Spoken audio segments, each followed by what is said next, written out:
Good morning and welcome to today's New York City Council hearing for the Subcommittee on Zoning and Franchises. At this time, please ensure all cell phones and electronic devices are placed to silent or vibrate. If you wish to testify, please scan a QR code and ensure that you check in the back of the room. At any time throughout the hearing, please do not approach the dais. If you have testimony you wish to submit for the record, you may do so at landusetestimony@council.nyc.gov. Once again, that is landusetestimony@council.nyc.gov. Thank you for your cooperation. Chair, we're ready to begin. Thank you, Sergeant. Good morning, everyone. Welcome to a meeting of the Subcommittee on Zoning and Franchises. I'm Councilmember Kevin Riley, Chair of the Subcommittee. This morning, I'm joined by Councilmember Shulman, Carr, Marte, and remotely by Moya. Today, we are holding the public hearing for the third of three major initiatives that the administration has called the City of Yes. The first initiative was zoning for carbon neutrality, which we passed last year. The second initiative was zoning for economic opportunity, which Council modified based on community concerns and passed earlier this year. This third and last initiative of City of Yes for housing opportunity, sometimes referred to here as ZHO, which is a citywide text amendment, affect the entire city.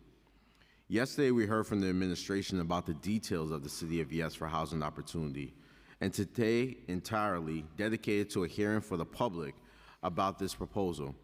Today's public hearing is important, if not more important than yesterday, because we need to hear directly from our constituents. This proposal has many components, and in determining how to respond to the administration's proposal, we need to hear from our constituents about their concerns, which we take very seriously. So we are looking forward to hearing from you all today. Every neighborhood throughout the city is experiencing very real housing challenges. This proposal presents an opportunity to address these challenges in a way that makes sense for each neighborhood. I will now go over the public hearing procedures. This meeting is being held in hybrid format. Members of the public who wish to testify may testify in person or through Zoom.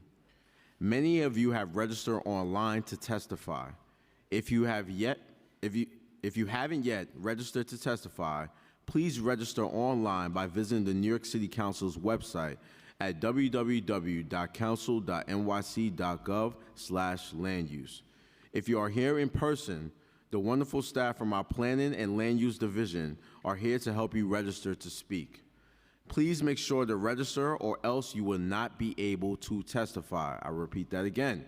Please make sure if you are in here today to register or else you will not be able to testify.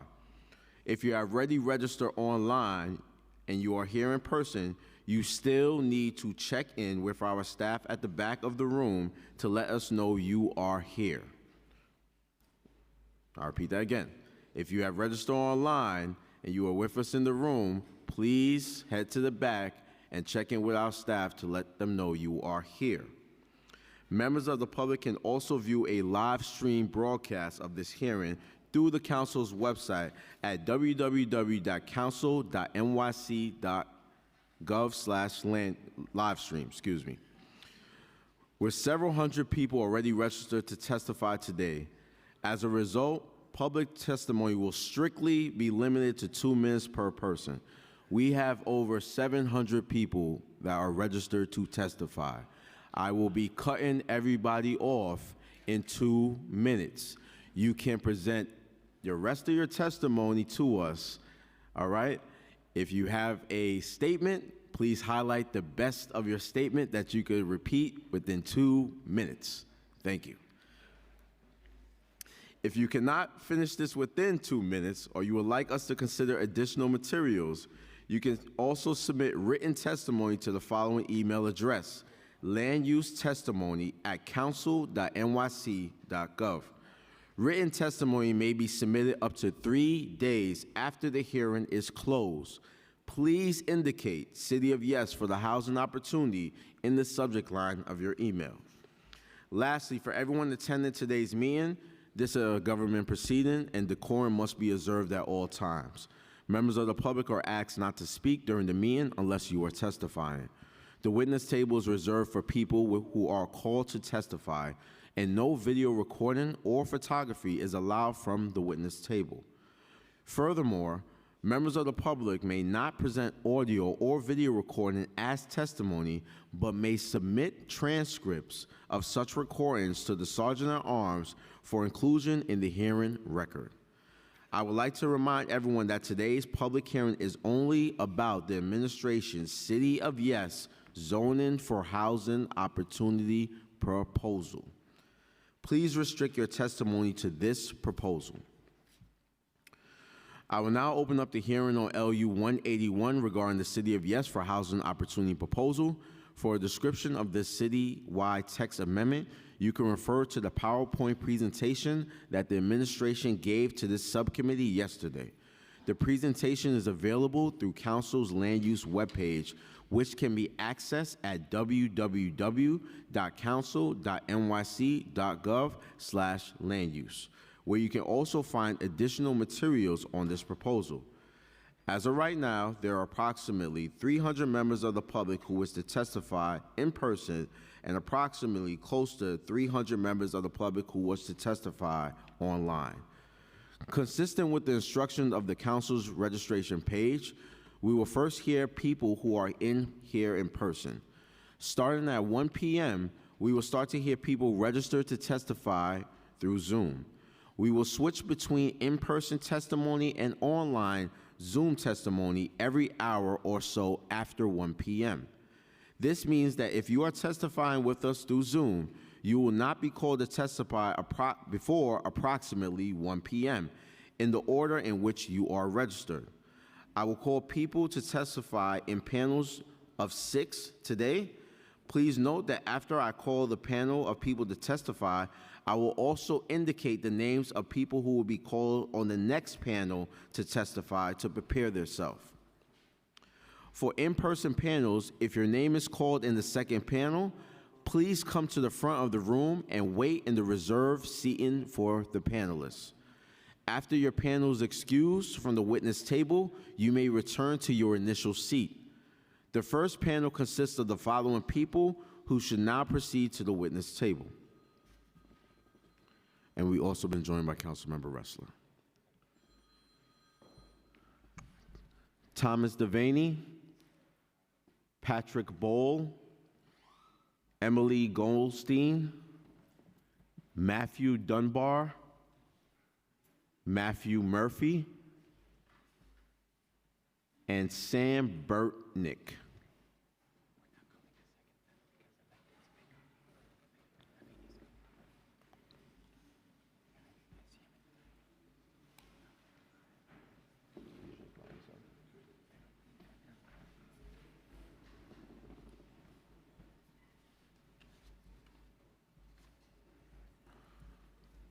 Our second panel will consist of Manhattan Borough President Mark Levine.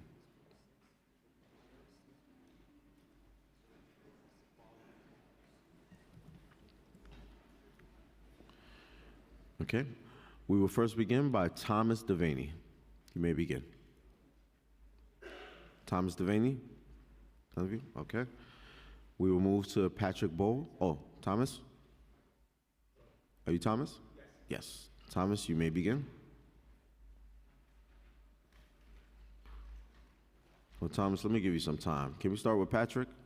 Yeah, Patrick. Let me start with Patrick, Thomas. You can wait. Hi. Settle in. You can get settled in. Wait 1 second. Okay. Patrick, go ahead. Good morning. My name is Patrick Boyle. I'm a senior director at Enterprise Community Partners. Enterprise is a national nonprofit that exists to make a good home possible for the millions of families without one. We support community development organizations on the ground, aggregate and invest capital for impact, advance housing policy at every level of government, and build and manage communities ourselves.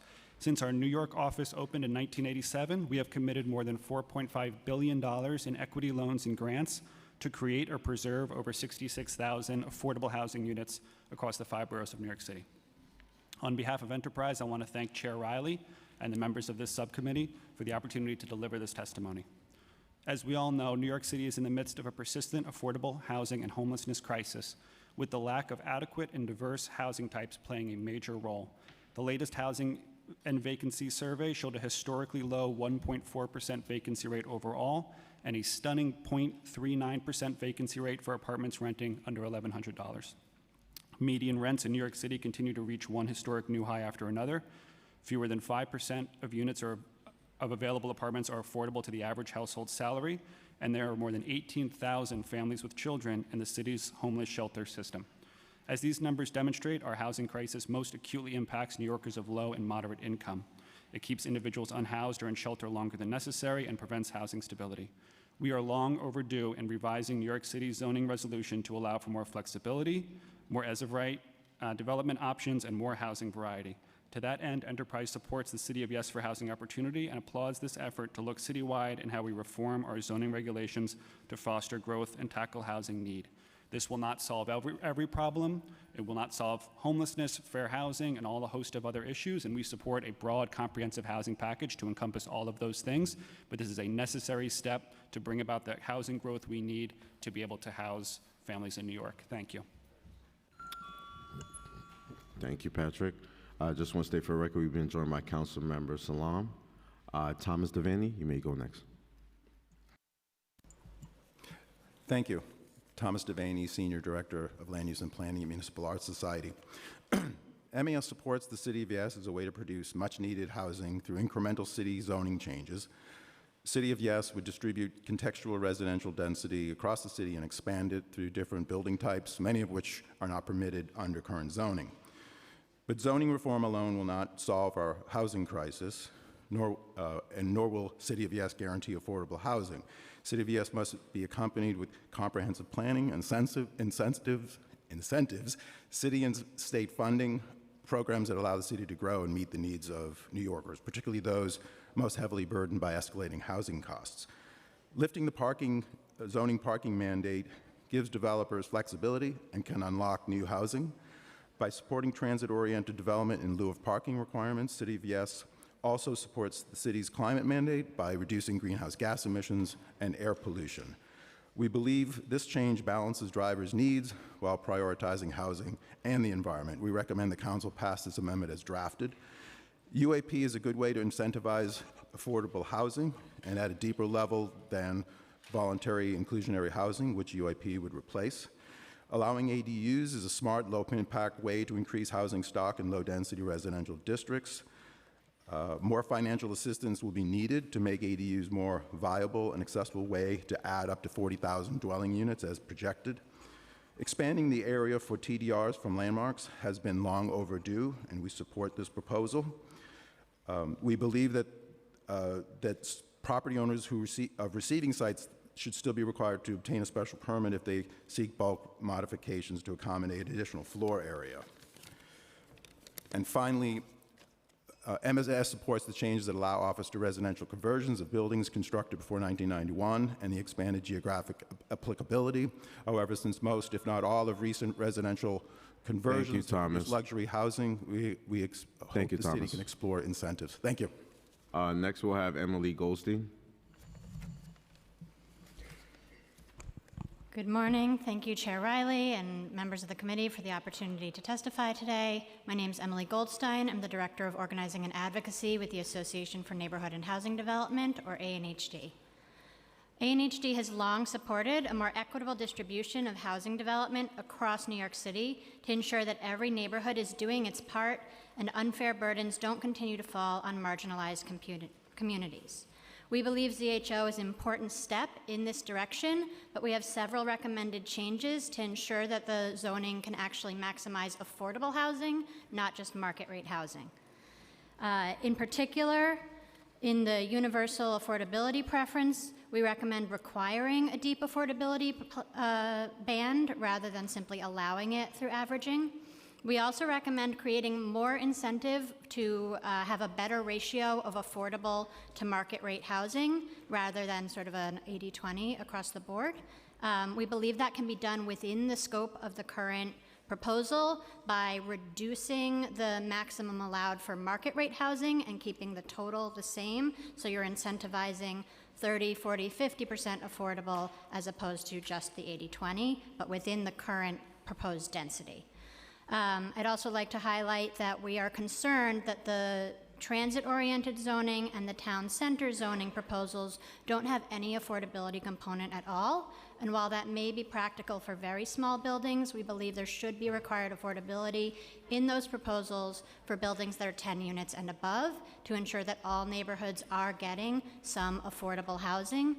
We believe that's both important from an affordability perspective and from a fair housing perspective to ensure that certain neighborhoods aren't sort of being left out of the affordability equation. Our full testimony submitted online has a variety of additional recommendations. Again, appreciate the time to testify today. Thank you, Emily. Next, we'll have Matthew Dunbar.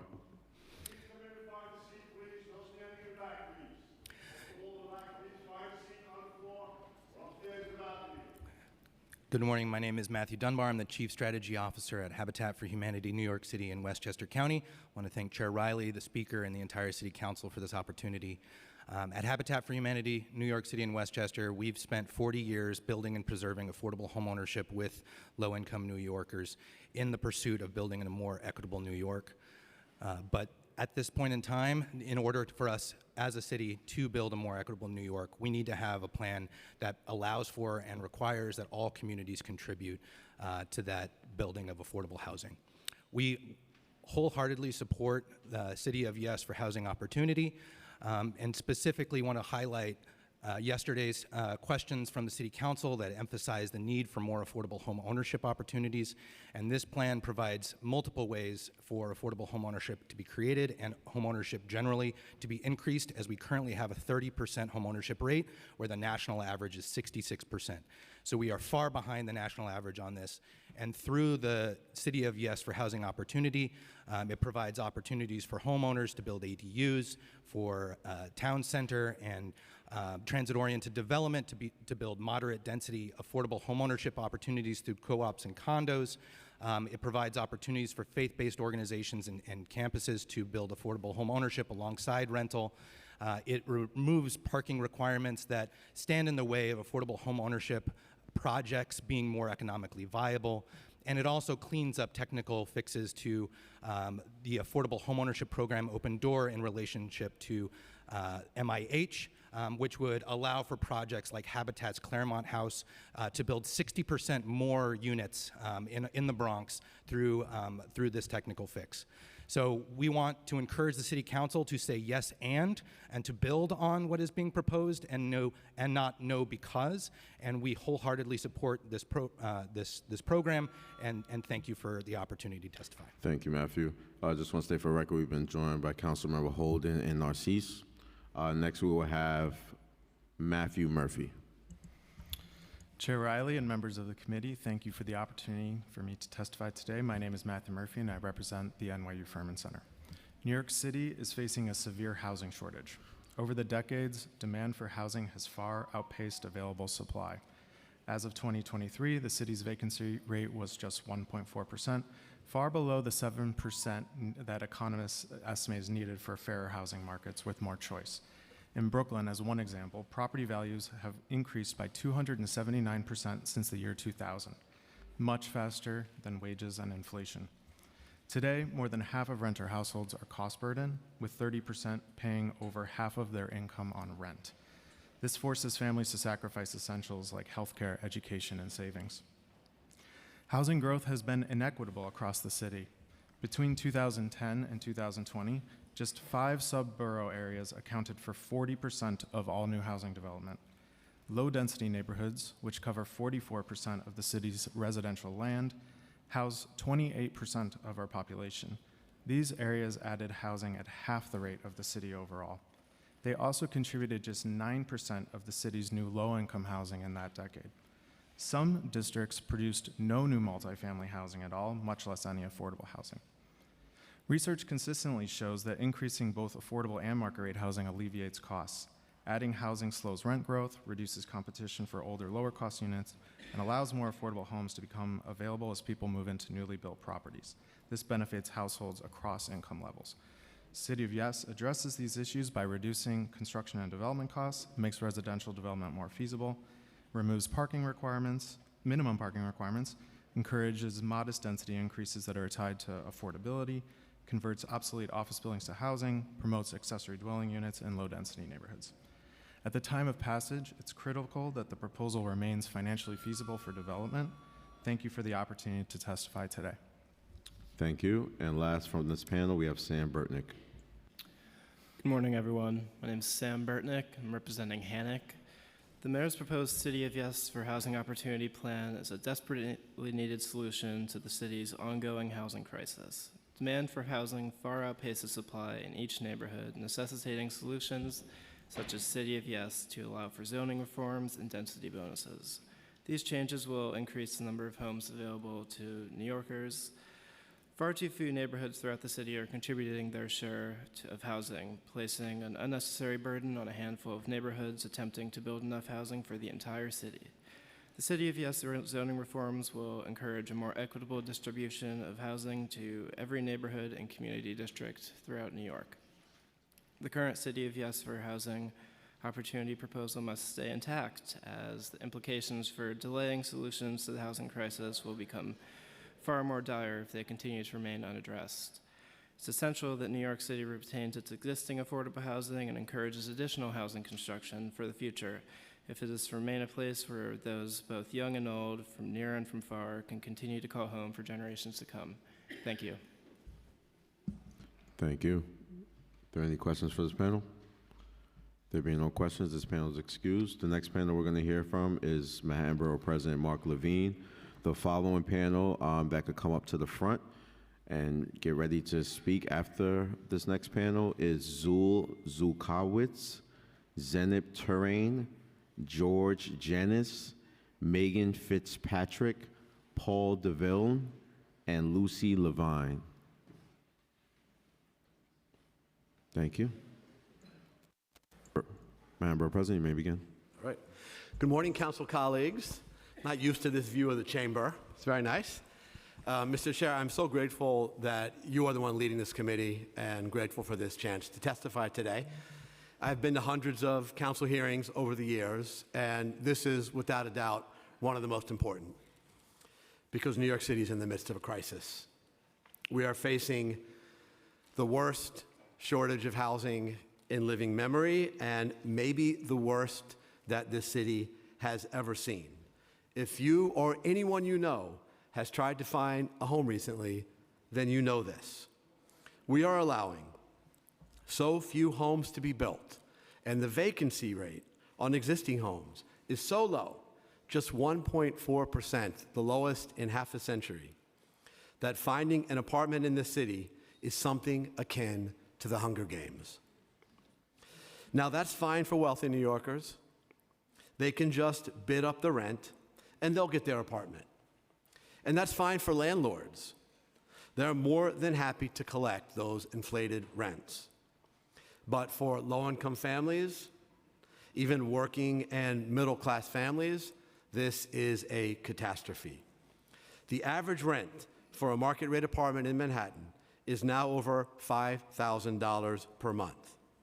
There will be people in homeless shelters tonight because of those rents. There are bus drivers and nurses and teachers with no hope of living in this borough because of those rents. Up until now, we've been confronting this crisis, confronting our housing shortage with the zoning code from 1961. From 1961, when we had the opposite problem. It was a time when people were abandoning the city and planners were seriously worried we might have too much housing. We have a zoning code that outlaws converting vacant offices to housing if the building was built after 1961. Yes, that is the current rule. We have a zoning code that forces developers to build huge parking garages on top of subway stations instead of adding more apartments to their building. We have a zoning code that outlaws the kind of shared housing that can give an affordable option for a young person starting out or someone who's just down on their luck and might otherwise end up on the street. City of Yes fixes all of that and much more. The provision known as universal affordability preference would mean that buildings that might not be built or might be built as exclusively market rate would instead have 20% of their apartments locked in as affordable in perpetuity. The total sum of all these provisions would be an estimated 109,000 new homes for this city. This would be a game change for our housing crisis. Now, tens of thousands of those homes would be affordable, units that would be targeted to low-income New Yorkers. And affordable homes like this will not be built in absence of the changes City of Yes would bring. There also will be tens of thousands of market rate homes created, and we need them too, so that the bus drivers and nurses and teachers who are getting blocked out now will instead have a place to live, so that we have negotiating power taken away from landlords and given to tenants. And yes, we must also help tenants who have a home that they need to keep. That, in part, should mean strengthening our city's landmark right to counsel law and ensuring every tenant facing eviction has an attorney in housing court. I was very proud to pass this law when I was sitting where you were in the city council, but it is not being fulfilled today. There are thousands of tenants in housing court who are not being provided with an attorney. It's urgent that we fix this crisis. And we must invest more in the community-based nonprofits, which are providing all manner of assistance to tenants, including organizing assistance. But this will not be enough. This doesn't help someone who doesn't currently have a home. There's no getting around it. We need to build more housing in the city. We have got to remove the barriers put in place in our 1961 zoning code. We need the 100,000 units that a more modern zoning code would unlock. We need to pass City of Yes. Thank you.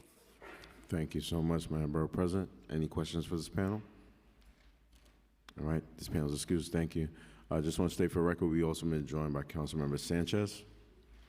The next panel that we're going to call up is Zul Kolwitz, Zenip Turin, George Janis, Megan Fitzgerald, Paul Devlin, and Lucy Levin. Yeah.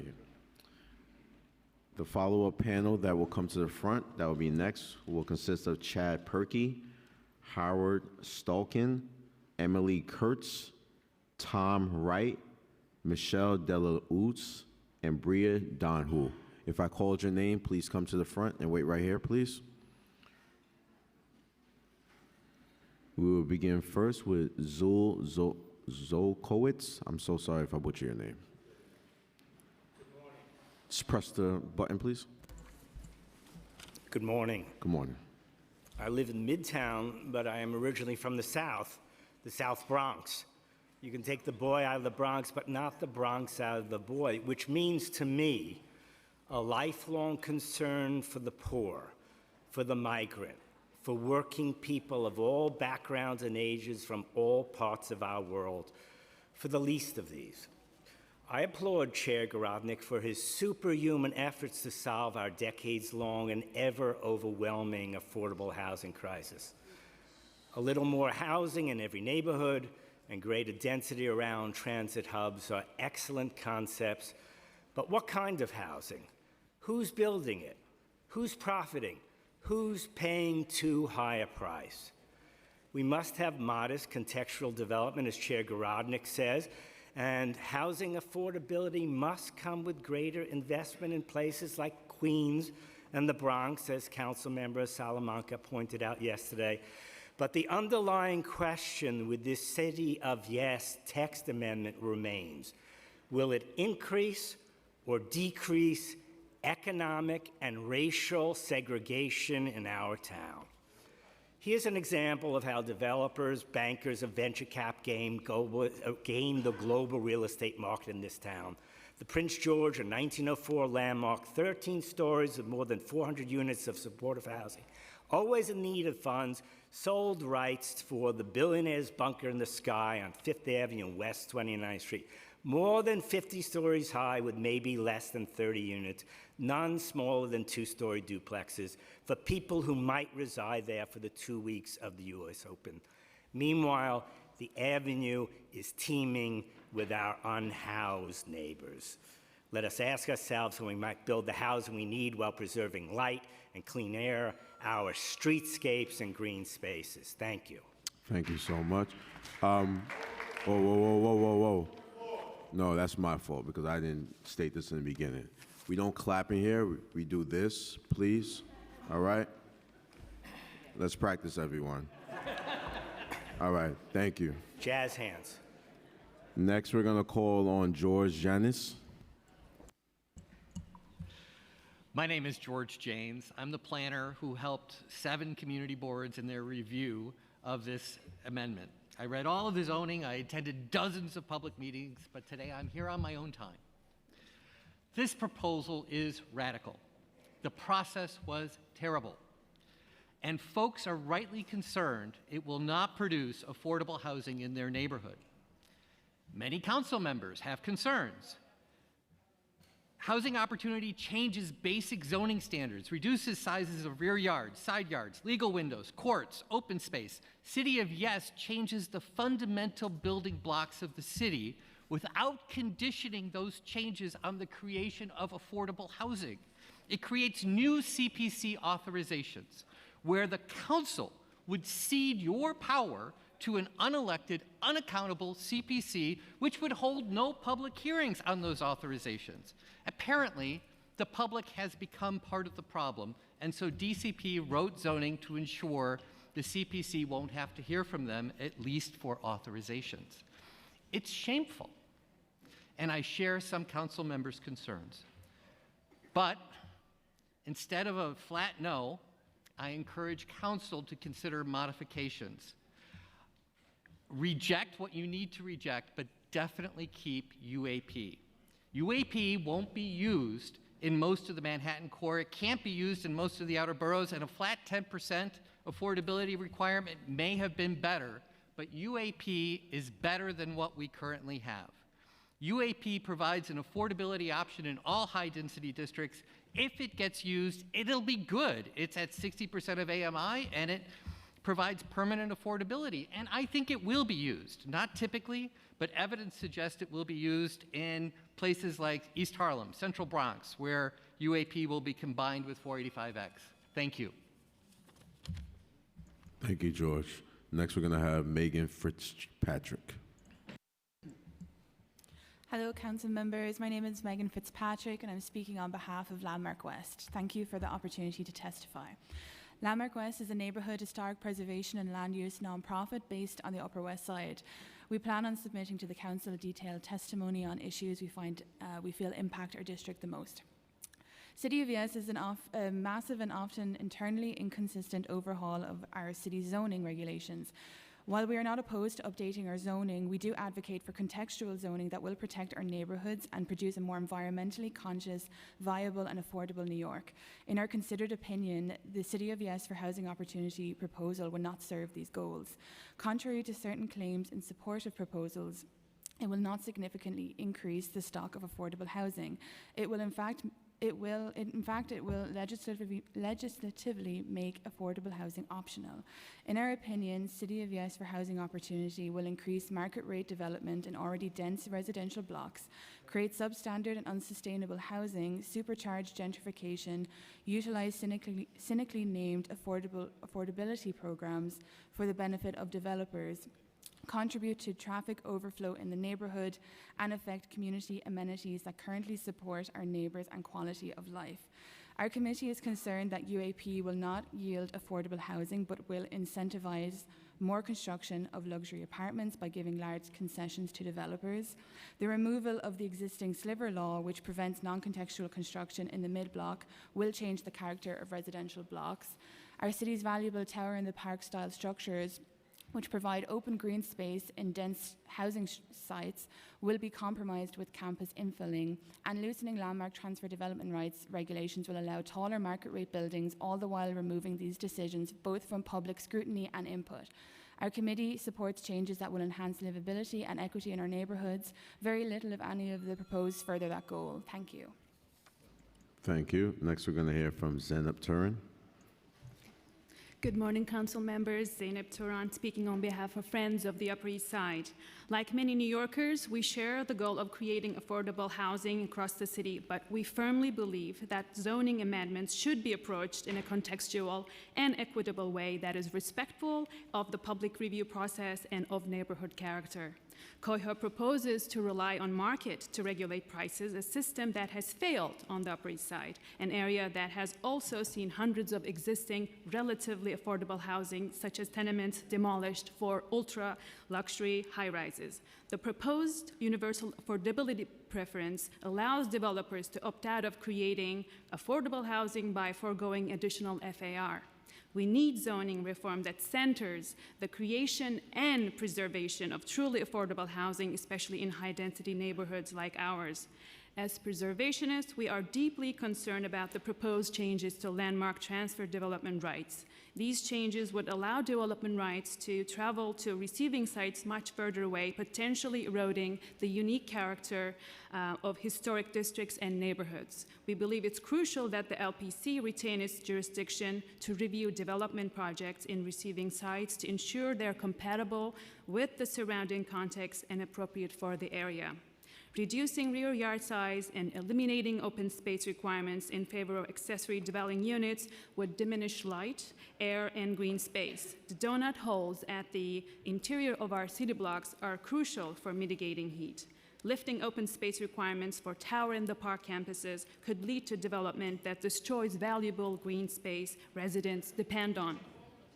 We urge the Commission to consider alternative solutions to strengthen our neighborhoods, prioritize resident well-being and livability, ensure a transparent and inclusive public review process, and create a path to more affordable housing options. Thank you. Thank you so much. Next, we're going to hear from Lucy Levine. Hi, Commissioners. My name is Lucy Levine. I'm speaking on behalf of the Historic Districts Council. What follows is our abbreviated comments. HDC supports some pieces of the proposal, but fears that COYHO will create market rate and luxury housing while incentivizing demolition of historic neighborhoods and replacement of existing affordable and rent-regulated housing with denser and less... I'm sorry, Lucy. We're going to start all over. Can you just put the mic a little bit closer to you? Sure. Thank you. Can we restart her? Thank you. Go ahead. Thanks so much. Hi, Council members. My name is Lucy Levine, and I'm speaking on behalf of the Historic Districts Council. What follows is our abbreviated comments. HDC supports some pieces of the proposal, but feels that COYHO will create market rate and luxury housing while incentivizing demolition of historic neighborhoods and replacement of existing affordable and rent-regulated housing with denser and less affordable housing. First, some things we support. HDC supports re-legalizing existing typologies such as shared and supportive housing.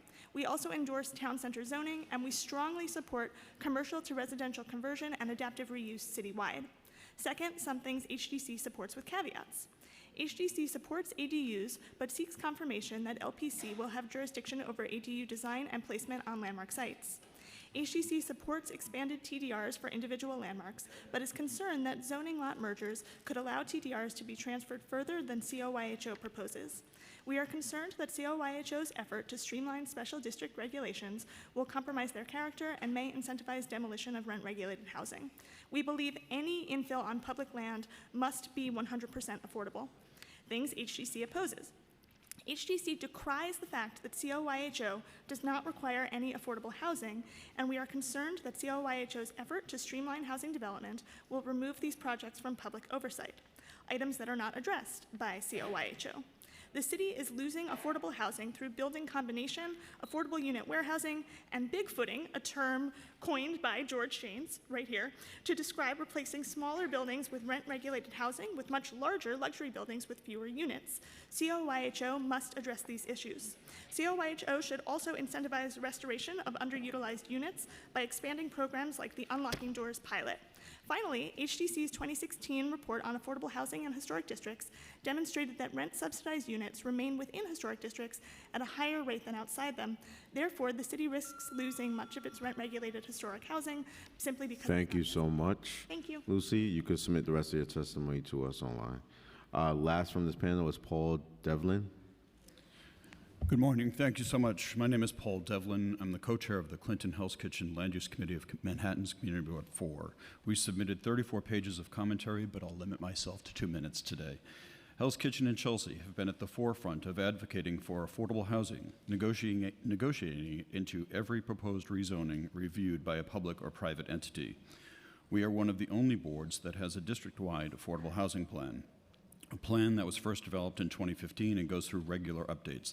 That plan proposes 41,000 housing units, of which close to 16,000 are affordable units. In fact, our district has the highest production of housing in all of Manhattan. Our housing plan would actually produce more housing in our district than is being projected as a result of the City of Yes proposal. We are the only board that has proposed methods for the city to manage the newly lifted 12 FAR cap on residential buildings. So why is such a pro-housing board suggesting revisions to the City of Yes housing opportunity? Because we urge for more contextual reforms. Our district has the greatest number of special zoning districts of any community district in the city. It includes the Special Clinton District, Special Midtown District, Special Garment Center District, Special Hudson Yards District, Special West Chelsea District, Special Hudson Park District. These districts cover 75% of our geography. These were designed to foster the historic, economic, racial, and ethnic diversity of District 4. These special zoning districts have not stopped change, but rather lessened redevelopment impacts while protecting long-term residents and strengthening existing residential communities. We are requesting that these special zoning districts are allowed to maintain these long-standing protections. Given that our geographic area is covered by 75% special zoning districts, yet we are still the top producing district of housing in Manhattan, we are hoping you can find a way to recognize that special districts can produce housing even with protections against height and higher density. Our district is a working engine of market rate and affordable housing, production tempered with existing preservation. Thank you so much, This is the Paul. model we urge you to use. Thank you for your time. Thank you, Paul. Are there any questions for this panel? This panel is excused. Thank you so much. I just want to state for the record, we've been joined by Councilmember Dinowitz.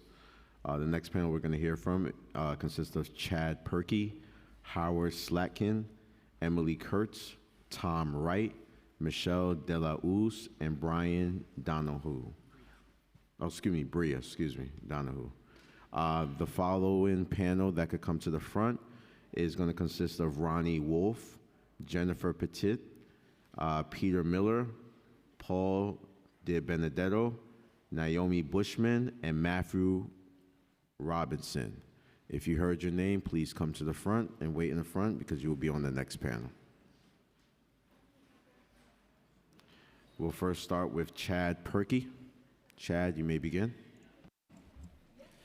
Chair Riley and committee members, thank you for the opportunity to testify on behalf of the Association for Better New York, or ABNY, in support of the City of Yes for Housing Opportunity proposal. My name is Chad Perky, Interim Executive Director at ABNY, an organization with the mission of fostering dialogue and connections between the public and private sectors to make New York City a better place to live, work, and visit. As every New Yorker knows, we are in a housing crisis. Addressing this crisis requires substantive and impactful action, but it also requires measured and balanced action. We believe the proposed zoning amendment delivers just that, overdue action and a balanced approach. We strongly encourage the Council to support the entire scope of the text amendment because each component of the proposal introduces better balance between the current zoning code's prescriptive regulations, which too often confine and limit, with that of choices and expanded options. These changes provide more opportunity and options to homeowners and property owners, allowing them more decision-making power on how to most effectively use their homes and property to meet their families or the community's evolving housing needs. We strongly urge the Council, as it works with the Department of City Planning in the weeks ahead, to not scale back on any one measure, as doing so would only continue our decades-old pattern of inequitable housing development, where we see few communities seeing the majority of new housing construction while others see none or too little. If the package's most sensible and overdue policy changes regarding parking minimums, transit-oriented development, or ADU legalization are pared down, that will only maintain the status quo, leaving New Yorkers for generations to come with our current unaffordable and undersupplied housing market. We acknowledge and agree with many of the Council members' previous comments that there is no singular solution to the housing affordability crisis in our city. This proposed zoning text amendment can and only directly addresses necessary changes to zoning. This, albeit singular action, however, is one important part of the multiple policy changes that are needed to address housing affordability and development. We commend the Council in acknowledging this and choosing to do its part in developing its own housing action plan, as the Speaker has recently announced. This type of collaborative planning with each body or agency in government doing its respective part is needed if we want to see comprehensive solutions and sustainable growth. Thank you, Chad. Thank you. Next, we'll hear from Howard Slatkin.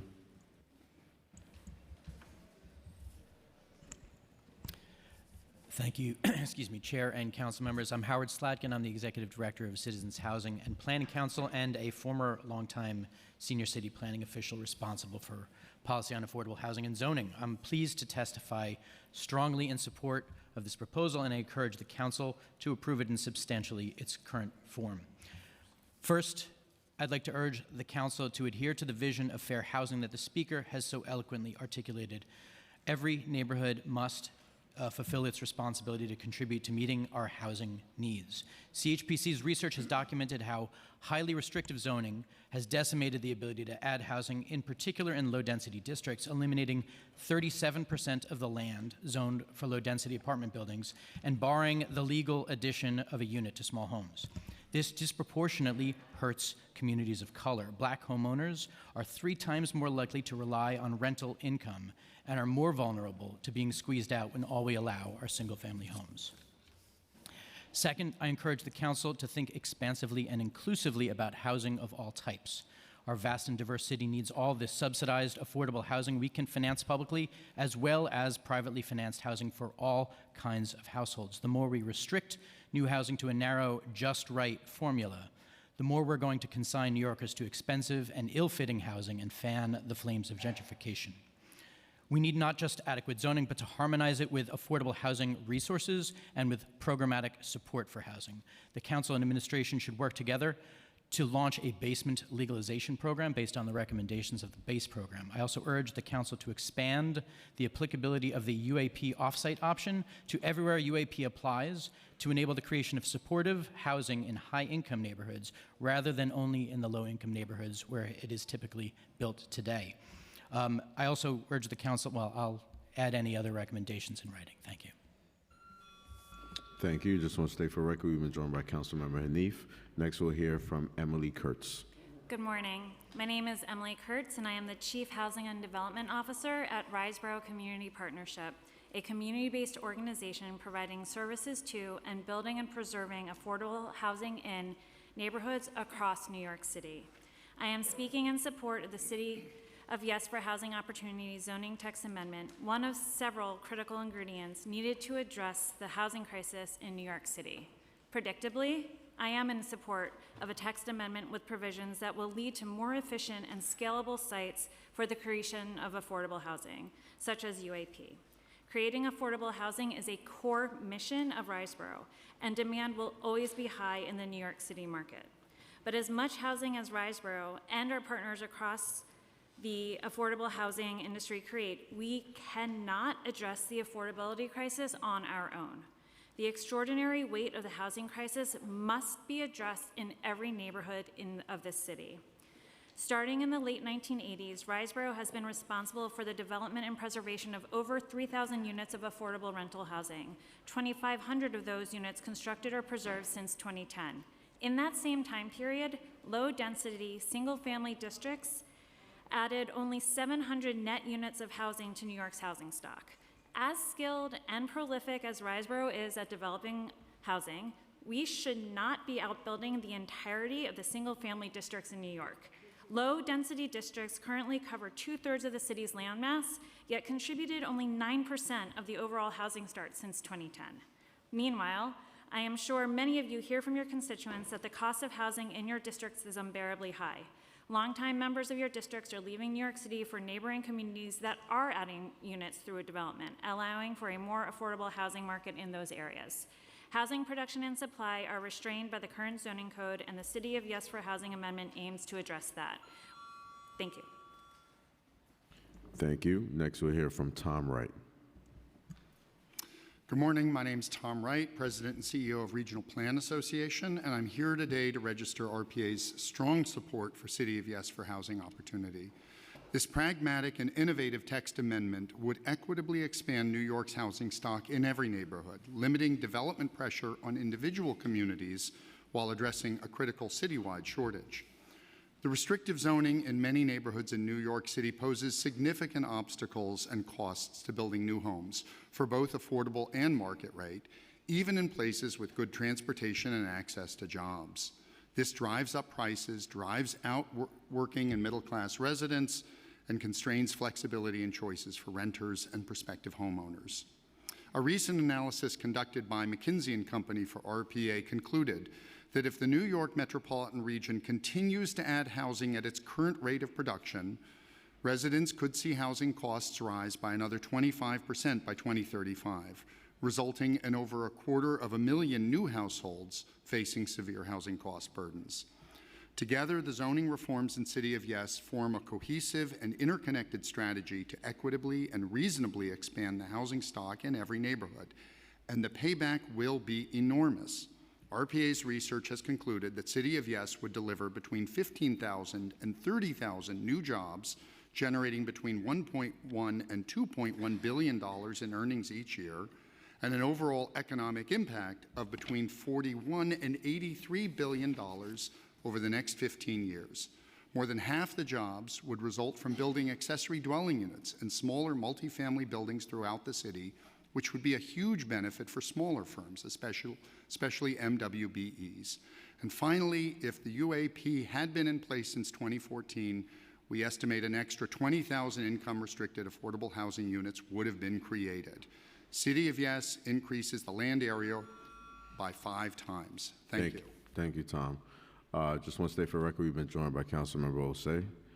Next, we'll hear from Michelle De La Uz. Thank you, Chair Riley and council members, for the opportunity to testify today. My name is Michelle De La Uz, and I'm the Executive Director of the Fifth Avenue Committee, a 46-year-old nonprofit CDC whose mission is to advance economic, social, and racial justice in New York City. I'm testifying in strong support of City of Yes for housing opportunity. At my core, I'm a pragmatic idealist.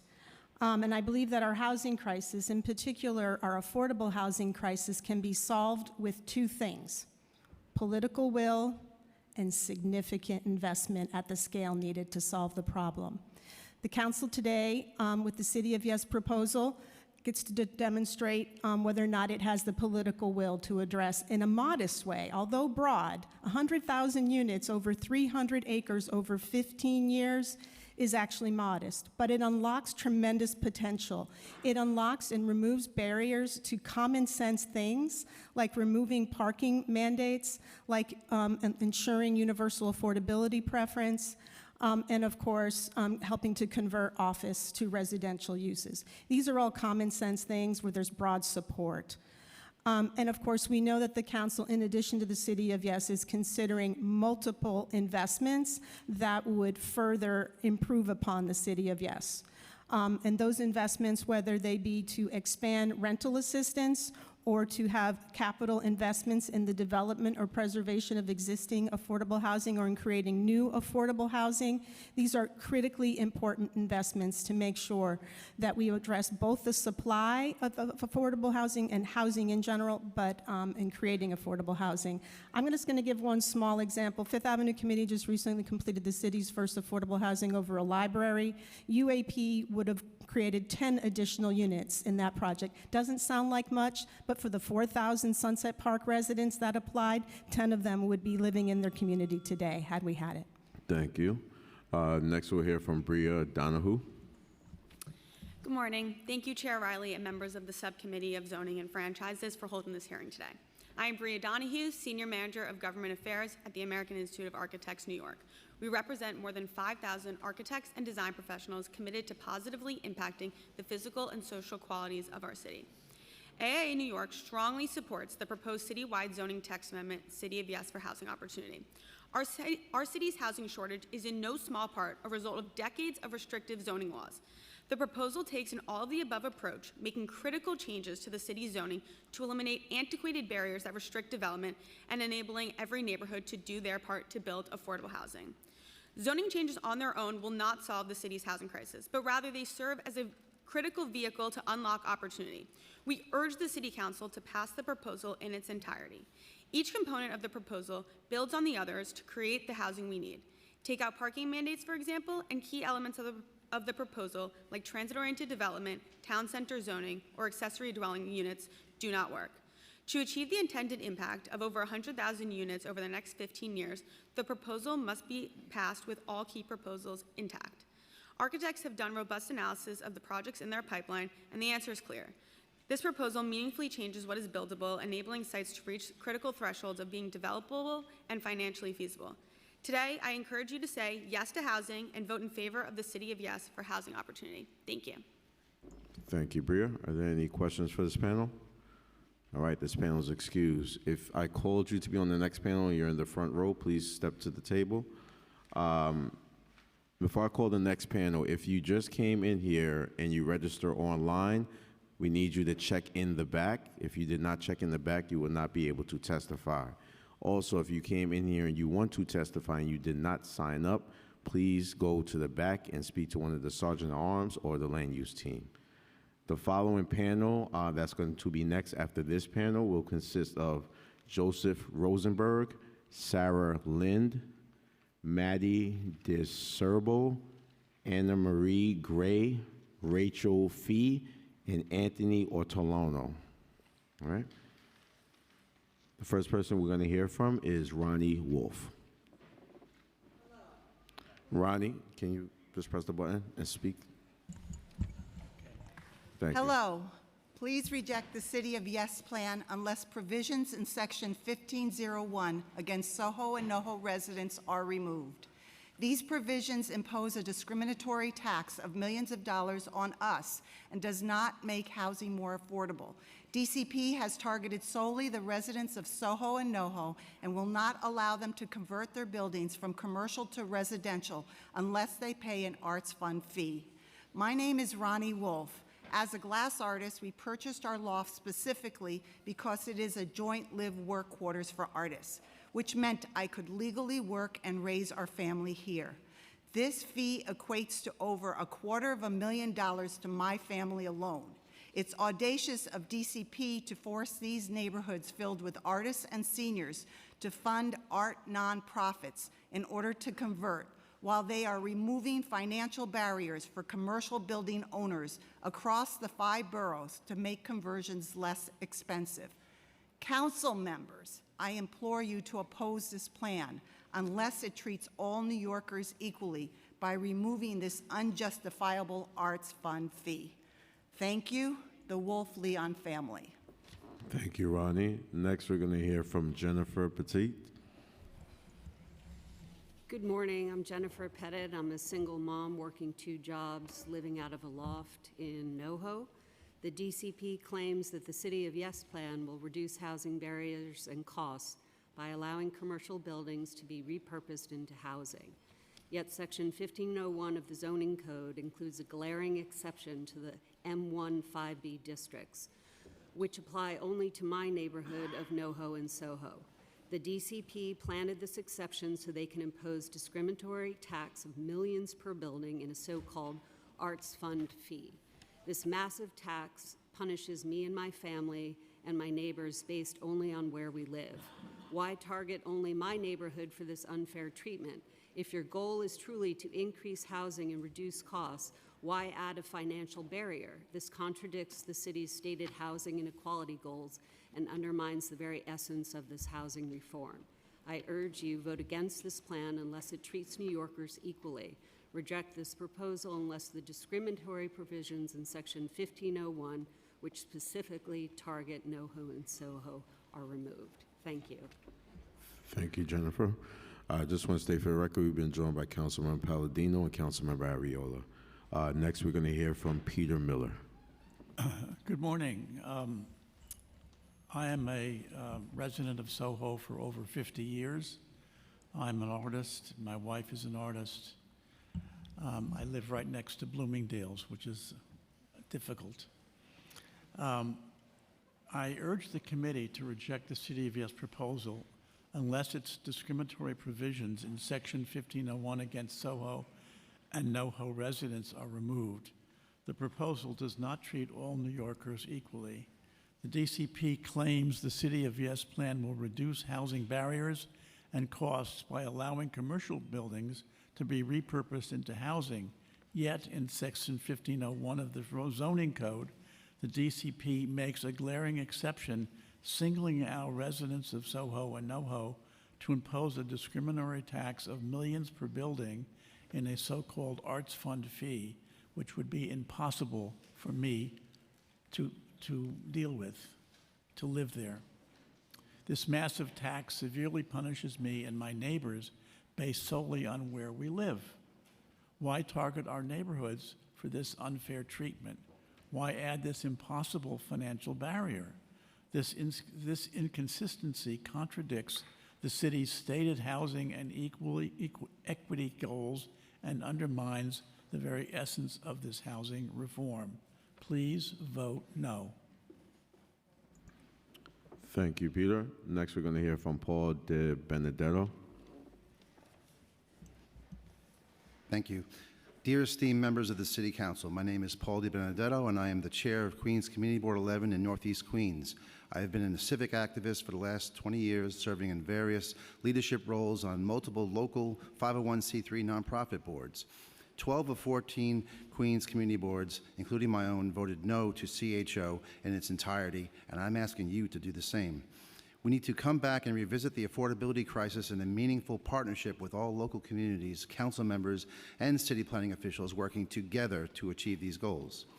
CHO is a huge one-size-fits-all omnibus-style proposal that doesn't consider the many diverse types of neighborhoods and housing that organically coexist across our big, beautiful city. As CB11 chair, I would never accept a motion that would impose what may be good for my neighborhood upon another. And as council members, you shouldn't do that to your own colleagues and their districts. CHO is a top-down oppressive, Robert Moses-style approach to zoning, written by developers for developers that will create yet more market-rate housing. It is anti-democratic, ignores community input, takes away the all-important ULURP process, employs overly centralized controls that ultimately weaken the ability of voters to hold their city officials accountable, and takes away a council member's ability to do what is best for the very districts they know better than anyone else. During the Bloomberg administration, John Young, the Queens Director of City Planning, worked throughout the borough over a 15-year period with council members and city and community boards to craft rezonings that had buy-in from all parties involved. It was a meaningful compromise and partnership that, in the end, everyone benefited from. The City Council should reject CHO and re-engage the community on a local level, working together to achieve a more affordable and equitable city for all New Yorkers. New York City has just 15% single-family zoning, which by a great margin is the lowest percentage of single-family zoning of any large city in the United States. Please reject the City of Yes. Thank you. Next, we're going to hear from Naomi Bushman. I'm a NoHo resident with a very specific modification to City of Yes. I urge you to reject the discriminatory Arts Fund fee that is in Section 1501 of the City of Yes plan. It gravely penalizes Soho and NoHo residents with an enormous fee while allowing the conversion of properties from commercial to residential in other parts of the city without a fee. On what grounds do you unfairly single out my neighborhood? It is not equitable. Artists have made Soho and NoHo more livable, safer for NYU students, and increased the value of neighboring property owners.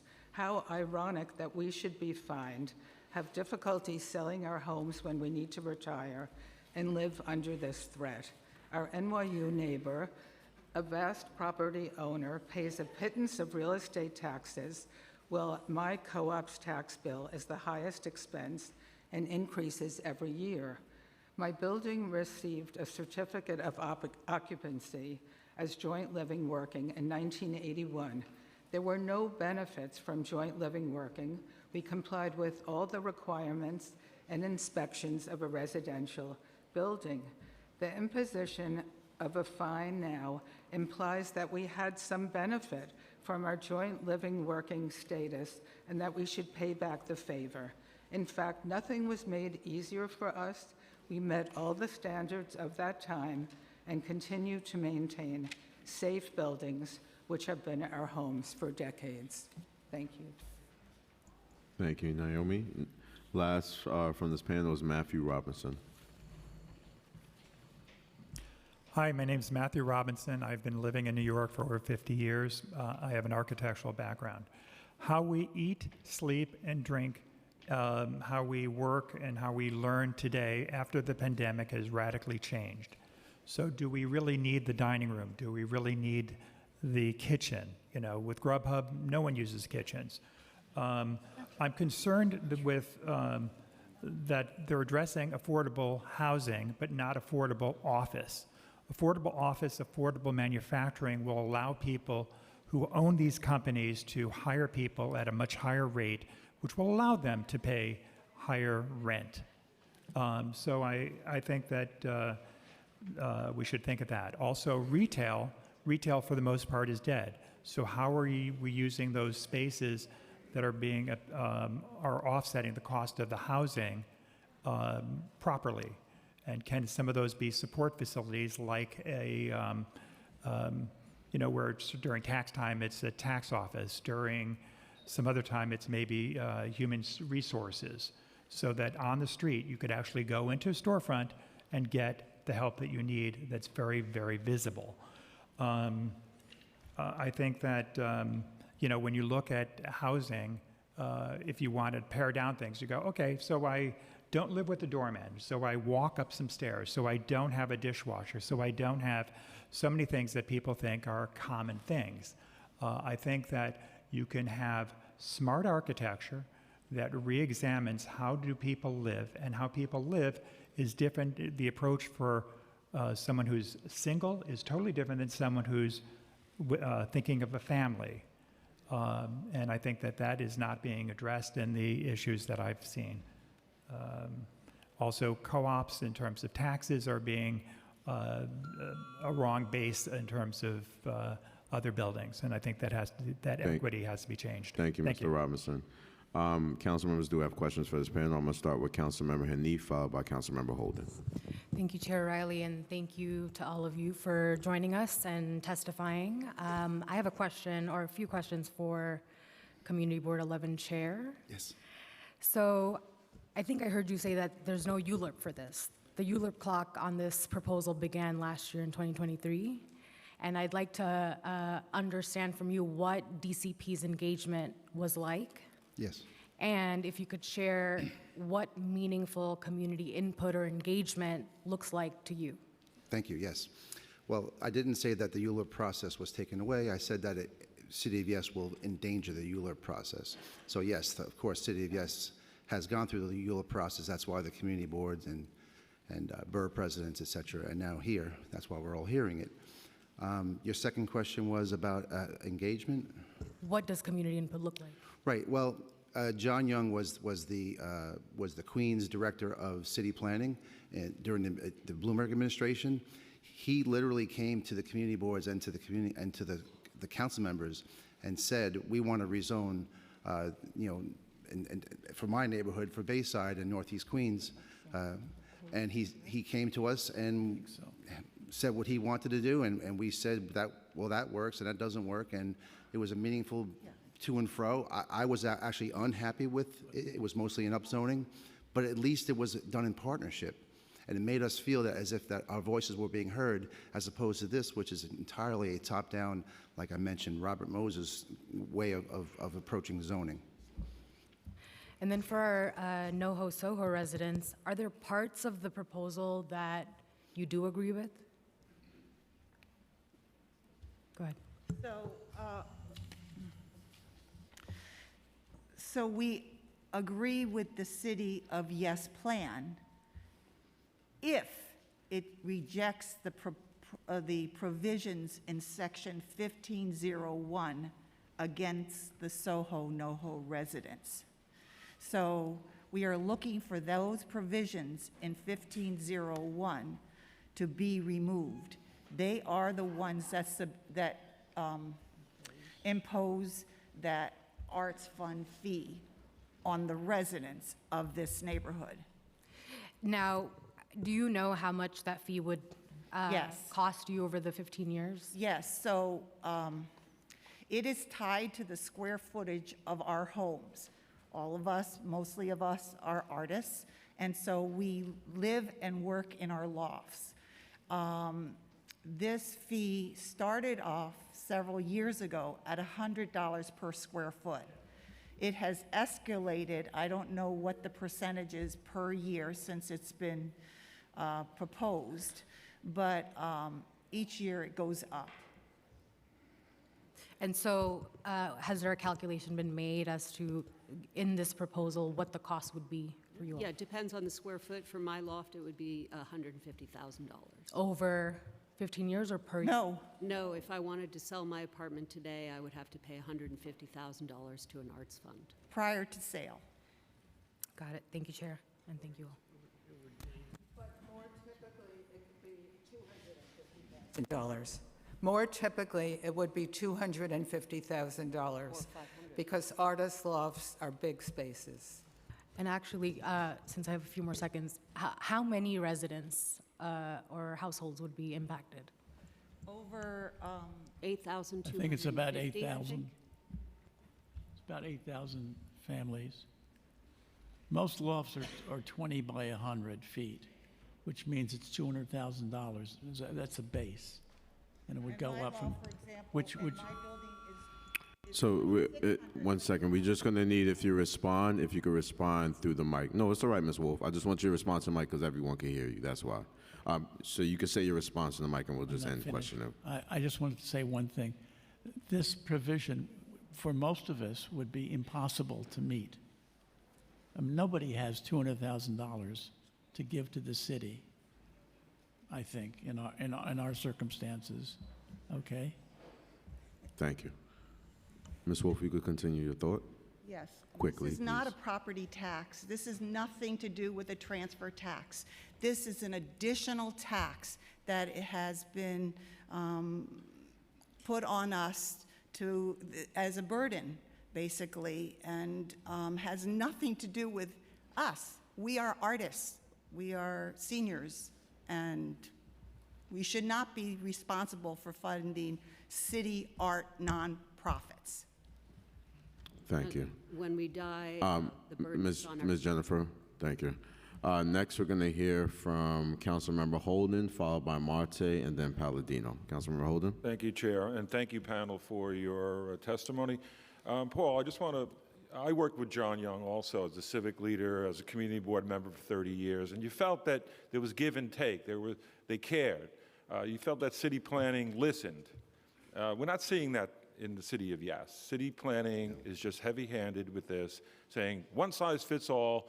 Now, you fought, like I did, for contextual zones to protect your housing stock. Yes. And we downzone. We actually helped city planning. We surveyed everything. What's the problem well, 12 out of the 14 Queens community boards voted against City of Yes. Your board voted against it. Yes. What was the reason? Was it flooding? Because I have flooding. I have a poor electrical grid. I have poor transportation. You have probably the same we have amount of things. We have the same issues, and a lot of it comes down to the Department of Buildings can't enforce the current zoning we have.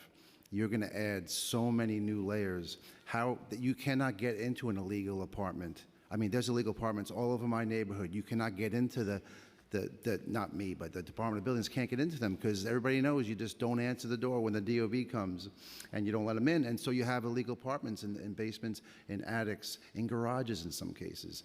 And, legalizing that doesn't help. Taking away the parking mandates doesn't help because where are all these new people going to park? We have zoning built into our area that is now finally coming into R6B, up and down Northern Boulevard, up and down Bell Boulevard. Apartment buildings are being built 6 stories. Do I like that personally? I may or may not like that, but it is under the current zoning. We have a 16 million, when 1961, since people mentioned the zoning amendment or the zoning plan from 1961, it was built, it says it in the Department of City Planning website, that it was built for 16 million people to live in New York City.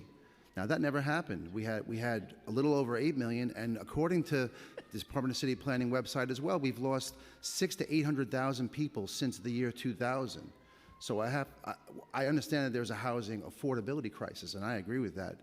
But, we can build what we have now. We don't have to tear apart these neighborhoods of 100+ years old homes in order to make new housing. There's zoning every single home that exists in my neighborhood that is in a multifamily zone gets torn down and replaced with a multifamily home. I don't mind that. I think it's fine.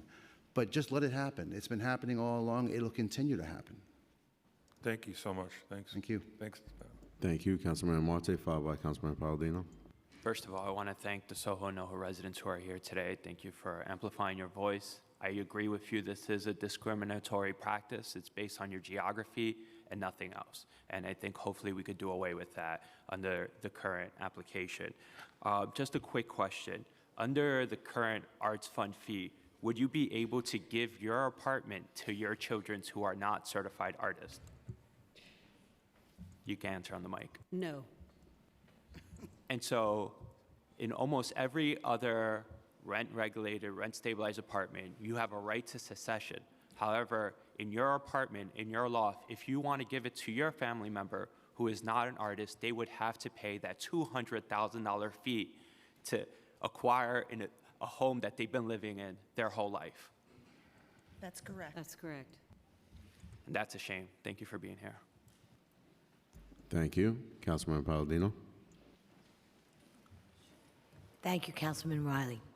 I want to thank Paul DiBenedetto for being here. He is part of my community boards in Northeast Queens. And this is a very unique situation that we're in here today. We have people who are for, we have people who are against. That means there's a whole middle that's missing out. The middle voice, there is none. And some way, somehow, we have to find a middle voice. This is not a one-size-fits-all. Paul, you and I have spoken and gone to rallies, hosted rallies, news conferences about the city of Yes and how it is going to destroy neighborhoods that are historic. Soho, NoHo, parts of the Bronx, parts of Manhattan. This is not a one-size-fits-all issue. Yesterday, when we discussed about how are you going to look over the pre-existing illegal apartments that it's an infection in my neighborhood. There, 2 families have become 3 and 4 families. There's not enough building inspectors to go around. Paul, we have a very diverse neighborhood, do we not? We do. The neighborhood I live in is primarily East Asian. People move there from Taiwan, Korea, China. The neighborhood right to the south of mine, which is Belrose and Queens Village, is primarily South Asian homeowners, all homeowners. A lot of single-family housing in that slim little 15% of overall New York City single-family zoning. And then to the south of that, African-American population in Cambria Heights, Laurelton, Addersley Park, which is a historic district. Speaking of historic districts, Dan Garodnik, who's the CPC chair, he lives in a historic district on the Central Park And he won't West. be touched. Yes. And Dan will not be touched. You see, this is the whole thing. There are certain historic neighborhoods that have been deemed historic. Everybody understand, you're not going to get touched. It's the little guy. It's you who sit in the middle that are going to get creamed with this. Thank you, This is the Councilmember. broadest, excuse me one moment. This is the broadest land use ever to come, new zoning, in 100 years of New York City. I want everybody to think that over. And I want you to look real close and urge those council members that think this is a good idea and it's getting rammed down your throat. Thank you, Councilmember. Okay, thank you, Councilman Riley. I appreciate you. Thank you. I appreciate All you right. too. All right. Councilmember Narcisse. Good morning, and thank you for being here. When you're talking about artists, my eyes open up because artists are very important in the city of New York, and for you not to be able to pass on what you build on in New York City, and more likely, like I said, in a family of doctors, you get a lot of doctors. In a family of artists, I'm expecting more artists to come. And for you not to be able to keep your generational wealth is important too. And I heard my colleague said you cannot pass it on, and if you do, they would have to pay that $250,000. That's a lot. So in your aspect right now, is that anything we can do in the section 1501 to actually, because let me start by saying, in New York City, we need to address the crisis right now we're dealing with. There is no doubt we have to. But having said that, we need to open our eyes. That's the reason that we're here, to listen to see how the best way we can address the problem that comes. That's the purpose of the hearing, and thank you, Chair. That's the purpose. So now, what do you think in your mind we can do right now to address that? Anyone want to answer that? Hi. Thank you for asking. We could reject the provisions within Section 1501 that tax the residents of these two neighborhoods. We rejected. You know, I have a background that I had to be in business too for sometimes in New York City. But rejecting is one thing. What can we do? Because we cannot take out, because you've been paying taxes before. Like you said, at one point it was, how much it was? It's $100 a square foot. So now, we're not going to reject everything, but I want to know what can we do actually for you to keep your home, to be able to pass it on. Maybe it will take further conversation, but we cannot reject, you know, saying like we cannot do. For me, in my area, like, nobody wants to hear about City of Yes because of the problem they're dealing with. We each have different problems we're dealing with. But at the end of the day, we need to address the crisis in New York City, which I'm fully understood. If we could wrap. So now what I'm saying is that we have to hear what can we do in that area for you in order to move forward with that. What is it that you're looking for? So that's one.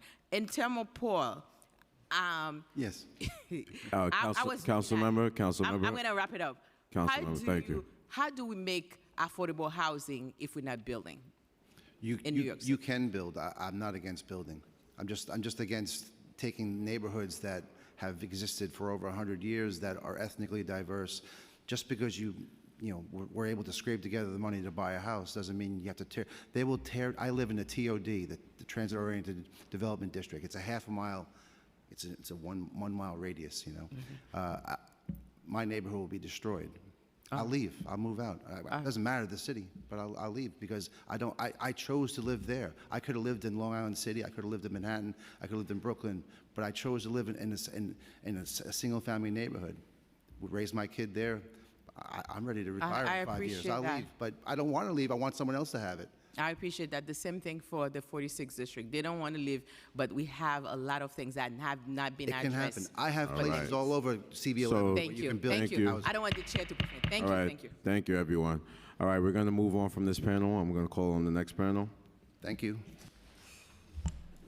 The next panel is going to consist of Joseph Rosenberg, Sarah Lynn, Maddie DeSerbo, Anna Marie Gray, Rachel Fee, and Anthony Ortolano. That's going to be the panel that's speaking now. The following panel can move to the front, which is going to consist of Barbara Larkin, Charles Nye, Mary Ann McGowan, Chris Copa, Bernadette Ferreira, and Bruce Rosen. We'll begin first with Joseph Rosenberg. Good morning. I'm Joseph Rosenberg, Director of the Catholic Community Relations Council, representing the Archdiocese of New York and the Diocese of Brooklyn and Queens. We strongly support the City of Yes, which focuses on many current zoning obstacles preventing the development of housing throughout New York City. Catholic Charities of both of the dioceses understand our city's housing challenges and focus on the mission of producing affordable housing.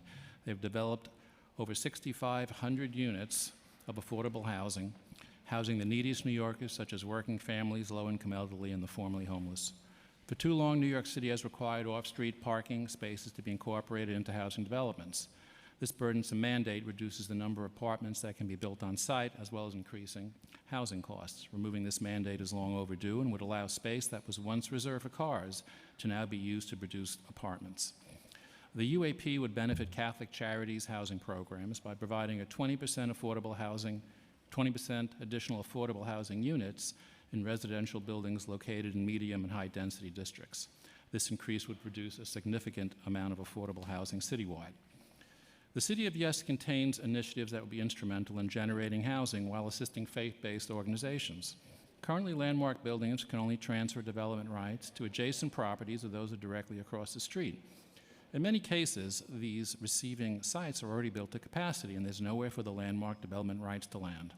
The City of Yes changes this by allowing the development rights of landmark buildings to be transferred to properties on all blocks adjacent to where the landmark is located. Not only does this create the opportunity to generate housing in these communities, but it also provides funds for parishes to maintain and repair their landmark churches. Many churches are over a century old, contain stained glass, slate roofs, and ornate stone exteriors. Conserving these buildings is extremely costly, and this program combines the welcome elements of spurring housing while creating an income stream for both dioceses to help repair and maintain landmark houses of worship. Thank you. I've got other points in the testimony that will assist faith-based organizations. You got it, Joseph. Thank you so Thanks much. very much. Next, we're going to call on Sarah Lynn. Hi, my name is Sarah Lind, and I'm co-executive director at Open Plans. We testify today in strong support of City of Yes, and especially in favor of lifting parking mandates citywide. Years ago, when Open Plans began advocating to lift parking mandates, we joined the chorus of people trying to answer a fundamental question: how do we make the city more affordable for the people who live here now and those who will live here in the future? And over the years, during this advocacy, we've had countless conversations with community members, council members, city planning, and other cities who've made this reform. We've published a white paper, held info sessions, spoken with community boards, and hosted rallies. And in all those conversations, one message has stood out.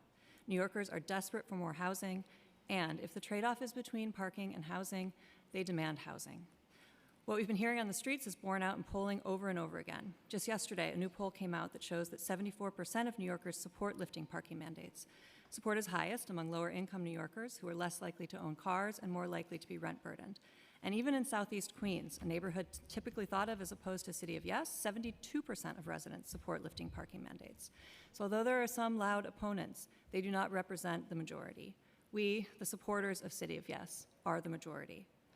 A few weeks ago at a rally we hosted, an older woman came and stood the whole time in the rain with a sign that said, "How's everyone?" After the rally, I asked her story. She told me that she was living in a homeless shelter and desperate for housing. She uses a walker and she does not have a car. And she couldn't believe that our leaders would force developers to build parking instead of allowing them to build new homes.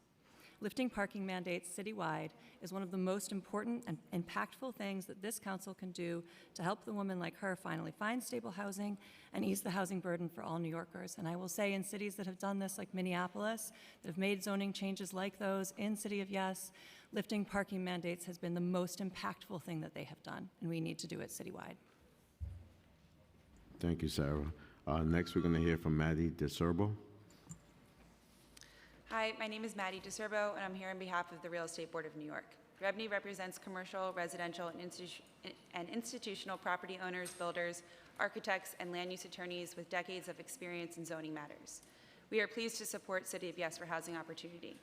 REBNY strongly supports the goals of Housing Opportunity, which marks one of the most significant updates to the zoning resolution since 1961. New York City is facing a housing crisis deepened by years of underproduction and evidenced by a 1.41 citywide vacancy rate.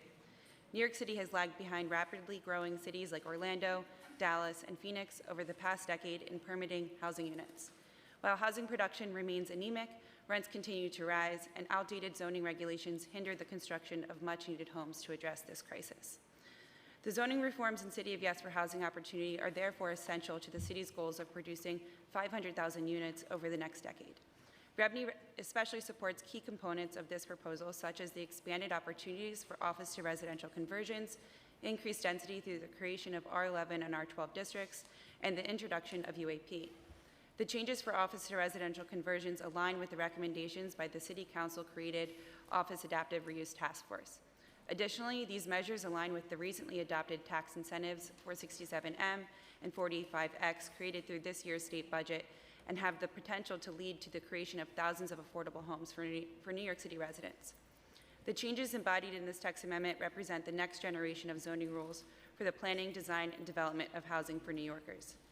This proposal can ensure housing of all types and sizes are built, and we ask that the City Council carefully consider any changes through the lens of whether those changes will protect, encourage, and enhance the housing pipeline for the city. We look forward to collaborating with the Council on refinements to the proposal. Thank you for the consideration of these points. Thank you. I just want to state for record, we've been joined by Councilmember Rivera. Next, we'll hear from Anne Marie Gray. Thank you, Chair Riley, members of the subcommittee. I am Anne Marie Gray, Executive Director of Open New York, an independent statewide grassroots pro-housing organization with hundreds of volunteer members, many of whom are here with me today to testify in strong support of City of Yes for housing opportunity. New York's housing affordability crisis is rooted in the fact that we simply do not build enough homes. Displacement, exclusion, tenant harassment, and homelessness are all exacerbated by our dire housing shortage. It is now consensus from the top of the Democratic Party that cities like New York must reform our outdated zoning policies to help manage soaring housing costs. City of Yes is a sensible, thoughtful plan to do just this. For far too long, many of the most well-resourced parts of the city have been de facto off limits to new homes, driving up rents and reinforcing long-standing patterns of segregation. City of Yes will allow more homes of every type in every neighborhood to meet the needs of New Yorkers in a more equitable way. This means more income-restricted workforce housing, more backyard cottages to support homeowners, more of the cheapest forms of housing to get New Yorkers out of our shelter system and onto their feet. It includes smart policies to allow new homes in low-density districts, which is imperative for fair housing goals and must remain intact through final negotiations. Of course, zoning changes are necessary but not sufficient. To protect tenants and those struggling most with housing insecurity, we must pair zoning reforms with actions that bolster fair housing, invest in our neighborhoods most impacted, sustain affordable housing capital funding, and support low-income homeowners navigate new regulations. We strongly support the Speaker and Council in your efforts to secure additional commitments to push forward an even more comprehensive set of solutions. While this proposal has seemed controversial throughout the extensive public process, I urge you to remember that the loudest, most oppositional voices are not representative of the majority. A poll of New York City voters released yesterday shows a staggering 81% support for the proposal. 75% said they are more likely to support elected officials who vote in favor.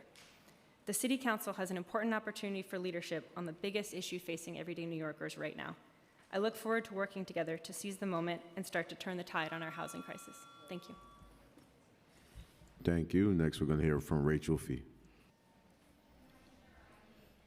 Rachel, can you press the button, please? Thanks. Good morning, Chair Riley and members of the City Council. My name is Rachel Fee. I'm Executive Director of the New York Housing Conference.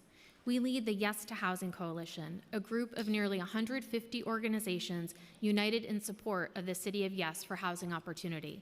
Thank you for this opportunity to testify today.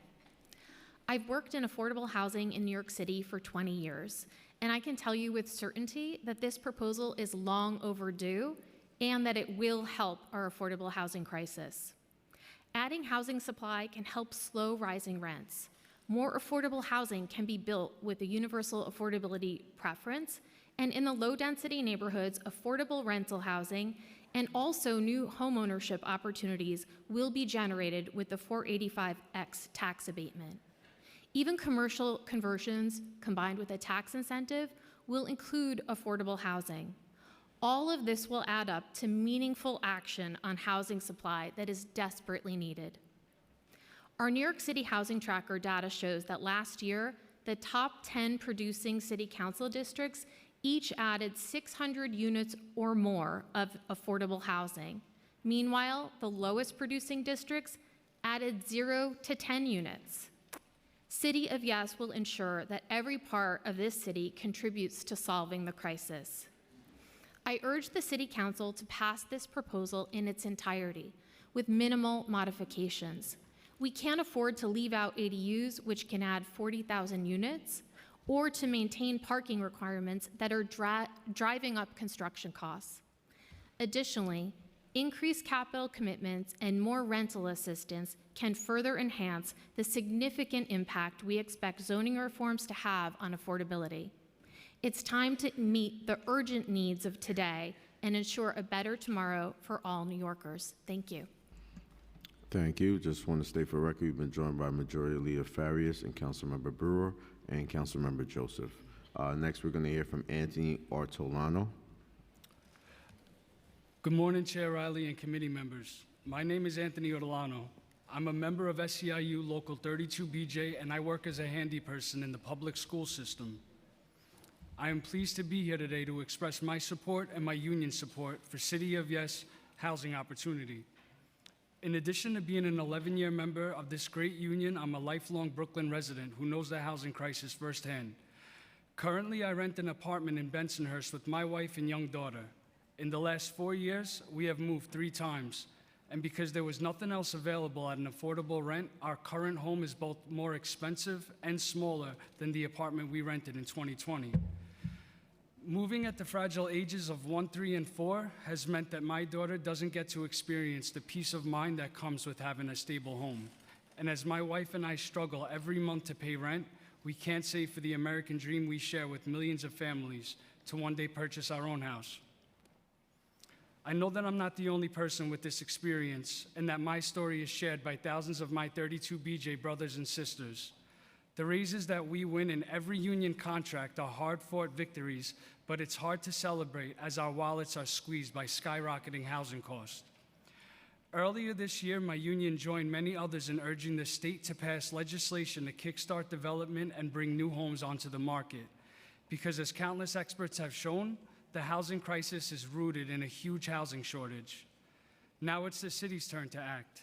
City of Yes is a common sense proposal to unlock tens of thousands of units of housing across the city. These will go a long way towards shrinking the housing shortage so that families like mine might be able to find comfortable and affordable housing options in the communities we lived in our entire lives. On behalf of my family and 70,032 BJ members who call New York City home, I urge you to support City of Yes for housing opportunity. Thank you. Thank you. There being no questions for this panel is excused. The next panel that's in the front, you could come to the dais, please. The next panel we're going to hear from is Brooklyn Borough President Antonio Reynoso. Not now, Borough President, following this panel.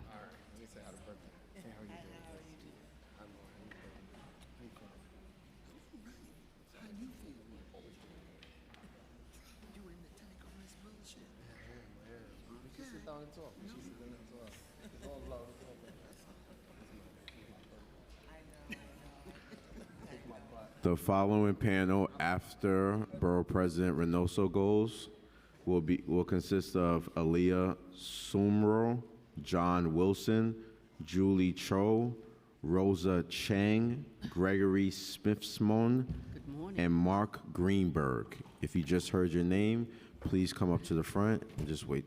Thank you. The first person we're going to hear from this panel is Barbara Larkin. Ms. Larkin, can you just press the button, please? Good. Yep. I'm a volunteer. I'm not representing a union or the city.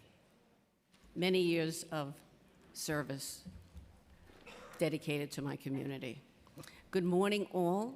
My name is Barbara Larkin. I am a retired school teacher in the city of New York over 30 years. I'm the past president of the Bell Harbor Property Owners Association, and I am here representing 1,300 homeowners. I'm also the vice president of Queens Civic Congress, and during our Zoom meetings, I've had the opportunity to listen to representatives from Springfield Gardens, from Rosedale, from Forest Hills, from the Neponset, and many other Queens civics. All of the speakers that I have heard are adamantly opposed to this proposal for a variety of reasons. Objections include, but are not limited to, lack of infrastructure needed to absorb increased density, which I haven't heard from or read about in a newspaper lately. Absence of enough classroom seats to accommodate mandates limiting class size. If you think parking, traffic, and crowded streets are horrendous now, just imagine what increased density will do to our city. The population is now below 8 million due to hundreds of thousands of taxpayers moving to other states. If this proposal, which is a top-down Robert Moses approach, is approved, hundreds of thousands of hardworking New Yorkers would pack up and leave for sure. I thank God the city council members who understand that much goes into rezoning. In 2008, dozens of civics worked cooperatively with John Young, and together, over months, reached consensus. Recently, I have heard over Zoom meetings that one real estate fellow who's also an attorney said there are enough empty housing units already in existence, and that passing this draconian proposal Thank you, is Ms. Barbara. totally unnecessary. I would just like to say, those of you who are familiar with Choose Your Own Adventure series, if you want to leave a legacy to your Thank you, Ms. children and Barbara. grandchildren, choose one Okay. for the middle class, not Thank you. two for developers. Thank you. you very much. Thank you.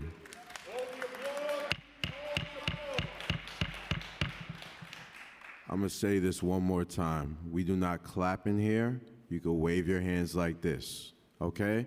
Secondly, we have over 600 people signed up to register. We have staff here. I'm going to cut everyone off at 2 minutes. You could present the rest of your presentation after, but respectfully, so everyone could be heard, we're going to cut everyone off at 2 minutes, okay? We got it? Can I get Thank a you. wave hands? Appreciate it. Next, I'm going to hear from Charles Nye. Hello. I'm a blind New Yorker who lives in Midtown Manhattan on a fixed income, which is SSI, food stamps and Medicaid. Someone like me would not be able to afford an apartment on this housing opportunity plan, just like I cannot afford a rent-stabilized apartment or any apartment on any of the so-called affordable housing lotteries. Someone like me in my position would not be able to afford any apartment on this housing opportunity. So I'm very much against this. We need mandates to mandate affordable apartments because affordability should be for everyone, even those who are on fixed income, on SSI, and who are disabled. Thank you.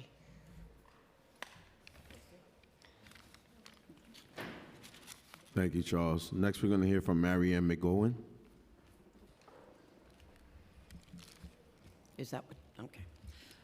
Good afternoon or good morning, and thank you very much for holding this public hearing. My name is Marianne McGowan. I'm president of the Clove Lake Civic Association in Staten Island, New York. And the first thing I want to address is the rent control, rent stabilized market rate in affordable housing here in the city. Presently, there are more than 64,000 vacant apartments within New York City's limits. Close to 30,000 of those vacant apartments are under city programs of rent control and rent stabilization. The other 34,000, what I assume, are under what would be market rate, whatever that really means. As a lifelong New York City resident and a taxpayer, I want to know, how do we explain that we have 64,000 available apartments in this city, and yet we are still dealing with this kind of a crisis for people who need housing? There has to be the buildings department, who is supposed to be the enforcer, but there has to be a total and complete examination of rent control systems and the rent stabilized. Are the people in these eligible to be there? Is this being abused? And why aren't these apartments available if they have to be? If it's the landlords not maintaining them, something has to be done. And that requires us to get more inspectors into the buildings department. The second area I want to address directly affects most of Staten Island and many areas of Queens, the Bronx, and Brooklyn. And that is that the proposal, the City of Yes proposal, eliminates all defining characteristics that are specific to the separate types of residential districts citywide. And I guess I will submit the rest. Thank you. Thank you. Next, we're going to hear from Chris Copa. Okay. I'm Chris Coper from Staten Island, Clove Lake Civic Association. We're against the City of Yes proposal in Staten Island because we don't have the infrastructure to support it. These changes would greatly impact Staten Islanders. We only have 2 highways, which are already overly congested as it is for the whole day. We don't have a subway system, and our bus system is poor as well. In a recent study, it was found that half of the buses were not able to go out because of maintenance issues and lack of drivers. Just today, was normally a 15-minute bus ride to go to the ferry, and it took almost an hour. I had to take the following ferry, half an hour later. The roads are narrow. most main roads such as Amboy Road, Victory Boulevard, Forest, Seguin Post, and Castleton Avenues all are only a single lane in each direction. And those are our major roadways. Those are the roadways that the buses go on. They're single lane. Having these type of changes will just impact Staten Island even more so, and will just make travel impossible. To go 3 miles for a normal 15-minute bus ride that took almost an hour is ridiculous. We only have 2 full hospitals and no city hospitals. Emergency personnel won't be able to respond to emergencies in a timely manner. We don't have enough firehouses and firemen to handle the current fires. Sometimes when there is a large fire, firemen are sent here from Brooklyn because we don't have enough firemen. We only have 4 precincts and without an increase of police officers. When the 121 precinct was built, they pulled policemen from our other precincts to man it. Our schools are overcrowded as it is. There aren't enough seats. Our outdated sewer system cannot handle more buildings. Thank you. Next, we're going to hear from Bernadette Ferrara.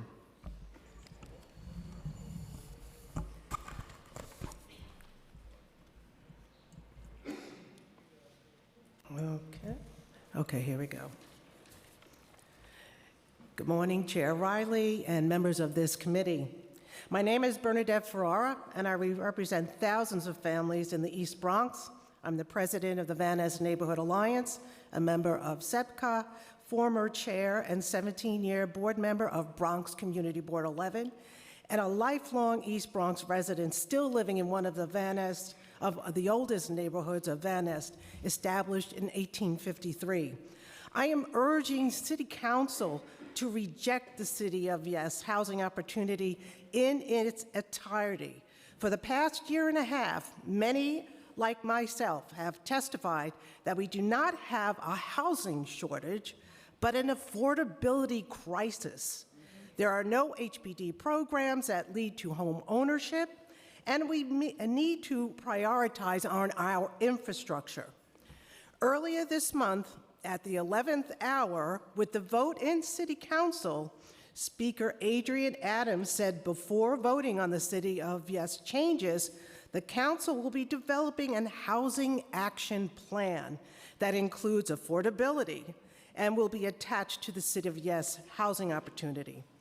This is a tactic to get a yes vote from City Council. If you care about your communities and those that voted you in office, you will fully reject this, vote no, and protect your communities.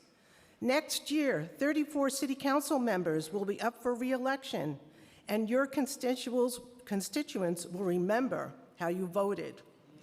As diverse are our ethnicities, so are the unique diverse characteristics of each community. We need your no vote to protect and preserve those special qualities.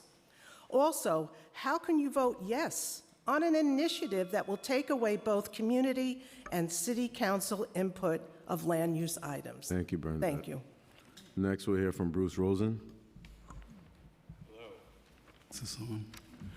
I'm a lifelong New Yorker. I was a city planner for the city. The only reason I'm here is because friends kept nudging me. I'm trying to be retired from that. It makes no sense to me that if the goal of this is affordable housing, to provide more stimulus to a whatever the market will bear system. Our market will bear system has an expression in the art world, which is actually very important because now we had bids of 8 and 9 figures for certain pieces of art, and we have people on the planet who come here on occasion and they can bid for real estate on that. What happens is a simple principle concept in real estate economics. You change the comparable values. Comparable values, if you don't know, are what a piece of property is going for to sell or to rent, be it residential, commercial, industrial. institutional. And doing this way is just encouraging further speculation. I would like, since people think that there are big numbers of here, to note, in the quarter century that followed the Second World War, when all three levels of government were priming the housing market, the city added 40 to 50,000 new units of housing every single year. And in the last 2 years, the interregnum with the bringing of the 1961 zoning resolution, the city built 100,000 units per year. So you're doing nothing with this.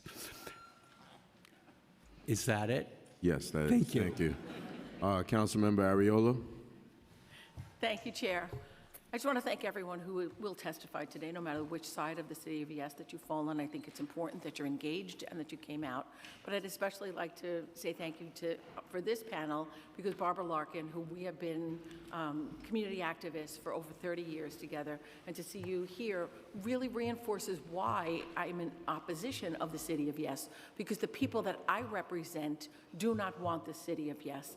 And so therefore, that gives people great understanding, whether it's the administration or the city council, why we are so opposed, because I represent your views, your needs, your wants, the community. And that's why I'm so happy that you came today. You waited it out, as many others will. But Barbara, I appreciate your partnership over the years. Thank you. Thank you so much, Councilmember. Any more questions for this panel? There being no more questions, thank you for testifying. The next panel we're going to hear from is Brooklyn Borough President Antonio Reynoso. Following Borough President Reynoso's testimony, we are going to hear from Aaliyah Sumro, John Wilson, Julia Chow, Rosa Chang, Gregory Smith-Simon, and Mark Greenberg. If your name is called, please make sure that you're sitting in the front. Thank you. Borough President, you may begin whenever you're ready. Thank you, Chair, and thank you to the council members. It's always great to be back to my old stomping grounds. Again, I want to thank you and the council for holding this important hearing today and for splitting it up into 2 days to allow for the public's voice to be heard in a meaningful way. I am Brooklyn Borough President Antonio Reynoso, representing the greatest borough in the city of New York, Brooklyn, Chair Riley, and I'm encouraging the city council to pass. I'm about to stop your testimony. Encouraging the city council to pass the City of Yes and housing opportunity in its entirety. Because our city doesn't plan, unfortunately, we zone. Certain neighborhoods, usually low-income communities of color, have done all the work or more of the work than their fair share to address the housing crisis, while other neighborhoods have done close to nothing. For example, between 2010 and 2020, Brooklyn Community District 1, which was rezoned in 2005, added more than 18,000 new units of housing, while Community District 18 only added 500 units during that same time. It's almost 40 times the number of housing units created in one district over another. For affordable housing, the discrepancy is even worse. During that decade, Brooklyn Community District 5 constructed and preserved over 12,000 units of affordable housing, while in Community District 10, the number is a meager 7 units. That is a 1,700 times the number of affordable units constructed and preserved in East New York, New Lots, and Star City versus in Bay Ridge, Dyker Heights, and Fort Hamilton. Low-density neighborhoods make up almost half of the city, and in some of those areas, no affordable housing has been permitted since 2015, according to the NYU Furman Center. This is how we ended up with the least available housing in our city since 1968. The Regional Plan Association estimates that New York State needs to build over 800,000 units by 2032 to address current needs and meet expected population and job growth, and New York City needs to do its part. City of Yes isn't a silver bullet that's going to get us all the way there, but with this proposal, we have the opportunity to set a standard citywide that no neighborhood is exempt from doing their part for the greater good and contributing to new housing. In my recommendations, I supported the proposal with significant conditions and modifications. Most importantly, the proposal to legalize ADUs must move forward. If the City Council removes ADUs from the City of Yes, I will withdraw my support, because this is how we get to a more equitable framework that allows for lower density parts of the city to contribute. In parts of Borough Park, Bay Ridge, and Bensonhurst, more than a quarter of households are overcrowded, with families doubling and tripling up. Allowing ADUs means more units in these neighborhoods on a practical level, and it means that for these families, grandma can move over to the garage, or a daughter and her family can move into a safe and affordable basement unit down the street instead of out of our city. Right now, the families living in New York City at the fastest rate, families leaving New York City at the fastest rate are people of color who make roughly between 30 and 50% of the AMI, according to the New York Times. And this has to stop, meaning we need more options for them. We need everyone here in this city.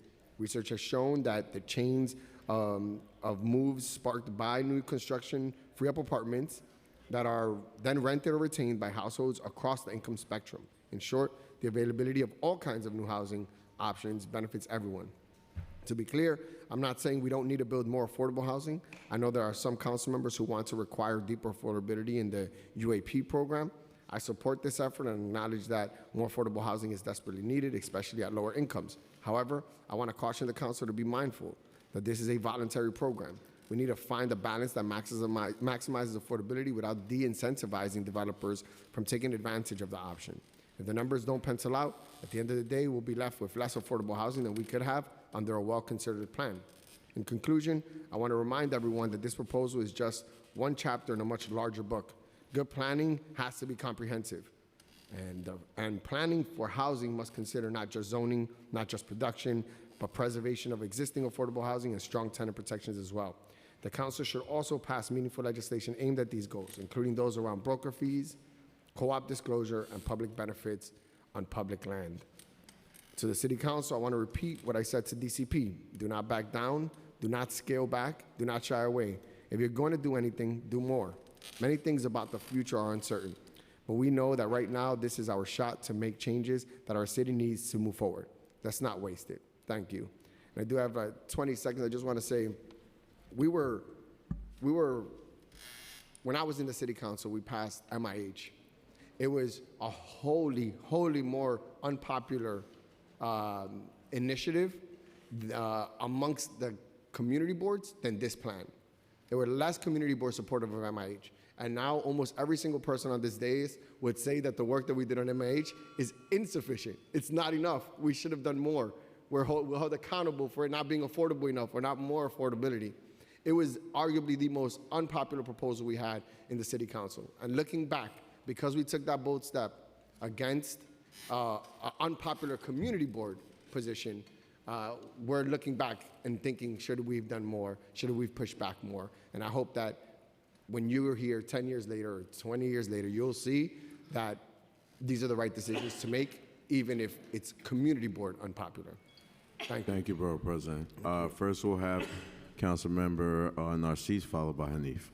Absolutely. You know I love you, right? I know you do. It's all good. But all you love. mentioned District 18. Yes. In the city of yes, I'm in agreement with a lot of things that you said. We want to do our part. Mm-hmm.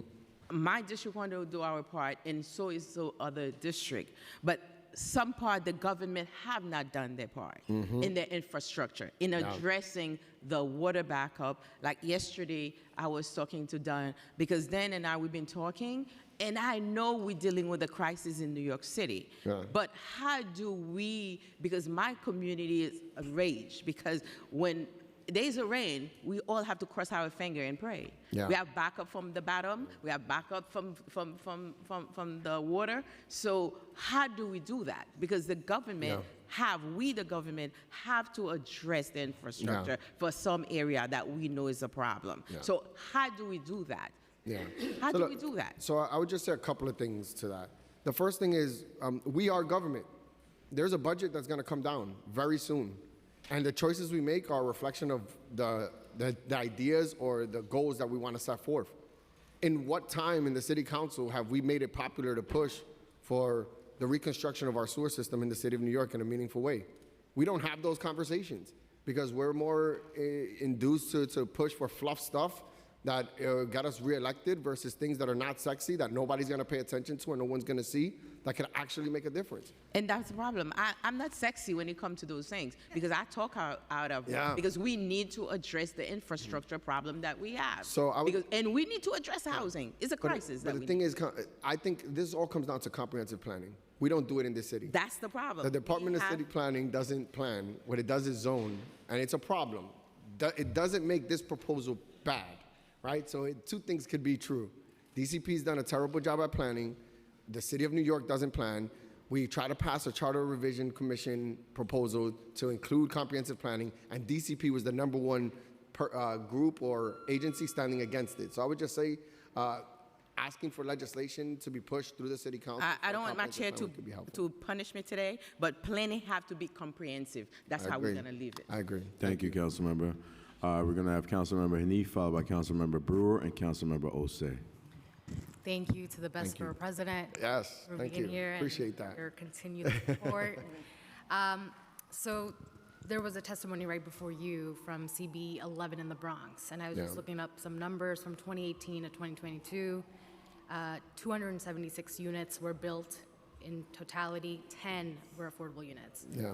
Brooklyn Community Board 6, which I represent, between that time frame, built 593 units, 1 affordable unit. This has, of course, changed due to the Gowanus rezoning, bringing me to the top 10. Yes. And then Queens Community Boards 9, 10, 11, all built less than 300 units each and less than 15 units of affordable units. Could you just share why some of these communities have been able to get away with not building anything meaningful? And despite having ULURP, despite having community board representatives who are selected by borough presidents with input from council members, why is it that we are lagging behind? So it's a perspective that I've been able to gain becoming borough president that is different than when I was a council member. Member deference is one of the biggest problems we have when it comes to being able to build citywide adjustments or citywide solutions to citywide problems. We are not a fiefdom in any way, shape, or form. These local communities think that what happens to them doesn't affect the rest of the city, and it's just not true. What happens in your community affects the rest of the city of New York. And it's hard for us to have comprehensive conversations about dealing with crisis in a citywide level when member deference is king. And that is an issue that I think we should talk about and we should address. Because I do think that the exercise that we're having here, while in policy, is very strong, and the city of Yes is the right thing to do. I think something that is lost upon people that is even more deeply important is that we're about to pass a citywide text amendment. That is speaking to a city council that can come together to address an issue as a whole, not doing spot work or spot zoning or spot fixes to one school or one neighborhood, just actually coming together and doing something for the city as one, which I think is more valuable than even the proposal itself. Thank you, Councilmember Hanif. Next, we're going to have Councilmember Brewer, followed by Osei and Ariola. We've also been joined by Chair Hanks. Thank you very much. I actually have the same position as council as I did as borough president, and I did support MIH. However, the challenge for me is this notion, and it was definitely told to me in the de Blasio and the Adams administration, which is the market in high-density, high-income areas will solve all your problems for affordable. I don't agree with that.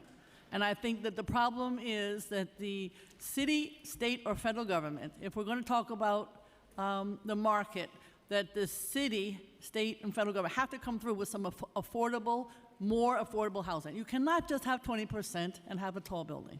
And that is what I was told for like 8 years. Gail, I'll put all my money in the Bronx. I told that all of my subsidies gonna go to the Bronx. I want affordable housing. I want affordable housing. We got the schools, we got the transportation, and I'm just tired of being told over and over again, just market. So you have some not as dense, but in Brooklyn you have some dense. How do you answer that question? Because I'm all for rezoning. I've been doing this for a long time. I got the rezoning. But why are we doing it if we're not getting to the affordable at the same time? How do you answer that question in your area? For me, it's a balance. Subsidized affordable housing is deeply important, but we also need to have the market angle, the market value to it is also important. If we can't do it all. We can't build through the lots that are available to us by HPD and by the city of New York. I have no lots, 0 lots. Right. So I just think the affordable housing that gets built through MIH is deeply valuable, and the subsidy should be happening in your community. I actually disagree with the city of New York in how they move forward with subsidizing affordable housing in the city. because it's actually neighborhoods in Manhattan or parts of Brooklyn that are not building that could actually sustain more students that might be challenged or have poverty being a foundational piece of their upbringing. They need to go to better schools, and those better schools are in places that don't build housing. They have better parks, better transportation systems. So I actually think that when it comes to the subsidy of affordable housing, that the city should be diversifying its work and not putting all of its money in the South Bronx or in parts of But east you part didn't of say Brooklyn. that in your testimony, and I would hope that in the future you would say that. The thing is, I think this is, because this is not comprehensive, I think the challenge that you guys have right now is that you're trying to cram everything into this one proposal. I see this proposal as a chapter of a larger book. I know, but the thing... Unfortunately, the Councilmember city, Brewer, if you could I just wrap want it to up. say, unfortunately, I just don't think the city wants to write the book. This mayor is not going to write a book. But this chapter is still valuable and it's still important. And I hope that our future leaders and you guys can help finish that book, which includes affordable housing, infrastructure, parks, transportation, schools, all those things that are important. But we don't do comprehensive planning. We are all working as individuals instead of working as a whole. And this mayor has a good plan here, but doesn't do comprehensive work, unfortunately. Thank you, Councilmember Brewer. Next, we're going to have Councilmember Osei, followed by Ariola, then Palladino. Good morning, Good Borough morning, President Reynoso. I just want to speak. Oh, pause. We have to pause. The live link is down. Pause 1 second.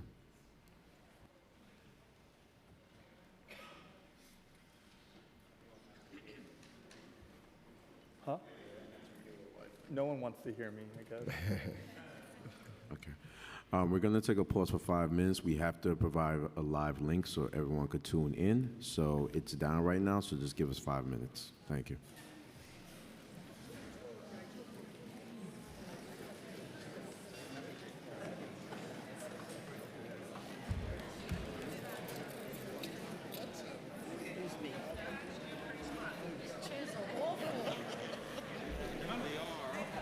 ¿Todo bien?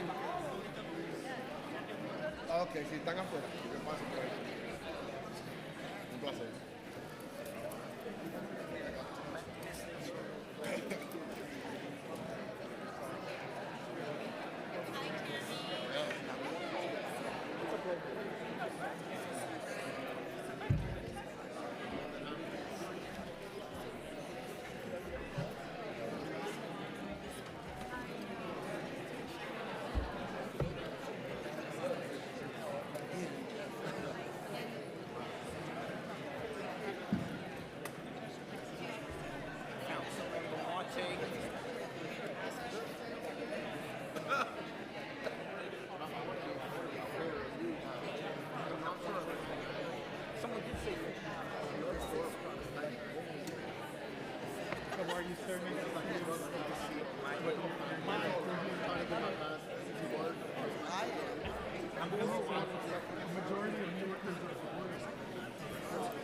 Only in the area. Now the polls are going to pay for it. This is a poll. 1 week, Cuomo was going to be the next mayor.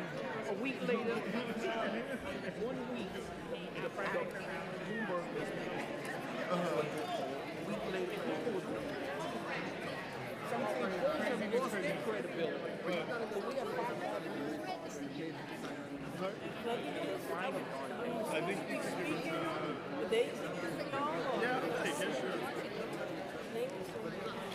There are 5,000 empty night shops. Not one word about it. No one has read City of Yes. No one. How you doing? Yeah, I'm on the list. So you're on the list yesterday, last night. Can I give you this? I'm supposed to be speaking, but okay.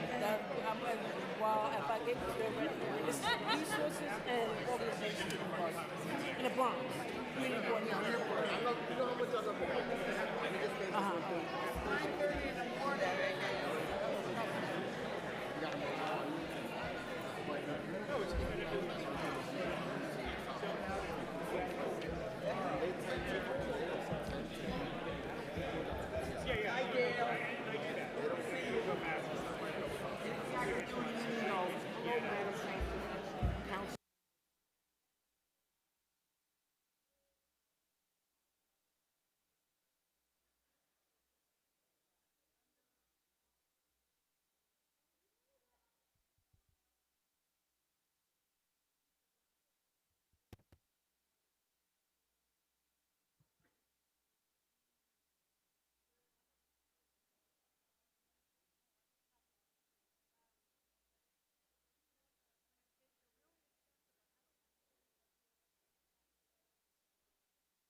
important that the world saw it.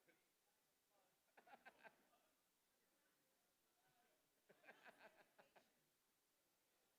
I want to make sure the world can hear your question. The people that are leaving, you didn't want them to hear your question anyway. They can leave. No? Come on, y'all. Sophia doesn't hear.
Ladies and gentlemen, at this time, please find your seats. Once again, please find your seats. We shall resume momentarily.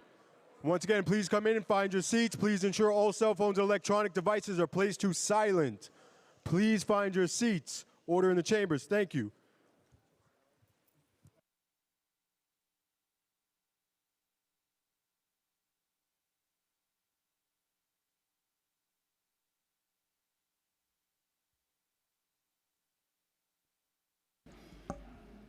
Thank you. If we could just have everyone take their seats. So two quick announcements. We have the link and we're back and running. We're back on live stream, but unfortunately the different rooms on live stream wasn't working. So if you go to the council's webpage, you're gonna see a message below that says, if you're experiencing difficulties watching the live stream of City of Yes for Housing Opportunity public hearing at the Subcommittee of Zoning and Franchise on October 22nd, 2024 at 9:30, please click this link. It's going to be right below. So if you're in touch with anyone that's not here, you can let them know, but you can still access the link. We're going to continue with questions for the Borough President, and we're going to start back with Councilmember Osei. Thank you, Chair. Borough President Reynoso, you seem very supportive of City of Yes. You've been very vocal about that. I do want to ask a couple of questions about some of your support, and maybe you could highlight some answers that make the council more comfortable or gain some insight about City of Yes. Are there other cities that have taken an approach similar to what this city is attempting to do in increasing housing stock, and how has that taken effect on affordability within those cities? If you can list specific examples, that'd be great. So the closest thing to it's never apples to apples is Minneapolis. And I just want to say that this city speaks to exceptionalism when it wants to, and it speaks to it when it doesn't want to, right? It's like this city is not like anywhere else. It's not like Minneapolis until they want to talk about something that they do want to do. And it's like there's no city like New York. So I just want to be careful with this idea of exceptionalism and when we address it. Minneapolis, what it did was in its removal of single family zoning, was, I guess, apples to oranges comparison of an opportunity to do the ADU work. And that allowed for a significant increase in units that actually reduced rents,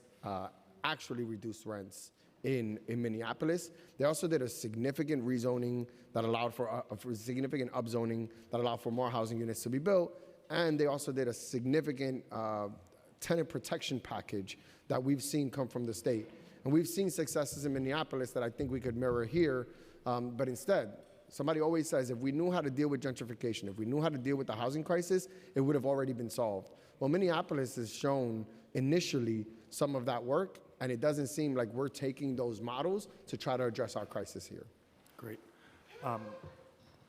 Another concern that I receive from my constituents, or an alternative approach to how to deal with our housing crisis and affordability crisis, is there are so many vacant apartments within New York. Yes. What is your response to that in terms of maybe addressing warehousing, maybe the amount of warehouse units? Sorry, Councilmember, if you could wrap it up, please. Yes. So yes, we have a huge issue, a vacancy issue. I think this is a state issue and not a city one. I think we need a vacancy tax. We need to talk about in your second property, if vacant, you should be taxed at a higher level. So we could either bring income so we could subsidize more affordable housing or make those apartments available for rental. So I would just let you know that I think it's a state issue. I agree that that exists, but the solution, like I said, we can't cram the entire housing crisis solutions to the city of Yes. This is just one chapter of a larger problem, a book. And the vacancy rate is it 1.4% right now? Yes, so right now we're talking about in the city of New York having almost less than 30,000 units available at one time a month in the city of New York, which means that 50,000 people are looking for apartments more or less. 20,000 people can't find apartments, and the people that tend to be those 20,000 are people that can't afford the rents that the other 30,000 can. They end up leaving the city, which is why the flight that's happening outside of New York City is not happening by upper class individuals or billionaires. It's happening by poor and middle class families. Thank you. Thank you, Councilmember Osei. Councilmember Ariola. Thank you, Chair. Thank you so much, Borough President, for coming in today. In your testimony, you encouraged the City Council to pass the City of Yes for housing opportunity in its entirety. You go further on in your testimony to say to the DCP, do not back down, do not scale back, do not shy away. If you're going to do anything, do more. How many community boards are in your borough? 18 community boards. 18 community boards. I have 16. So 10 community boards voted against the City of Yes. Do you think that you're reflective of their needs, their wants, their desires for their borough? I represent the entire city, the entire borough of Brooklyn. Community boards are a representation of a small subset of my borough. If you looked at the polling that was done recently, 81% of New Yorkers support the City of Yes, and I can't turn a blind eye to them. Also, the people that are on community boards tend to be folks that are homeowners, not rent burdened, and are actually housing secure, versus the people that can't attend those meetings because they're either working jobs, are newer families that are actually rent burdened and are not housing secure. So the demographics of the community boards don't tend to necessarily portray the demographics of the entire community in which they represent. So while their opinions do matter, they're not a conclusive representation of the sentiment of the borough. You're the borough president, don't you have a large part of appointing those members to the community board to be representative of what is happening and what is needed for the borough? Yeah, so right now, what we've been doing over the last 2 years, I've been a borough president for 2 years, we've been ridding the community board of mostly members that don't show up is the first line of defense, and now we're starting to have conversations about adding more pro-housing, more pro-cycling, and more pro-transportation, public transportation folks in it. So the community boards are slightly moving towards a reflection of like what my goals are, but also I'm not a dictator or a tyrant. I like the diversity of my community boards. I like to hear about the different needs and wants of members of the borough. What is good for Williamsburg isn't good for Canarsie, isn't good for Coney Island. So I like to hear the diversity of opinions. But again, those opinions are not law, right? Those are the opinions of the community board, not necessarily of the entire city of New York. And I would just give one more example. There are over 60,000 people living in homeless shelters. And I would argue that I've appointed more than 5 people that are homeless on community boards. It would be a lot. And those people need a voice too. And a lot of them are living in Brooklyn, and I want to make sure that they're represented as well, even if they're not on the community board. So that's the work that I'm doing, I'm doing, even if politically unpopular. And I can certainly appreciate Thank you, that. Councilman Varela. But your own testimony just now shows that you have different communities with different needs, which is why the one-size-fits-all approach doesn't work with City of Yes. Thank you so much. Thank you, Councilmember Arriola. Councilmember Marte? Hey, thank you, Borough President, for being here. Thank you, Councilman.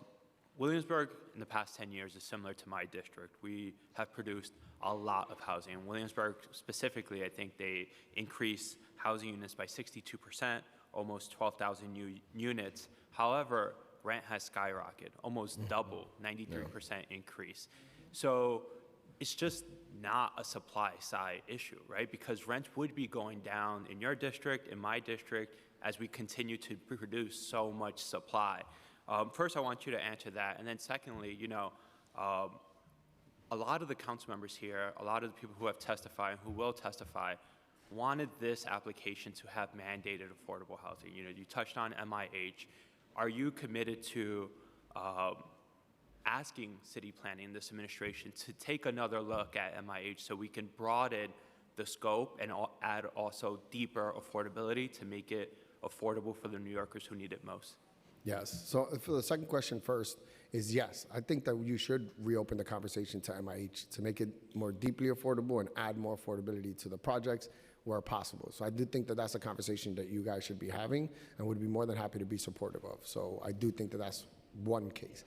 The other thing is that Williamsburg's rezoning in 2005 came alongside the largest downzoning in the history of the city of New York everywhere else. So mostly politically affluent neighborhoods got downzonings, got landmarked, got a reduction in height versus places like Williamsburg that had an increase. So all you ended up doing was moving units from one place to another, but there was no overall increase in housing development at a pace that would be meaningful or representative of the growth of the city of New York. What we're trying to do here is unlock a lot of that, undo the hurt that was put forth by the Bloomberg administration's downzoning in a lot of neighborhoods. So I just think that's my point that I'm trying to make here is, as a council member in Williamsburg, what I feel there is significant, but the work in Riverside, in the Bronx, or in Bay Ridge, in Brooklyn, affect what's happening in Williamsburg. So the rents didn't go down, even though we did our part, because other places didn't do theirs. Thank you so much, Councilman Marte. Councilman Palladino? All right, thank you. There being no more questions for this panel, thank you, Borough President. Thank you so much, Council. Thank you, Chair.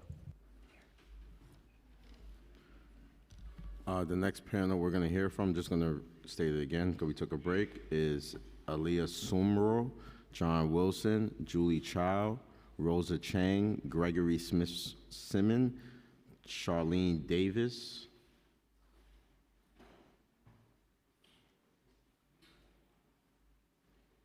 and Mark Greenberg.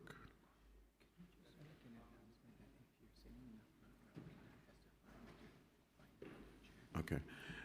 If you're in the front row and you're not testifying, you have to find another chair. So, sir, if you're in the front row and you're not testifying, you have to find another chair, please. The following group that we're going to hear after this group will consist of Gordon Lee, Layla Law Gisco, Renee DeSantis, Alfred Brand, Paul Briscoe, and Ronald Colangelo. Colangelo, that's right. Correct me out loud, but don't do that again. Thank you. All right. If you could just come to the front. Thank you. It's all right to correct me. I'm going to butcher some names today. First, you're going to hear from Aliyah Sumro. Good morning. My name is Aliyah Sumro, and I'm the Deputy Director for New York City Policy at the New York League of Conservation Voters. Thank you, Chair Riley and members of the Zoning Subcommittee for the opportunity to testify. NYLCV strongly supports the passage of City of Yes for housing opportunity. Our city faces two pressing challenges, the climate crisis and the housing crisis. While the state boasts some of the nation's most ambitious climate laws, the city's zoning regulations often act as a barrier to reducing our greenhouse gas emissions and addressing the pressing need for denser, more affordable housing. City of Yes will serve a dual purpose, mitigating the impacts of climate change. I'm so sorry to interrupt you. Before you stop, Sergeant, just stop our time real quick.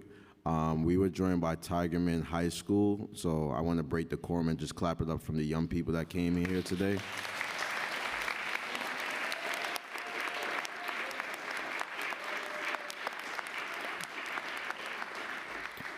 Thank you for coming in here. Let's start that over again. Should I start from the beginning? Yeah, you can start from the beginning. Go ahead. Good morning. My name is Alia Sumro, and I'm the Deputy Director for New York City Policy at the New York League of Conservation Voters. Thank you, Chair Riley and members of the Zoning Subcommittee for the opportunity to testify. NYLCV strongly supports City of Yes for housing opportunity. Our city faces two pressing challenges, the climate crisis and the housing crisis. While the state boasts some of the nation's most ambitious climate laws, the city's zoning regulations often act as a barrier to reducing our greenhouse gas emissions and addressing the pressing need for denser, more affordable housing. City of Yes will serve a dual purpose, mitigating the impacts of climate change and improving housing accessibility and affordability for New Yorkers in an equitable manner.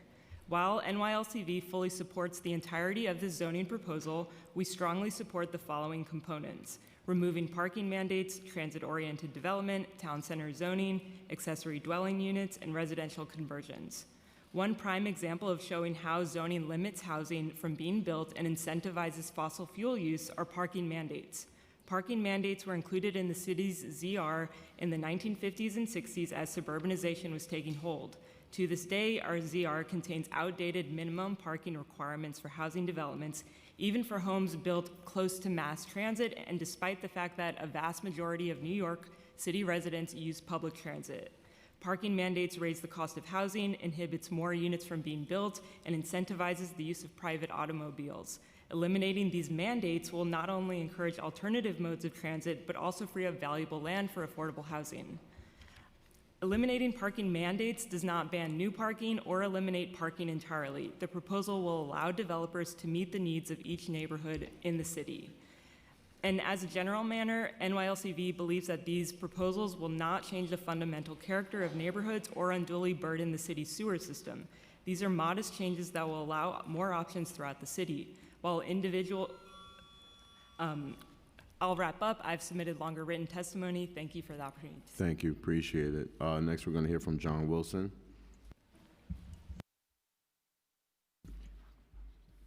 John Wilson. Okay. Next, we're going to hear from Julie Chow. Thanks, Chair Riley. My name is Julie Chu, and I serve as the Vice Chair of the Land Use, Housing, and Zoning Committee for Manhattan Community Board 5. I'm here today to testify on behalf of CB5. In July, our board passed a conditional resolution in support of the proposal with 34 votes in favor and 1 against. We are currently facing an unprecedented housing crisis in our city, and as folks have noted, vacancy rates have reached their lowest levels, while our homeless shelters are operating at peak capacity, leaving many vulnerable individuals and families without stable housing. This alarming situation requires urgent action, and we cannot afford to wait any longer.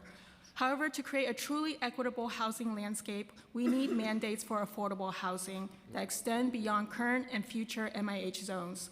Relying solely on incentives and government agencies to create affordable housing is insufficient, especially when half of our city is rent burdened and a third of our residents are severely rent burdened. We must go further. There should be a requirement for a minimum number of affordable units in all projects over a certain size, whether they are new construction or building conversions. This is essential to address the severity of the housing crisis we face. We're asking that the transfer of development rights for housing developments be required to include affordable housing comparable to the UAP minimum in order to generate more affordable housing in our district. We must implement robust tenant protection programs and expand home ownership opportunities to prevent displacement. In our district, conversions often fail to meet open space requirements and frequently request waivers from the Department of City Planning. This only worsens our already limited access to green space. Therefore, we strongly urge our elected officials to mandate a minimum of 10,000 square feet of privately owned public space in very high-density residential developments, similar to the requirements established in the East Midtown rezoning. Furthermore, these open spaces should include vital amenities such as public bathrooms to effectively meet the needs of our community. Thank you for the opportunity to testify today. Thank you. Next, we're going to hear from Rosa Chang.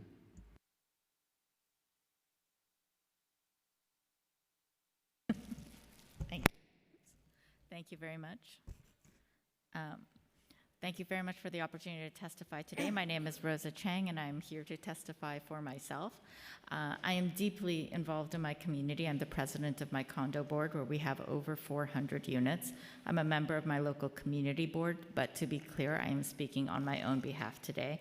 I have served and continue to serve on PTAs and SLTs for years at 3 public schools. I am the co-founder of a new public plaza creating desperately needed recreation space in a historically disadvantaged community with over 47,000 residents that live within a half-mile radius of the plaza. All this is to say I care deeply about my neighbors, my community, and my city. I am so excited that the city is working to update our zoning text to adapt to our evolving needs. We are not the same city nor the same people that we were in 1960. We need to build homes for existing and new New Yorkers, for renters and for owners, for our children, our adults, and our seniors. I am in support of the City of Yes with conditions. With upzoning and the resultant increase in the people living in our communities, we need to ensure that our infrastructure keeps up with the increased density. We need to address the quality of life concerns. A zip code set aside for civic infrastructural funds would keep infrastructural improvements in the community that is being densified, specifically funding for parks and open space, school seats, and hospital beds. The 10-year sunset provision for off-siting of affordable housing should be reduced to 5 years. We want affordable housing in our neighborhoods and in every neighborhood that is increasing in FAR. For conversions and enlargements above a certain size, we must mandate essential building infrastructure, including garbage collection and storage rooms, package rooms. As we densify, we create more trash, more deliveries, which inevitably impact our sidewalks. Regarding large campus infill projects, mandating any additional residential space, oops, I'm done.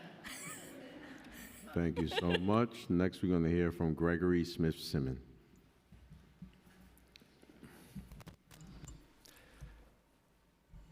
Thank you, Chair Riley and council members, for the opportunity to testify, and thank you for addressing the urgent need for affordable housing in New York. I'm Gregory Smith-Simon, Director of the Center for the Study of Brooklyn and Professor of Sociology at Brooklyn College and the CUNY Grad Center. For the past 2 years, I've been conducting research on basement flooding in New York, funded by a U.S. Geological Survey project. I support City of Yes. At the same time, I want to warn the committee that our research finds that current City of Yes proposals would legalize apartments in cellars and basements that would put the most vulnerable families at deadly risk, especially from floods. City of Yes recognizes that living in apartments below ground level during a flood can be deadly, so it says basement apartments won't be permitted in coastal flood zones. However, when 11 New Yorkers died in basement apartments during Hurricane Ida, none of them lived in coastal flood zones. They died from rain flooding, not coastal flooding. Unfortunately, there are no existing maps to predict what properties are more or less likely to flood from rain. The city's own predictions show that by 2080, rainfall like Ida would flood thousands of streets in every single city council district. Our research found rain flooding happens even on the highest elevations, and basements sometimes flood on blocks where the street itself never does. There is no way to make cellars, which are below ground, safe from floods. There are other risks. Asthma is epidemic among low-income children of color. Basement apartments would disproportionately expose kids at risk to known asthma triggers, including mold, rodent and mouse droppings, and natural gas and exhaust from furnaces and hot water heaters. Basement apartments also expose people to naturally occurring radon gas, which causes 21,000 cancer deaths last year and has a greater effect on children than adults. We need to make sure that we're creating housing that is both safe and affordable. Burying poor New Yorkers in basement and cellar apartments during climate change is a well-intentioned but deadly move. Anyone concerned about the most vulnerable New Yorkers must prevent this part of an otherwise admirable bill. Thank you. Thank you. Next, we're going to hear from Charlene Davis.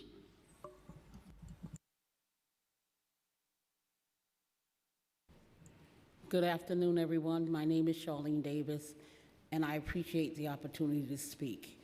Normally, when I come to different places and organizations, you don't see people like me here. It's very difficult for someone who's handicapped or someone who has asthma to get into buildings and stuff and elevators. I feel that this proposal is not one that was well thought of. There's a lot of issues that need to be taken care of first. It feels like you're putting the cart before the horse. I want to thank our Brooklyn Borough President for allowing me to be on the community board. For 5 years, I tried to get on the community board so that I could represent people like myself. Coney Island is where I live at. Coney Island is a peninsula. We have a lot of issues and stuff there with transportation, schools, and also a rat issue. I know that he had a program that was supposed to deal with mice and stuff, but with all the digging and everything that they're doing in the communities and stuff, it's running ragged. We have to do something about that. We also have to do something about the infrastructure. Coney Island floods very easily.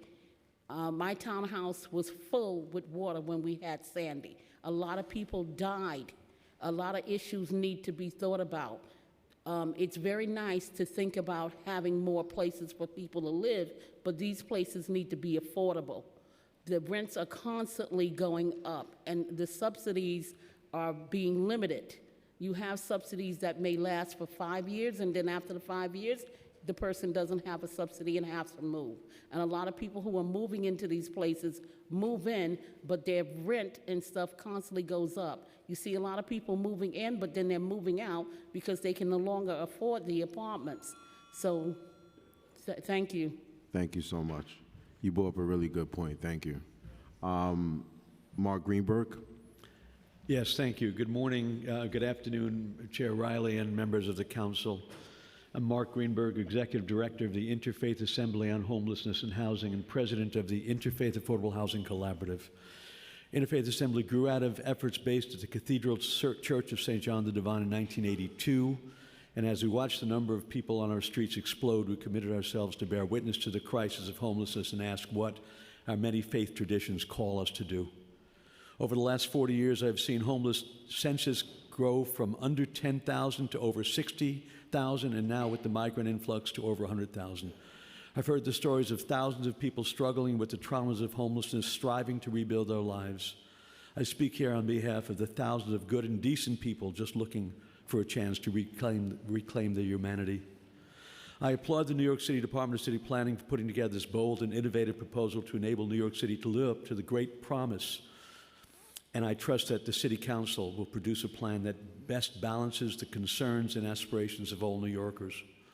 All great faith traditions command us to stand in solidarity with those who are struggling, and New York City should do no less.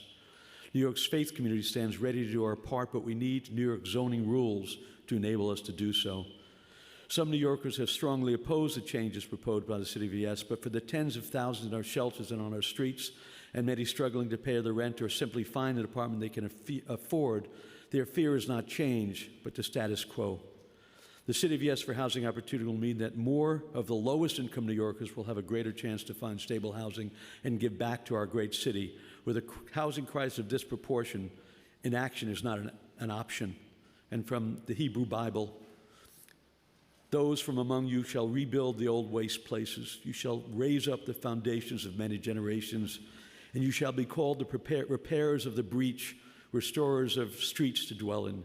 Let us be known as the repair of the breach and restorers of streets to dwell in. Thank you so much. Are there any questions for this panel? Councilmember Hanif. Less of a question and more of a comment. It's just really wonderful to hear the support from faith-based institutions, and I appreciate you acknowledging the thousands of people who are not here, who are not housed, who would be benefiting, and thinking about this proposal as a collective, as opposed to how is it going to impact me, is the framing that I think we should all be thinking about. So thank you so much. Thank you, Councilmember Hanif. There being no questions, this panel is excused. Just two quick announcements. One, the regular link is working back again. The regular link is working back again. Two, due to technical difficulties, we're going to push online testimonies to 1:30. That means we're going to get some more in-person testimonies in, okay? All right, so the next panel that I'm going to call up is Gordon, the panel that's in front. You guys could come up.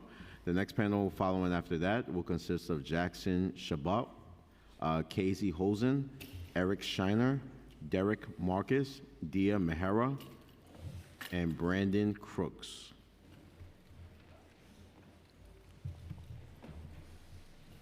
From this panel, we could begin with Gordon Lee.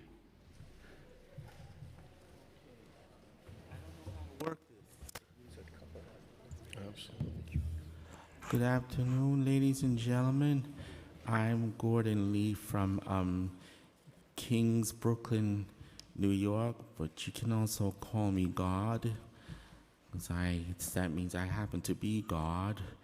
I was a Nixon protester when I was born in June 23rd, 1973. Also, Vice President Gerald Ford in Broward County, Fort Lauderdale City, Florida. I came to Brooklyn, King County, New York City in 1977 when they elected James Carter, and I grew up here under the Reagan presidency. I also take issue with what I was told is the idea of the City of Yes. You know, it was given another name, City of Mess.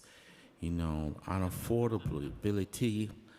The mayor wants to make sure that everything's unaffordable, and he wants to eliminate community control, and he wants to make policies only for the developers.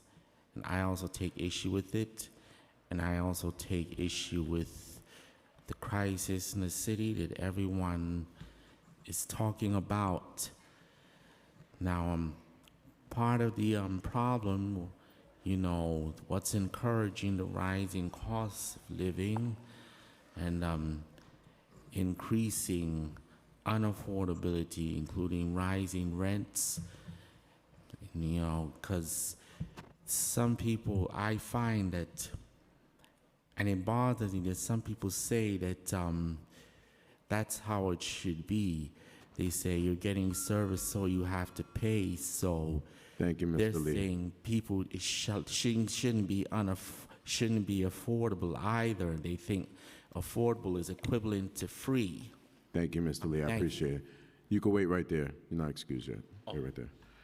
Next, we're going to hear from Layla Law Gisco, but first, I just want to state for record we've been joined by Council Member Lee.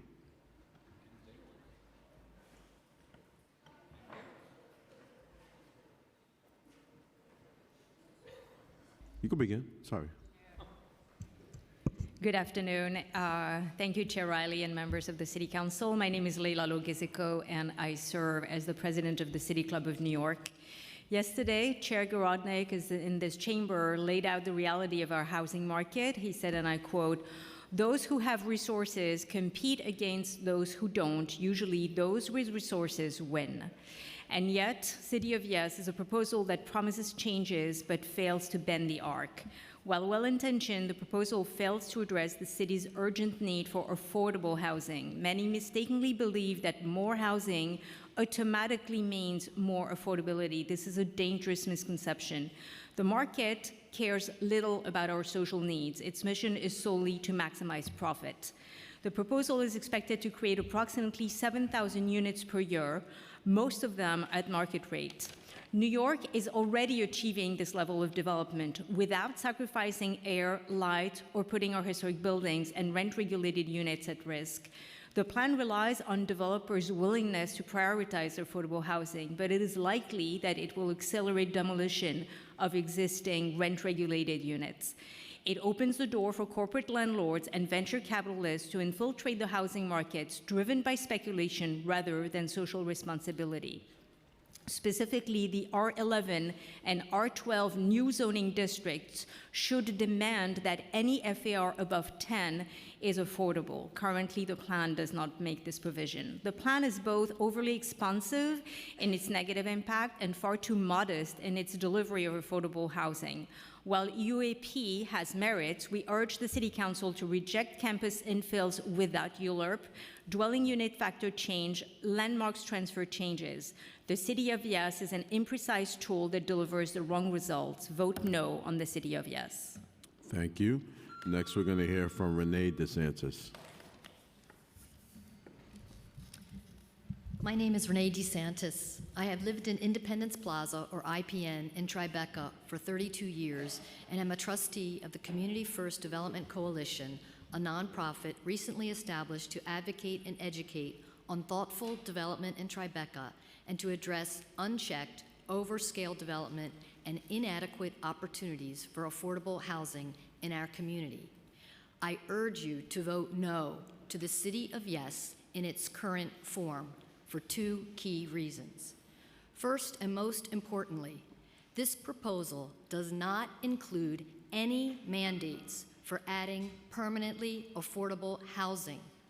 And when you hear about all of the, quote, additional housing potentially being built under City of Yes, in my community, this housing typically means luxury towers filled with large, expensive units completely out of reach for the vast majority of New Yorkers, not affordable housing units.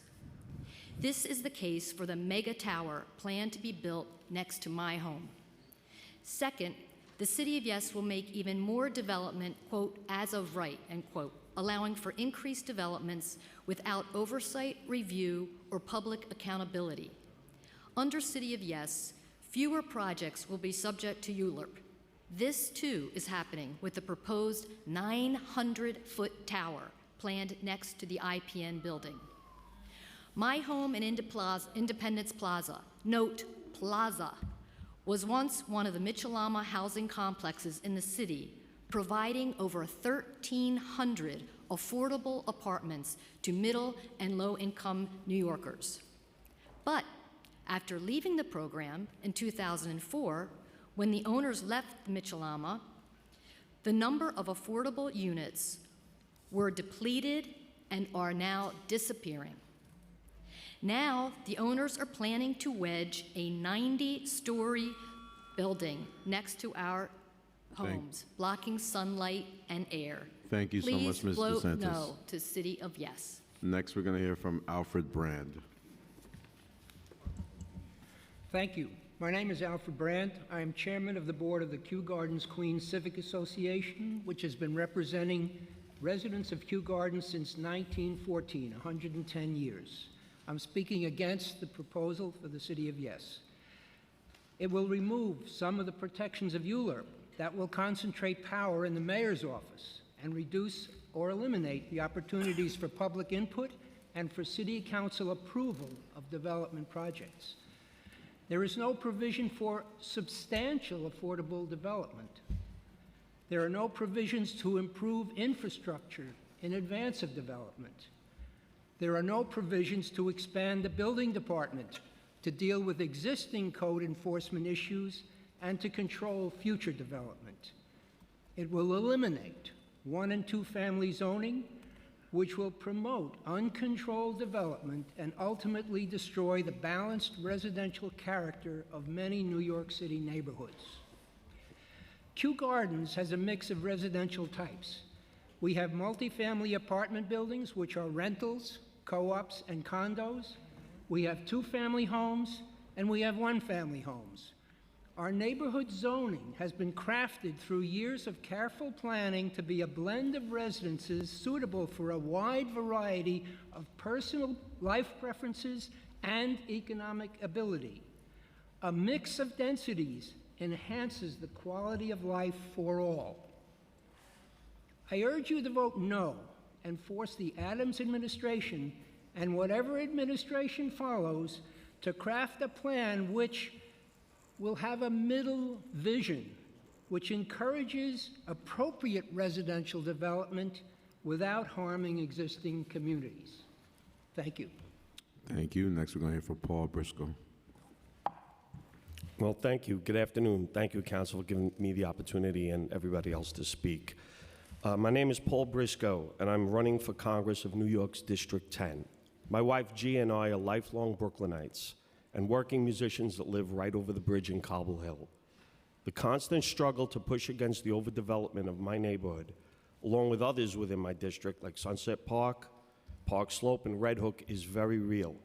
We already live in a city of yes, and it's overcrowded and unsustainable.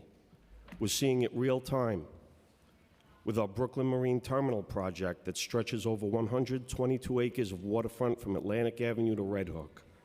Developers and city planners say they include residents and community input meetings, and they conveniently do by holding these meetings on weeknights, usually at around 5:30 at night, with little to no community outreach or door-to-door engagement. It's a game that's designed to make you feel like you're involved, when the truth is you're not. Behind the scenes, these decisions are having already been made, getting the most money out of every square foot of parcel. So when I hear the mayor and the city council pushing for this rezoning, it begs the question, where are our elected officials' priorities? We have a rapidly declining infrastructure where our schools and transportation can't keep up with demand. But our city is quick to spend housing on illegal migrants within hotels and open shelters like the 10-story mega shelter in Clinton Hill. But they don't see our mismanaged subway system, the lack of parking in many boroughs, and our crowded classrooms. We are tax-paying residents that want better roads, better schools for our kids, safer communities with less crowding. Stop punishing people that want to live in a low-density area. That's our right. Many families opt to stay at our city's border just so they can have some space. Yet the luxury high-rises continue to sprout up, and there is little to no affordability within their confines. Thank you. Thank you. Next, we're going to hear from Ronald Colangelo. There you go. I don't own the Phoenix Suns. So the problem is a lot of people don't believe what goes on in the city council. We make decisions that really don't. You're closing Rikers Island 2027. You don't have anywhere to put people till 2030, 3 years. What's going to go on with that? Next, you complain the commercial real estate in Manhattan's dying. Your answer, congestion pricing. Let's try to keep everybody out. They've upzoned my neighborhood. They're going to open 7,000 apartments along the Metro North station. So I guess we've taken care of 1/10 of the problem that you're discussing. But the city of Yes doesn't really look into what's going to happen tomorrow to the homeless people. We're talking about years and years in the future. What's going to happen to these people living on the streets when it's 15 degrees out? You have all these nice-year apartments that are closed for renovations. That needs to be addressed now. Hundreds and hundreds of them. Oh, they have bad this, bad that. The problem is you have to start dealing with the homeless crisis today and not plan for something 5 and 6 and 8 years ago when people in commercial real estate are going to make a fortune by putting up these buildings. And the city of Yes now, oh, you got this property here on the corner. It's 150 by whatever. We're going to tear that down. We're going to put up a 10-story building. Talking about doing it right down the block from my house. Oh, we're going to take this down. No parking regulations. I live near Jacoby Hospital. If you don't have a spot at 8 in the morning, you're done for. There's people everywhere. Also, they've made a decision that since you are going to close Rikers Island, they're going to move in prisoners into one of the buildings in Jacoby. They're sick and dying was the first thing. Then the city council said, oh no, they're going to be pretrial detainees. We can't even get a straight answer out of anybody. What's going on with this building? And you wonder why people don't believe you. You can't even get a clock to work.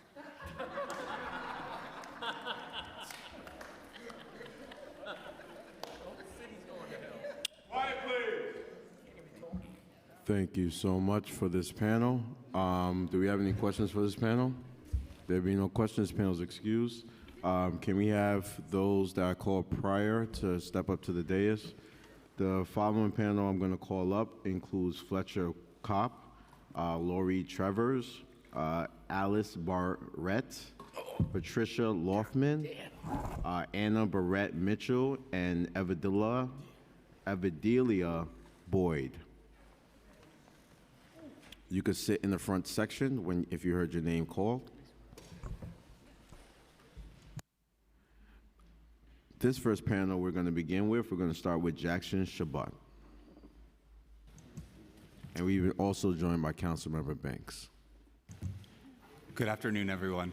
My name is Jackson Chabot, and I'm speaking this afternoon on behalf of Open Plans, where I'm the Director of Advocacy and Organizing. I want to speak to car dependence relative to the City of Yes proposal. Research shows parking mandates have detrimental effects on urban environments and contribute significantly to car dependence. By requiring developers to provide a specific number of parking spaces, as our current zoning does, these regulations encourage the belief that car ownership is essential, leading to a culture where cars are prioritized over other forms of transportation. Developers often build larger structures with more parking than is necessary, as the Department of City Planning said yesterday in their presentation, with numerous examples in many districts across the city. This leads to less dense, more car-centric neighborhoods. This sprawl not only increases the reliance on vehicles, but also reduces walkability and access to public transportation. Additionally, the focus on accommodating cars can divert resources away from essential public services, such as transportation systems, pedestrian infrastructure, etc. This creates a vicious cycle as public transportation becomes less viable and more individuals turn to cars, further reinforcing the need for parking. In summary, parking mandates foster car dependence, promote urban sprawl, inflate housing costs, and undermine public transportation. To create more sustainable, livable cities, such as ours, it is crucial to rethink these regulations and prioritize transportation options that reduce car reliance. I'll offer in the remaining 30 seconds that cities far more car dependent than ours, such as Minneapolis, Anchorage, Alaska, and Austin, Texas, have already lifted parking requirements. I'd also like to offer that in organizing for this work, we had people submit testimony as well. I'll read just one of them. Cars are the biggest public health and safety crisis in New York City. Like guns, we need them to get them off our streets, from Allen, among others. Thank you. Thank you. Next, we're going to hear from Casey Hosen. Casey? Oh. Okay, hold on 1 minute. All right. The panel that's supposed to be right here, right now, consists of Jackson Shabbat, Casey Hosen, Eric Shiner, Derek Marcus, Dia Mahara, and Brandon Crooks. If that's not your name, you have to wait in the front. It's all right. I think you got confused. You're next up. Okay? You could go back. Casey, you may begin. Good afternoon. Hello, council members. My name is Kazi Hussein, and I'm a proud union member and a proud resident of Elmhurst, Queens. I am here to express my strong support for City of Yes for housing New Yorkers. Even people like me with good union jobs are having a harder time finding good, affordable housing. We need more housing all over the city. The proposal is a good way to make that happen. Please vote yes for City of Yes. Thank you, everybody. Thank you. Next, we're going to hear from Eric Shiner. Good afternoon. I'm Eric Shiner, the president of Powerhouse Arts, a brand new cultural nonprofit located in Gowanus, Brooklyn, dedicated to supporting artists in production, education, and community engagement. Today, we express our strong support for the City of Yes Housing Initiative and highlight the urgent need for affordable housing solutions to prevent the ongoing displacement of artists across New York City. As one of the world's great cultural capitals, New York thrives on the creative and energy of its artists. These artists and cultural workers are essential not only to the city's identity, but to its economy. New York's cultural sector generates more than $110 billion annually, fueling industries such as tourism, education, and hospitality. Yet, the soaring cost of living, especially housing, has made it increasingly difficult for the very people who enrich our city's cultural fabric to actually afford to live here. Powerhouse Arts, situated in Gowanus, is witnessing this displacement of artists firsthand. Gowanus is a neighborhood known for its rich artistic history and is undergoing rapid change. Without proactive measures, the artists who have long called this area home will be priced out, along with the cultural legacy they've built.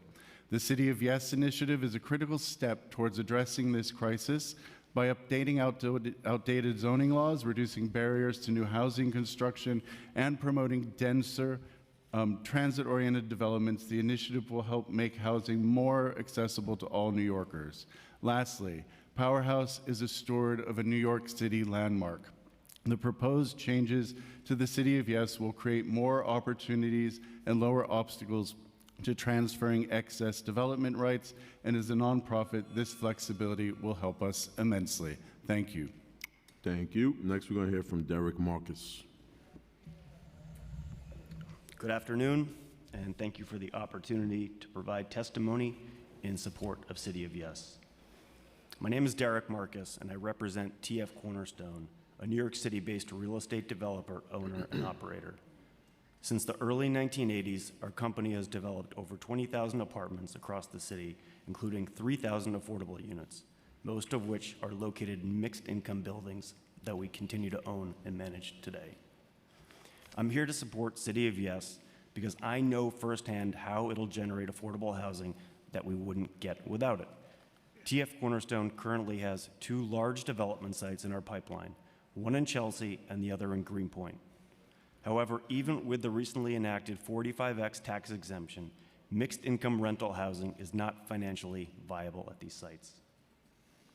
But with the City of Yes proposal, especially the UAP bonus and the elimination of parking minimums, we would be able to move forward with these developments as mixed income rental projects, creating 1,400 units, including 350 homes for low-income New Yorkers. Without City of Yes, the only feasible development at these sites is market-rate condominiums, which are simply out of reach for the majority of New Yorkers. The reality is straightforward. We need zoning policies that incentivize and support the development of mixed-income rental housing if we are to effectively address the city's housing crisis.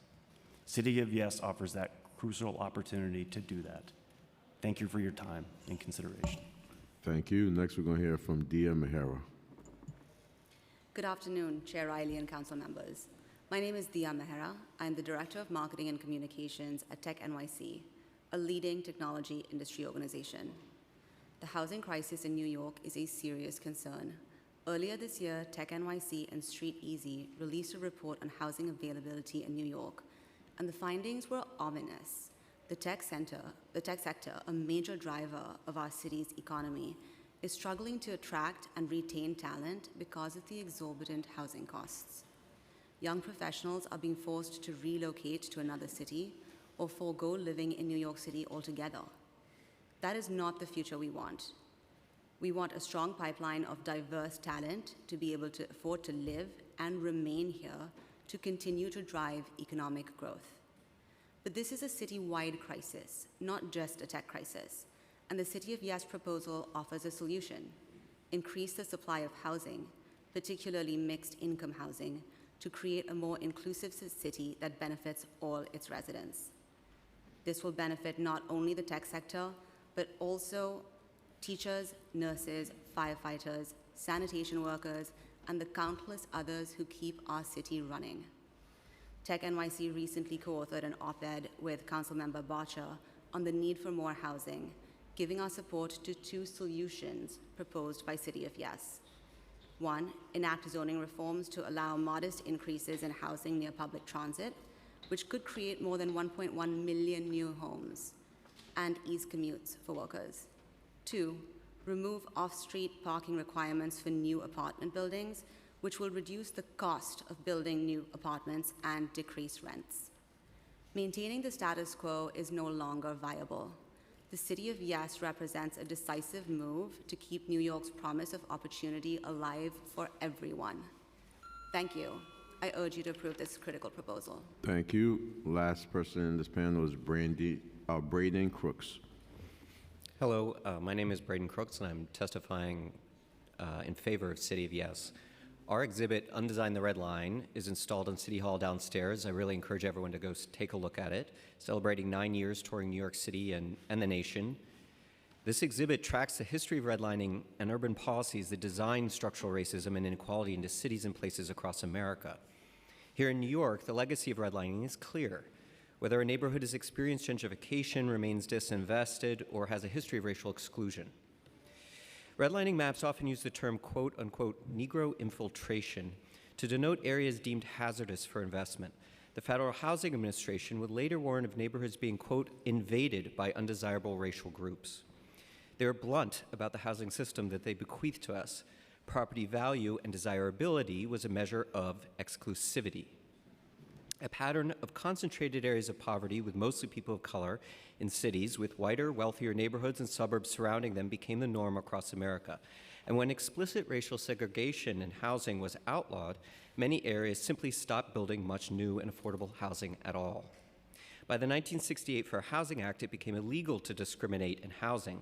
Though that didn't end racial discrimination in real estate, it did spur an already growing movement of restrictive zoning, including single-family home zoning, setback requirements, minimum square footages, and more. All of this meant that little to no new housing could be built in many exclusive areas. At least since the Fair Housing Act, not one comprehensive change to New York City's zoning code has made it easier to build new housing across the entire city. Building a little more housing in every neighborhood would be a historic break from a history of exclusion that dates back to redlining. It is far from the only thing we need to do to undesign the legacy of redlining, further fair housing, rebuild wealth in communities, and assure everyone has the right to a home. But it is a critical step. Thank you. Thank you. We're going to begin with Councilmember Palladino, followed by Councilmember Lee. First off, I'd like to start with you on the end there with the glasses. I'm not sure. I believe your name is Jackson? Kazi Hussein. No, I'm not you, sir. You. That's correct, Jackson Chabot. I want to know what your objection is. I hear a lot. First of all, where are you from? Originally, or where do I live now? Originally, where were you born? And how long have you lived in New York? Do you want my original address too? Excuse me? Do you need my Excuse me? original address as well? No, I do not, and don't get smart. Okay. Okay, because I don't like it. I was born in Cincinnati, No. Ohio. Cincinnati, Ohio. Okay. What's the Correct. population of Cincinnati, Ohio, my friend? These days, I think it's about 600,000. 600,000. Correct. Now you move to the big city, 8 million people. Wow. About 8 years ago, for the record. 5 years ago, that's it? 8 years ago. 8 years Thank you. ago. Okay, so you're a newbie. Let me explain something to you. You claim car dependence. That's correct. That's right, because Yes. you've only lived here for 8 years. You don't know a thing about New York or how we work. Okay? How dare you come to this panel with your so-called expertise and kill car people? Car people are murderers? I mean, look, what did you lay out? Because actually I was cracking up. You actually made me laugh. I saw. Okay, this is not Amsterdam. This is New York City. I didn't Take say a it was. back seat because you have no idea what you're talking about. Next, you. I'm going to go with you. And I'm going to go with Do I get an this. opportunity to respond? Excuse me. Excuse me. Sir, all right, 1 second. I have Councilmember, 1 second. Okay, sorry. I don't like my hearings going like this. Okay. I like people to have respect. So what we're That's going to right. do moving forward, council members are going to direct their questions to a panelist. The panelists are going to have a short response, and then council members can redirect. And tell But them to have everyone's respect for going to have respect for each other. You can start the council members' time over again, all right? Mr. Jackson, you can respond to the council member, and then council member, you can proceed with your next Thank you, question, Council- please. Thank you. Presently, I'm a District 39 resident. I live in Park Slope. I live very close to the 2-3 train. I also live right across from a parking lot that has approximately 15 spaces. Consider this. All of you could be my neighbors. This podium could be my neighbors. The first row could be my neighbors, and yet we have parking there. I would love to see you be my neighbor, Councilmember Palladino, so that you can also You're live sweet. close to the train too. I'd offer for your district, I came to the school in your district, which you wrote the letter of support for their school street. I took the 7 train to the end of the line, and then I took the bus to your district. I understand the context. So yes, I might be a relative newbie to not having been born here or not having lived here, But so many other people that are testifying today want to live in New York City as well, regardless of whether they were born here or if they moved here more recently than not. So yes, to answer some of your questions, I'll cede the time. I don't have anything further to say. Thank you. Councilmember, you could direct your question to someone else. Please no clapping. Excuse me, I'm sorry. You could direct I your could do- next oh, question. Thank you. Okay, you came to my district when I closed that one street, That's correct. It was roughly last day but of in school. College Point. Yes, that's correct. Yes, because I do believe in all of that. However, when you come after cars and people who need them to get around, you were in my district, it took you a while to get around, did it not? Yes, and guess what? It would have been a lot faster to get there if the bus had not been backed up by vehicles, and there were other many working class neighbors in your district Look, that were when on you the bus live in- with me both to and from. Jackson, when Yes. you live in a residential area such as we do, we need our cars to go to the stores, to buy our food, to go to do our banking. We need our cars. So City of Yes is, we've got a lot of different issues here. Right here today, we have seen an amazing amount of people with a great many needs, that everybody is different. We sit here, we listen to my friend here, the artist, who discussed how wrapping up, important Councilmember. Gowanus is. It is terribly important to maintain that historic part of New York City. You are indeed the fiber of New York City. You are part of it. My family, too, comes from artists, so I understand that. Thank you, Councilmember. Time's over. Next, we're going to go to Councilmember Lee, followed by Councilmember Hanif and Councilmember Dinowitz. Hi, how are you?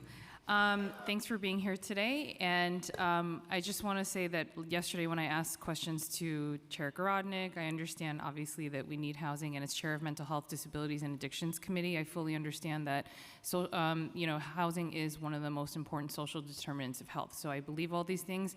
However, the question I wanted to pose to you all is that I live in one of 2 city council districts that literally has no railway, subways. We rely very heavily on buses and cars. And we have a lot of older adults, seniors. We're a very diverse community in terms of background, ethnic background. I represent parts of Northeast and Southeast Queens. Tons of flooding because of Hurricane Ida, because of the Southeast Queens water table rising, as well as rainfall falling. So I have 2 questions, which is, and this is open for any one of you guys, is how would you propose more housing with the fact that the MTA budget is not improving and that we don't have more bus, in fact, our bus lines and bus services are getting cut. So we need to make sure that we can all live in this city, and this is the conundrum I think that all of us are facing as council members, is that each district is very different. The characteristics are very different, and my issue with this plan is that it sort of has a one-size-fits-all, right? So my question is, how would you propose a district like mine getting around transportation-wise, given the limits? And the second question is more, I guess, for the developer, which is one of the questions I had yesterday for Chair Garodnick is, if we were to perhaps do a sliding scale for the parking mandates but keep them, because as we know, we need to keep city agencies accountable as council members, because we can't even get them to do simple reporting bills on how they're spending funds, right? So can we keep the mandates? And what I understood is that the waiver process, which developers can apply for, is cumbersome. So my question is, would it be beneficial to have a relook at the waiver process but keep the mandates? So those 2 questions. I'll address the parking question. I think maybe a more logical solution, rather than seeking a waiver, is to craft City of Yes so that there's more tailored approaches once you get further out from Manhattan and Greenpoint, Brooklyn Waterfront, Long Island City, Queens. These districts, I think, are better served by transportation. There's got to be a way to thread the needle to address your concerns and address concerns of providing too much housing where it's not needed. I'm sorry, too much parking where it's not needed. And that may be true, which is why I brought up the scale and all of that thing. And also, I will say that I understand Councilmember, cars if can you be could wrap it up. detrimental to health, but even as someone who drives an EV car and the electric grid not being capable of handling everything, also these are challenges that we're facing because people do want to drive more EV cars in my district too. Just wanted to point. Thank you, Councilmember Jackson. I just offer that, as we heard from the evidence yesterday, as you hear from the developers, they'll still build parking in their district, in your district, because they know that you don't have any rail access and that you don't have buses. So there's copious amounts of evidence, both from New York City that the Department of City Planning presented yesterday, as well as nationwide. So happy to share that with John afterwards via email. Yeah, no, totally. And I would like to, again, have the good faith and belief that developers will do right per district wherever they're developing, but also, you know, that's the same with city agencies as well. So I'm just putting that out there. Totally, and I offer the recent Metro North example as one where the developer is still building more parking than mandated. Thank you. Next, we're going to have Councilmember Hanif, followed by Dunowitz. Thank you, and great to see so many of my constituents here testify. And I guess I'll start first with Undesign the Red Line. Thank you so much for taking me through the exhibit a couple of days ago, and it's still downstairs, and I highly recommend that you all really read through the exhibit to learn the decades-long segregation, racial segregation that had been built through policy and has residually just been in place. And council after council, admin after admin, have attempted through the support of community organizing, tenant rights movements, to lift this segregation. And this also speaks to the kind of nativism that was shared with you, Jackson, that additionally fosters xenophobia and all types of social division and exclusionary practices. I'd like to know, in terms of the parking mandates, like, this isn't saying that parking is gone. It's saying it is optional. So actually nothing changes, because the places where developers will have a plan for parking will remain, and potentially, given historical precedents, they may create more parking spaces. Can you just speak to why in the districts that are closer to transit, in rich transit neighborhoods, why removing this parking mandate is critically urgent? Totally. It's fundamentally about housing our neighbors. I alluded to the parking lot across the street from me. I would love for that to be supportive housing. I bike by Chips on 4th Avenue, which serves many at-risk New Yorkers and homeless New Yorkers, and it breaks my heart that these people are waiting in line for food and yet have no place to stay in the evening. And this is near the R train. There's so much new development being built along 4th Avenue, and many of these new buildings have parking because of the requirements, even though it's close to the R train there. And this is true for many of your districts that do have trains. For those that don't, it's a slightly different dynamic, as I was discussing earlier. But it's vitally important that we build more housing near transit so that more New Yorkers have access to good jobs in Manhattan and across the boroughs close to transit. Thank you. Councilmember Dunowitz. There are good jobs in the Bronx, too. By the way, that's why I said that's the not my boroughs. question. Thank you so much. I find it interesting the parking mandate question is one that comes up. The evidence in my district is that when there's as-of-right development, when a developer can provide zero parking, they do, and I don't blame them. They're there to make money, but that's not the needs in our district. I mentioned yesterday, I am interested to hear some of your thoughts, Mr. Marcus.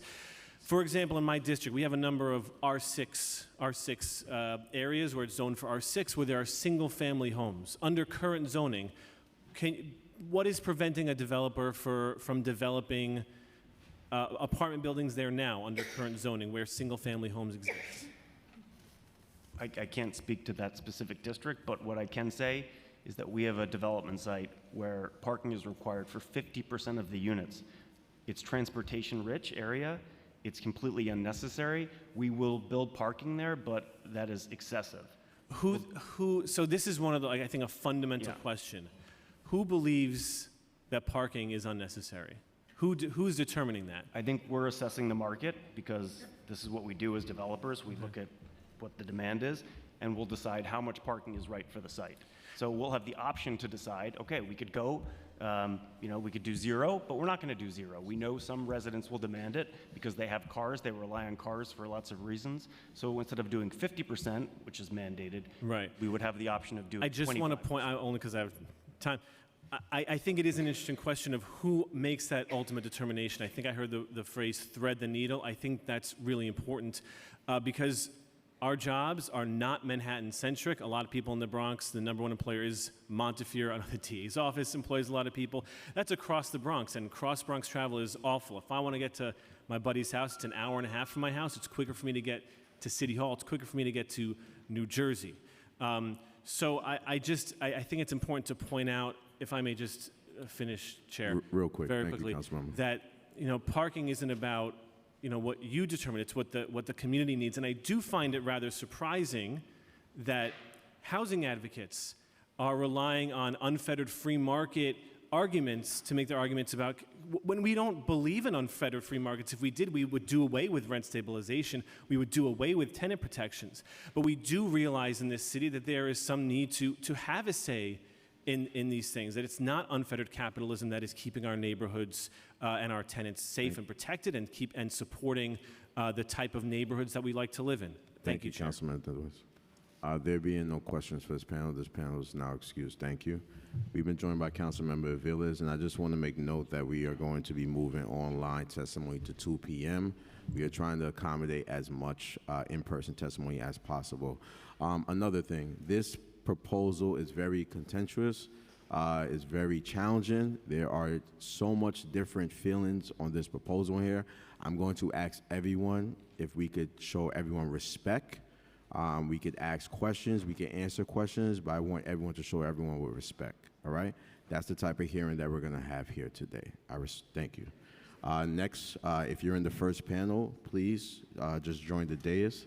The following panel I'm going to call up after consists of Eric Gosho, Emily Klein, Juan O'Neill, Gigi Gerfertari, sorry if I butcher your name, Romario Rodriguez, and Mackenzie Philo. No, you can sit down. You can sit down. That's the following panel. All right?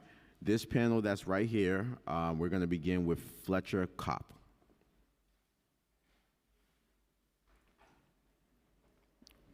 Do we have Fletcher Kopp right here? Fletcher, going once, going twice, okay. Next, we're gonna go with Lori Travers.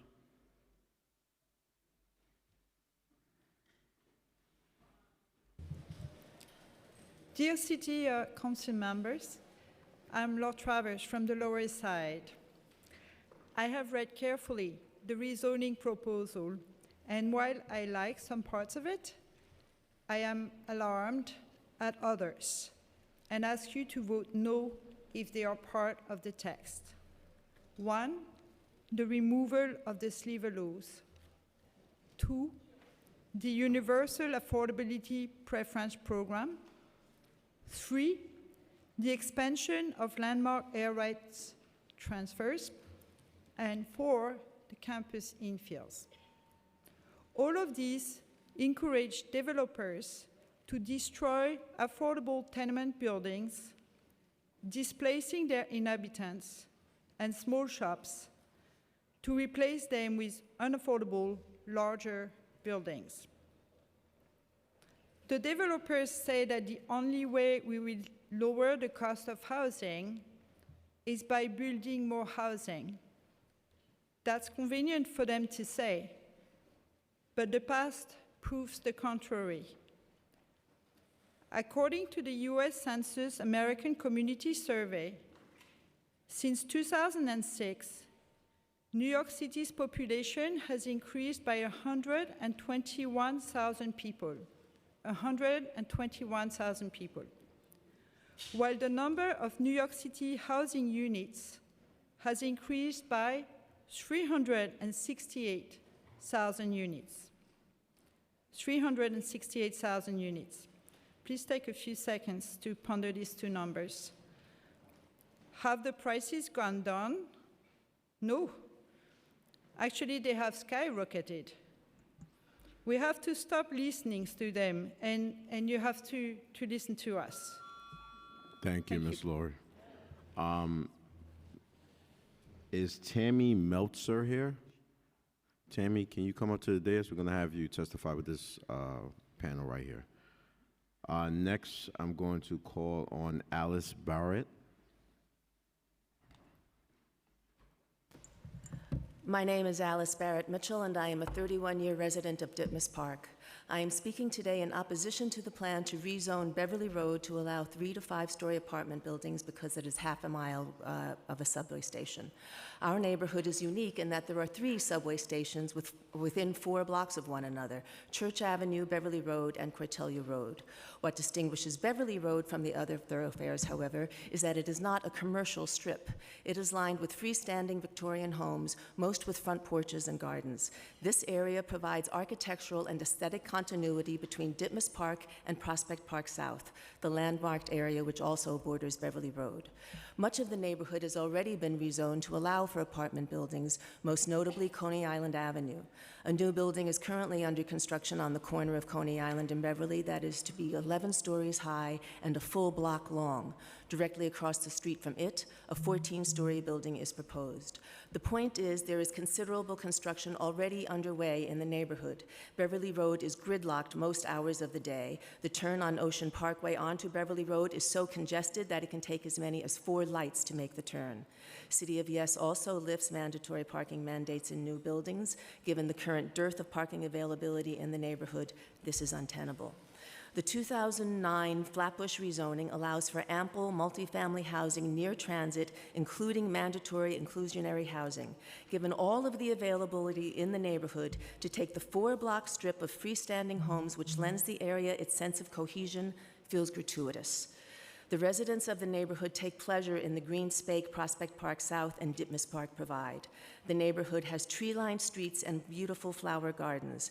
As we learned during the pandemic, quality of life is immeasurably enhanced by the comfort of grass, trees, and birdsong. It is for this reason that I strongly urge the City Council to carve out the Victorian Flatbush neighborhoods involved in the 2009 rezoning. Thank you. Thank you. Next, we're going to have Tammy Meltzer.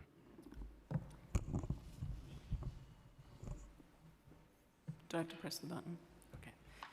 Good afternoon. I'm Tammy Meltzer, Chair of Manhattan Community Board 1 and a downtown resident for nearly 30 years. I worked at Windows on the World, where we had seamstress, banquet waiters, managers, and owners who all lived downtown and walked to work. The diversity in Lower Manhattan was thriving with small businesses. After 9/11, the city and state put massive efforts into rebuilding, and by 2016, we had nearly tripled the number of people living in Manhattan, Lower Manhattan, through a huge push in 421A housing that required a stabilized, affordable housing. In 2014, State Controller DiNapoli said the number of children living downtown tripled to 7,300, with 3 new schools being built. Once we boomed, developers chose to offset affordable housing to outer boroughs, and 421A started to expire. Buildings transformed into condos or full market rate housing, and people were pushed out through skyrocketing rents. Our Senate district has lost more affordable housing than any other district in the entire state. Our local retail suffered from less people and higher rents. Then the pandemic hit. However, the housing market continued to add more market units, and rents and rack rates continued to rise. Announced office conversions are almost exclusively market rate or luxury. Our elementary schools, which 10 years ago had long waiting lists, now have hundreds of seats available, enough to enroll over 150 migrant children into open school seats. Lower Manhattan is the example of failed trickle-down housing theory. Waiters, essential workers, middle-income families can no longer afford housing downtown. The city needs to mandate more than shelters, but provides no path for stabilized low-income or even middle-income households to stay in neighborhoods that they have ties. We know how to desegregate schools, stabilize retail, and create vibrant live-work communities. It required affordable housing. We need City of Yes to mandate affordable housing. We proved it worked in Lower Manhattan. And I urge you to use the decades of growth as an example of success, not today's empty storefronts with the most expensive housing zip codes in New York City. Next, we're going to have Ms. Patricia Loftman. Good afternoon. My name is Patricia Loftman. I am president of the Park West Village Tenants Association, located on the Upper West Side of Manhattan, where I have been a resident for 51 years. The proposed City of Yes is simply a deregulation of the current zoning rules. The public is told that the proposed goal is to address the current housing crisis. I maintain that a housing crisis does not exist. A housing affordability crisis exists. This is the legacy of the deregulation of over 400,000 rent-stabilized apartments lost during the past 20 years. Were those apartments still in existence, there would neither be a housing crisis or an affordability crisis. Under the City of Yes, developers will be permitted to build market rate and luxury apartments wherever and whenever they want, creating residentially segregated communities. At Park West Village, zoning currently permits community facility uses up to 6.54 on our lot, which is much higher than the amount used for residential purposes. It is nearly impossible to use that floor area because most of our lot is required to be residential open space, which can include both green space and parking. That open space on our lot is a zoning requirement. It is not a development site under current zoning. City of Yes allows infill development to ignore the residential open space requirement. Instead, developers just need to keep at least 50% of the lot open. Most developments like ours are around 25% building and around 75% open space. If City of Yes gets rid of the residential open space requirement, that means about 25% of the lot like ours can be developed as the developer sees fit. City of Yes also changes the space needed for legal windows and yards and courts so that developers can put new buildings closer to existing buildings than most current zoning permits. Thank you, Ms. Loftman. Next, we're going to ask Anna Barrett Mitchell to speak. How you doing? How you doing? All right. My name is Anna Barrett Mitchell, and I'm a lifelong resident of the Ditmas Park Flatbush area. I would like to preface this by saying I am not against affordable housing units in my area. What I am vehemently against is building large complexes in areas that would only serve to exacerbate the problems that my community is already facing and immediately place residents into untenable situations. Over 2,300 units have been placed in this area over the past 10 years, 500 of which were built in the past year, and a vast majority, if not all, of which were not affordable but were categorized as luxury apartments. The rent in my neighborhood did not go down due to the expansion of housing units. In fact, it has skyrocketed. That is not progress. That is the definition of, say it with me, gentrification. It is a giveaway to developers. As of now, an 11-story building is under construction, and a 14-story building is soon to be rebuilt on the main intersection of Beverly Road and Coney Island Avenue. Coney Island Avenue and Church Avenue are commercial streets containing several empty lots and dilapidated buildings, and therefore developing on those main strips makes perfect sense. However, putting large apartment buildings directly on Beverly Road and other residential streets in a historic neighborhood with no parking units would be bedlam. In the past decade, the streets have become completely gridlocked. It has become impossible to find parking, and the intersections have become extremely dangerous. The corner of Beverly Road and Westminster was already deemed to be too congested and dangerous for a city bike rack, so it flies in the face of reason to put a 5-story building there, especially considering that only 20% of the units would be affordable, while the other 80% would be, once again, luxury housing units. The 120-year-old residential streets were simply not built to accommodate such a large amount of people, especially if you do away with parking mandates. Just because a housing unit is placed near a train station does not mean that all the residents of that building will agree to not own cars. I fully support affordable housing in Flatbush and addressing the housing crisis that we all face. All I ask is that we do it in such a way that makes sense and works for everyone. I beseech you to build predominantly affordable housing units on the main streets and to include parking units. The defense rests. Thank you. Next, I'm going to call on Evadilia Boyd. Thank you. That's exactly how you pronounce my name. Good afternoon, Chairman Riley, and to the council members present. My name is Evadilia Boyd. I am the current president and board chairperson of the Rosedale Civic Association. The Rosedale Civic Association has been in existence since 1946. That's 78 years of thriving in the Rosedale community. The Rosedale community strongly opposes the City of Yes initiatives. Our opposition is not based solely on the City of Yes impact on the dynamics of our suburban community, which is completely made up of 1 and 2 family homes. Because currently we're experiencing overdevelopment. In certain parts of Rosedale, they're already converting single-family homes into one-family homes. And we're opposing it also because of its impact, the city of yes, impact on our infrastructure. The infrastructure in Rosedale was installed well before the 1940s. So these new developments will not be able to be sustained by infrastructure that needs to be repaired, that needs to be replaced. And speaking particularly about the idea of putting 2 to 4 apartments in our town centers, I mean, we found that in other areas of the city, when this happened, small businesses, they face rising rents and sometimes displacement. So, you know, these proposals and TODs, that would take half of Rosedale. So that will eliminate Rosedale. And basically what we're saying, and the other thing, the ADUs, people do not belong in garages. Absolutely not. So this City of Yes plan that was put together by the planning commissioners is so unbalanced. I think about it. When they put this plan together, which is supposed to be addressed, a very important issue, it's actually making it worse for most of the people that you heard from today. So thank you for listening, and we hope that you vote no on the City of Yes. Thank you, Ms. Boyd. Just want to state for the record, we've been joined by Councilmember Velez. Do we have any questions for this panel? There being no questions, this panel is excused. Thank you so much for your testimony. I'm just going to read and state the names I called before for this panel.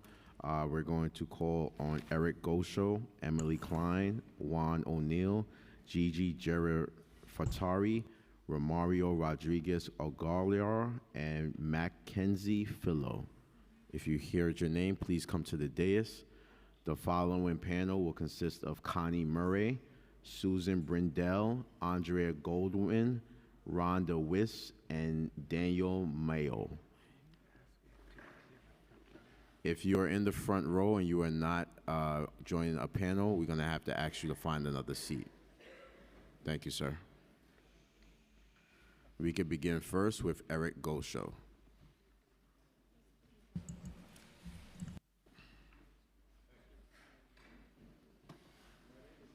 Show. You're good. Go ahead, Eric. My name is Eric Gosho. I'm a fellow of the American Institute of Architects, and I'm an active member of the AI New York chapter's Housing Committee, and I'm a partner in my firm, Gosho Architects, where we focus on market rate and affordable and supportive housing in New York City. First, the bad news, which we all know. New York City is in the midst of a housing crisis. This is a crisis at all levels, from market rate housing to affordable and supportive and special needs housing. The Regional Plan Association has estimated that we now have a deficit of 540,000 dwelling units in New York, and that will only get worse over time. So the question is, are we now willing to address this for the health and the future of our beloved city? The answer is good news. We have the City of Yes for Housing. It's an opportunity that I have personally not experienced since my firm was established back in 1978. What is it? It's a comprehensive, more or less comprehensive review of New York City zoning laws that have been in place since 1961 and are now in 2024 long overdue for revision. Housing production has suffered as a result. Our rethinking of zoning resolutions and regulations cannot be piecemeal, but have to be comprehensive and holistic, because everything is interrelated with one another. So if we're looking for example, revisions in parking requirements, density around transit nodes, it's very difficult. We need that. Just want to state for the record, we've been joined by Councilmember Stevens. The next panelist we're going to hear from is Emily Klein. Klein, excuse me. Thank you. Good afternoon. Thank you, Chair Riley and members of the committee. My name is Emily Klein, and I am the AVP for Policy and Government Affairs at the Community Preservation Corporation, a 50-year-old nonprofit affordable housing lender with a significant footprint in New York City.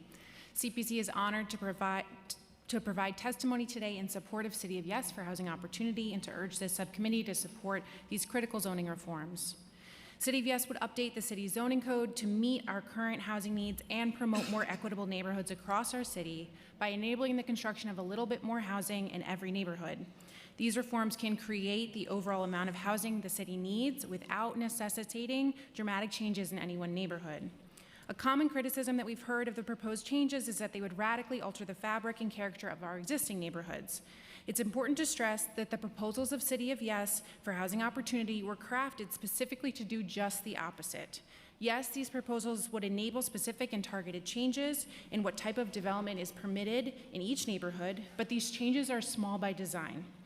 In low-density neighborhoods, this would look like adding 2 to 4 stories of housing above existing ground-floor commercial in town centers, or 3 to 5 story apartment buildings within a half mile of transit stations, where 1 to 3 story development is already common.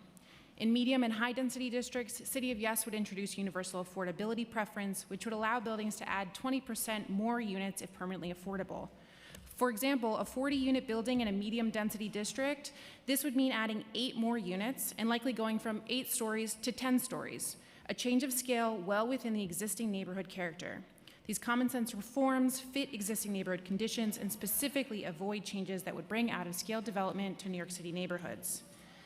City of Yes for Housing Opportunity offers a once-in-a-generation chance to modernize our regulations, comprehensively address our housing shortage, and build a city that meets all of its residents' needs. On behalf of CPC, we applaud the Department of City Planning and support this reform and urge the subcommittee to support it. Thank you. Thank you. Next, we're going to hear from Juan O'Neill.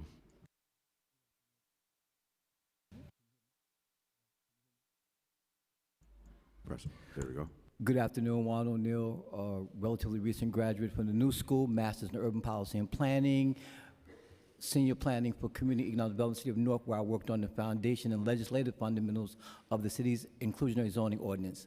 I urge this council and subcommittee to vote yes for the City of Yes proposal with the following requirements: adherence to contextual zoning, and an amendment and expansion of the mandatory inclusionary housing zoning for the entirety of Manhattan Island, Long Island City, downtown Brooklyn, and areas near the Staten Island Ferry. Thank you, sir. You're welcome. Next, we're going to hear from, I'm sorry if I mispronounced your name, Gigi Garafatari. Yes, sir. Good afternoon. My name is Gigi Garafatari, and I'm working as a houseman at Courtyard by Marriott East Side. I'm here to show strong support for the City of Yes for housing opportunity proposal. Like many hospitality workers, I have struggled to find affordable housing due to high rents, long communities, and currently this housing crisis affects not just me, but also thousands of middle-class hospitality workers. The City of Yes proposal will modernize laws, current affordable housing, and reduce commute times, letting workers live closer to their job. I agree the City Council to support this bill. Thank you. Thank you. Next, we're going to hear from Romero Rodriguez Aguilar. How you doing, Council? My name is Romero Rodriguez. I work at the Temple by Hilton. I'm a kitchen steward, and I'm here to show some support with the union of my hotels and gaming trade council. I'm over here to support that you guys pass this bill, and I urge it. I am a resident from Queens and Woodside, Queens. I do see a lot of abandoned places that I believe should be housing. I am a single father, and I do believe that I can't simply how do you put it I can't afford to buy the nicest thing at the moment. But if I get an opportunity to have some housing to raise my son and make sure that he's good, I don't want to leave my community. I'm from Queens, and I feel like every city, every district should play their part and let affordable housing in. So, you know, why? Because it's our community, and not all of us are born to this lifestyle that's, you know, you could afford everything, but if you give somebody a chance that has like a single father, doesn't have two incomes coming in, you could afford something in your neighborhood. And the more people that come to the neighborhood, it's the more money to the businesses around it, because there's more people. So like me, I strongly urge you guys to pass this bill, and as well like the city, like with parking and everything, I believe like there's not that much problem. The more people, it means like transportation. You could put like city bikes. People don't mind. We're in New York. We could travel all over it. It's just be better for like people to stay in their own city to get faster to work. Like, how do you say, like the housing crisis just doesn't affect me, but it affects a lot of New Yorkers and like young people like me that want to stay in their city, but need an opportunity to live there, which would be like buildings, affordable for us, like, and as well, like, just give us an opportunity to develop, because in the future, we're going to be the ones here 20 plus years, and we want our city to develop more and more. Thank you. Thank you so much, Romario. Next, we're going to hear from Mackenzie Fillo. Good afternoon. My name is Mackenzie Fillo, and I live in Brooklyn.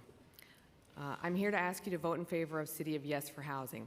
The mayor is wrong about almost everything, but he's right about this. We need to build more housing in every neighborhood. Upzoning in a piecemeal fashion is inadequate and lets the most politically connected neighborhoods opt out. Doing it citywide is the fairest way to get where we need to go.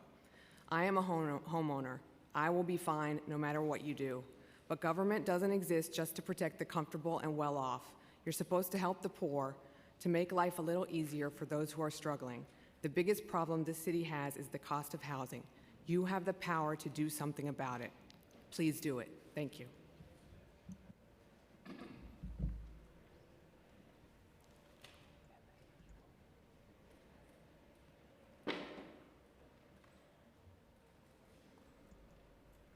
Thank you. There being no questions you can't redirect, sorry, sir. There being no questions for this panel is now excused. If you're in the front row, you could now sit on the dais. If you have further testimony, you could present it to the Sergeant Arms when you're done. No, I submitted already. I just omitted something I wanted to say. All right. Okay. You could tell us after. Okay. All right, thank you. We got the following panel come to the dais. I'm going to be calling two more panels after this panel, and then hold on one second. All right. I'm going to be calling two more panels after this panel, and then we're going to be transitioning into online testimony. All right? Welcome. The following panel after the panel here will consist of Susan Zinder, Michael Sutherland, Catherine Trapini, Jacob Brooks, Rashida Tyler, and Baruch Yehuda.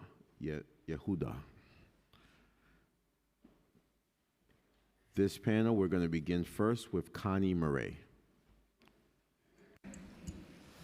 Hi, my name is Connie Murray. I am a born and raised New Yorker. I was born in Manhattan, and I've lived in beautiful Long Island City for almost 3 decades now. The preceding panel, finally, somebody mentioned the mayor.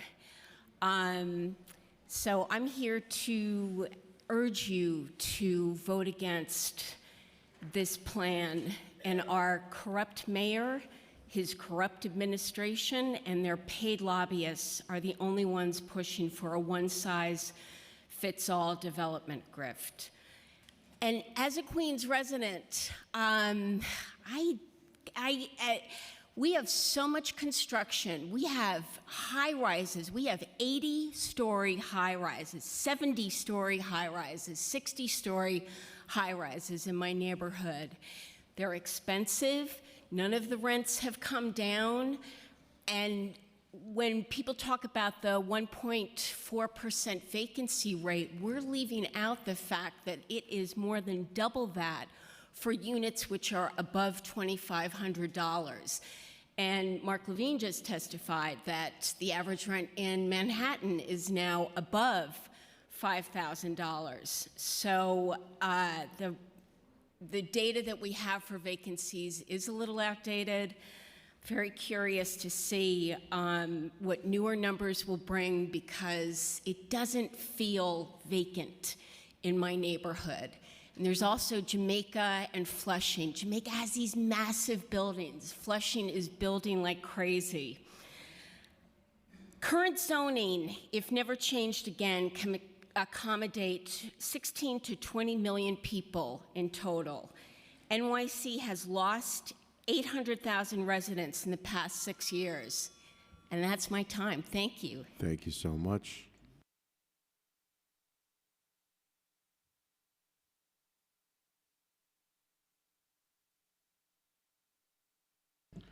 Next, we're going to hear from Susan Brindell. Thank you for such a smooth hearing, a respectful hearing. And thank you, Christopher Marte, for really, staying the course with us and supporting the Coalition for Fairness in Soho and NoHo. After the rezoning of Soho NoHo was passed in 2020, the total units affected with impossibly costly penalties was 1,636. We would need to pay this enormous sum to an arts fund, as well as to come up with maybe $500,000 or hundreds of thousands of dollars to convert our JLWQ homes to residential usage. This was then renegotiated for giving 40% of those units protected under the loft law, leaving only 1,000 units to pay this huge arts fund fee. Most of us are retirement age and pioneered this unique neighborhood. Succession rights are not enough. What if you have more than one child, or your children don't want to live in their parents' apartment, or they moved somewhere else? Shouldn't you be able to sell to the general public like everyone else? We ask that you change the text, remove the discriminatory exception for M1-5B from Section 15-01 of the rezoning code, and make residential conversion equal everywhere. I would like to clarify one point made by my fellow Soho NoHo residents. If we want to sell our apartments or even give them to our children, each owner would need to come up with those few $100,000 out of pocket before any sale or transfer takes place. It also would not be refundable should we not be able to convert to residential once we've paid it. To clarify, to get rid of this arts fund conversion fee, we ask that the council remove just 5 sentences in section 143-13, which require the $100 per square foot fee to fully legalize our apartments. We just want to follow the same conversion requirements as everyone else, which City of Yes makes easier for the rest of the city and are laid out in section 15-01. This is discriminatory. Thank you. Thank you. Next, we're going to hear from Adria Goldwyn. Close. Good day, Chair Riley and council members. I'm Andrea Goldwyn, speaking on behalf of the New York Landmarks Conservancy. We've submitted our full statement and have copies. We have significant concerns about City of Yes for housing opportunity. This would be the biggest change to the zoning resolution in decades, but it's been rolled out in less time and with less meaningful public input than any neighborhood or even site rezoning. Previous rezonings relied on residents' on-the-ground knowledge about their neighborhoods. This complemented the city's planners and led to more appropriate rezoning, and those valuable insights are missing here. We're glad to see that landmarks will have new opportunities to transfer unused development rights, but this will bring significant changes to the blocks where the rights land. It's vital that the council retains its review and that the public has a voice in this process. We support expanded building conversions. Reuse of existing buildings is a more sustainable way to create new housing, but there's little projection of what City of Yes will do to older buildings, designated or not. The environmental reviews glossed over impacts to historic resources. Another resource New Yorkers value is green space. City of Yes prioritizes new construction over backyards and campus open spaces. They'll be chipped away. City of Yes will dramatically change our streets and communities. It will give developers so many options for new, larger buildings, it's hard to see how many will opt for UAP bonuses. Thousands more luxury condos won't solve the affordability crisis. If this is approved, many land use actions will no longer require ULURP. And we have to ask why you'd give up the council's voice and that of your constituents. Residents have made investments in their community. They shouldn't be deprived of certainty, predictability, and a say in how their neighborhoods will evolve and grow. We ask the council to press pause. We ask you to give residents more time to learn about how City of Yes will impact their communities, to keep the public's voice in the land use process, ensure that affordable housing takes priority over luxury developments, and protect our irreplaceable green spaces. Thank you for the opportunity to express the Conservancy's views. Thank you for testifying. Next, we're going to hear from Rhonda Wiss.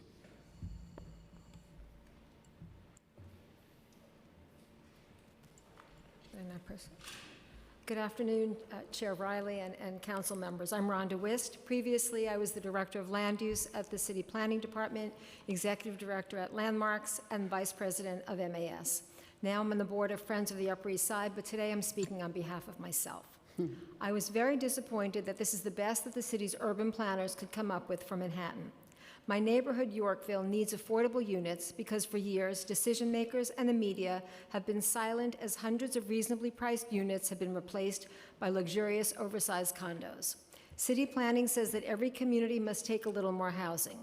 Using Yorkville as our evidence, we know that the trickle-down theory of real estate development does not work.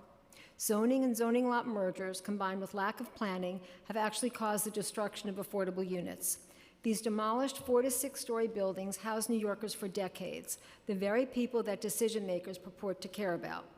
Could you possibly fool yourselves into thinking that more ultra-luxury buildings will foster even a tiny number of affordable units? If that's the case, why hasn't that happened in Yorkville? Zoning to allow even taller buildings will not address our affordable housing crisis. Have we learned nothing from the past when affordable and dense developments such as the historic Cherokee Apartments, Tudor City, converted hotels, Penn South, and SROs were constructed? Small family apartments and studios were offset by outdoor space. We need affordable apartments, not grandiose 3-story lobbies, indoor soccer pitches, and yoga studios. If the city wants to add housing that will support existing communities, it must partner with other agencies and entities, financial, social, union, environmental, and neighborhood. Otherwise, this document is simply a real estate roadmap to promote $4 million apartments and ghost stores, make a few more developers even richer, and neighborhoods even less diverse. City Council, Yorkville needs affordable units, and the City of Yes needs your help. Thank you. Thank you. Last person on this panel is Daniel Mayo. Good afternoon. First of all, I want to thank Councilman Holden for his steadfast position. Please listen to him. He's a man that speaks a lot of wise words. Now, severe housing crisis, which is basically the reason why this proposal is before you. Will this severe housing crisis be solved by this proposal?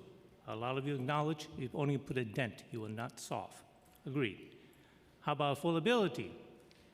Practically everyone's talking about affordability, but we all know it won't solve affordability. 15 years, how can afford? People want affordability now, not 15 years. Now, when I first is zoning the problem, well, when I moved to New York in the 80s, my one-bedroom apartment in Long Island City was $450. In the 90s, I moved to West Village, Manhattan, and my first lease was $980. But the zoning hasn't changed. Zoning is not the problem. Now, there's two facts here I'm sure all of you are aware. Over 800,000 people have basically moved out of the city. If a census were done now, we would lose 1 congressional seat. And also, if you read the notice of apartments availabilities for those who are on low income of available apartments, I just opened up one for Long Island City. 1 bedroom, the minimum rent is $3,100. That's not affordable. And that is an affordable apartment that the developers made available. Now, I have solutions. At least I'm going to do something different from what everyone's done. What I recommend is, for those people who have in public housing, and there are over 1 million of them, allow their apartment to be subleased. Currently, that is not allowed. And almost half of those people who are paying their rent are delinquent.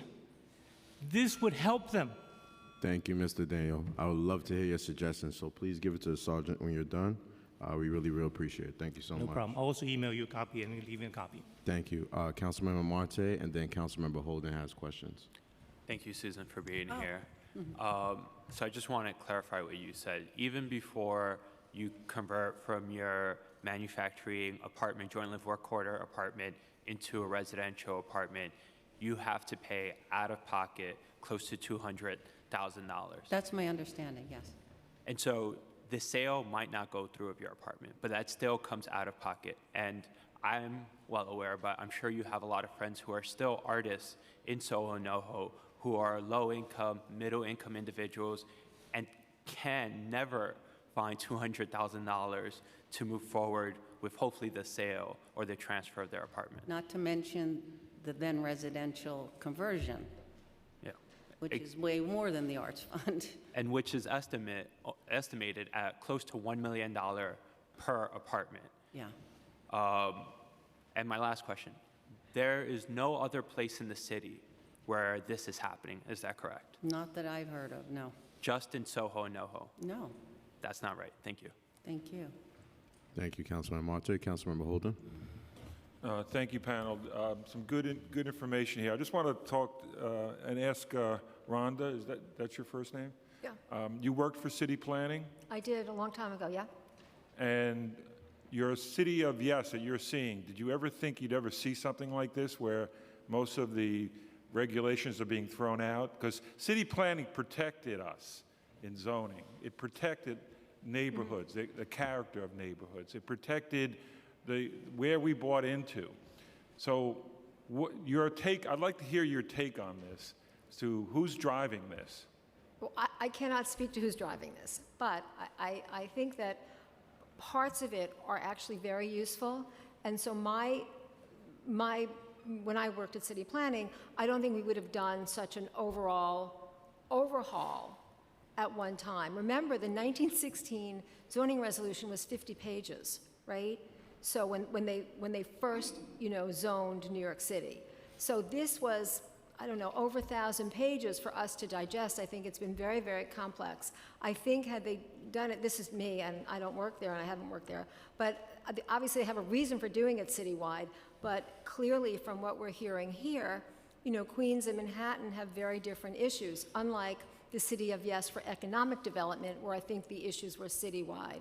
I think here, the boroughs have and the communities have very different issues from each other. So I think it's very, it's very complicated. Which I just want to go to the one size fits all, which they won't budge on this. We had the chair of the city planning saying, well, all neighborhoods have to share the burden or to share affordable housing or housing, period. Now, and I brought this up, I said my district has probably the worst flooding. Our sewers are backing up in a normal thunderstorm. Normal, not talking about hurricanes or tropical storms. I'm talking about sewers backing up. My electrical grid is the worst. So as a city planner, would you, recommend more housing? Just finish, I just want to finish. One more, additional housing when the infrastructure does not warrant it. It doesn't allow for it because flooding, storm water runoff into the Newtown Creek, poor subways or no subways, bus service only. And then take away the parking. It's almost carte blanche for developers to just make more money. And that's what I see this as a city of yes. Well, I just want to say, I do think Chairman Garodnick did an amazing presentation yesterday. I thought it was unbelievable for a chairman to do that presentation. But I want to say in terms of infrastructure, I'm in Yorkville, and we have, different infrastructure issues. So I think, yes, infrastructure is a big piece of it. And I think that's what everybody's saying, that, that all the agencies and all the entities must work together, right, to make sure. We're not seeing that, though. We're seeing take it or leave it. It's you got to have everything. Thank you. Thank you. Councilmember Villas. Thank you. I just wanted to follow up. You mentioned a couple of parts of the proposal that you said are okay. Could you mention which parts of the proposal seem to be? I grew up in southern Brooklyn, not South Brooklyn, but southern Brooklyn, and so there are parts of it that I definitely see are useful because my old neighborhood does have available school seats and there's available outdoor space. So I do see certain infill pieces. This is me personally. This has nothing to do, and so again. Anyway, I would like to have this conversation with you offline if that's okay. But yeah, I definitely think there's some very good. I only have 2 minutes. for 1,200 pages. Okay, we'll follow up with you Yeah. offline, but it's an important part of the conversation, too. Thank you. Thank you. There being no more questions, this panel is excused. The next panel could come up. Just want to remind everyone, after this next panel, we will go into, thank you for testifying. We will go into online testimony after this panel. And then we'll be back to in-person testimony at 3 p.m.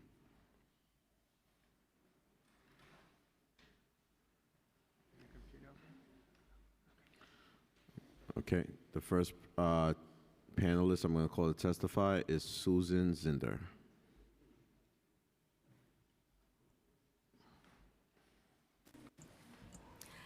I am Susan Zinder, testifying in support of City of Yes for my client, B'nai Adat Kol Beth Yisrael, located in Bed-Stuy. For 54 years, B'nai Adat celebrated its Jewish faith, Black heritage, and neighborhood community with a broad range of Jewish and community services, including hosting the only kosher soup kitchen within Bed-Stuy, available to all who needed food, no matter their observance or faith. But in 2017, fire destroyed the synagogue. During the past 8 years, B'nai Adat has been in neighborhood exile, fighting to rebuild while discovering the impossibility of doing so without a developing partner due to the city's construction costs and zoning delays and other challenges. Currently, B'nai Adat's lot is zoned 6A with size limits that render a multi-use building too small to enable fulfillment of B'nai Adat's needs. We know this because we issued an RFP for a partner developer, only to receive responses that our deal did not have enough square footage to generate interest for B'nai Adat to meaningfully rebuild its synagogue. Attempting to rezone the lot for B'nai Adat alone under current zoning will only result in increased delays and costs. We believe that the changes embodied in City of Yes will enable the B'nai Adat to timely attract a partner so it can use its real estate capital to benefit its future generations. Rebuild its home and bring needed affordable homes and services into Bed-Stuy, providing a vibrant community asset for its neighbors. We understand the worry that City of Yes may expand gentrification, undermining existing communities. B'nai Adat intends to use any multi-use rebuilding of its home to modernize and benefit not only itself, but its Bed-Stuy neighbors as well. Thank you.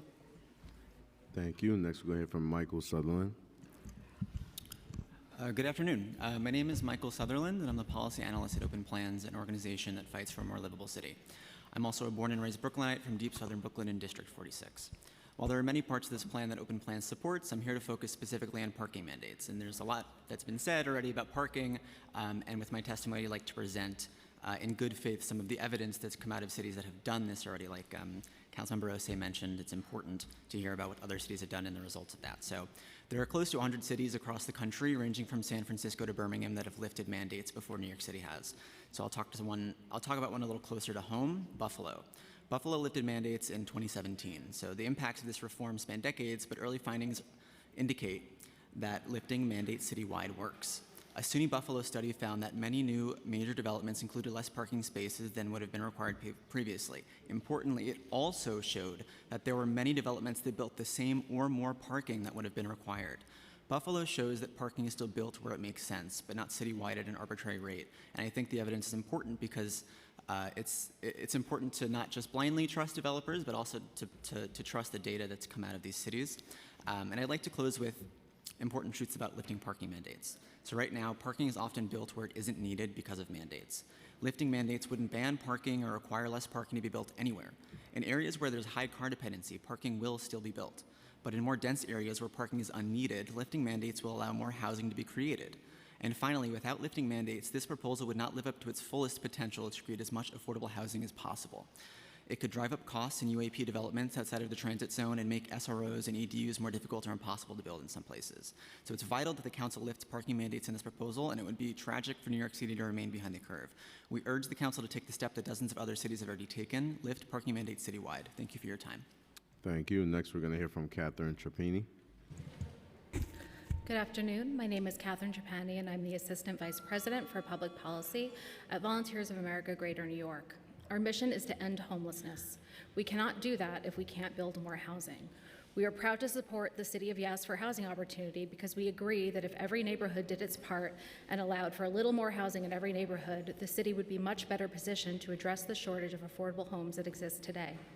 While it's true that a zoning plan isn't a comprehensive housing plan, without necessary zoning changes, building more affordable housing will be exceedingly difficult. Right now, we have a project in our pipeline that could produce over 700 units in the next few years. This project envisions at least 60% of the units being set aside for homeless New Yorkers, with the balance being affordable to those earning less than 60% of the AMI. If the ability to build to the height of existing adjacent structures are not implemented, those homes might not get built. In fact, the as-of-right development options for that parcel would only allow us to create around 300 homes in total. That's 400 fewer units overall, with a loss of 240 that would have been guaranteed to go to homeless households. We must always make choices about priorities, but maintaining height restrictions, even when the height proposed is contextual, as it is with this project, over providing homes when we have the largest homeless population in New York City history just isn't right.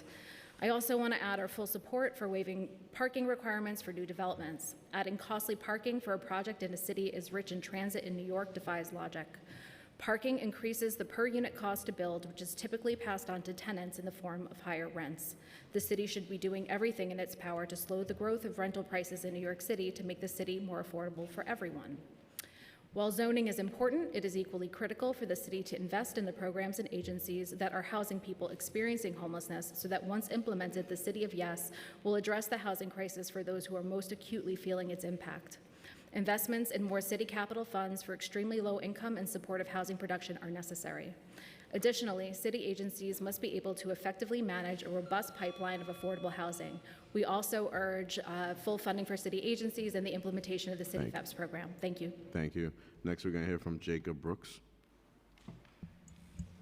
Hello, my name is Jacob Brooks. I'm a nobody. I just live here. I'm testifying in support of City of Yes. First and foremost, the rent is too damn high. I won't dwell on that. We all know our money is better spent elsewhere. The only cities in America where rent hikes have slowed or rents have declined are cities that have built more housing. Many issues that New Yorkers are concerned about are also addressed by building more housing. Climate change, thanks to walkability, public transport, and economies of scale. Urban living is dramatically reduces individual emissions versus suburban and rural living. If we're worried about climate change, we should be striving to make urban living the affordable option, not the most expensive. Fears of gentrification. Gentrification happens because new residents compete with existing residents for older, limited housing stock. If we're able to say yes to more housing, we can build a city that's big enough for all of us. Today, I've heard nebulous concerns over preserving neighborhood character and aesthetics. I say if your neighborhood character demands regulations that keeps rents high and makes housing unaffordable, then your character is elitist and exclusionary. I've heard concerns over parking and where will new residents park. I have good news for you. You're in New York. They don't need parking. They can take the train or the bus with the rest of us. I've heard complaints about infrastructure. We don't have enough infrastructure. That's not a justification to not build housing. It's an impetus to build more infrastructure. For years, we've let the perfect be the enemy of the good, and out of fear of change, we have empowered naysayers. I say we have to remember that the only thing we have to fear is fear itself, and envision a future where the city is big enough for all of us. New York needs to be able to say yes to a better future. Thank you. Next, we're going to hear from Rashida Tyler. Thank you. My name is Rashida Tyler. I'm the Deputy Executive Director of the New York State Council of Churches and the Project Manager for the Interfaith Affordable Housing Collaborative. We work with many faith leaders across the city who would like to develop affordable housing, senior housing, and supportive housing on their properties.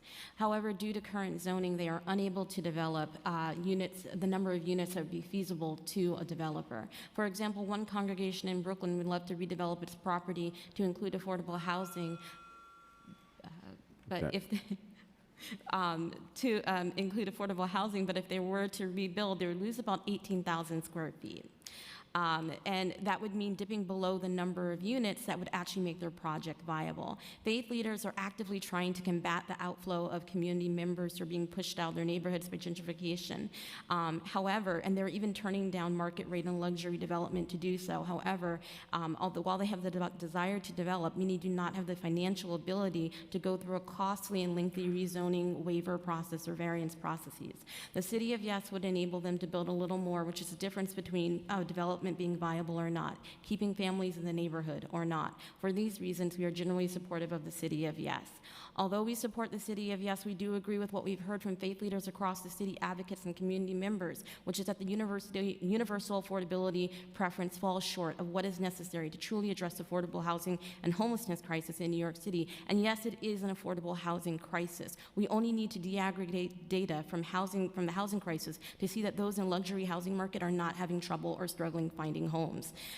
We need to make sure that the affordable housing, if affordable housing is a goal of the City of Yes, then the policy needs to reflect this and create a mandate and deeper affordability than having just 20% of floor area allotted to affordable housing. I don't know where my time is at, so. No, I think your time is up. They didn't restart the clock. You can submit the rest of your testimony to us. Thank you. Last person on this panel is Baruch Yehudua. Sorry if I mispronounced your name. Good afternoon, everyone. I'm Rabbi Baruch Yehuda, representing B'nai Adat Kol Beit Yisrael, one of those congregations that she was just talking about. We're a 71-year-old Jewish congregation, primarily made of Jews of African descent, located in Bedford-Stuyvesant, Brooklyn. I stand in support of the City of Yes legislation. Unfortunately, our congregation suffered a devastating fire in November of 2017. Since then, we've tried to rebuild only to run into obstacle after obstacle, the largest of which is the way our congregation is zoned. The bottom line is we need a developer to work with us to rebuild with helping to provide affordable housing to the citizens of New York City. Developers are in it for their profit margins, which means they need to have a certain number of square footage to make the plan viable. And under the current zoning laws, no set of mathematics work without cutting our congregational building size by 2/3. This will inhibit our community work, which in the past has included free space for youth of the area, clothing, kosher soup kitchens, teenage program, and provided shelter for families who had nowhere to go. We do not, for the most part, have the means to handle all of the various obstacles associated with the building. The 7-year rebuilding delay caused by our inability to close the deal with the current zoning has resulted in the needed demolition of the building by the city. Accordingly, we now owe the city hundreds of thousands of dollars, only because we have an architect, attorneys, and consultants who have rendered services pro bono and used their networks for us. We've been able to maintain and keep the building. The City of Yes will enable synagogues, mosques, churches, and not-for-profits to reduce the timing needed to realize the full potential of their real estate assets to fulfill their varied mission statements, thereby making the city more inhabitable and less stressed. City of Yes impacts on those houses of worship and other congregations will enable them to provide to the citizens of the city new homes and services. Thank you very much. Thank you, sir. Do any questions for this panel? You're not excused. Thank you so much. We shared the same link. We missed one sentence. Okay. So we have heard really good testimony this morning from people here in person. It is now time to also start hearing testimony for people who have signed up to testify online. If you have not registered and you want to testify remotely through Zoom, please go to New York City Council's website at www.council.nyc.gov/landuse to register. For those testifying through Zoom, you will remain mute until you are recognized by myself to speak. Please take a moment to check your device and confirm that your mic is on. Once you are done testifying, please remain in the meeting until excused by myself, as council members may have questions. Once an online panel is excused, you will be removed from the meeting as a group, and the next group of speakers will be introduced. Once removed, the participants may continue to view the live stream broadcast of this hearing on the council's website. For the next hour, we will hear testimony from online registrants. We will then alternate 1 hour at a time, people here to testify in person and people who signed up to testify remotely. I will continue to call out 2 panels at a time so that people can get ready to testify. The first online panel will consist of Assembly Member Jamie Williams. The following panel will consist of Mary Francis, Brian Dembowski, and Daniel Cohen.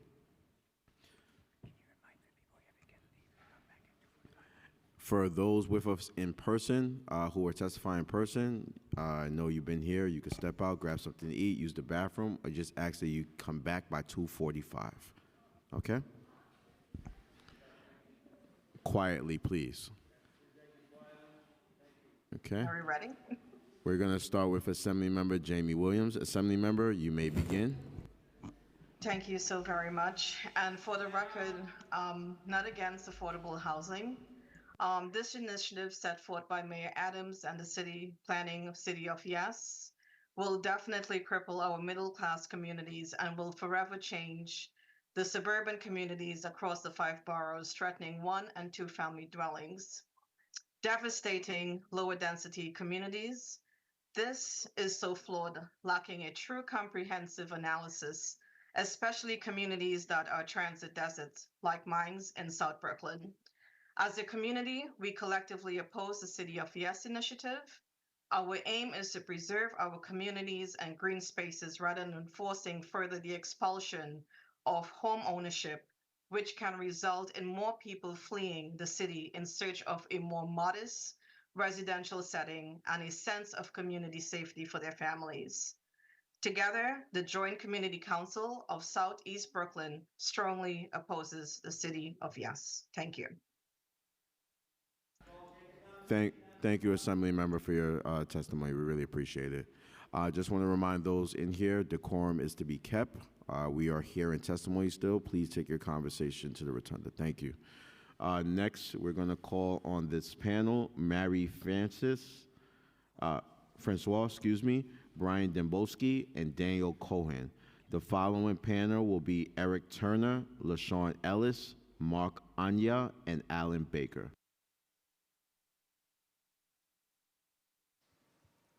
You may begin.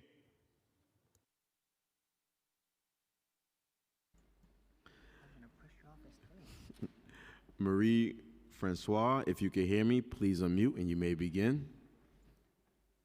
When do you need to,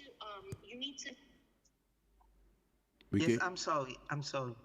You can pass to somebody else. All right, thank you, Ms. Francois. You don't want to testify anymore? No. All right, thank you. Next, we're going to call on Brian Dembowski, followed by Daniel Cohen. You may begin.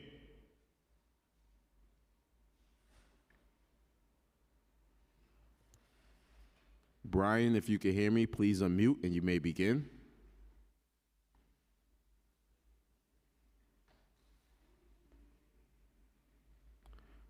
Brian Dembowski.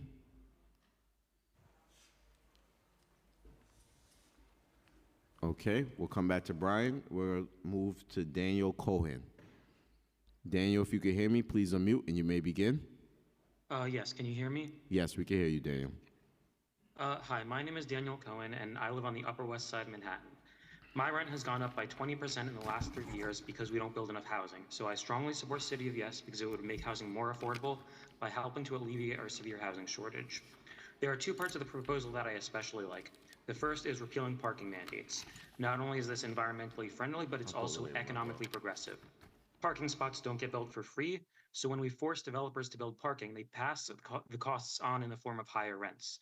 People who own cars would be paying for the parking anyway, but people who don't own cars have to pay extra rent for something they don't need. And since people who don't own cars tend to be less wealthy than people do, the economic effect is that the less wealthy are subsidizing the more wealthy. So repealing parking mandates is very economically progressive. The other part of City of Yes that I want to highlight is legalizing SROs. And this part speaks to me because I myself lived in an SRO when I was younger and couldn't afford a full apartment to myself because the SRO was naturally more affordable. Legalizing SROs is a great way to add more housing that's naturally affordable to people who aren't wealthy enough to afford a full apartment to themselves. Thank you, and I sincerely hope that City of Yes passes in its full form without getting watered down. Thank you so much, Daniel. We're going to try Brian Dembowski again. Brian, if you can hear me, please unmute.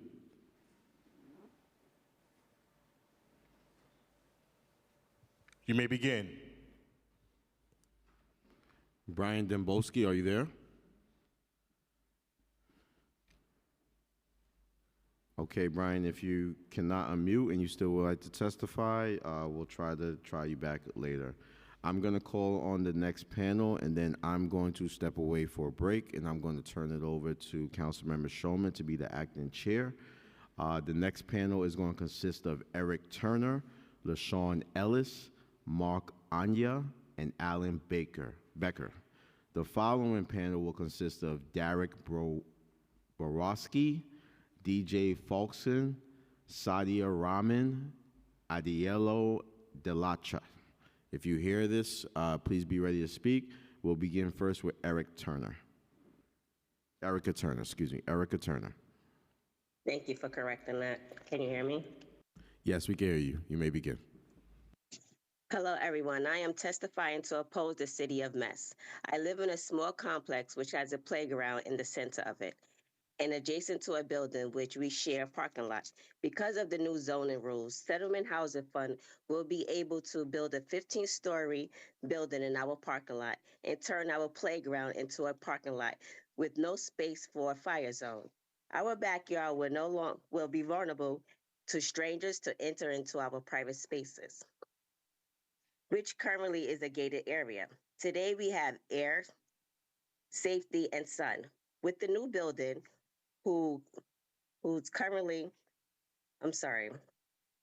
Today we have air, safety, and sun. With this new building going up, people who sit on their balconies will no longer be able to get the vitamin D recommended by doctors. Everything will be taken away from us. I understand people need a space to live, but why must our quality of life be imposed upon just for someone else to have somewhere to live? On September 17, Brooklyn Paper reported our council member, Justin Brandon, stated during a ribbon cutting for Nitra City Housing Playground. In Coney Island, we deserve the best for our city that our city has to offer, which includes safe places for our kids to play, learn, and grow. For so long, the powers that be overlooked our needs. Coney Island is being overdeveloped and is affecting the people that live here. I please and pray that you please oppose the City of Yes, because it's going to affect the children as well, not just the adults that have to pay rent here. Thank you. Thank you very much. I'm now going to ask for LaShawn Ellis. Yes, hello. You may be. Afternoon. Okay, go ahead. All right, thank you. I want to thank all the folks that have testified before me against this proposal.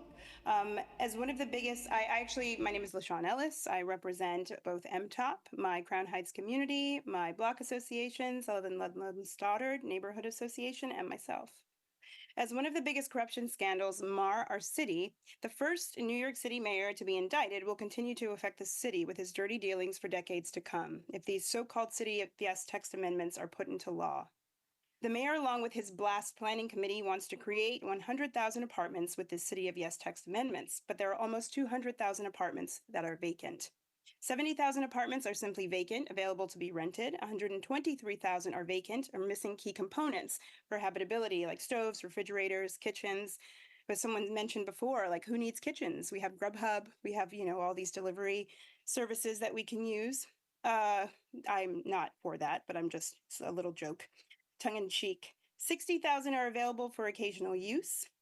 I'm confused about some people mentioning these parking mandates and that they should be eliminated because they take up space. They take space away from housing because they're costly for developers. Last I checked, apartments are not placed in basements and developers are not lacking funds, especially with all of the giveaways through abatements that many receive. As Mayor Eric Adams uses the race card to justify the CYHTA and swears the only reason people don't like him is because he is Black, take a hard look at the CYHTA and you will find that there are racist and prejudiced against people who are Black and anyone else who may qualify for affordable housing. Under the CYHTA, all of the mandatory inclusionary housing, MIH, apartments and universal affordability preference units can actually reside outside of the zoning lot that is supposed to have the affordable units. The apartments can either be in the community district Your time or has outside expired. of the district, as long as the lots and apartments are within half a mile of each other. I really implore you to vote against this plan. There's so much more Okay, that's just not we have to, acceptable and we're not keeping affordable. everybody to 2 minutes, but thank you. Thank you very much. Mark Anaya? You may begin. Is Mark Anaya there?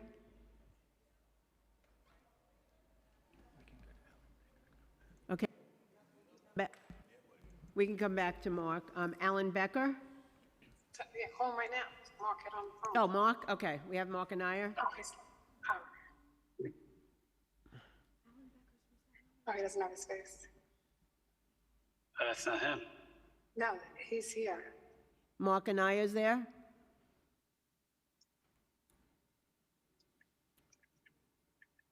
Mark Anaya? All right, we need to move to the next person. Alan Becker? Tell Mark to get on it.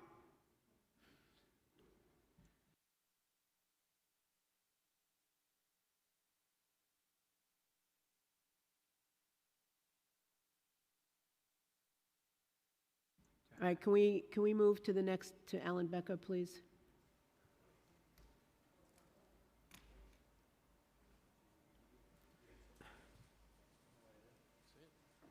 You may begin.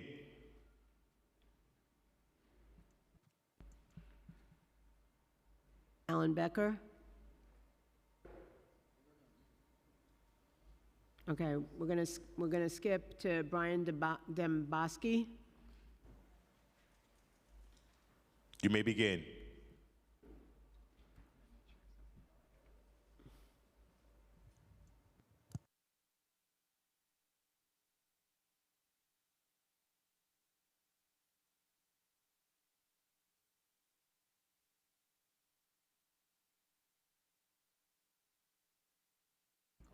We're having a technical issue, so please bear with us.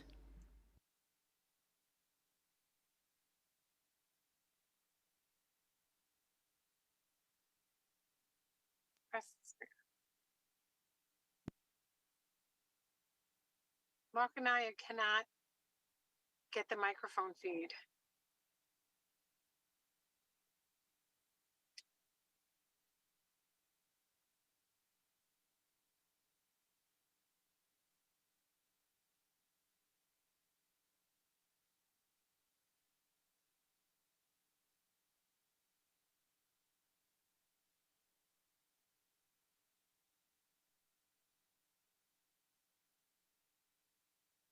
Okay, Mark, we should be able to hear you. Are you there?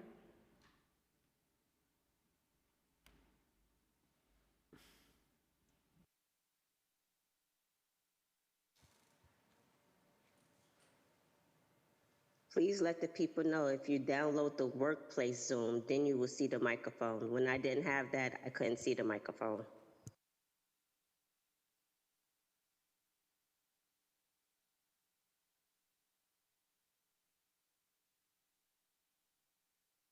They also need to make sure they've accepted being a panelist.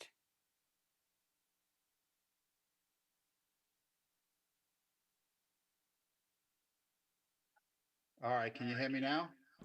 Yes. Okay, All right. okay. Go ahead, your time begins now. All right, I'm sorry. All right, so I'm the vice president of the Neponset Properties Owner Associations. We've been around since 1919. We're one of the oldest associations in probably New York City. We represent about 3,000 members in our area. I just want to cut to the chase. We want you to vote no for the city of Yes. And then one of the reasons why in this location, we are in a flood zone. We got destroyed by Hurricane Sandy. We're surrounded by water on all three sides. We're a peninsula. The water table keeps getting higher. Even when we get just rain, our sewer system is flooding. We cannot take any more structure or more building. The infrastructure is not going to handle it. We did our fair share. We have numerous of senior centers here, adult living, SROs, halfway houses. So they even asked the community board 14 what they think about the city of Yes. They overwhelmingly said, no, we do not want the city of Yes, and they voted it down. Donovan Richardson, the Queensborough president, who appointed these people that live in the community, handpicked them, and they said, no, we don't want the city of Yes.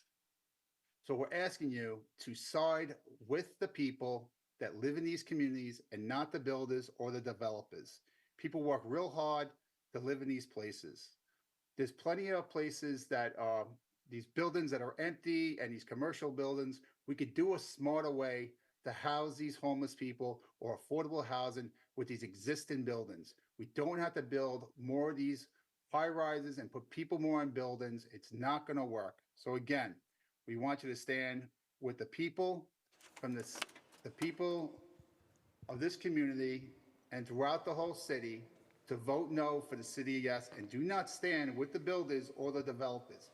And if anybody city council is going to vote for this, the 800 Your time has expired. Sir, your time is up. People out that if you stand for this and you vote this, we have zoning to protect our communities. Do not destroy Mark, neighborhoods. your time is up. Thank you. Okay, sorry about that. Not that tax savvy with this whole thing. Okay. We're But gonna. Thank you for getting me in.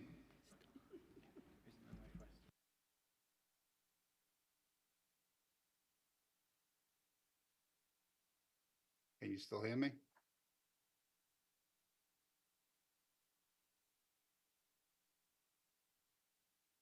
Go ahead and mute yourself. Brian Dembowski, please.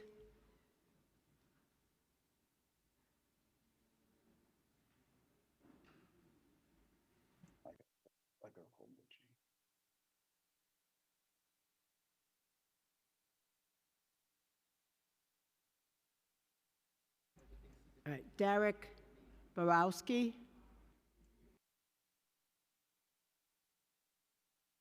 You may begin.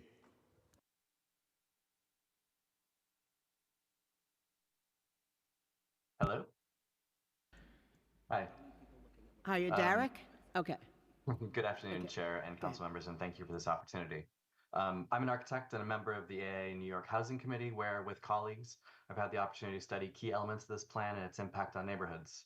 I also teach, research, lecture, and write on the future of cities and housing. What both my practice and academic work have shown is that our zoning codes establish what is possible, and as a result, help shape what we get. And the current zoning code, written to address a very different crisis in 1961, has, as a result, helped shape the crisis we face now. And the possible fixes for this crisis are limited by the possibilities written into this code. If we want a city where people of diverse incomes can afford to live, we must change this code.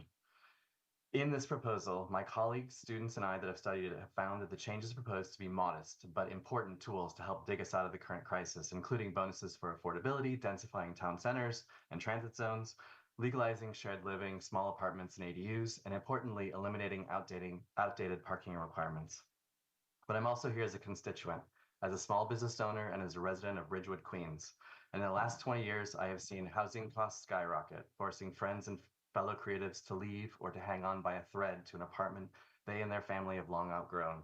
My students, when they graduate, struggle to find an apartment they can afford on a starting salary in design.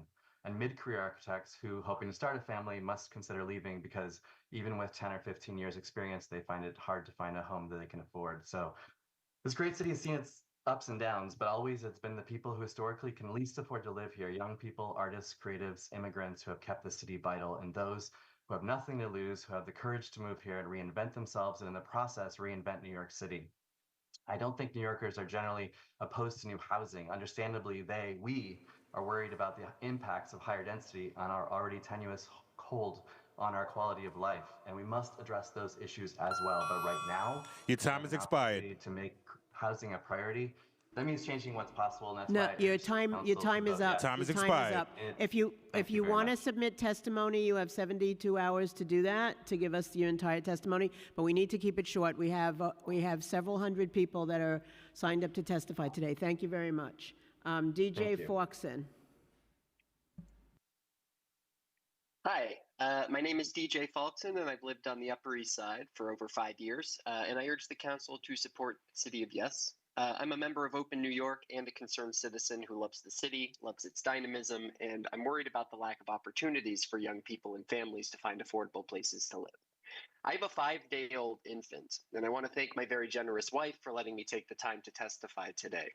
We want to be able to stay in the city. We may want to have more children, but the reality is that there are not nearly enough family-sized apartments being built.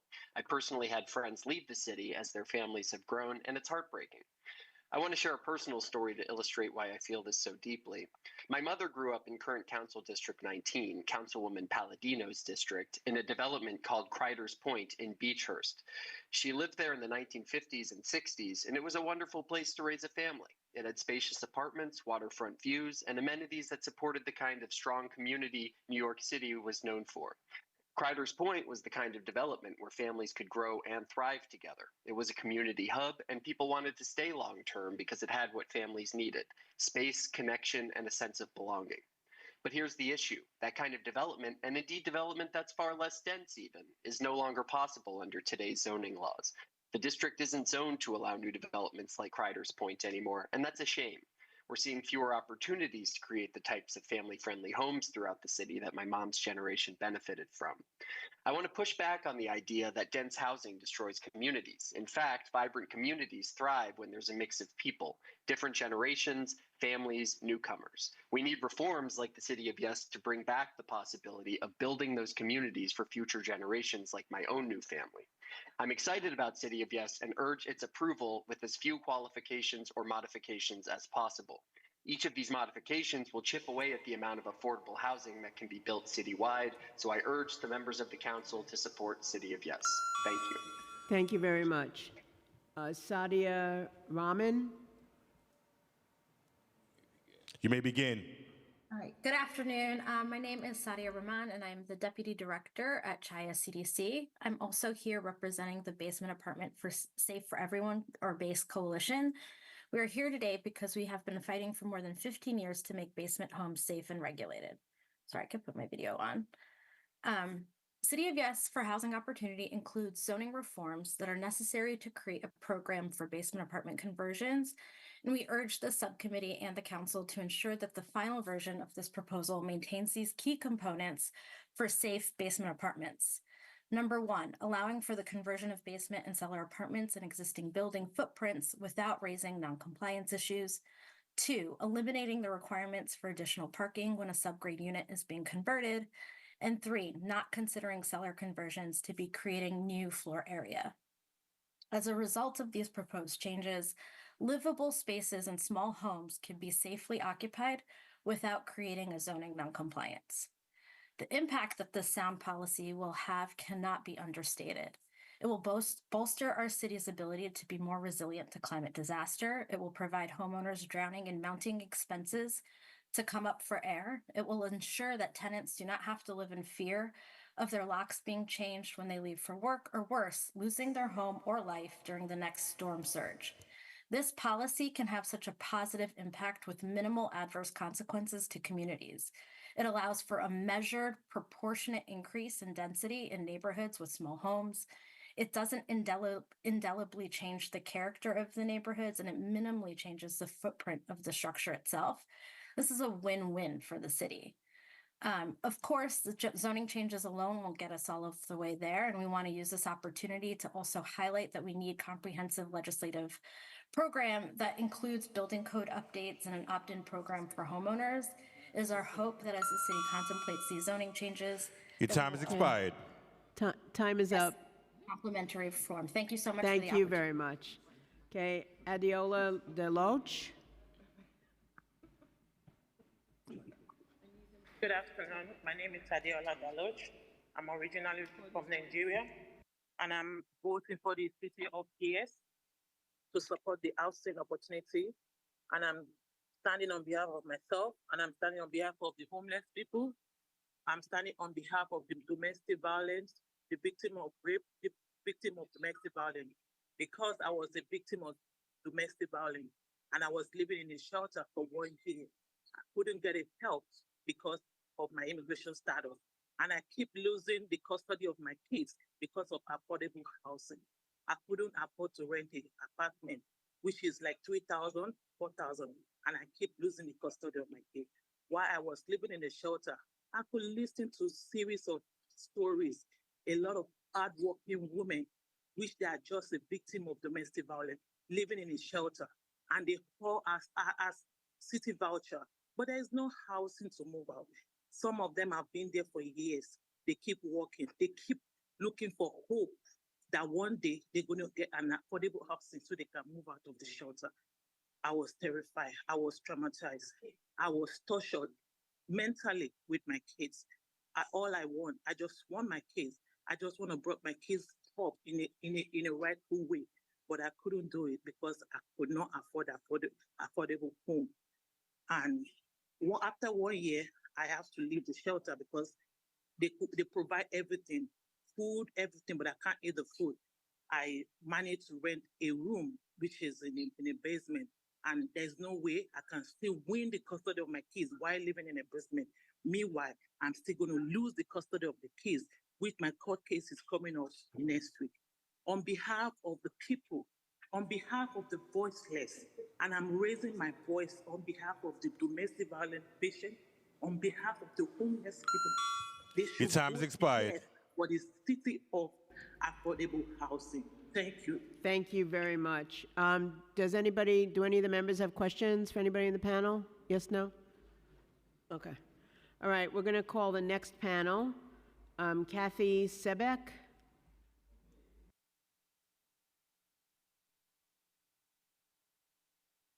Oh, okay. It's Kathy Zebek, Alicia Spears, George Calderaro, Angela Krevchenko. So we're going to first call Kathy Sebek. Hi, good afternoon. Go ahead. I'm hitting. Okay, thank you. I didn't know if you could hear me. Sure. Good afternoon. I think we should have had a City of Yes infrastructure hearing first. I think you would have had a resounding yes on this.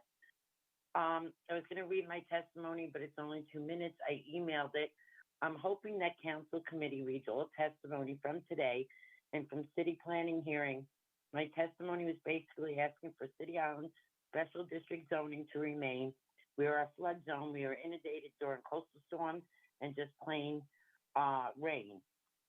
These infrastructure issues need to be addressed before any plan. I was happy to hear Councilmember Riley ask the question about special district. I would like to thank Councilmember Marmorato and Borough President Gibson for listening and advocating to allow special district zoning to remain. And we're wondering if they're going to change the actual zones, and will you put in additional language in place that City Island Special District area, residential areas should remain 1 and 2 family homes as it currently exists. City planning doesn't seem to have a plan for infrastructure with all this building because they don't think it will be a problem. Thank you to the speaker and council members for pressing on this issue. It's real. There's no comprehensive plan regarding infrastructure. There is not $20 billion in DEP, not until all of us pay more over a decade on our water bills. As many from the Bronx have attended hearings, community boards, city planning, through media is claiming there were more than for against City of the Yes. They did not take into account all the written testimony sent to them, nor the community boards, which mostly really leans more to those opposing City of Yes. You would see this if you just add up the written testimony and the in-person testimony. I encourage city council members to request all written testimony from city planning. Your time has expired. Yourself. Thank you. Thank you very much. Okay, Alicia Spears. I don't think I have 2 minutes. Whatever. Yes, good morning. I'm Alicia Spears. Can you hear me? Yes. Okay, Alicia Spears from Cambridge Heights, Queens, and a homeowner. Stop the lying and crookery. This isn't about housing. All of you know it and don't care. Where are the hospitals, the schools, the supermarkets, which are extremely crowded already, and support this volume of people? Infrastructure decades behind. Those who really are honest and fight for the homeless, you have been hoodwinked. This is a shakedown. Our own government representatives and agencies are not law-abiding either. What makes you think they will make developers and others follow laws, buildings, codes, and restrictions as well? I ask that all involved with the city of Yes be fully investigated. Governor in that office, all politicians, Department of City Planning head and those in that office, Housing Preservation and Development head in that office, DEP, trade unions, fire department chiefs, inspectors, developers in New York City and other states, and namely other countries, non-for-profit homeless organizations, churches, church leaders, investigate all connected to City of Yes. Don't leave one rock unturned. No to City of Yes. Thank you very much. George Calderaro. You may begin. Hello, I'm George Calderaro, the board member of 6 New York City civic organizations. City of Yes for Housing Opportunity won't create affordable housing because it does not require or even prioritize affordable housing from building owners and developers, except for one optional voluntary provision. But it does encourage more unaffordable, market rate, and luxury housing. If the city were serious about creating and retaining affordable housing, it would not allow the demolition of massive buildings such as the Hotel Pennsylvania, whose 2,000 rooms with bathrooms could easily be used for housing, as opposed to the massive vacant lot we'll all be stuck with for the rest of our lives, like those vacant lots that are found throughout Midtown Manhattan, where massive historic buildings were destroyed by so-called developers with impunity. The City of Yes is part of a current multi-pronged offensive to deregulate development in New York City, often using the disingenuous, empty promises of affordable housing. These coordinated efforts include City of Yes, Open New York and its infiltration of community boards, and Abundant New York, a PAC created to fund pro-development elected officials, hopefully no one listening to this call, as well as other overt and covert tactics to, quote, streamline development and regulation. What these pro-development, pro-developer proposals, including City of Yes for Housing Opportunity, have in common is that they argue we need more units, period, including market rate and luxury units, despite the fact that there are many empty market rate and luxury units, not to mention the thousands of units that landlords, or including the city, are sitting on because current rents are too affordable due to rent regulations. Also, I ask that my and others' criticism of parts of City of Yes not be branded and dismissed simply as NIMBY. Our concerns for our communities and how they look and function are considered and sincere, and they should be yours too. Your time has expired. Thank you. Thank you very much. Angela Kravchenko? Kravchenko, yeah, that's Sorry. perfect. Thank Sorry you about so that. much. No, that's okay. That's perfect. Good ahead. afternoon. I'm Angela Kravchenko. I am Brooklyn resident and I am member of Community Board 13, first chair. Community Board 13 is Coney Island, Brighton Beach, Seagate area. And we voted no for the City of Yes, but I want to say we're not against affordable housing. Also, we cannot rely on developers to solve the housing affordability crisis. It didn't work in Coney Island.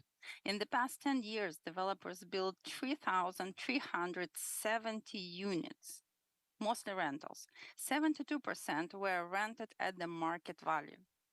28% are marked affordable, but not by Coney Island residents. Our median income is $44,000. 25% of Coney Island residents live below poverty line, and very few of them have a chance to live in those buildings with indoor pools and gym and other amenities. Home ownership decreases at the same time, 5%. Residential prices went up 55%. So that was our reasoning. Another important issue is a flood zone. I heard a lot of people talk about it. Coney Island is the fastest sinking area of New York City as of now. So we don't have a solid evacuation plan. And it's not only flood, it's even heavy rain brings us overflow from the sewer, and it's the mixing is not nice. Probably people who live in flood area, they know what it is. So until that 100 old system is solved and we have a new source, we can afford bringing new residents and new people in the area. Your time has expired. Your time is Thank you so expired. much. Thank you very much. Okay, do any of the council members have any questions for this panel? No? Okay. All right. The next panel is Ilan Rabinovich, Tyler Baldwin, Michelle Cuppersmith, and David Tenenbaum. So, Ilan Rabinovich. You may Thank you for begin. the opportunity to testify in support of City of Yes for Housing. I think it's a key first step in addressing our housing crisis. I'd support any initiative that adds more housing units to our city that direly needs them. History has repeatedly shown us that having supply that exceeds demand is the best way to bring costs down. We saw this during the pandemic when demand dropped, prices dropped. Supply remained constant. We saw this in Minneapolis and Austin where supply was allowed to outpace demand, so prices went down. We need to do the same here. I understand that changes aren't palatable to everyone. We all want our neighborhood to stay the way it was when we moved in. But we have to hold our noses and vote yes rather than saying not in my backyard because we want people to have homes, beds, safe places to live. That being said, I want to raise a few concerns. The proposal does not do anything to remove the barriers from prevent housing expansion or modernization coming from the Landmarks Commission. My building was built in 1890, a time when the city of New York had 1/8 the current population. There's nothing I can do to change my building because Landmarks will say no. I can't add more housing. Similarly, there's economic challenges here as well. The universal affordability preference builds in permanently affordable housing, but it has no release valve or pressure valve should the cost of providing housing grow at a faster rate than median incomes do. We've had years of this happening already with inflation, taxes, and insurance outpacing income growth here in New York. So there's no reason to believe that median area income will suddenly grow faster than it has in the past, leaving housing insolvent. If we want more affordable housing, we need to make it affordable to provide that housing. So while I ask you to approve the City of Yes, I also want you to sit back and think about the operational costs of that housing and how we can make that housing pencil out. And quickly follow up with initiatives that bring our property taxes to match our goals, bring insurance costs down, regulate utilities and other compliance costs, so that our rents can be our costs for providing rentals can be in line with affordable rentals you want us to provide. So thank you. Please support this initiative. Thank you very much. Tyler Baldwin. You may begin. Hello, thank you for hosting this hearing today regarding City of Yes. New York City is at a critical juncture, either continue with population decline or rebuild and prioritize working families within our city. By voting yes on City of Yes, we can help build a little more housing throughout the city. I currently reside in Astoria, a neighborhood that has experienced substantial housing development in recent years. According to StreetEasy, Astoria's rental inventory has surged 47.1% year over year, while rental prices have increased 5.5%. While 5.5% may appear significant, and it represents nearly half of the rent growth absorbed in the rest of the borough, which stands at 11.1%. Notably, Astoria is the only Queens neighborhood to rank among the top 10 in rental inventory growth. Many of my friends reside in 2 or 3 bedroom units with roommates, sometimes accommodating up to 6 individuals per apartment. Many of them would love to live alone, but cannot due to financial constraints that prevent them from affording studio or 1-bedroom units independently. Increasing the availability of single-unit housing options will enable younger individuals to obtain independence while simultaneously providing larger units for family. I support City of Yes, and I hope that it passes in the fullest possible way by cutting any critical cutting anything out of City of Yes will significantly decrease the viability of future projects and decrease the substantial choices that City of Yes offers. Thank you so much. Thank you very much. Michelle Cuppersmith. Thank you, and thank you, Councilmember Schulman. I spend a lot of time in your district. My grandmother has lived on 62nd Drive for almost 70 years now. I also want to thank the other council members for being here and listening to our testimony. My name is Michelle Coopersmith, and I'm here to ask you to vote in favor of the entirety of the City of Yes housing opportunity proposal because our city is in a shameful and dire housing crisis that leaves 45,000 children sleeping in shelters every night. I'm a Council District 1 resident, which had the dishonor of creating 1 subsidized housing unit last year, and I thank my council member for that failure. Please be skeptical when he says he supported subsidized projects in our district, such as Grand Street Guild or Go Broom, both of which were approved many years before he was elected council member. We need City of Yes so that we can build in districts with do-nothing council members like mine who say they want affordable housing, yet take no steps to propose zoning changes that would hasten their creation. Folks might have been a little confused about earlier testimony, and I think there might be some coming up regarding the Soho NoHo rezoning, which passed all the way back in 2020. You should be aware that this is a stunt by my District 1 council member to set up the removal of certain provisions of that rezoning from the zoning text during City of Yes negotiations in an effort to benefit his real constituency, rich Soho apartment owners who knew full well that purchasing multi-million-dollar apartments zoned only for artists and residents was illegal. It's distressing that my council member seems more interested in protecting the profits of rich Soho apartment owners than welcoming neighbors to his district. When CB3, my community board that I'm a member of, although I'm here in my personal capacity, has year after year named affordable housing as our #1 district need. And in fact, Community Board 3 in Manhattan did overwhelmingly support this proposal. So please vote yes on City of Yes in its strongest possible form so that we can address the racist housing crisis that is ongoing and which a recent poll said 80% of New Yorkers support. It's not only the right thing to do, it's the popular thing. And thank you for spending so much time here. I know it must be very difficult. Have a good one. Thank you very much. David Tenenbaum?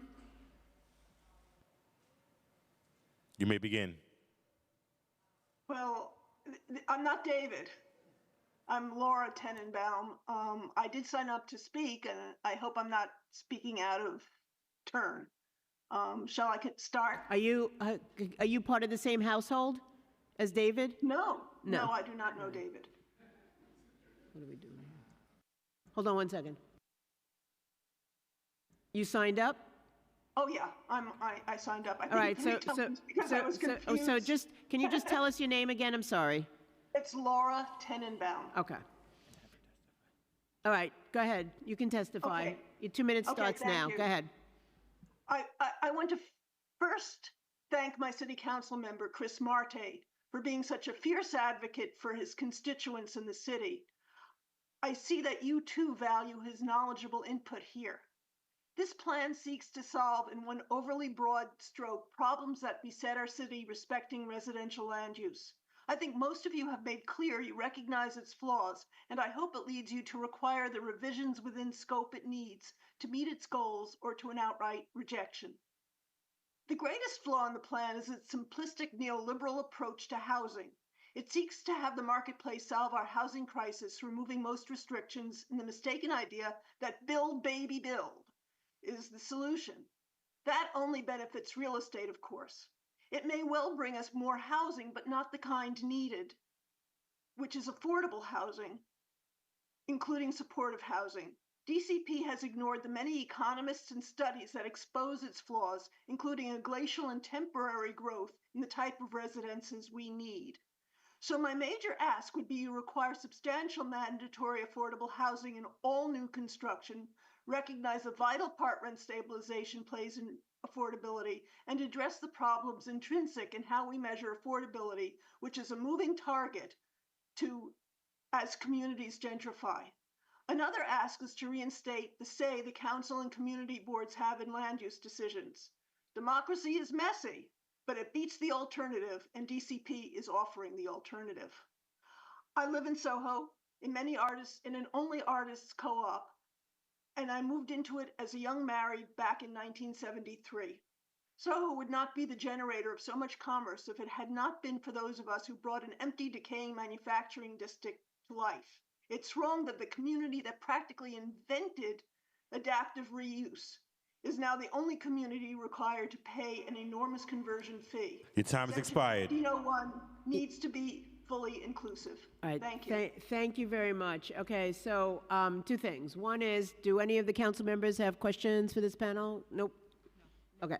The other is that I want to just tell folks, if you signed up online, please stay by your computer. If you're not there when you call your name, we're going to have to skip over it and then see if we have time for you at the end. So please stay by your computer.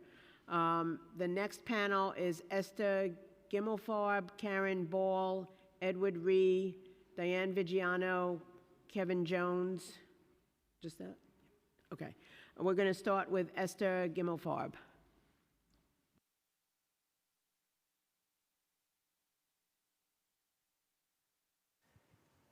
You may begin. Hello, I am Esther Gimmelfarb. I am a lifelong New Yorker, a resident, a proud tax-paying homeowner in Rego Park, Queens. This entire process has been untransparent and a very cynical, disingenuous theater that pretends to listen to ordinary New Yorkers and residents and has deployed unscrupulous, very arrogant, very divisive ad hominem such as we're NIMBYs and elitists and even racist, despite overwhelming opposition by every demographic, as we have seen in hearings like this and previous ones. We have respectfully participated, put our lives on hold, struggled to get informed, struggled to inform others in this, like I said, very untransparent process.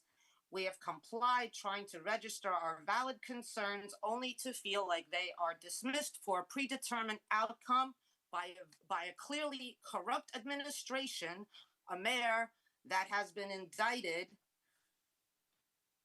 whose administration has been also resigning and being charged with things like fraud and bribes, including by construction companies such as KSK, which had over $400,000 in safety violation fines.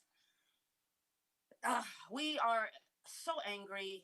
We are watching to see what you guys will do because we feel like we are just being railroaded, like I said, for a predetermined outcome for the sake of padding developers' bottom lines in a pay-to-play quid pro quo scheme by a corrupt administration. That is the only people that would benefit this. Many other people have already pointed out over and over again all the different ways why this City of Yes proposal Time has expired. Ill-advised, counterproductive, and even dangerous. Thank you very much. Karen Ball? Hi, my name is Karen Bale. Sorry about that. Thank you so much. I am here before you today on behalf of myself and the Hollis Hill Civic Association to voice our firm opposition, no, to the City of Yes proposal. Despite this overwhelming concerns that are raised by numerous community members, it seems that the city and certain members of this planning commission are intent on pushing this forward. Over the last months and year, countless residents have expressed their objection through public forums, written statements, petitions.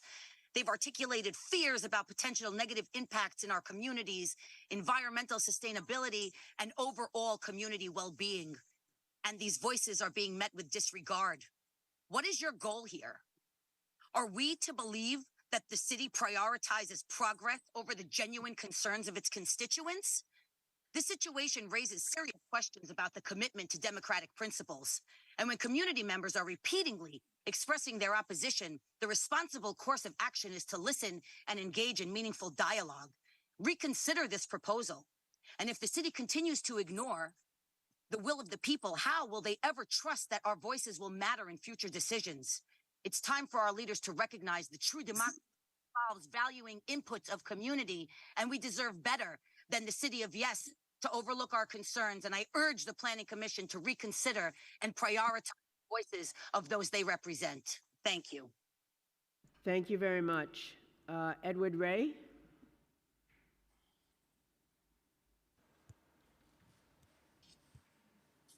You may begin.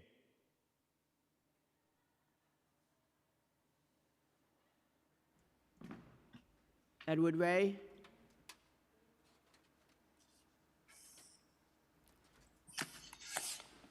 Okay, we're going to move on to Diane Vigiano.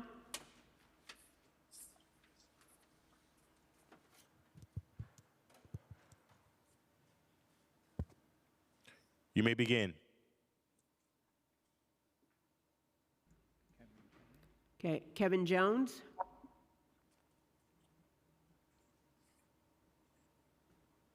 You may begin. Good afternoon, Chair Riley, Chair Schulman, and members of the Subcommittee on Zoning and Franchises. My name is Kevin Jones. I am the Associate State Director for Advocacy at AARP New York, and I'm here today on behalf of the $1.3 million older adults living in the 5 boroughs, and I want to thank you for giving us the opportunity to testify. While the housing crisis impacts all New Yorkers, older adults acutely feel the effects of high housing costs and fear they'll be priced out of the communities they've lived in for years. According to a report from Center for Urban Future, New York's 65-plus population grew by 36%, or about 363,000 people between 2011 and 2021. As our older adult population grows rapidly, New York City must ensure housing policy meets this growing need. ARP New York supports a number of housing proposals, including allowing homeowners to build accessory dwelling units on their properties. ADUs increase affordable housing options for all New Yorkers and give older New Yorkers the freedom to downsize and live near their loved ones or caregivers. For older adults on fixed incomes struggling to stay in their homes, adding a small basement or attic apartment to their property can be the difference that allows them to age safely in their communities. Family caregivers, often friends or family members, are the backbone of a broken long-term care system. They help with everything from buying groceries to managing medications to bathing and dressing. This intense level of care is often balanced with other full-time jobs and responsibilities, made much easier if caregivers live near or even with the older adults. Without increasing the affordable housing options, older New Yorkers and their caregivers, whose help is crucial to allow older adults to age in place and independently, will struggle to remain in the city. The city should also look for opportunities to create housing close to public transportation without disrupting neighborhood character. For medium and high density districts, New York City should also adopt universal affordability preference, which allows buildings to include at least 20% more housing if the additional homes are permanently affordable. This would promote economic diversity and inclusion across New York City. I want to thank you again for allowing us to testify today, and I will be submitting a longer statement with more detail in writing. Thank you so much. Thank you, Kevin. I'm going to go back. Is Edward Ray here on Zoom? Diane Vigiano? Diane?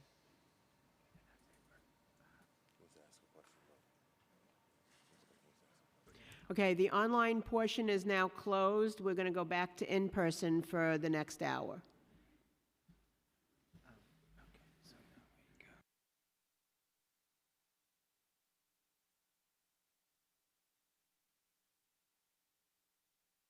So I'm going to call this panel up to the front. June Moses, Salinas Miranda, Renee Kinsella, Leonard Poletta, and Tom Duane.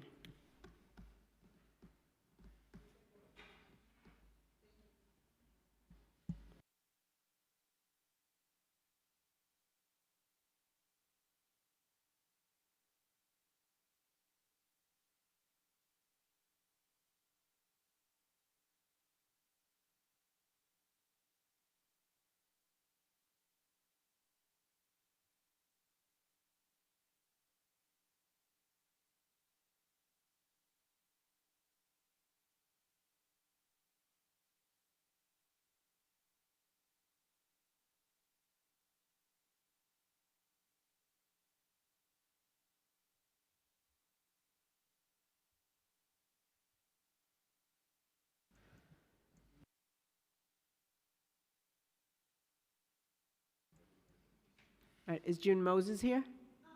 Hi, okay, we'll start with you. You have 2 minutes. Great. Sorry. Thank you, sir. Hi, my name is June like the month, Moses like the Bible. I am a past president of a tenant association in Harlem, 1,000 people, but right now I'm here as a private citizen and a very concerned one. I'm struggling to understand how the City of Yes on Housing Opportunity, which is to address the desperate need we have for housing in New York City, will meet the needs of those this ambitious plan claims to help. First, let's talk about the 87,000 people living in DHS shelters. That number is not my number. I didn't come up with it. It is from the New York City Department of Investigation's report on October 17th, 2024. Google it, look it up, see what I'm talking about. See, I wonder if that number would be less if people who are already there would benefit from the present housing that we have, and that they would income qualify. Right now, that number is high, so it doesn't, and I'm not clear on how the City of Yes would provide housing for those residents at 40% AMI. Now, there's about 2 million residents here in the city that are considered low-income New Yorkers, and we are barely making it. It's not my feelings and vibes on the subject. This is documented by the Poverty Tracker presented by Columbia University and the organization Robin Hood. These are people for whom affordable housing is necessary, not a luxury. Yet I don't see how the City of Yes offers a real path to affordable living. And most of us who are living at 40% AMI, we recognize that that type of rent at 40% and above is not viable for low-income residents. Now, let's move on to the middle income, the middle income folks who are here who are also getting squeezed, and they're usually the ones who are cited that the City of Yes is truly going to help. Now, for those who rent, again, we already know that AMI is a fluid number, which just this year experienced a 10% increase. This has effectively raised the bar on what affordable means, making housing less affordable. Now, keep in mind, sorry, I'll submit the rest. Thank you. Submit the rest, but if you want to just wrap it up and. Oh, yes. The cost of living from employers only went up 3.8%. The math ain't mathin', and until we can take care of everybody, I would have to say no, or give us a plan on how we're going to leave. Thank you very much. Salinas Miranda.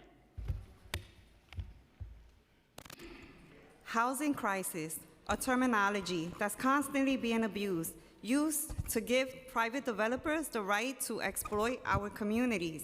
All they do is build market rate housing and provide the minimum of 20% affordability. And our housing crisis persists. We need a different solution. There's plenty of underutilized buildings. Let's work with the ones we have now. Let's return to rent control regulations. Housing is a necessity, not a commodity. City of Yes is a plan to service private developers. Height restriction must remain. Why not allow the constituents to participate in the changes of their own community? Developers abuse their power, such as Related, owners of Hudson Yard, who want to demolish our Fulton and Elliott Chelsea public housing under the guise of resident engagement and a false narrative that our buildings are falling apart. But our buildings are strong, solid, and built to last, which only need maintenance and repairs. They want rezoning to triple the height and change the aesthetic of our tranquil, cozy community with plenty of open space and an abundance of trees. The elderly, sick, disabled, and the mental well-being of the tenants are not being taken into account. We will be sacrificed. Elected officials going along with it to give preference to developers. We are a capitalist society, but a democracy first.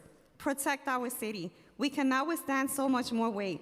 We are at risk now. Stop debilitating New York City. Keep our height limit and no more rezoning in Chelsea. What the mayor needs to do is put a rent cap, 30 and 40% for higher income earners and hardworking class. He should lay out a rent control plan. City of Yes should be put to a complete halt. Mayor Adams is under investigation, and all of his approved proposals are suspicious. No demolition of Fulton, Elliott, and Chelsea. Thank you very much. Who's the next one? Renee Kinsella? Thank you. Dad, you could start now. Excuse me? Wait. You're putting mic on. I live in the Elliott House. Thank you. Thanks for the opportunity to speak today. My name is Renee Kinsella, and I'm speaking on behalf of the 29th Street Association on the east side of Manhattan. We are concerned about the adoption of City of Yes for housing opportunity because it fails to guarantee affordable housing will be built in our community, and further absolutely fails to preserve our existing affordable housing. We've seen previous rezonings, some of which generated a large supply of market rate and luxury housing, yet did not alleviate the housing crisis. So we're skeptical that this time some sort of trickle-down supply side will provide the affordability that we seek. We've been told that this plan includes specific affordable housing provisions, yet it appears what this means is leaving the incredibly important goal of producing affordable housing almost entirely up to developers to decide how much affordable housing will be built or whether any affordable housing will be built in our community at all. And if developers choose to build all luxury buildings without a single unit of affordable housing, this plan will allow for that. Even more concerning, the City of Yes for Housing plan does not have a provision for preserving the affordable housing that currently exists. In our neighborhood, Rose Hill and Kips Bay, we have a lot of natural affordable housing, older stock of brownstones and walk-ups, and the neighborhood is really known as a place where people can afford their first apartment. But what's happening now is that those affordable units are not being preserved.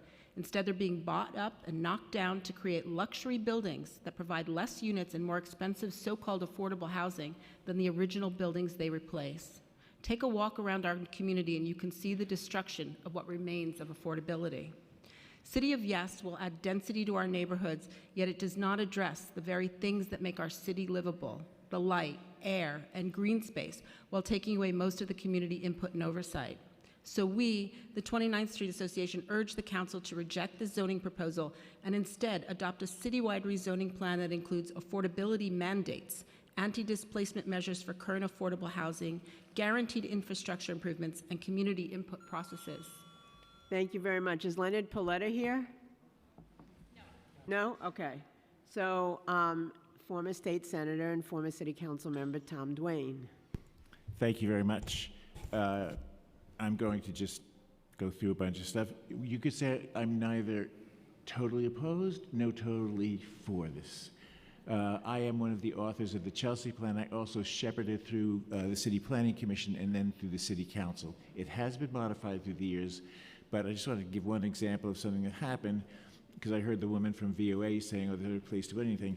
They actually put a development with supportive housing. We permitted them to put in an extra floor and the mechanicals on top, and Hell's Kitchen does the same thing, very accommodating. I know not every neighborhood is, but to people who could use supportive housing.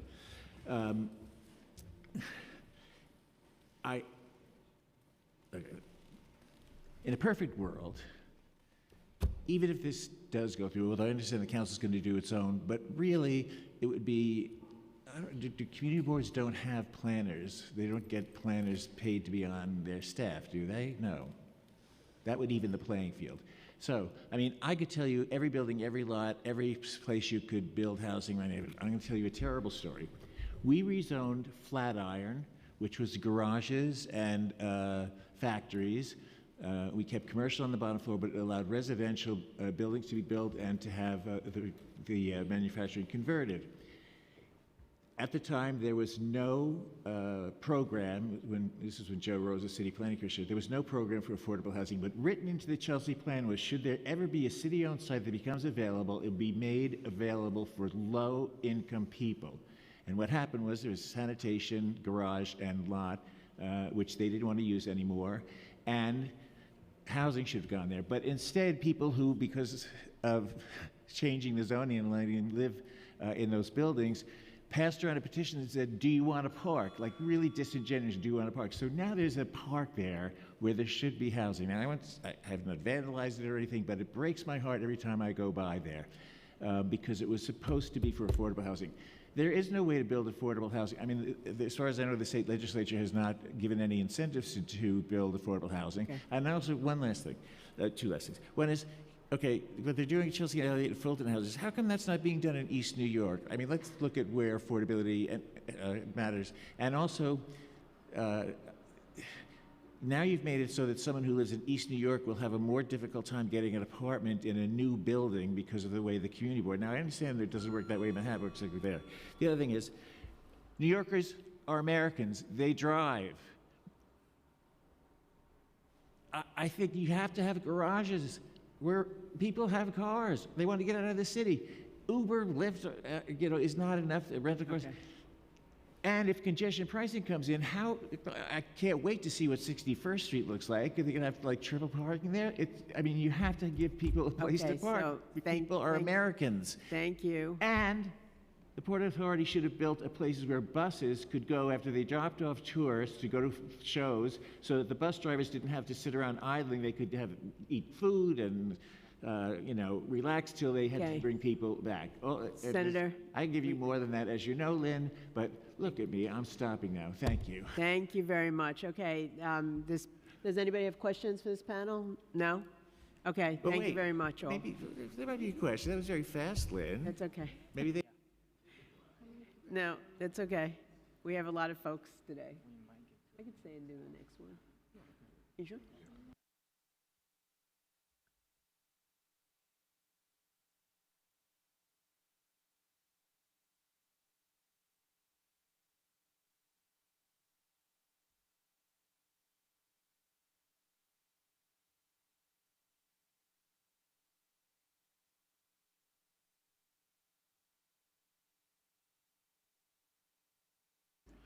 All right, I am back. Thank you so much, Councilmember Lynn Shulman.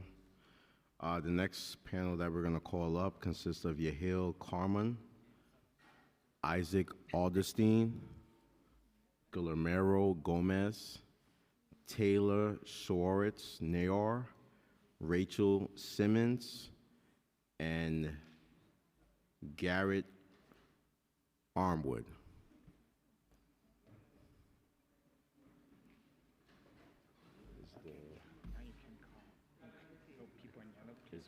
I'm sorry, Maggie? Is that the she part? Margie? Yeah, Margie. And I'm sorry, and Marjorie Brown. Margie Brown is part of this panel. The following panel after will consist of Jack Bolback,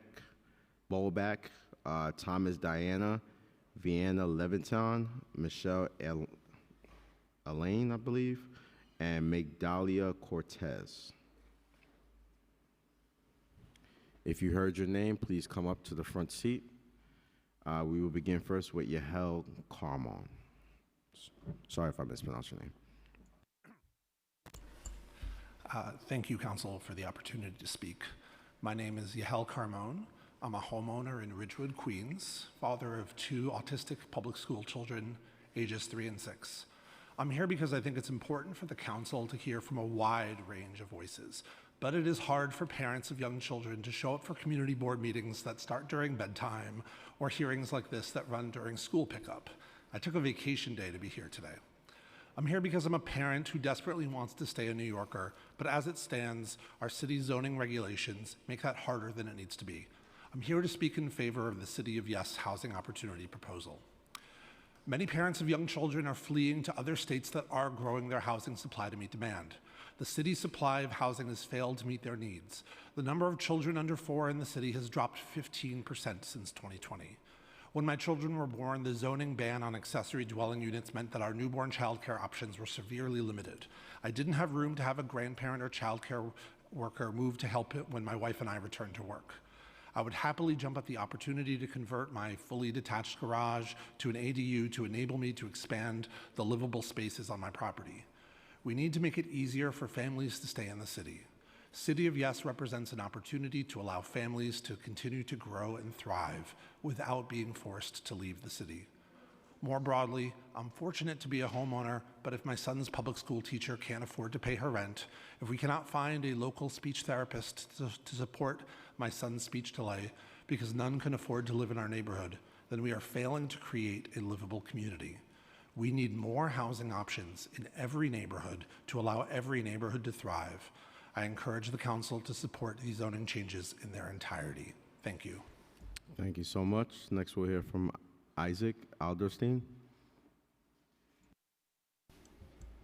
Hi, good afternoon, and thanks so much for giving us all the opportunity to speak. So I'm Isaac Alderstein. I serve as the Executive Director of Broadway Community. We are a 42-year-old human service agency in Morningside Heights. We operate a soup kitchen, a shelter, on-site medical services in partnership with the Institute for Family Health, case management services, and so much more. Each week, hundreds of New Yorkers come to us to find food, sanctuary, and community. Approximately half of the people that we serve, whom we call guests, are currently living in streets or in the shelter system. The other half is severely rent burdened, necessitating reliance on emergency services like those that we provide. New York City, of course, is known worldwide as a place of opportunity, but for far too many, that promise is slipping away. We've heard the statistics already, but last night, 87,000 people slept in the shelter system, including over 19,000 families with children. And according to City Harvest, approximately 1.4 million New Yorkers have depended on emergency food programs in 2023. Another point is that in fiscal year 2023, the average single adult in the shelter system spent 412 days in the system before being placed into permanent housing. So clearly there's just a serious strain on the housing stock. Pathway out of homelessness is not straightforward. When someone gets a city FEPS voucher or is approved for a 2010E, it could take months or even years to find a suitable place. I think the City of Yes has a lot of really interesting and compelling ideas, but after hearing some of the other testimonies today, I'd urge the City Council to revisit the plan as a whole. Again, I think there are lots of great ideas there, but I don't think that it should be a hammer. I think that it should be a more precise approach and do a bit more education with the communities that will be affected. Thank you. Thank you. Next, we'll hear from Guillermo Gomez. Sorry if I mispronounced your name. Good afternoon. My name is Guillermo Gomez. I'm speaking today on behalf of Urban Design Forum to express our support for City of Yes for housing opportunity. New York City's housing crisis demands bold action. Our current zoning laws are outdated, restrict new housing in areas with excellent transit and job opportunities, and perpetuate racial and economic segregation. Paired with incentives and subsidy for deeply affordable housing, City of Yes for housing opportunity has the potential to address this crisis head-on. At Urban Design Forum, a member-powered nonprofit of over 1,000 civic leaders, we work to connect and inspire New Yorkers to design, build, and care for a better city. We've consistently tackled issues like housing affordability and homelessness, drawing on the expertise of leaders in community planning, design, and development. Several key proposals in City of Yes plan align with our priorities. First, City of Yes will allow easier conversions of underutilized office buildings, boosting our housing stock, revitalizing street-level activity, and promoting reuse of existing structures to reduce construction waste. Second, we can lift parking mandates and join cities like Buffalo and San Francisco that have already eliminated these requirements. Development projects can prioritize much-needed housing units over oftentimes unneeded extra parking on site, which could make projects more feasible and reduce rents. Third, City of Yes could support the creation of many housing options for our most vulnerable New Yorkers. It will legalize granny flats to help older adults age in place, create pathways for safer regulated basement apartments, which are critical but often very vulnerable housing options, and streamline the development of supportive housing for those at risk or experiencing homelessness. Finally, promoting transit-oriented development will ensure that new housing is built where people can access public transit, reducing car dependency, and supporting climate-forward, healthier communities. While all these proposals are important, they're also incremental and modest, increasing housing numbers citywide rather than concentrating in specific neighborhoods. City of Yes cannot address this crisis alone, so we encourage the city to also continue to seek ways to fund deeply affordable housing, maintain our public housing, and support tenant protections. Urban Design Forum urges the City Council to adopt City of Yes as a key step toward a more equitable and fair New York City. Thank you so much. Thank you. Next, we'll hear from Taylor Swartz, NAR. Good afternoon. My name is Talia Schwartz, and I'm a strategist at Open Plans, and I'm speaking in support of City of Yes. Specifically, I'm here to support lifting parking mandates, which have been contributing to the rising costs of housing development and increasing car ownership all over the country and here in New York City. Parking mandates contribute to the high cost of living by requiring developers to build many, many parking spots, even when residents don't need it or want it. One building in Nostrad Avenue in Brooklyn is being forced to build 193 parking spots, even though it's one block from a subway station and many people who live in the building will have no use for a car. Because of parking mandates, the city is forcing developers, homeowners, and renters to pay for those parking spots, and the cost is high, very high.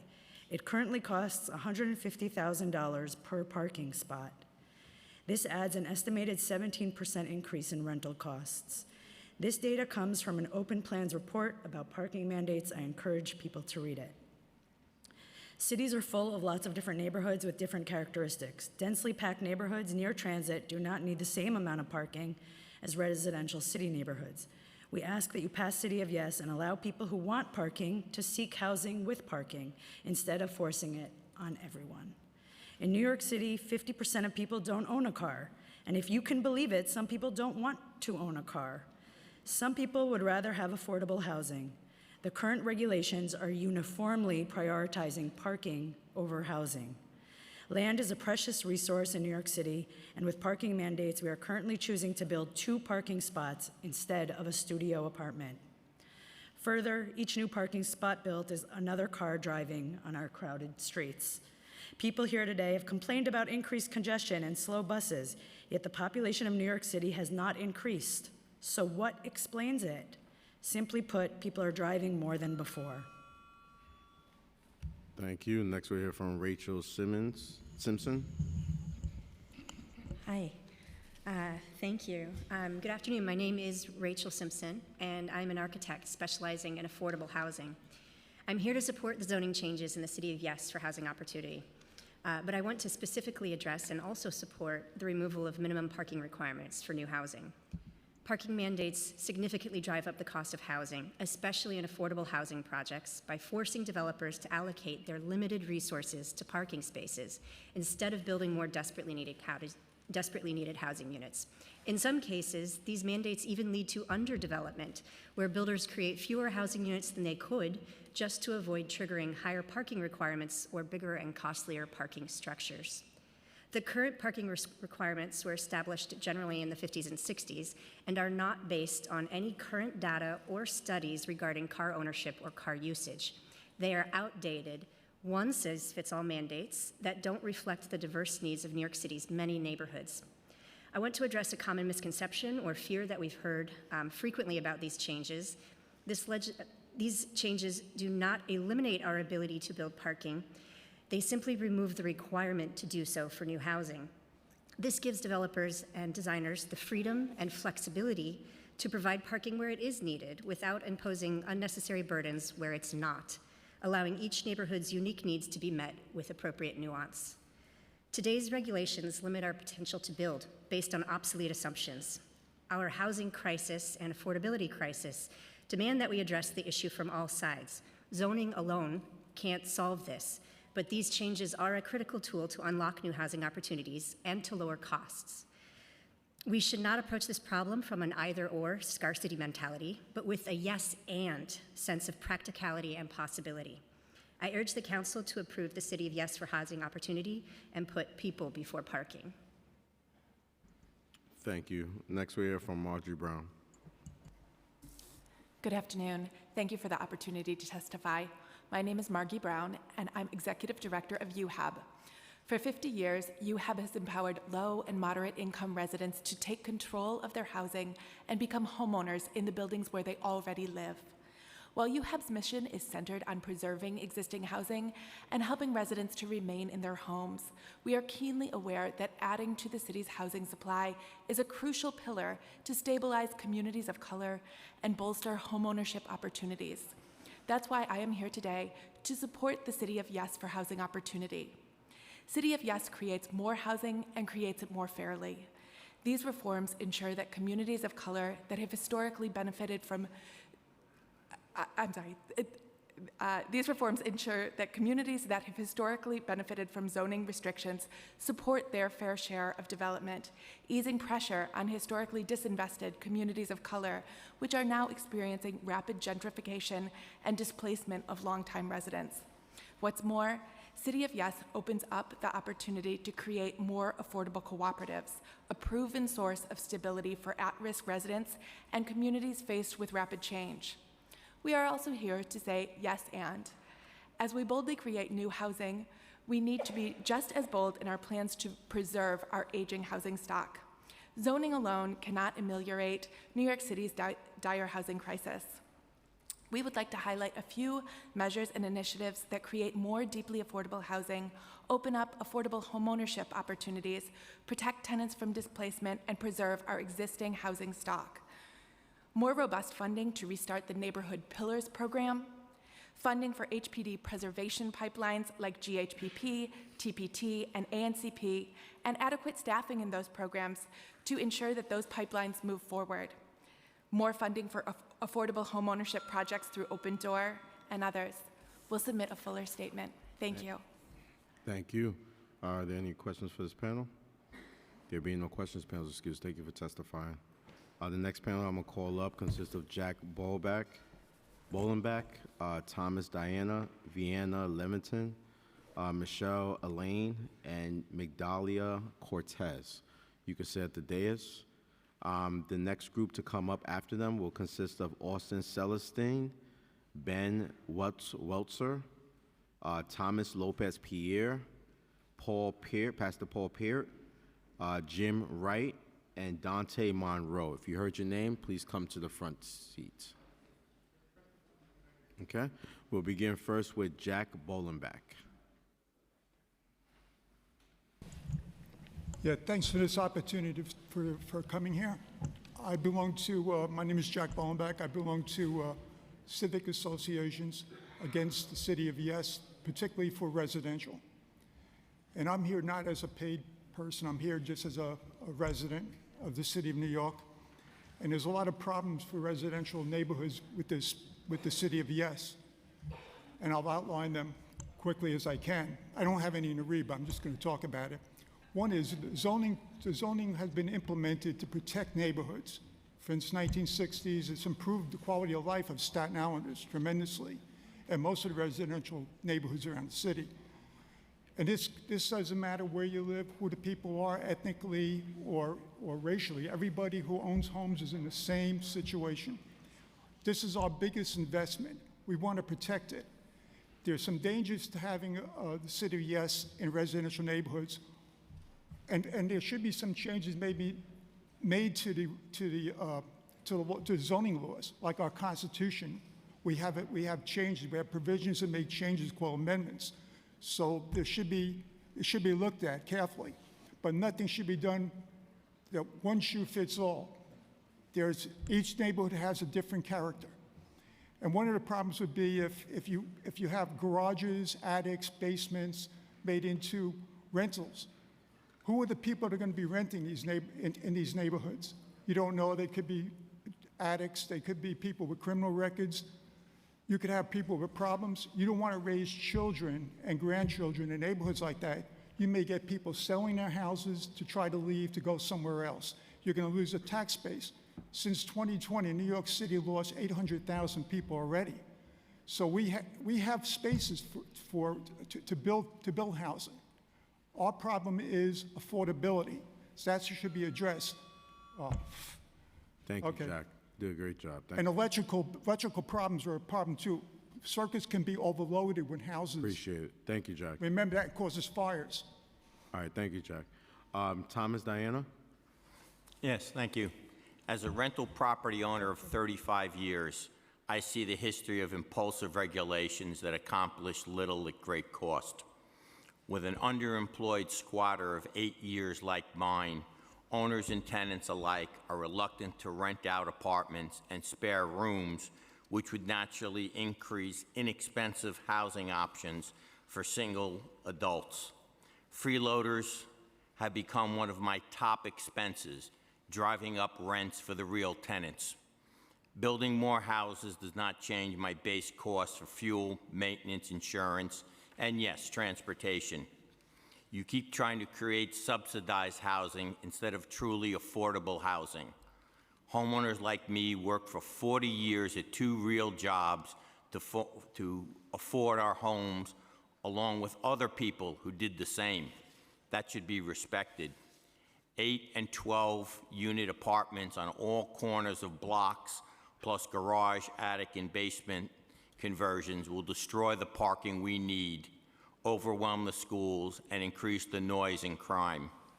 Just like Levittown and Hicksville, you need to build small and naturally inexpensive apartments in the correct commercial areas with mass transit, okay? Because nothing changes my costs.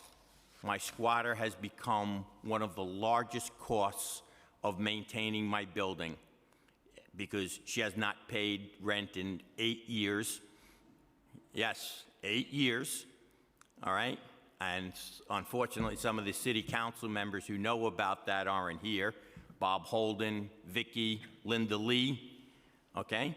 And this drives up the costs of my other tenants, plus all the defensive work I've had to do, plus paying my lawyer. And this is driving up my tenants' costs. Thank you, Thomas. Next, we're going to have Vienna Levinson. Dear City Council, my name is Vienna Levitin, and I'm here to testify as a resident of Ridgewood on behalf of Ridgewood Property Owners Civic Association and thousands of others in my community to oppose City of Yes. I have already testified before this council back in May and again in August before Queensborough President, outlining irreversible damage this agenda will cause to my neighborhood and much of our city. The City of Yes was crafted by developers for developers. You were elected to represent us, the voters, not those driven solely by profits. Over the years, many historic structures in New York City have been demolished due to rezoning, showing that cultural architectural heritage is repeatedly sacrificed for profit. This latest plan is being pushed by a mayor under indictment seeking to repay his most powerful donors in the development industry. Let's consider the facts. Since the pandemic, New York City lost over 800,000 residents, bringing us back to the population levels from the 60s.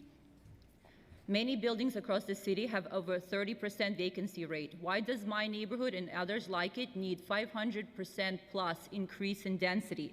Our infrastructure is crumbling. The city is already struggling to maintain it. Developers have no interest in affordable housing because it reduces their profits.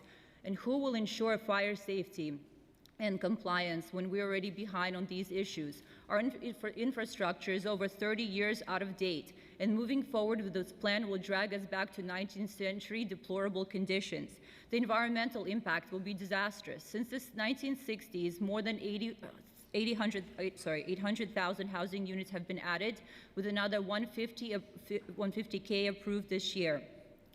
Current zoning can already accommodate 16 to 20 million people, so why are we handing over our neighborhoods to developers on a silver platter?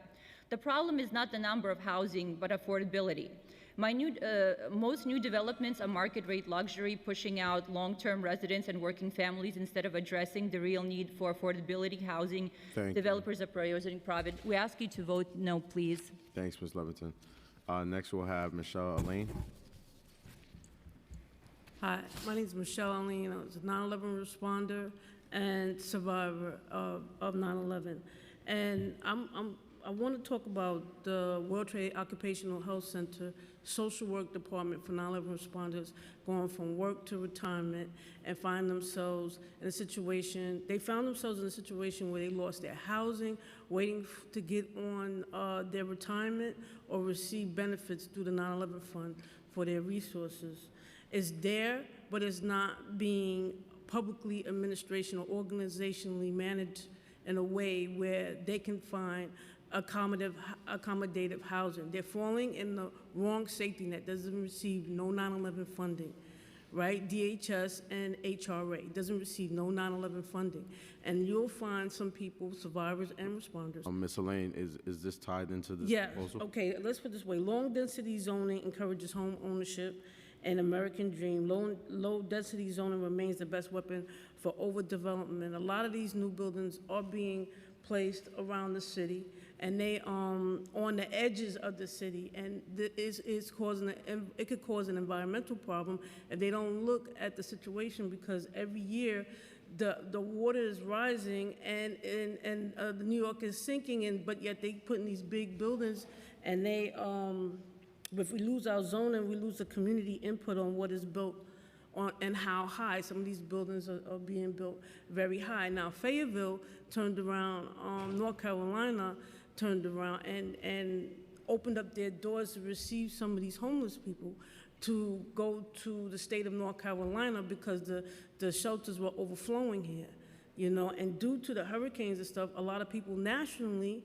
because this World Trade Center registry, is being displaced. And you'll find in the South, they don't have shelter, but here they have it, but they haven't. Oh, okay. All right. Thank you, Ms. Elaine. And what you stated before is not going to go unnoticed, so you could submit your testimony, and we could also discuss that issue as well, okay? Okay. Last from this panel is Migdalia Cortez. In this right? Okay. There's enough room for everyone, so everyone make some room. I am 61, I just turned. I love New York, I lived here all my life. I'm at risk of getting evicted after 30 years. And privatization sounds the same thing to me as developers. They don't care about people like me. The rent just keeps going up and up. This is about affordability. This is about using what's there already. There's so many vacant lots and vacant spaces, and like someone testified before, apartments that are empty. That's a crime. While people are in the street laid out, how can we just walk over them and ignore it? The problems are there if we're willing to solve them, and it's not up to a developer. It's up to the council working together with the mayor and creating comprehensive things that don't hurt people like me. I love my community, and I love my neighbors. And I've worked all my life, and I do not deserve this. They make investments and they get something. I invested living in my building and I get put out. So I emphatically say no to this so-called plan. It needs to be well thought out so it doesn't hurt people like me. Thank you. Thank you, Ms. Cortez. Councilmember Hanif. Thank you, Chair Riley. I have a question perhaps to the gentleman. Could you describe what neighborhood character means to you?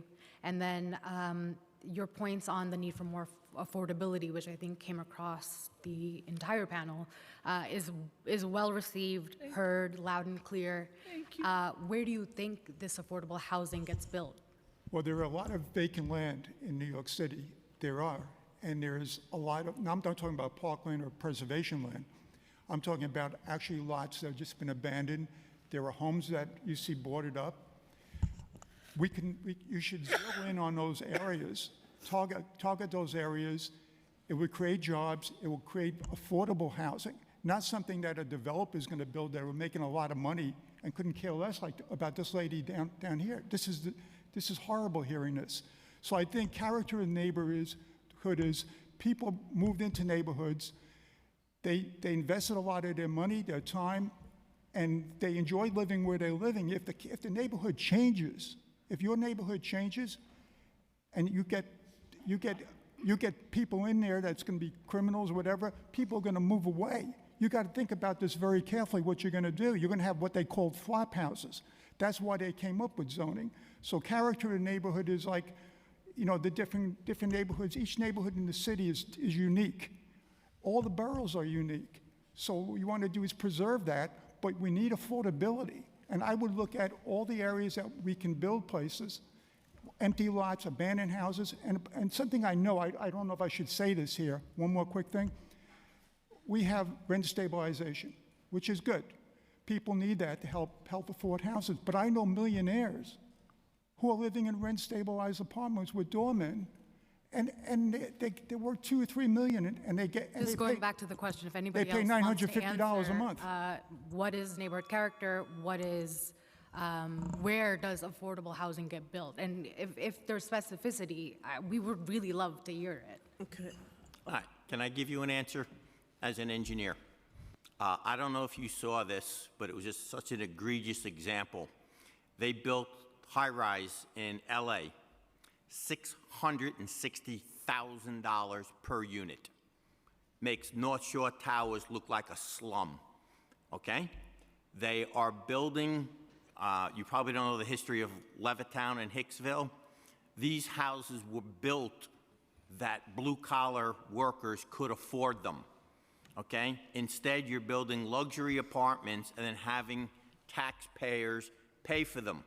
That architect was right on cue when he said you need small micro apartments that a single person can live in that are nice, not marble everything, and that they can then afford them, and you make a target price of something like $1,200 or $1,500 for them. I'm sorry, Ms. Dunn, we have to wrap this up. We have a lot of people signed up. No, but as an engineer, I was trying to give her a straight answer. No, we appreciate it, and I just want to add context before this panel goes. I don't believe you meant that, Mr. Jack, but I just want to make context. We are trying our best to hear different feedback from the community and to keep community character in place. But I just wanted to denounce the notion that this proposal is going to bring in undesirables. I think there's a lot of people out there that needs housing, no matter their situation, and we're trying to make sure that they have some form of housing.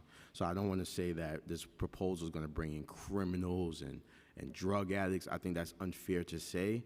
I think this proposal is trying to address a housing issue.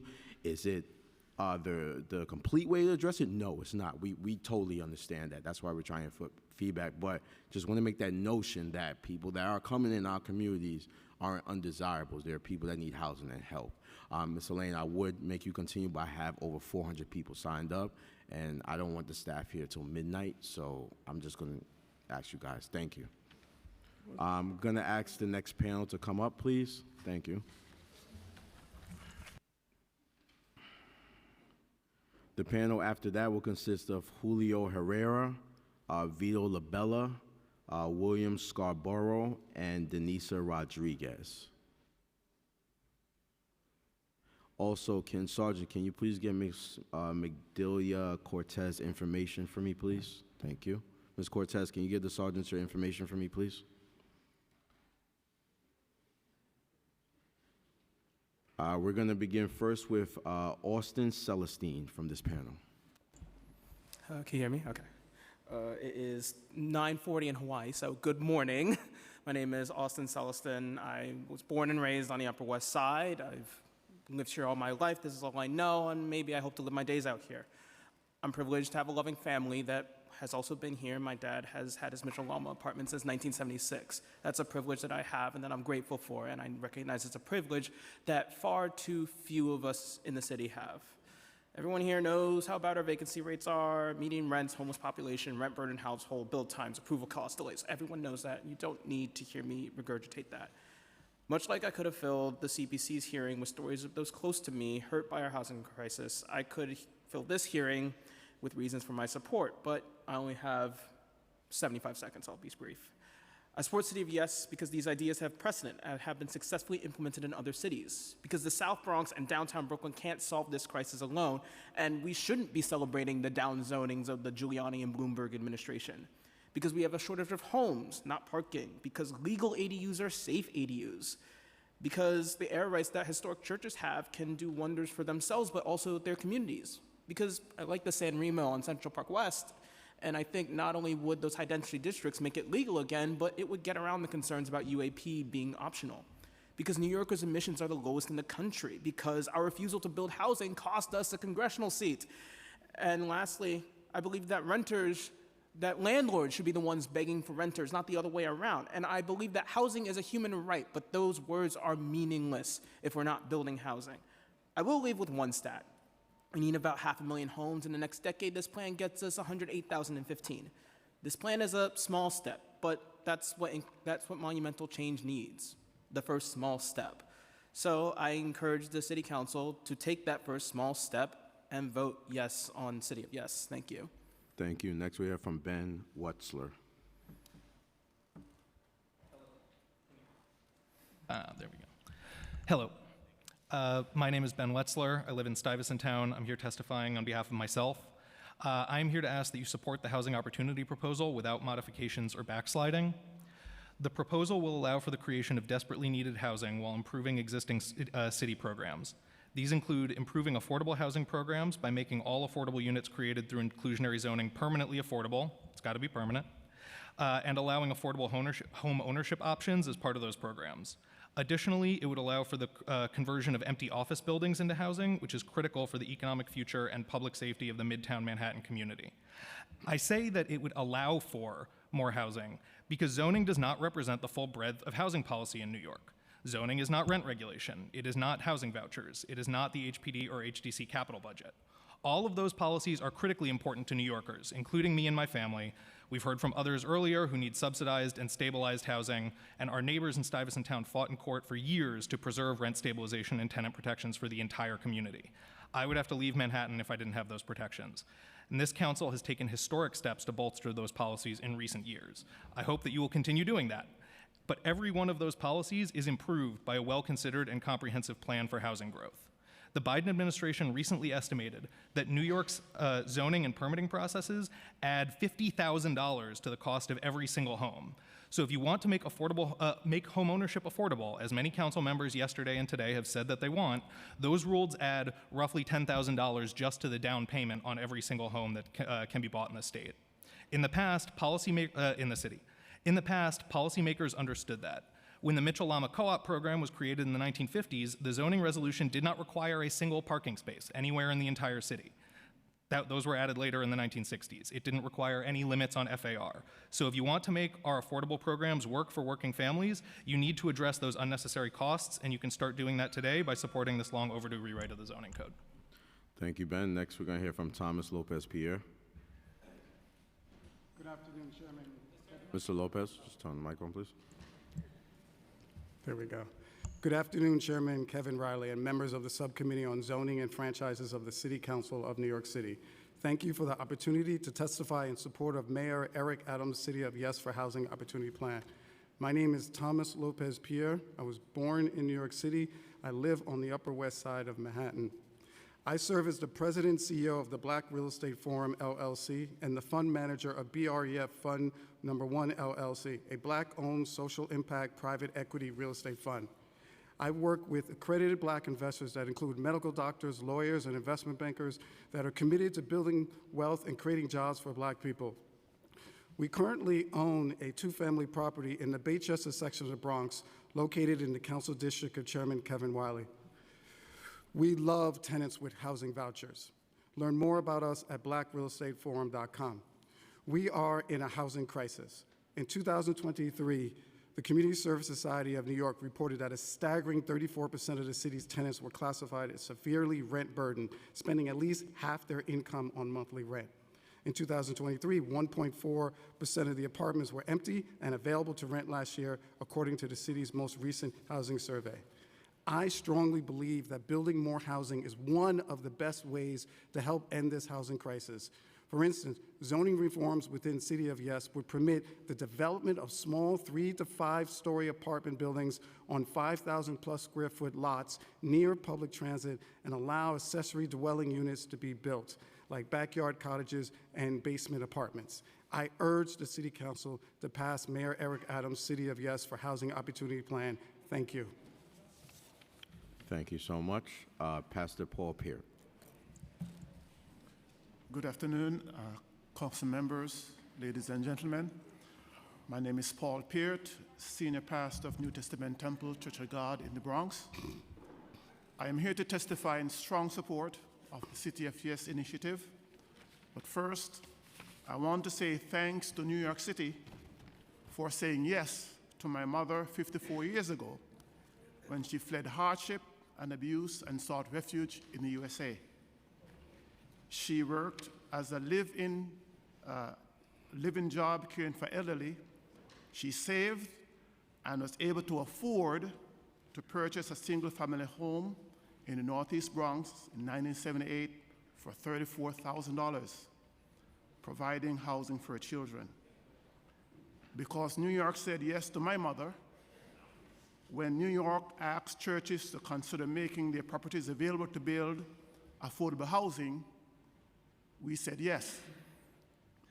New Testament Temple is willing to build up to 150 dwelling units for seniors and families, but the way is hindered by, among things, such things as the length and time and expense it would require to apply for a zoning change via ULURP. City of Yes would be a remedy to enable churches to build more affordable housing for seniors and families. I know personally that many members of our community are moving away to places like Connecticut, Poughkeepsie, Maryland, etc., to find more affordable housing. To them, New York has become a city of no. Our seniors have a hard time finding affordable housing. They're forced to move out of the community, and this presents many difficulties. Representing the Church of God in New York, I vote yes to the City of Yes. Thank you, Pastor Peart. Dante Monroe. Dante Monroe, are you here? Okay, John Wolfling.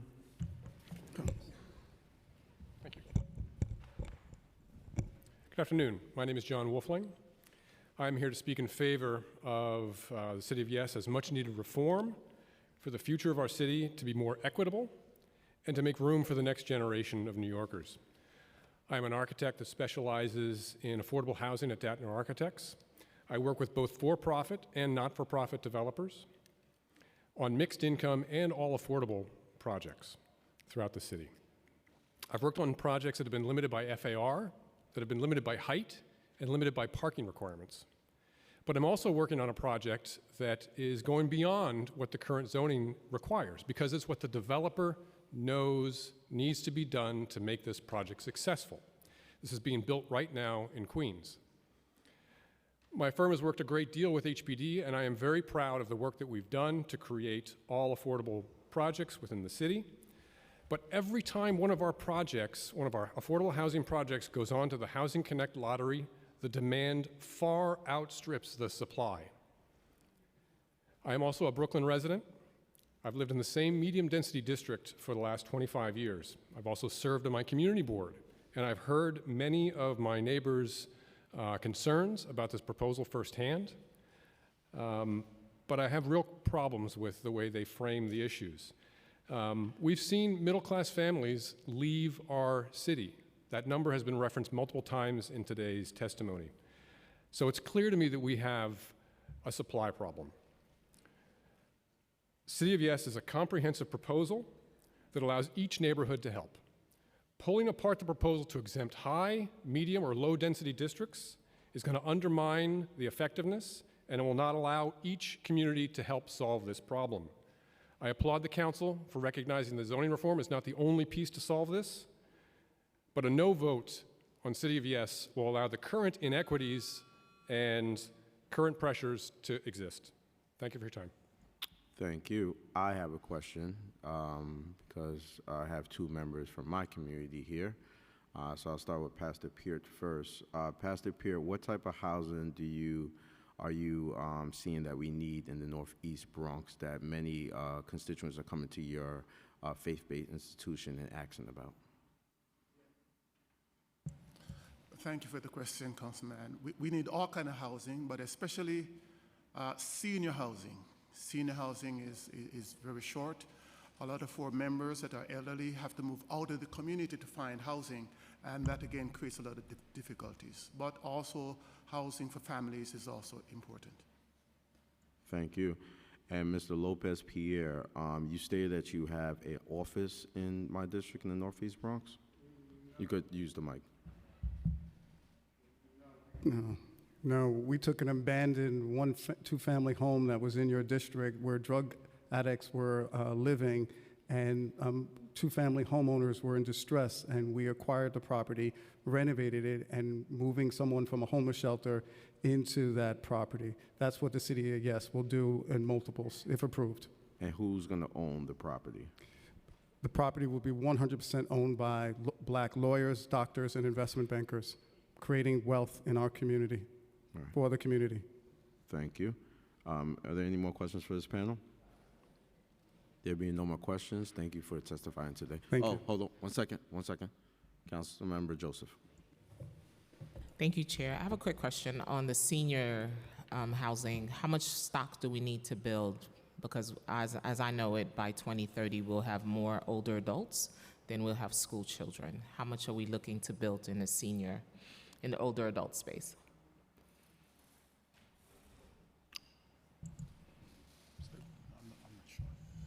I'm not sure if this question was directed towards me or anybody else. Anybody on the panel? I don't think that the City Planning Commission does that demographic analysis that far out. You should ask them, but I can speak from personal experience knowing older adults who live in my community that the need is tremendous, and it's not really in conflict with other types of housing. There was a very close friend of mine who is an older adult who was living in a rent-stabilized walk-up apartment. His rent was low enough that he could afford it on his pension, and other income that he had, but he couldn't get up the stairs after a while.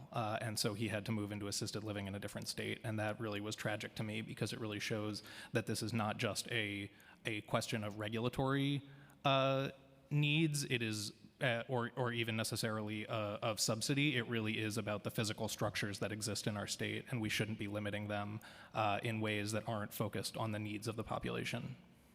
Thank you. Thank you, Chair. Thank you so much to this panel. All right, I'm going to be calling in one more in-person panel before we go back to online testimony. The last in-person panel for this hour will consist of Julio Herrera, Vito Labella, William Scarborough, and Denisa Rodriguez. You could come straight to the panel. And if anyone is listening online, you'll be able to unmute after 4 p.m. when we go back to online testimony, okay? So if you're online, we will start online testimony in about 6 minutes. Thank you. I will begin with Julio Herrera. You hear me okay? Oh, good evening, or I'm just gonna pretend it's 9:30, I'm off of coffee. Good morning. So my name is Julio Herrera. I'm the executive assistant to the Black Institute. I'm also a longstanding tenant and a proud South Brooklynite. This city of mess falls into the same formula that longstanding residents, like in my area, have been all too familiar with. It's a planned package with ambitious ideas, broad goals that claim to address crucial needs that have afflicted the city for years, reinforced by arbitrary figures that pose as a veil to convince us that these measures are in our best interest. As many people stated before, the issue is not a housing crisis, it's an affordability crisis. There are apartments that have been warehoused, vacant for years. With this initiative, I don't feel as reassured, considering that the only question I raised throughout this entire process is, who is this affordable for? With only 20% of these units considered affordable, and only for those making 80% of area median income. Furthermore, the number of units pledged for the next 15 years range somewhere between 58,000 to 109,000 homes. And to break that down into simpler terms, that's about 3,900 to 7,300 homes a year, to 780 to 1,460 units per borough per year. Of that number, how many do we expect to be truly affordable? Second, the concerns I have for ADUs, specifically basement units, considering this city's tumultuous history with them, gives me great pause.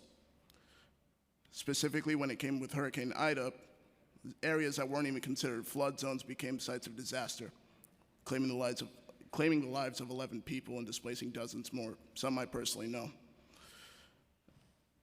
As of this point, I haven't seen any guarantees that any additional ADUs would be reinforced. And if you'd like to see more, there's some for you to take home with you. Yes, thank you so much.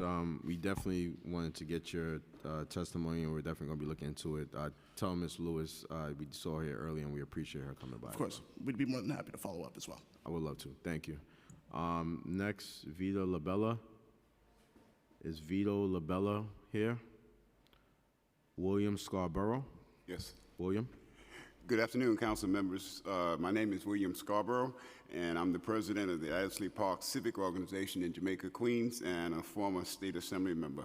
I'm testifying in opposition to the city of Yes because I believe this plan will be devastating to areas in Queens such as Adderley Park, which are 1- and 2-family home communities. The proposal to allow accessory dwelling units will have a negative impact on the character of our community. That negative impact is multiplied by the transit-oriented development initiative in this plan. Southeast Queens is still designated as a transit desert due to the lack of sufficient public transportation. However, because the St. Albans Long Island Railroad Station is next to the Adderley Park community, all of our community would be subject to having 3- to 5-story buildings constructed on our residential streets, where there are currently 1- and 2-family homes. On top of these impacts, the City of Yes eliminates the requirement to provide parking when building new homes. In an area such as ours, where affordable public transportation is lacking, residents depend upon their cars to get around. This plan to eliminate parking requirements would create disastrous conditions on the residential streets of Adderley Park and other Queens communities. The combination of these initiatives would increase the density and change the character of our community in a very negative way, and it also exposes the dangers of trying to develop a cookie-cutter citywide proposal that does not factor in what may already be happening in a community. Jamaica is already undergoing a massive 300-block rezoning project called the Jamaica Neighborhood Plan. As stated by City Planning in June 2024, this plan is expected to create 12,000 new dwelling units in Jamaica and will create 7 to 9-story buildings along our major residential corridors.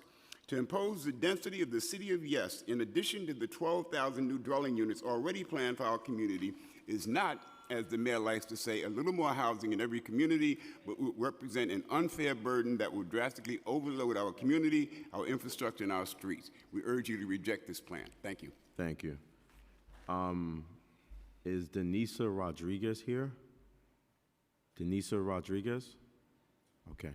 Are there any questions for this panel? There being no questions, thank you too for testifying.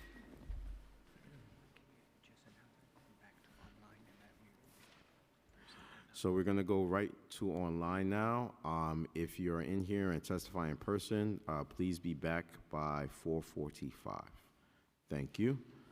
Our first online testimony will consist of Bronx Borough President Vanessa Gibson. Borough President, if you could hear me, you can unmute and begin. Councilmember, yes, I can hear you. Good afternoon, everyone at the New York City Council. Thank you so much, Chair Riley, and all the members of the City Council's Subcommittee on Zoning and Franchises. I appreciate the opportunity to testify today. I know it's been a very long day so far, but I appreciate your leadership. Chair, Councilmember Kevin Riley, thank you for leading this very important hearing. Let me begin by thanking the Department of City Planning, our Chair, Dan Garodnick, and the CPC, as well as the entire City of Yes at City Planning, the entire team for their efforts to truly address critical housing challenges that are faced by many, many New Yorkers. Our city is currently experiencing a housing crisis. Too many of our residents are unable to afford their rents and are at risk of eviction and displacement. The construction of new housing over time has unfortunately not kept pace with rising rents that for many residents have truly reached unaffordable levels. The Zoning for Housing Opportunity proposal begins our city on a path to create the housing that is necessary to truly bring down the cost of rent throughout our city. In my full recommendation to the City Council and the City Planning Commission, we supported many parts of this proposal. However, there were some conditions that we outlined with several components in the proposal that really require greater thought, of which should be considered for your implementation. I fully support the goal of creating a little more housing in every neighborhood of every community in our city. All communities in our city must do their fair share to truly create the housing that we need. And when we say affordable, it must be affordable for those at the lowest end of the economic spectrum. There is a narrative that you've heard today and you will continue to hear, and it is that this proposal will be detrimental to lower density neighborhoods, and that is not true. The town center zoning, transit-oriented development, and district fixes, those proposals will provide additional flexibility by allowing some additional height and additional units, but it is still within a very narrow scope and range of 1 to 2 stories in many cases, which will not change the existing character of our beautiful and vibrant neighborhoods. By focusing on areas that are within a half mile of transit, this proposal will allow for additional density where it makes the most sense and is reasonable to ensure that everyone can truly get around our city without asking and adding more cars to our already congested roads.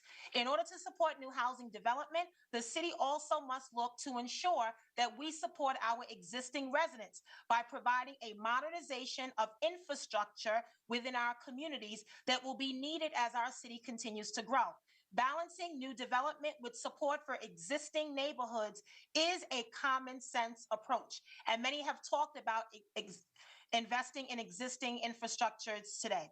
I am in favor of the proposal to legalize the development of ADUs because providing smart housing options that allow flexibility is truly important. However, to safely allow this new unit type, the city must also provide additional Department of Buildings inspectors to protect our residents' health and well-being and safety.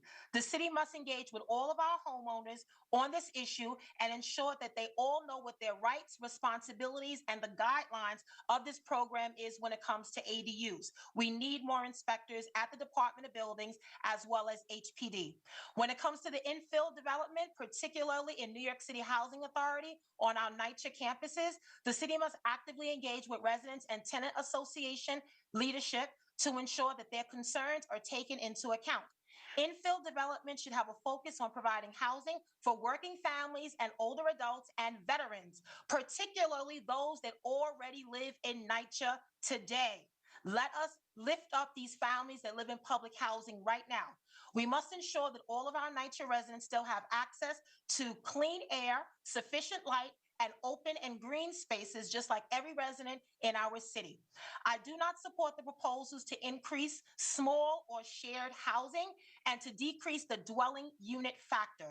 The Bronx has already seen an influx of many smaller units, studio and small one-bedroom apartments in many of our new developments, and conversions to smaller units in many of our existing buildings today. Throughout my tenure as borough president, I have consistently and will continue to do so, advocating for building more family-style units, large-scale apartments for many of our families, including 2 and 3, and yes, sometimes 4-bedroom apartments. We need larger units that work for families, not just single adults. Families are growing, and right now they're doubled and tripled up today. Your time And has Chair expired. Riley, you know, we have seen that. So as I close, I just want to say that I also am very concerned about the parking mandates. I think it can work in some areas, but areas that are transit deserts, we have to provide options to help families get around. And so I'd like you in the City Council to review all of my full recommendations, which go into detail. And truly, Chair Riley and council members, when everyone has stable housing in New York City, it is beneficial to all of us. So I thank you for your time today and look forward to working with you and the members of the City Council. Thank you so much, Chair. Thank you, Borough President Gibson. I just want to state for the record, we've been joined by our speaker, Madam Adrienne Adams. Hi, Madam Speaker. Hi, Vanessa. Good to see you. So the next panel I'm going to call up consists of Jess Coleman, Kyle Jeremiah, Lindsay McCormick, and Michael Karras. The following panel after that will consist of David Moken, Corey Barak, Suan Chung, and Stella Grillo. We're going to begin first with Jess Coleman. You may begin. Thank you, Chair Riley. Thank you, Speaker Adams, member of the subcommittee. My name is Jess Coleman. I'm a member of Community Board 1. I'm a lifelong resident of Lower Manhattan. This morning, I searched StreetEasy for a 2-bedroom apartment in Council District 1 at $6,000 per month or less. There are 5 options. To put that in perspective, that means that a household has to earn around $240,000 per year just to not be rent burdened in Lower Manhattan. And you still only have 5 options. Some will tell you, as we've heard here today, that this illustrates we need less housing, that we simply have an affordability crisis, not a housing crisis. That is simply not credible. Anyone who has tried to rent an apartment in this city knows that there is hardly an oversupply of housing at any price point. To the contrary, there are so little options out there that landlords are literally celebrating the market dynamics that give them all of the leverage and leave tenants powerless. We are not talking here about eliminating smart, progressive market interventions designed to protect the most vulnerable. We're talking about archaic restrictions that in many cases were designed, in fact, to harm the most vulnerable. And all it's done and will continue to do, if not changed, is contribute to skyrocketing costs, reduce economic growth, continue coughing up congressional seats to Republican states, and so much more. City of Yes will not solve all these problems on its own. We need more social housing, we need more public housing, we need much more robust tenant protections. But what will we tell young people saddled with student debt, seniors at risk of being booted from their communities, families who can't imagine raising a child while still covering their rent? What are we going to tell them if we can't do something as basic as build a 3-story building near a train station or get rid of antiquated parking mandates. City of Yes is a modest proposal relative to the scale of the problem, and it is the very least that we can do for the millions of New Yorkers for whom this housing crisis is literally an existential one. It is not sufficient to solve this crisis, but it is necessary, and I urge the Council to pass this text amendment and stand up for the next generation of New Yorkers. Thank you. Thank you so much. I just want to give an update to everyone. We're trying our best to get through this as fast as possible. We have about 200 more people online to testify, and about 120 people in person to testify are still signed up. All right, so the team is getting ready to get through this as fast as possible, so we just appreciate everyone's patience. The next person that will be testifying is Kyle Jeremiah. You may begin. Thank you so much. New York City must act swiftly to relieve the constraints that hinder the development of affordable housing. My name is Kyle Jeremiah, and I'm the Director of External Affairs at the Bowery Residents Committee, or BRC, one of New York City's largest housing and social service nonprofits. I see the urgent need for more housing options to address the city's growing crisis. While organizations like BRC are ready to build and provide housing, we are held back by zoning and other barriers that limit progress. The city's homelessness and housing insecurity crisis continues to escalate, with tens of thousands relying on shelters and thousands more living unsheltered. Affordable housing is out of reach for far too many New Yorkers. Last year, BRC helped over 1,000 people transition into independent housing, but we could have assisted even more if affordable housing supply wasn't so limited. The City of Yes for Housing Opportunity proposal is a crucial step forward. By easing restrictions on smaller units and repurposing underused spaces, this initiative will create much needed housing and help reduce homelessness. This is about making real progress and building a more livable, inclusive city. I urge you to support this proposal and help move New York City in the right direction. Thank you.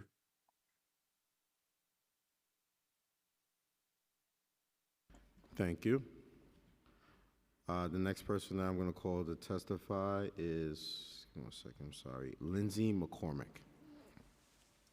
Hi, good afternoon. I'll be very brief. I live in Jackson Heights, Queens. I'm a mom of 2 kids in the public schools. I'm here to express strong support for City of Yes because I've seen many neighbors, including friends of my kids and their families, struggle to find housing that's family size and affordable. 3 years ago, an apartment building in our neighborhood burned down, and despite the best efforts of the Tenants Association, many residents had to leave permanently because there were simply no other apartments for them to find. This is the result of decades of failure to build adequate multifamily housing in the city, especially in the outer boroughs like Queens, where I live. And finally, I specifically want to ask our elected officials, please don't give up on abolishing parking mandates. Parking mandates are a holdover from the last century. Keeping them in the zoning code stifles our city's ability to build housing where it's needed most. And I encourage our electeds to reflect on the best interests of current and future generations of New Yorkers and give us City of Yes. Thank you. Thank you. The last person on this panel is Michael Kayers. Hi, my name is Michael Cass, and I'm a resident in Morris Park, the Bronx.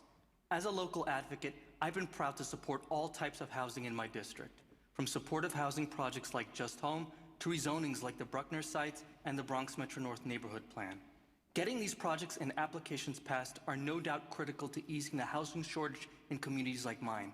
However, the majority of housing built in New York City continues to be through as-of-right development in existing zoning districts. And it's because new housing hasn't kept up with demand that it is imperative that we change our zoning rules to create new opportunities for housing. In particular, it's critical that the residential parking mandate be eliminated. Now, to be clear, eliminating the parking mandate will not eliminate parking. Yesterday, my council member, Marmorato, claimed that without the mandate, developers won't give parking. But we already know that's not the case. We even saw an example from our district in the presentation yesterday. 2560 Boston Road is due to include over 100 parking spaces when none were required. During the Bronx Metro North Neighborhood Plan hearing, developers testified that they were including ample parking in their projects, even when the parking mandate was proposed to be eliminated in the special district. Now, with the Bronx Metro North Plan, I was critical of the council for restoring the unnecessary parking mandate after negotiations. However, with City of Yes, we have a chance to correct that mistake so we don't end up with underbuilt sites next to the transit we invested billions of dollars in. I urge the council to pass the full City of Yes.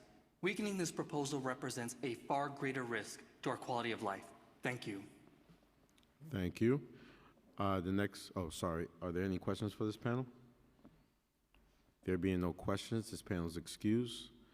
The next panel I'll be calling up consists of David Mokins, Corey Barak, Suin Chong, and Stella Grillo. The following panel will consist of Adam Broham, Leo Gutman, Rohan Kalani, and Gregory Marvin. We will begin first with David Mokins. David, if you can hear me, please unmute and you may begin.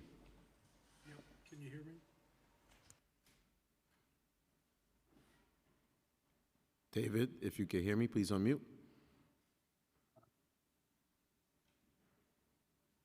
I don't see a. We can hear you. See a button for that. We can hear you. You could begin. I'm the president of the Bowery Alliance of Neighbors, and we support our council member Chris Smarte's great concerns about the City of Yes. The premise of Mayor Adams' plan, which suggests that building more market rate and luxury housing will somehow bring down the cost of housing, is false. Ironically, the mayor's plan incentivizes the demolition of existing affordable housing. Because of the building of affordable housing in the mayor's plan is voluntary, there's no incentive to provide affordable housing. Affordable housing should be mandatory. New developments on NYCHA and Mitchell-Lama properties should be 100% affordable and should have to go through the ULURP land use review process that lets the public and their representatives review it, and if necessary, revise those proposals. We oppose increasing bulk and height of purely market rate residential developments. We oppose allowing air rights from landmark properties to be transferred over much broader areas of our neighborhoods with no public oversight. We oppose allowing development on open spaces and rear yards where building is currently prohibited.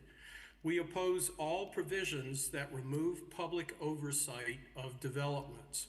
Our lower Manhattan neighborhoods are diverse and economically vibrant, much-loved destinations because of their predominantly low-rise historic character, so it makes no sense to upzone them and strip them of the few provisions that protect or provide public oversight. We need a Your time has expired. Truly works for the people, not just big real estate. If these changes cannot be made, Thank you, Mr. plan Moken. should be rejected. Thank you. Appreciate you. Thank you, Mr. Moken. Next, we're going to hear from Corey Barak. I just want to remind everyone that we have over maybe 198 people signed up online now. So I'm going to stop everyone at 2 minutes, and you could submit your testimony to landusetestimony@council.nyc.gov if you're not able to complete it, all right? Next, we're going to hear from Corey Barak. Corey, if you can hear me, please unmute and you may begin. Yes, I can. Queens Community Board 13 and the overwhelming majority of community boards across the 5 boroughs represent the true majority view of New Yorkers who give a very firm thumbs down to the misnamed City of Yes for housing opportunity.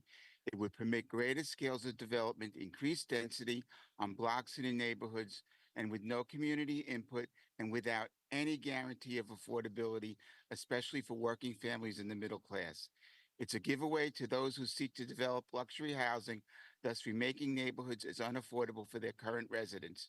It would eviscerate city charter community review that council members currently and smartly use to ensure smart growth and affordability where changing to zoning occur. The as-of-right features of City of Yes removes from community review development and density greater than permitted in just about every neighborhood. This means increased population before necessary infrastructure gets built. It risks overcrowded classrooms, sewer backups, increased traffic, insufficient parking, and inadequate public transit options without any guarantees of housing affordability. Community review empowers communities, community boards, borough presidents, borough boards, and you, our elected council members, to protect neighborhoods, ensure community affordability in any new zoning or project. City of Yes guarantees opportunities for private developers to rake in cash without any oversight on how a project serves the public good. On Long Island, community, government, private, and nonprofit collaborations successfully developed needed new housing, including affordable and senior housing and transit-oriented development. The council should rejigger City of Yes into a menu of tools to create smart growth where it makes sense, rather than measures that impose unwanted, sometimes unnecessary, and inappropriate infusions of density on blocks with no guarantee of affordability. Your time has expired. Thank you. Next, we're going to hear from Suen Chong. Hi. I'm a resident of Prospect Lefferts Gardens in Brooklyn, and I strongly oppose the City of Mess. If City of Yes is voted down, every district still has the right to pass those aspects of the amendments they like in their own districts. The City Council can still require housing targets for each district under the Fair Housing Framework, but allow every district to achieve this in the way they think is best. In particular, I ask you to oppose the R6 and R7 UAP density increases because homes, small business, and even rent-stabilized apartment buildings in 2/3 of my district and all over the city would be in danger of demolition or significant additions that would empty buildings. We don't want this destruction and displacement. We want to preserve our community and homes so that families and seniors can remain. If city planning is right that only a small percentage of the possible development that could happen will actually occur, why are they proposing to upzone every lot in our district and the entire city? At best, they are pushing random development, the opposite of why we have zoning and planning. At worst, the entire city will be overwhelmed with millions of new residents. Please oppose all other zoning density increases for market rate housing and without height caps. For example, quality housing density bonuses in R6 and R7 will be allowed without affordable housing and without the current height caps. In Brooklyn, the data is clear that the more units community district built in the last 10 years, the more the rents went up. Moreover, city planning's own research shows that in the last century, New York City built more than enough housing, about 2.45 million units, to accommodate population growth, about 3.1 million people. We don't have a housing supply crisis, we have a housing affordability crisis. My community district has built 4,000 housing units since 2010, and we will continue to build thousands of units, of which we know 800 will be low-income affordable. Council District 40 ranks 16th highest of all districts in terms of affordable housing production, according to the New York Housing Conference. Furthermore, over 25,000 units of buildable housing remain possible under the current zoning. Therefore, there is no need for further broad-based upzoning to create housing or affordable housing. There is a need for right zoning to preserve the stability and character Your time of has our expired. community and ensure that population density does not overwhelm infrastructure. Thank you. Last, we'll hear from Stella Grillo. Stella, you could press *9 if you can hear me, and you may begin.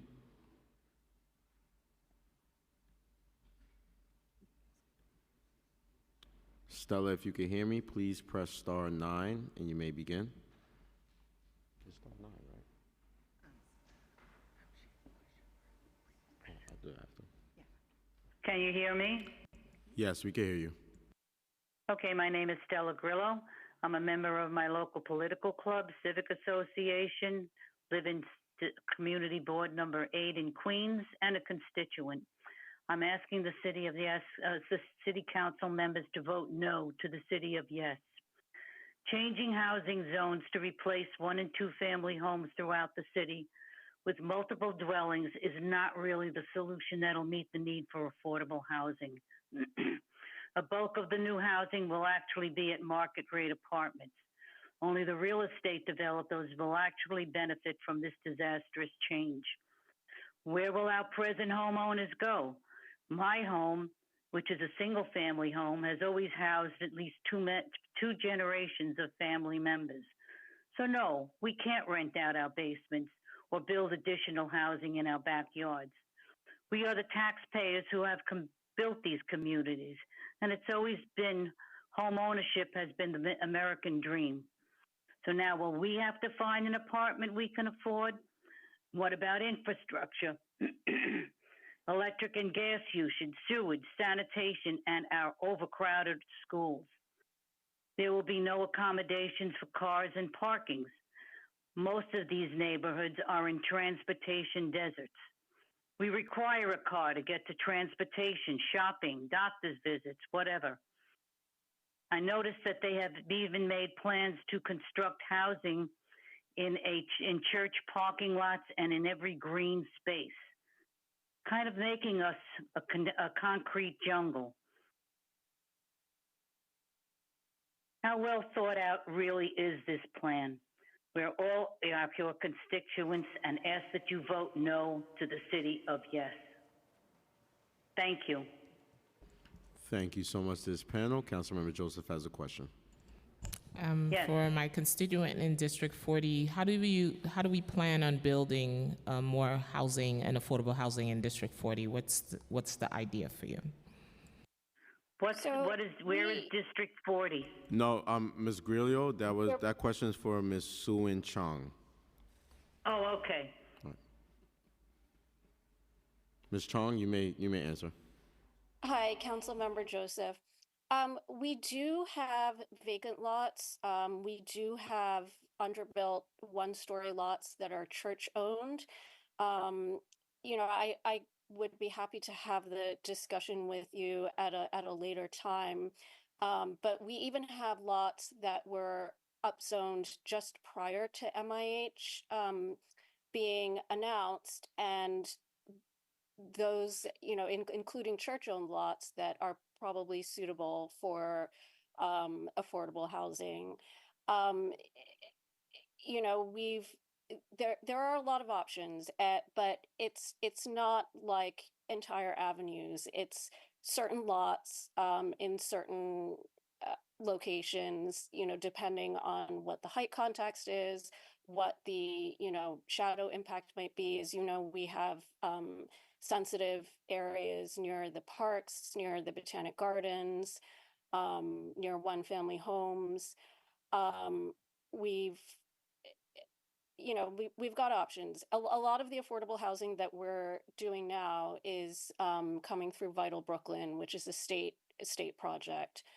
But it's just, I guess it's just a matter of like thinking lot by lot and just thinking a little bit outside of the box sometimes, is what I would say. Would you agree that we need a comprehensive housing plan for District 40 and not a piecemeal? Absolutely, absolutely. I've been discussing this with the other members, that this is something that we need to think about. Yeah, so I hope we can count on your support. Thank you. Thank you, Councilmember Joseph. And thank you to this panel for testifying. The next panel I'm going to call up consists of Adam Brohim, Leo Gutman, Rohan Kalani, and Gregory Marvin. The following panel will consist of Dee Van Berg, Claudio Valentino, Colette Wong, and Diana Vigiano. The first panelist to speak will be Adam Brohim. Adam, if you can hear me, please unmute and you may begin. Good afternoon, council members. My name is Adam Brodheim, and I'm a proud member of Open New York and a privileged member of Manhattan Community Board 7's Housing and Land Use Committee. Those are my extracurriculars, but my day job is working as a historic preservationist. And so when something big and important like City of Yes appears, I try to contextualize it in its history. 101 years ago, the Committee on the Height, Size, and Arrangement of Buildings released their report on the need for zoning in New York City. They concluded their introduction by saying that we strongly urge that there be no delay in bringing a remedy to Fifth Avenue, as otherwise an irreparable injury may be done. To be clear, that harm was my ancestors, Jewish garment workers congregating on Fifth Avenue during their lunch break. And then in 1959, mere decades after first enacting a zoning code, the city decided to start over again from scratch, caveating itself only by noting that zoning is not a cure-all for every municipal problem. By then, my family had moved from the tenements of the Lower East Side to the 6-story apartment buildings in Brooklyn and the Bronx that are illegal to build today. And now, in 2024, 6 years on, it's time for another change. It's embarrassing that our home, the most vibrant city in America, is governed by a plan written for a time when our city was shrinking in population. Earlier, I mentioned that report from 101 years ago on the need for zoning. The report's authors had their offices in 115 Broadway. As some of you in the room may know, that's across the street from 120 Broadway, where DCP has their offices today. Last weekend, I went to the Statue of Liberty for the first time, proof that I really am a New Yorker. And afterwards, walking up Broadway, stood between the two buildings. On the one side, a vision of zoning that tried to hide immigrants, and on the other, separated by 100 years, one that seeks to bring them out of the shadows. We have an opportunity to be remembered as a city that prioritizes people over parking, that understands a neighborhood's character are its inhabitants, not its structures, and that the opportunity to build a little more housing everywhere is not a burden, but a privilege. That's what DCP is proposing, a series of sensible, practical changes to better our city. Someday history will judge. Your time has expired. This occasion. Thank you. Thank you, Adam. Next, we'll hear from Leo Gutman. Hello. Thanks for giving me the chance to testify. I live in Long Island City in Julie Wants District, and I'm here to support the city district for housing opportunity. It's a proposal that I think is modest and won't solve everything about the housing affordability crisis, but it's a really necessary first step that I hope we can build off of in the future. I'm excited in particular for the ability to build a variety of new housing options that will give people more choices for living in different types of neighborhoods and different stages of life. I can imagine, as a fresh grad, wanting to have lived in, the small shared housing options that will be opened up. As I age, I can imagine myself wanting to live in one of the accessory dwelling units that might be enabled by this legislation. Overall, I think, the affordability crisis and the, extremely low vacancy rates, well under 2%, are sort of choking the city's ability to thrive. And same with, people who live here. I think it's, preventing a lot of people from feeling like the economy is strong. A lot of that has to do with rising rent. And it's also, threatening the city's ability to be what it's represented for so many years to so many people. The ability for people from all around the world to come and find a home and, make the city, thrive. In order to continue that, we need affordable housing, and the way to do that is through these modest proposals to increase housing supply gently throughout the entire city. Thank you. Thank you. Next, we'll hear from Rohan Kalani.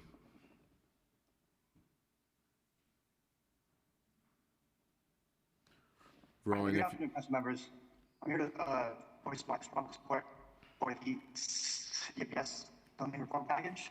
I'm a resident of Crown Heights, Brooklyn, and I'm 28 years old.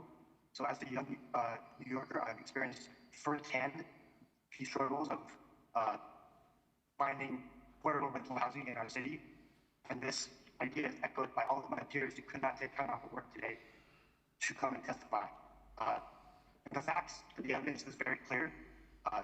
New York City faces a severe and historic housing shortage. The apartment vacancy rate is at its lowest since 1968 at just 1.41%. Over half of renters are rent burden, spending more than 30% of their income on rent. I myself spend more than 40% of my income just on rent. And this crisis affects all of us, but it's particularly challenging for young people such as myself, trying to build our lives and our careers in the city that we love. And so City of Yes offers a comprehensive approach to address this crisis by allowing a little more housing in every neighborhood, which is the duty of every neighborhood. We can make a significant impact without any dramatic changes to any single area. This proposal will enable the creation of all kinds of housing types, from accessory dwelling units in low density areas to affordable apartments and high intensity apartments near transit stations. Importantly, City of Yes would end exclusionary zoning practices that are racist and have limited housing options and contribute to segregation all over the city. It's also an important step for New York City's climate goals as it promotes transit-oriented development, which will allow our city to be more sustainable and Marxist. And so for young people like me, these changes... Your time has expired. Thank you. Thank you. Next, we'll hear from Gregory Marvin. Thank you for hearing my testimony. I want to start by addressing a little bit of an elephant in the room here. It is 4 p.m. on a Tuesday.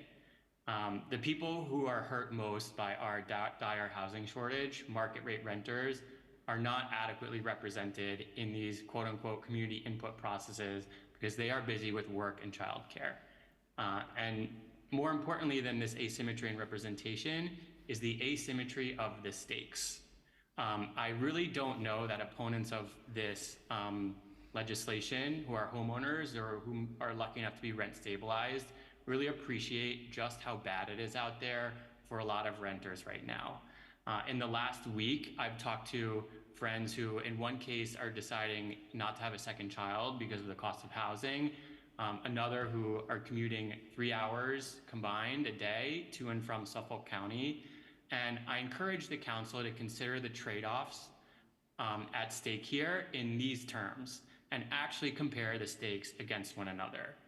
You know, I know you want to start a family, but have you considered the impact of a few more tall buildings on the character of my neighborhood? I know you want to get home from work before your kids are asleep, but did we really gather enough quote unquote community input for this proposal? I know a few thousand more people might lose the game of housing musical chairs in our city and become homeless, but what about developer profits? These comparisons sound silly when you really consider the stakes here for renters in our city in a housing shortage. And as for arguments about 100% affordability, to state the obvious, building market rate housing does not somehow prevent us from building subsidized housing as well. I look forward to supporting more subsidies that might be enabled by the property tax revenue that these new market rate units generate in the future. Thank you. Your time's expired. Watering down this much needed modernization of our zoning code is both bad policy and, in my opinion, morally indefensible.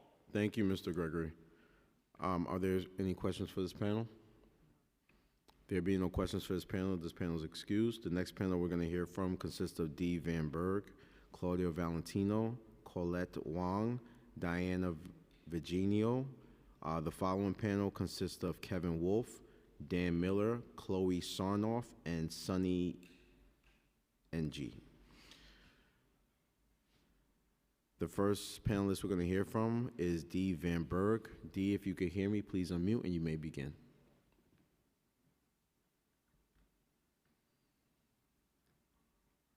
Dee Van Berg, if you could hear me, please unmute.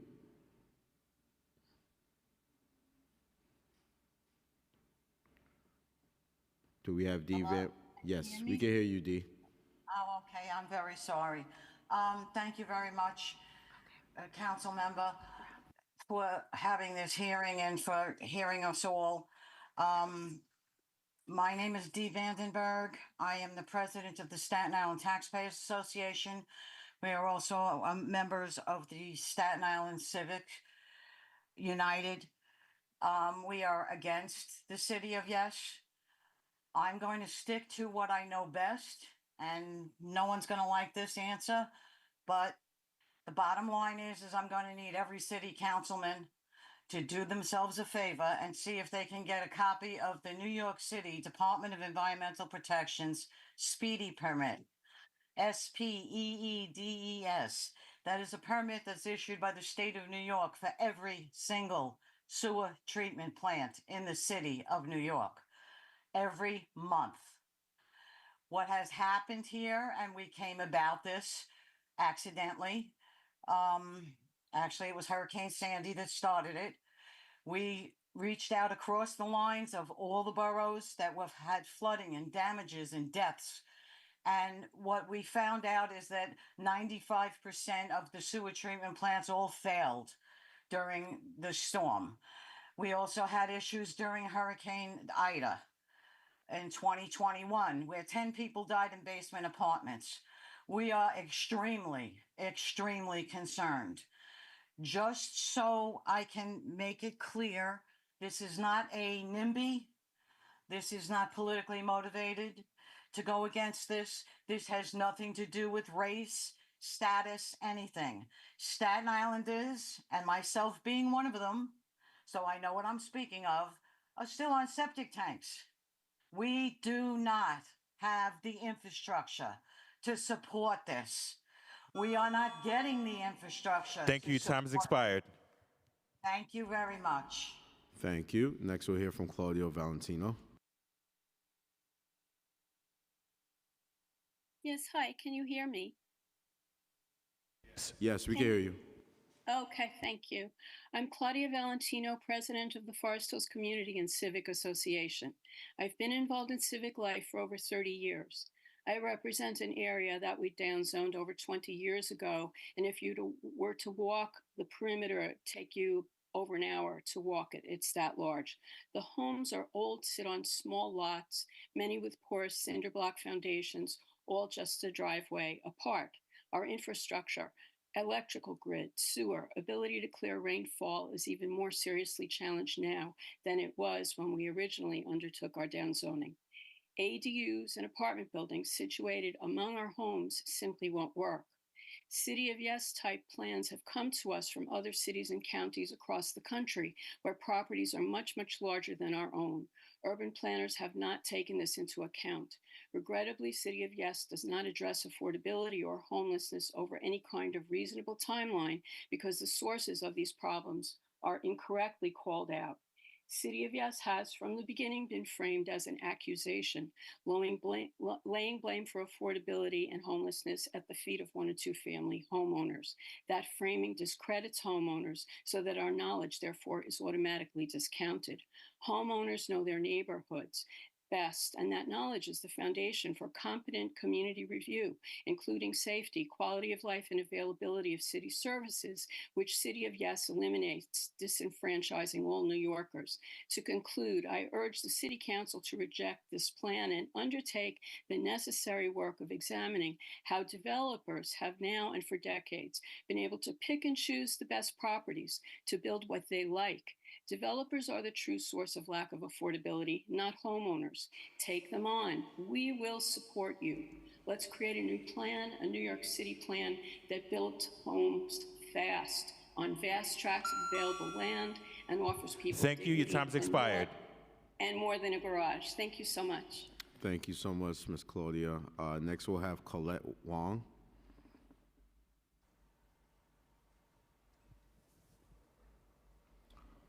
Colette Wong, if you can hear me, please unmute. Yes, we can hear you. Hi, my name is Colette, and I am against the City of Yes.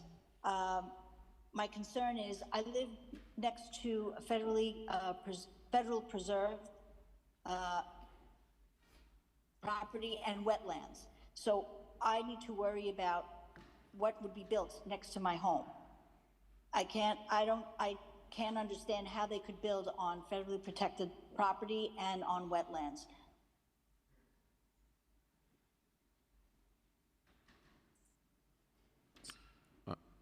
Is that it, Ms. Colette? That's it. All right. Thank you for your testimony. The last person on this panel is Diana Vigiano. Ms. Diana, if you can hear me, please press *9, and you may begin. What do I need? *9? Oh, no, you're all right. Go ahead. Go ahead. Do you hear me? Yes. Can you hear me? Oh, terrific. Well, first of all, good afternoon, everyone. I'm Diane Vigiano, a vice president of the Old Town Civic Association of Staten Island. We are a densely populated area, and I would like to speak for many of the residents of my community, which was estimated to be about 12,250 people. This is a very primitive plan. It's as if the City Planning Commission used a black crayon on its paper when planning for the diverse communities in our city. No colors, no appreciation of the different characteristics of each neighborhood in each borough. It is a simplistic, destructive plan that will greatly harm the quality of life in many parts of our city. Council members, will you be a rubber stamp for selfish entities who want to overdevelop our neighborhoods? Vote no to this environmentally absurd plan, which would build cottages in backyards and 5-story buildings without any parking requirements in suburban neighborhoods with 1- and 2-family homes. Vote no to removal of zoning and parking protections. Vote no to the unbridled addition of attic, basement, and garage living spaces. Vote no to undermining the power of citizens, community boards, and city council members to decide what is best for their communities. Please vote no to this one-size-fits-all preposterous plan. Thank you very much. Thank you very much. Are there any questions for this panel? This panel is excused. Go back. Okay. So we're going to call one more online panel, then we're going to transition back to in-person. The last online panel we're going to call for this hour consists of Kevin Wolf, Dan Miller, Chloe Sarnoff, and Sunny NG. The first person we'll hear from is Kevin Wolf. Thank you, Chair Riley. And can you hear me? Yes, we hear you, Kevin. Great. Thank you so much, Chair Riley, and good afternoon to you all. My name is Kevin Wolf, and I'm the Deputy Director of Advocacy for the Center for New York City Neighborhoods. The center is one of the largest homeowner service organizations in New York City. And since 2008, we have worked with both public and private partners to assist over 200,000 homeowners in all 5 boroughs of New York City. We support the City of Yes, but with some conditions. And I'm going to focus today on just 3 critical areas of homeownership that are touched by the proposal: opportunities for new homeownership, accessory dwelling units, and preservation of existing homeownership. The City of Yes proposal could greatly enhance affordable homeownership, especially for historically excluded communities. We think that by investing $9 billion in affordable homeownership and leveraging the zoning changes in the City of Yes through programs like Neighborhood Pillars and Open Doors, we estimate New York City could create 120,000 new units of affordable homeownership for 400,000 New Yorkers over the course of a decade. And the initiative has the potential to close the racial wealth gap and promote generational wealth, which aligns with our mission of equitable homeownership. On accessory dwelling units, we think that they can provide vital financial relief, particularly to homeowners and senior citizens facing high maintenance costs. And we think the city should allocate funds for outreach, technical assistance, construction financing to qualified community-based organizations to help these homeowners rehabilitate ADUs and help implement the program in order for it to address inequities. Finally, with 8% of existing homeowners in New York being mortgage delinquent, particularly in BIPOC communities, the foreclosure prevention program funded by the City Council assists 2,000 homeowners annually. And we ask the city to continue to invest up to $8 million in these homeowner services to prevent foreclosures and to support the estate planning initiative that was just recently. Your time has expired. Great. I thank you for this opportunity to testify, and I'll provide additional detail. Thank you, Mr. Wolf. Next, we'll hear from Dan Miller. Dan, if you can hear me, please unmute and you may begin. Hi, my name's Dan Miller. I live in Astoria, Queens, and I'm so blessed to call this city home, but not everyone wants to. And I is why we need the City of Yes. This proposal is a great first step at building the housing that we'll need for the next generation of New Yorkers. In 1926, the building that I live in was built in Astoria. It's just a simple, no-frills building that holds 6 apartments.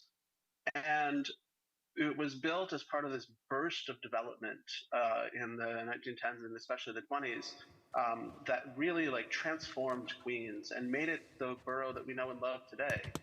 The population exploded, and New York City became more prosperous and more wealthy and more hospitable. And now it's home to millions of people from across the world. It's a triumph of American life, and we should do that again. We've done it once, and we can do it again. We can say yes to more housing. We can build the infrastructure that we need so that more generations of New Yorkers aren't left where we're left today, struggling to find apartments, looking and standing in line for hours at an open house, fearing the next rent increase. We who rent today, especially market rate renters, we know how bad it is out there, and we know who's responsible for it. It's the city council who has let this languish for decades, underbuilding the housing that we desperately need. We can start fixing that problem today by City of Yes, so that 30 years from now, our kids aren't facing the same Your time is horrific expired. conditions that we do trying to rent. Thank you, David. Pass City of Yes. I'm sorry. Thank you, Dan. Appreciate it. Next, we'll hear from Chloe Sarnoff. Hi, everyone. My name is Chloe Sarnoff, and I'm the Director of Policy Research and Initiatives at Robin Hood, one of New York City's largest poverty-fighting organizations.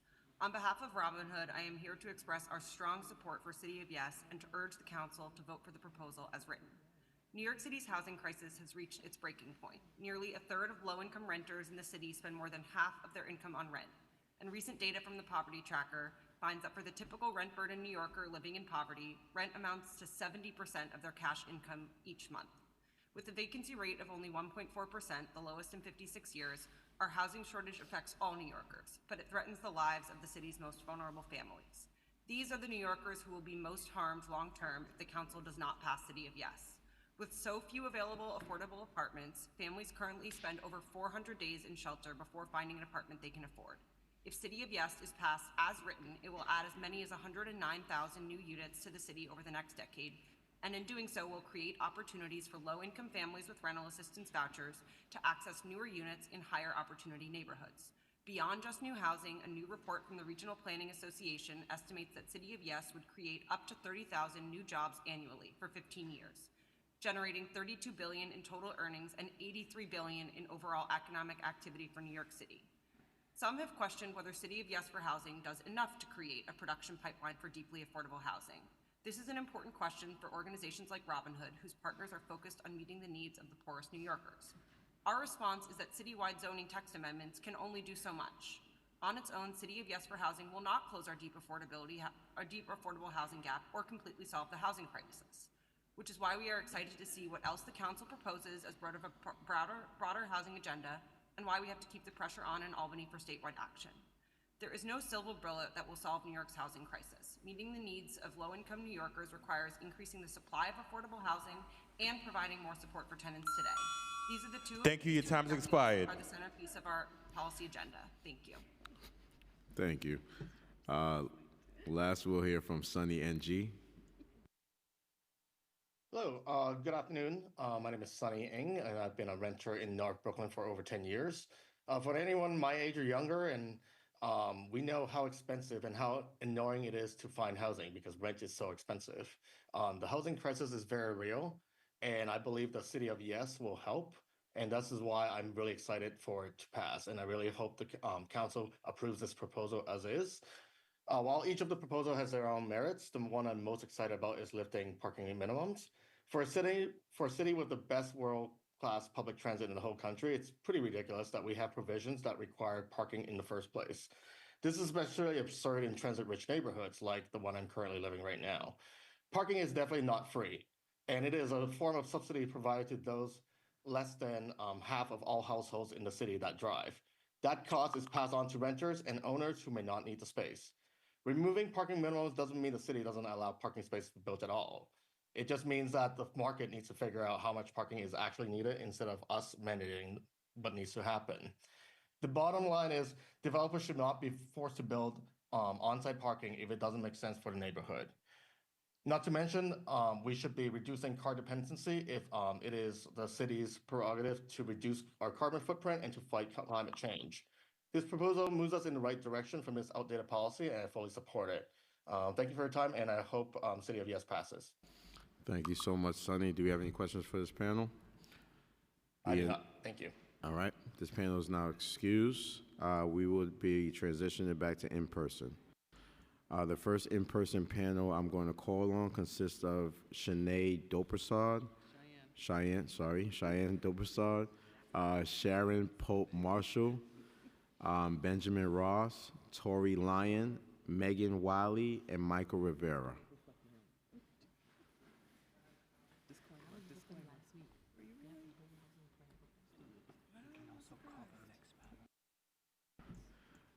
The following panel after that will consist of John Lynch, Laura Sewell, John Mudd, Edwin Wesley, Roxanne Delgado.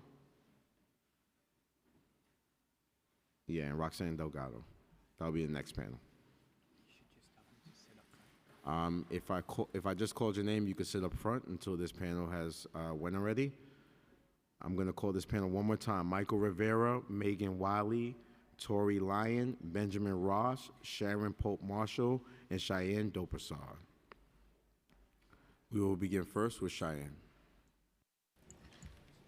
Hi everyone, it's good to see you, Chairperson and Speaker and City Council members. My name is Cheyenne and I'm here to testify on behalf of the Center for Fair Futures and Next 100, which are organizations dedicated to improving outcomes for youth and young adults transitioning out of the foster care system. Today, we express our strong support for the City of Yes Housing Initiative and emphasize the urgent need for affordable housing solutions to ensure that young people in the foster care system can thrive. Young adults in foster care are some of the most vulnerable members of our community, and as they age out of foster care, many face immense challenges, including housing instability. In fact, an average of 1 out of 4 youth in the foster care system will become homeless within 4 years of aging out of foster care. In New York City, the high cost of housing makes it nearly impossible for many youth transitioning out of foster care to find stable, affordable places to live, leaving them at increased risk of homelessness and other negative outcomes.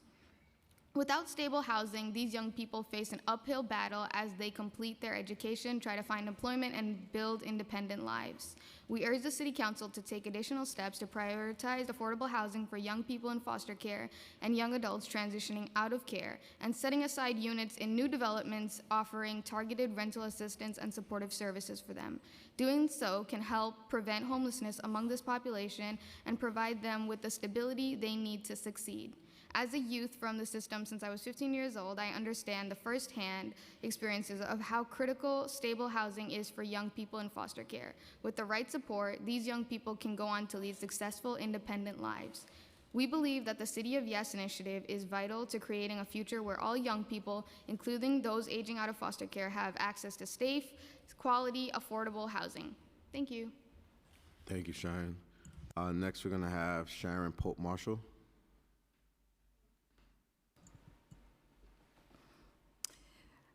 Thank you. I am here to ask the council to modify the City of Yes housing opportunity. My name is Sharon Pope Marshall, Executive Director of Civitas. Since 1981, Civitas, as a community of citizens and residents, has dedicated ourselves to improving the neighborhood quality of life through sound, context-sensitive urban planning and sound zoning policy for the community districts on the Upper East Side, as well as El Barrio, East Harlem, arguably 2 of the densest community districts in New York City. We thank the Department of City Planning for its Herculean effort to revamp New York City's antiquated zoning resolution with proposals to incentivize and sustain development throughout our city.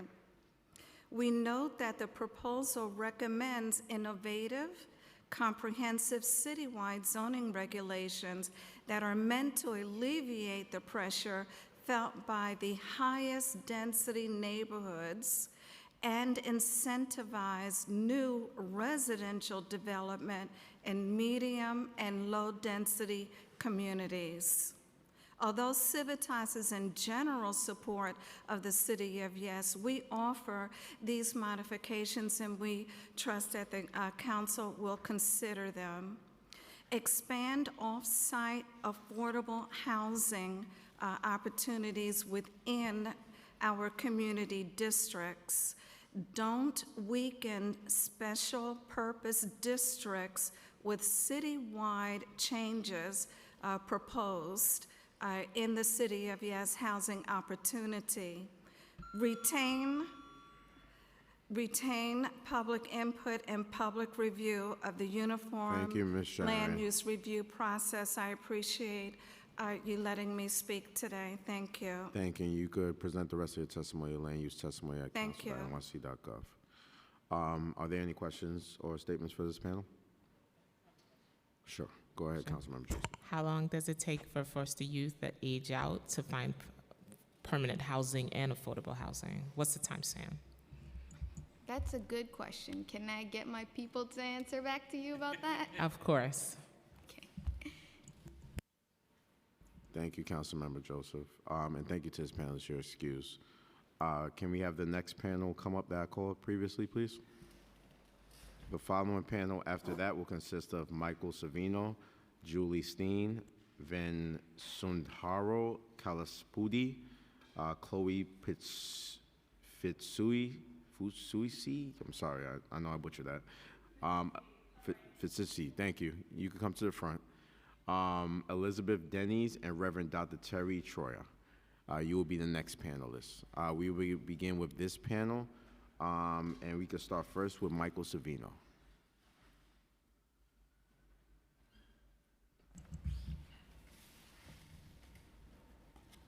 Michael Savino. Oh, I'm so sorry. Excuse me. John Lynch. Yes. Good afternoon, City Council members. My name is John Lynch, a retiree who has lived all of my 71 years in Middle Village, Queens. Today I am speaking not only for myself, but as a member of the Juniper Civic Association. Middle Village in Maspeth right now is susceptible to flooding and blackouts without additional building. If there were any tall apartment buildings built, the electrical grid could go out, causing further blackouts. Community boards have long spoke for the people of the city, yet in Queens alone, 12 out of the 14 boards voted no, or 85% of the community boards. I am willing to bet that the other boroughs' community boards also voted no. But city planning doesn't care. They still are pushing for this. Is this the future of community boards where the city doesn't care or listen to them? Yesterday, there was a rally in City Hall Park against City of Yes. People from every borough were there. There were black, brown, Asian, and white people there. After the rally, I spoke to people from Jamaica, South Ozone Park, the Bronx, and Brooklyn. They were very worried about the possibility of this bill and what it could happen to their neighborhoods. In the last few years, we have already lost tens of thousands middle-class New Yorkers due to crime and high taxes. If the council passes this bill, there is likely that more middle-class citizens will flee the Big Apple. Let's not forget that MTA is in the middle of doing cuts not only to bus routes and eliminating bus stops. Any additional housing built on those lines would cause problems for the people already riding crowded buses. It's clear that only one business will make money on this, and that would be the developers. The question is, will Mayor Adams still be in office to oversee this? Please, I urge the City Council to vote no. Thank you, Mr. Lynch. Next, we'll hear from Laura Sewell. Good afternoon. My name's Laura Sewell. I'm the director of the East Village Community Coalition. I'm a longtime resident of the Lower East Side. I want to highlight today something that I'm not hearing much about, which is the residential building standards that would reduce the distance between windows from 30 feet to 20 feet and allow more building out into backyards. City planning said that we don't need the distance that we used to have for the tenement buildings in my neighborhood because we all have air conditioners now. I wish we all had air conditioners, but we don't. We have a lot of residents who live without them, or can't afford to keep them turned on 24/7 for 6 weeks in a row, which is the way we're living these days. So the way those buildings, those tenement buildings were designed to bring light and air into the apartments is really, really critical and important. And I'm just not really hearing anything about that from other panelists, and I'm asking you to look into it, please, and think carefully about what it means. We're also concerned that adding height, the potential to add height and depth to these lots will encourage landlords who have buildings that are not in great condition to begin with to knock them down and further gentrify and displace what's going on in the neighborhood already. I mean, I've lived in the East Village for 40 years, and the change has been enormous, but there is still a lot of residents who've lived there for a very, very long time and really have no place else to go if they're to be displaced. When our rent-stabilized tenants are displaced, they end up nowhere near where they grew up and where they lived. So that's just something that's very important to me. Thank you very much for listening. Thank you. Next, we're going to hear from John Mudd. Hi, my name is John Mudd. I'm with the Executive Director of the Midtown South Community Council, and I've been living in Midtown since '84. The council has been around just as long, with working with agencies and elected officials and nonprofits, activists, and we work on the housing, health, and food needs. The city's development policies are largely to blame for burdening rents, poor health, and widening disparity and increasing homelessness. The build it and let the free market fix it gimmick was disproven a long time ago. The continual commoditizing of homes will always have the investor looking for more profits at the expenses of the renter. The housing crisis is decades old. We haven't made any real attempts to solve it. Our infrastructure is archaic. Agencies of oversight are understaffed. The responses are at a snail pace. Things haven't changed. Rather than produce the kinds of housing needed to protect our rent-controlled and rent-stabilized stock and bring 64,000 warehoused apartments onto the market, we're making deals with developers and securing their investment by ensuring development-friendly folks are in office, running the rent guideline boards, sitting on the community boards to manufacture consent for their communities. Our housing policy in general serves the developers' best interest. It does little to ease the cost burdens and to end homelessness, housing, and unaffordable crisis. The plan disguises a tax giveaway as incentive, uses a repackaged problematic 421A tax giveaway and a problematic AMI to determine what's affordable. It continues using the dysfunctional voucher system to subsidize landlords, and it has no mandate for the right to housing. The plan doesn't resolve the infrastructure problems. Ooh, that's quick. Thank you, John. You can submit the rest of your testimony to land use testimony at council.nyc.gov. Next, we're going to hear from Edwin Wesley. Sergeants, can you grab his testimony? I think he was trying to get it to us. Edwin, you may begin. Thank you very much, Mr. Speaker. My name is Ed Wesley. I'm past president of the Jackson Heights Beautification Group and a 20-plus member of the Community Board 3. I am here today to give testimony in opposition to Mayor Adams' plan. Most of the Queens community boards, in a vote of 12 out of 14, recommended a no vote. Unfortunately, our borough president was not paying attention to the people. He supports the plan with conditions. Anybody that sat on a community board realizes that we know that conditions are meaningless, especially when the city council approves this or disapproves it. So I'm surprised he made it with conditions. It would permit building apartment houses where single-family homes are now without any requirements for parking. And it would also permit widespread garage and basement conversions under cover of the law. It seems the new rules will not trump, pardon the profanity, will not trump our covenants or our historic district. Of course, the main target is the one-story taxpayers. It will be easier to buy your tenants out of their leases than build residential on top of the building. They will still have to go to the Historic District Council, the developer that is, for aesthetic approval for LPC, from LPC. But outside it, anything goes. Thank you. Thank you for your testimony. Next, we'll hear from Roxanne Delgado. Hello, City Council. My name is Roxanne Delgado. I'm an activist. What I noticed that not one real estate person has been spoken against the City of Yes.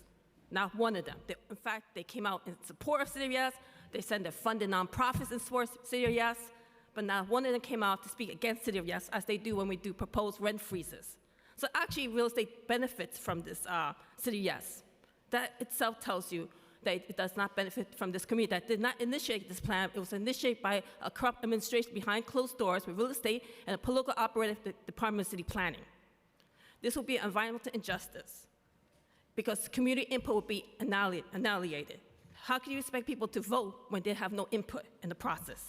Secondly, environmental injustice. The Bronx is the poorest, the unhealthiest, the most little quality of life we have with the greenest. Adding more asphalt to the Bronx will make us worse than we are now. And building more housing does not mean more homes. It means building more affordable housing, because in the Bronx, when I had to move after I lost my apartment, I found apartments, but I couldn't afford them. And that's the story of most of our people, that we can't, it's not that we can't find apartments, we can't afford them. And not one nonprofit, a person that supports City Yes, came out to comfort this lady that I listened in tears. This is the story of the Bronx residents, people living in their apartments for decades and then having to lose their community and their homes. And I wanted them even offer her comfort or offer her any assistance besides yourself. That says a lot about those people. Who are they here for? Because they're definitely not for people of color, which they like to use, community colors, but they're not even part of that community color, but they love to use us. This plan does not help community colors. We're being exploited to justify this plan that would actually harm us. City Council, we have political bought and paid for politicians pushing this rally, pushing this initiative that will harm us, and they will have blood in their hands. So do the right thing, because otherwise you should be voted out. Thank you so much. Thank you so much. Just want to state for the record that I did take that lady's information. Thank you for that. I know. Thank you for that. That says a lot about you. All right, no problem. Are there any questions for this panel? If there's no questions, thank you so much for your testimony. Thank Really you. appreciate it. The next panel that I'm going to call up, if I called you up and you're sitting in the front row, please step to the dais. The following panel after that will consist of Pilar de Jesus, David Lawrence, Santi Scardillo, and Ali Ryan. If you heard your name, please come up to the front row. You will be the next panel to go up. This panel, we're going to start with Michael Savino. Is Michael Savino on the dais? Michael Savino is not on the dais. Julie Stein. Yeah. If I just recently called you, you could step to the front row. I'll call you for the next panel, okay? Thank you. We'll start first with Julie Stein. Hi, good afternoon. My name is Julie Stein. I'm the Executive Director of the Union Square Partnership, the Business Improvement District in Union Square and 14th Street. I'm here today in support of City of Yes for housing opportunity, because what's good for New York City's housing is good for its business districts. Housing production in New York City has not kept pace with the job growth we've achieved over the past 40 years, creating a housing supply shortage that has triggered an affordability crisis. If we don't build more housing, it will handicap the economic vitality now and in the future. As we described in the New York Action Plan, the post-pandemic recovery plan for business improvement districts, in addition to hurting New Yorkers, the housing affordability crisis has also become a key challenge in attracting companies to New York City and preserving the relevance and viability of New York City's business districts. Employers need to know that they can attract and retain talent in New York City and that this talent will be stable and secure. The precarious housing situation of New York's workforce weakens this confidence. The City of Yes proposal will allow for much-needed housing production to create more abundant, stable, and affordable housing for New Yorkers, in turn bolstering employers' confidence that locating in New York City and our business districts is a smart and safe investment. Furthermore, business districts throughout New York City will be bolstered by updating rules for residential conversion of vacant office and other non-residential space. This smart reuse of existing spaces addresses both housing shortage and the need to adapt our commercial landscape for today's realities. We need to ensure that New York remains a place where people want to live and work, and expanding housing is fundamental to this goal. I support the approval of City of Yes for Housing Opportunity. Thank you for your time and consideration. Thank you so much. Do we have Vasunhara on the dais? No? We'll go with Chloe. Chloe, how do you pronounce your last name? Sorry. Fatusi. Fatusi. Thank you. Thank you, Mr. Riley. You've been heroic today. My name is Chloe Fatusi, and I'm a native New Yorker and a mother of two. I am here because unaffordable housing does not just mean unaffordable housing. It means everything else becomes unaffordable too, from coffee to childcare. I urge you to support the City of Yes in full because we need bold leadership to address this crisis.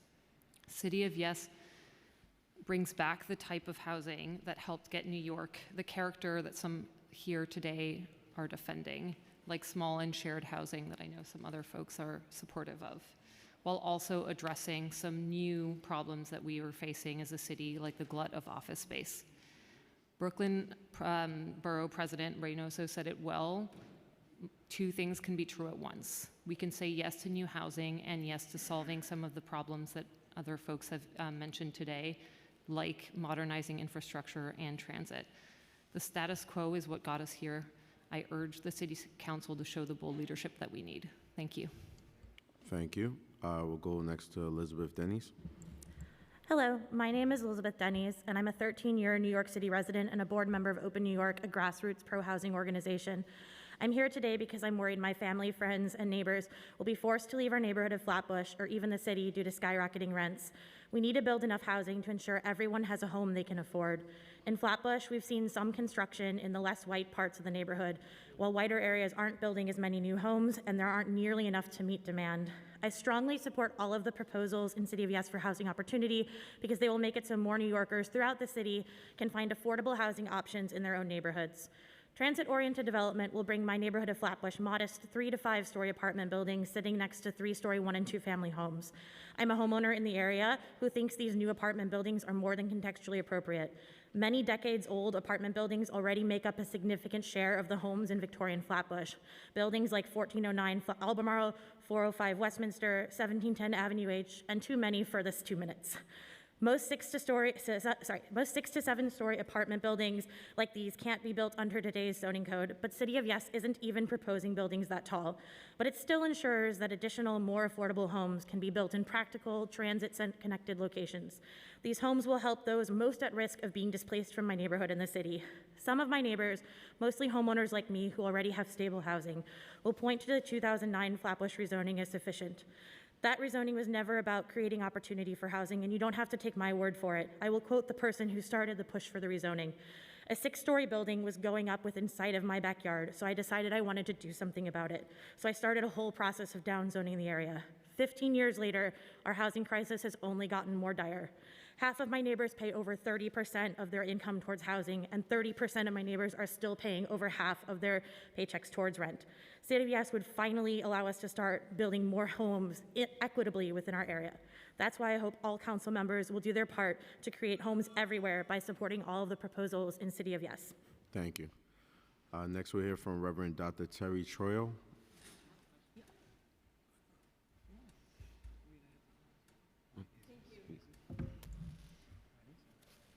My name is Terry Troya, and I'm a native Staten Islander. I'm a Staten Island homeowner, as are my siblings, my parents, my grandparents, and my great-grandparents were all Staten Island homeowners. I'm a pastor who has worked for the last 40 years with unhoused people, and today I represent myself. Last year, about 1,500 Staten Islanders lost their housing and ended up in a shelter or sleeping in a chair in our drop-in center. What's not counted are the numbers of Staten Island families doubled, tripled up, quadrupled up. People living in illegal basement apartments or just renting a mattress in someone's basement. Families living in campers and in cars on back roads or tenting under our beach boardwalks in the winter. Last Monday night, October 14th, a 71-year-old disabled senior citizen was found sleeping in a shack on our island's North Shore. There are homeless Staten Islanders living in encampments, in abandoned cemeteries, under train tracks, and abandoned buildings, and every day I receive phone calls about native Staten Islanders who can't afford a room or a studio apartment on their disability or Social Security check. Rooms are renting for upwards of $1,700 a month, just a room. Staten Island has hundreds of families doubled up and tripled up in overcrowding apartments because one family can't pay the rising rent. And Staten Island families are burdened with rents and utilities that suck up 50, 60, 70% of their wages. We have a serious affordable housing crisis on Staten Island, and we need a serious plan to make more affordable housing available in Staten Island. Whether it's the City of Yes or some other initiative that develops more affordable housing, that is what we need, and we need to create units now. Staten Islanders die on the streets of Staten Island because they can't afford a place suitable for human habitation. No one should die because they don't have a safe place to live. Thank you. Amen. Thank you, Reverend. Sorry, Councilmember Joseph has a question for this I have a quick question for Liz. Hi, Liz. Do you think UAP goes far enough in delivering affordability?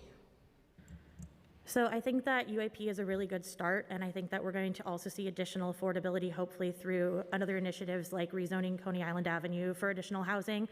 I want to note that UAP provides a lower affordability, AMI for affordability than the existing voluntary programs. And I also want to note that another proposal in this offering another MIH option for lower income, within MIH rezonings, would provide more options for it. But I also, I think that it's a good start. I know that the people in our district who are most vulnerable are below this income, but I also want to note that if housing is built through UAP, the amount of money that someone would need for a voucher to be able to get one of those units through UAP would be less than the amount of money if we don't have programs like UAP that help mandate lower affordability. So I'm thinking of this as one component of many, many, many things we can do to do housing. Like, this is kind of the zoning component, and I'd love to see an expansion of vouchers. I'd love to see, all of the things in this proposal are trying to chip away at some of the affordability issues. And I think that plus more will help those most vulnerable in our area with expansion of vouchers and other such programs. You mentioned that the rezoning in 2009 didn't go far enough. Could you give me an example? Specifically, I would note that the rezoning pushed all housing opportunity away from what we consider to be a Victorian Flatbush and onto a few specific streets. Those streets include places like Coney Island Avenue, which, there's so much more potential than even what's there. And just overall, we haven't seen a huge growth in housing like many of my neighbors will have said. I think that we need to make it easier to get additional homes throughout all of these spots, like ADUs within Victorian Flatbush wouldn't change the physical character of the neighborhood, and it would even help what I consider character of the neighborhood, which is all the people there, be able to continue to stay and to have more options to live in the neighborhood that they know and love. And so I think that just, not having more opportunity within certain pockets, since it's all about not every opportunity is going to be taken. We need to have as many opportunities as possible while still making sure that we're protecting existing residents. Thank you.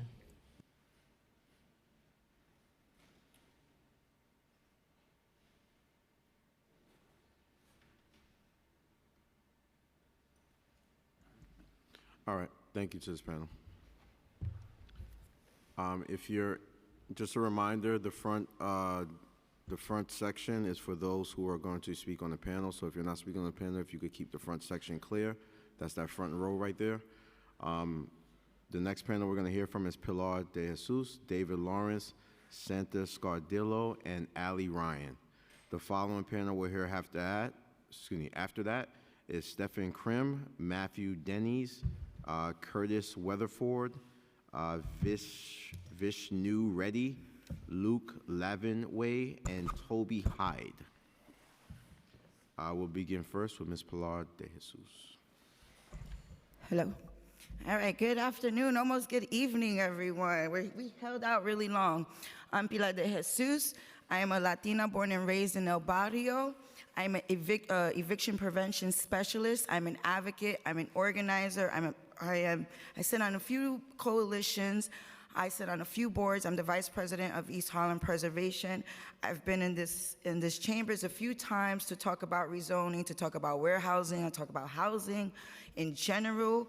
I spend a lot of time in housing court as a paralegal for a legal service provider. Many of you depend on us for your constituents to give them legal advice and to represent them in housing court when they're being faced with eviction. I ran for office twice. I ran against Melissa Margverito at one point.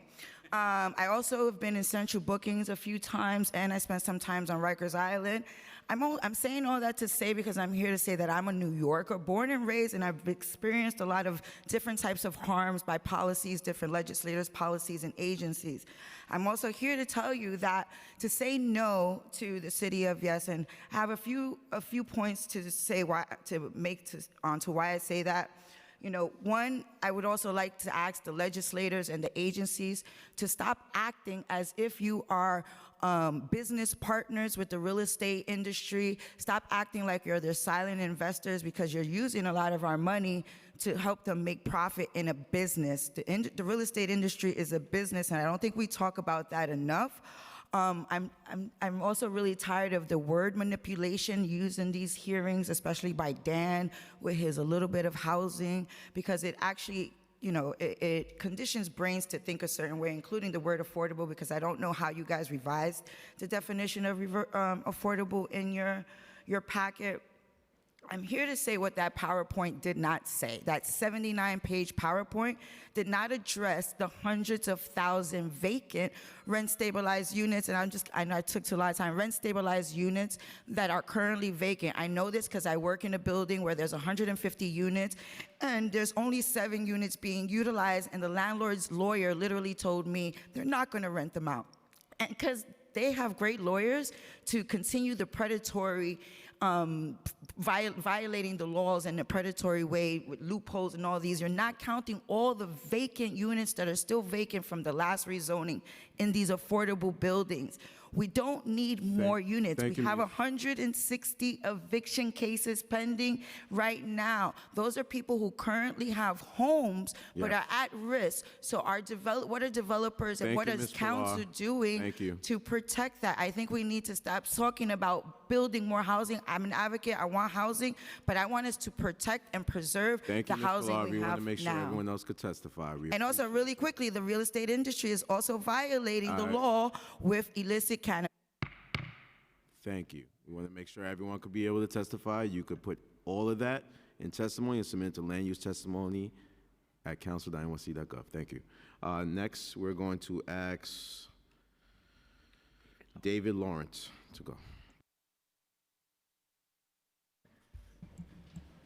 Is that it? Okay, great. Chairman Riley, council members, thank you so much for having me here.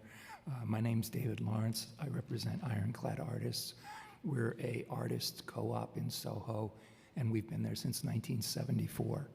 David, can you please speak up a little bit? Thank you. I'm so sorry. My throat's a little sore. I'm sorry about that. Would you like me to start over? You can start over. You can start as time over. Of course. My name is David Lawrence, and I represent Ironclad Artists, an artist co-op in Soho, and we've been there since 1974. My neighbors are painters, sculptors, photographers, filmmakers, many of whom are very well known internationally and nationally. All of us do what artists do best. We take humble materials, and using our imagination, we create value, both in our own art and our neighborhood, which at an earlier time was known as Hell's 100 Acres. Because of artists, Soho is what it is today, a premier destination for visitors and one of the most unique neighborhoods in the world that we can all be very proud of. In fact, artists have been leading the way in the spirit of City of Yes for over 50 years, converting commercial and industrial spaces into living and work spaces. Yet you'd think we would support City of Yes, but we cannot for a simple reason, and that's because the plan includes Section 15-01 of the zoning code, and it singles us out for exorbitant taxes. I personally will have to pay hundreds of thousands of dollars to the city. This was alluded to for an earlier speaker. Chris Marte is very aware of this situation. This discrimination is going to cost our building alone millions of dollars. For a slush fund, which is known as the Arts Fund, an ill-defined fund that will spread money all over the city and take it out of Soho. This will bankrupt artists and drive the remaining artists out of Soho. And so unless Section 15-01 is eliminated, we ask you to please and respectfully vote no for the City of Yes. We feel this is incredibly unfair, but I appreciate your time very much today. Thank you. Thank you. Next, we're going to hear from Sante Scardillo. Sante Scardillo. Okay. Next, we'll hear from Ali Ryan. Hello. My name's Ali Ryan. I am a longtime East Village resident, raising my family. I'm active in my community. I ran for city council twice. I'm a parent leader in my daughter's school. I'm a member of at least 7 grassroots groups that have filed lawsuits to stop rezonings and bad policies in the city. I'm a board member of an affordable home ownership condo association that was created during the Giuliani administration. 75% of the original owners still live there, and they're actually, in many cases, 3 generations living in their unit. Today, I am speaking as myself. It seems like every mayor and city council create their own version of a plan to address housing. My institutional knowledge only goes back to the de Blasio administration, although my home goes back to the Giuliani administration. And Mayor Adams' City of Yes plan is the newest plan. Speaker Adams, you've actually talked about creating your own plan, and I would like to give some ideas for that plan. So, affordable home ownership and Mitchell-Lamas type housing is desperately needed. Right now, when I moved to the city in the early 2000s, an apartment on Avenue C was $2,000 a month. Now, in my neighborhood, it's $3,800 a month. Mortgages are cheaper. We really need, people here, people who've testified throughout today, your constituents, they want to live in their homes for the long term. They don't want to be transient. So I encourage you to build home opportunities for home ownership than rental property. And I'm going to thank you for your time. Thank you, Ms. Ryan. And I'm going to send the rest. Yes, we would love to hear that presentation. Speaker Adams wants to address you. Ms. Ryan, I didn't plan. As a matter of fact, I have to leave. Ironically, I'm getting an award from Habitat for Humanity tonight. Thank you. You struck a nerve when you spoke about Mitchell-Lama, because a lot of people don't talk about Mitchell-Lama and the significance of Mitchell-Lama and home ownership, and some folks in this room know how significant speaking about home ownership and now building home ownership means to me. We don't speak about that elongation of housing and creating, not just for renters, even though we know that the predominance of those that want housing will be renters. But we need to extend the thought of home ownership out, and Mitchell-Lama certainly is one of those components. Can you they cut you off. I want you to continue your testimony just before I leave, because I'd like to hear you out. So, thank you. In regard to the Mitchell-Lama, so in East Village, we have right across the street from me, Village East Towers, and we have Village View. We also have East Midtown Plaza north of me on 23rd Street. And I have friends who grew up in their apartments that were their parents, and they inherited them, and they're raising their children there. And so I see firsthand how, they wouldn't be able to live in this neighborhood if it wasn't for that. The next thing that I want to talk about, which was initially what I wanted to talk about, I chose to talk about my personal situation based on what people were saying. I was inspired. But as you are well aware, right now we have Elizabeth Street Garden that's about to be destroyed to make way for housing. And I think it's a crime to pit green space against housing. And so one thing I would like to ask, I actually campaigned on this, is to make community gardens permanent. One thing I have learned, we have a lot of community gardens in my neighborhood, and because of COVID, they became outdoor community spaces. And I recognize with mental illness, homelessness and addiction, number one top issues in my district, and I think this is across the board. If we have more green space and giving people opportunities to engage with nature, we have medical research that shows that mental illness, depression especially, will go down.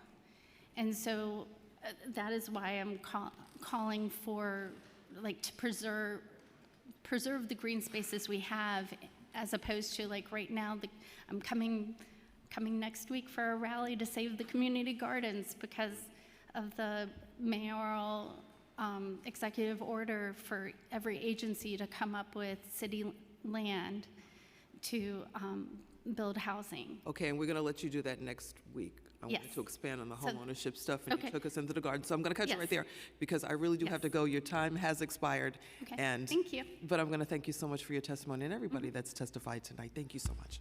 Thank you, Madam Speaker. And yes, you could present the rest of your suggestions to us.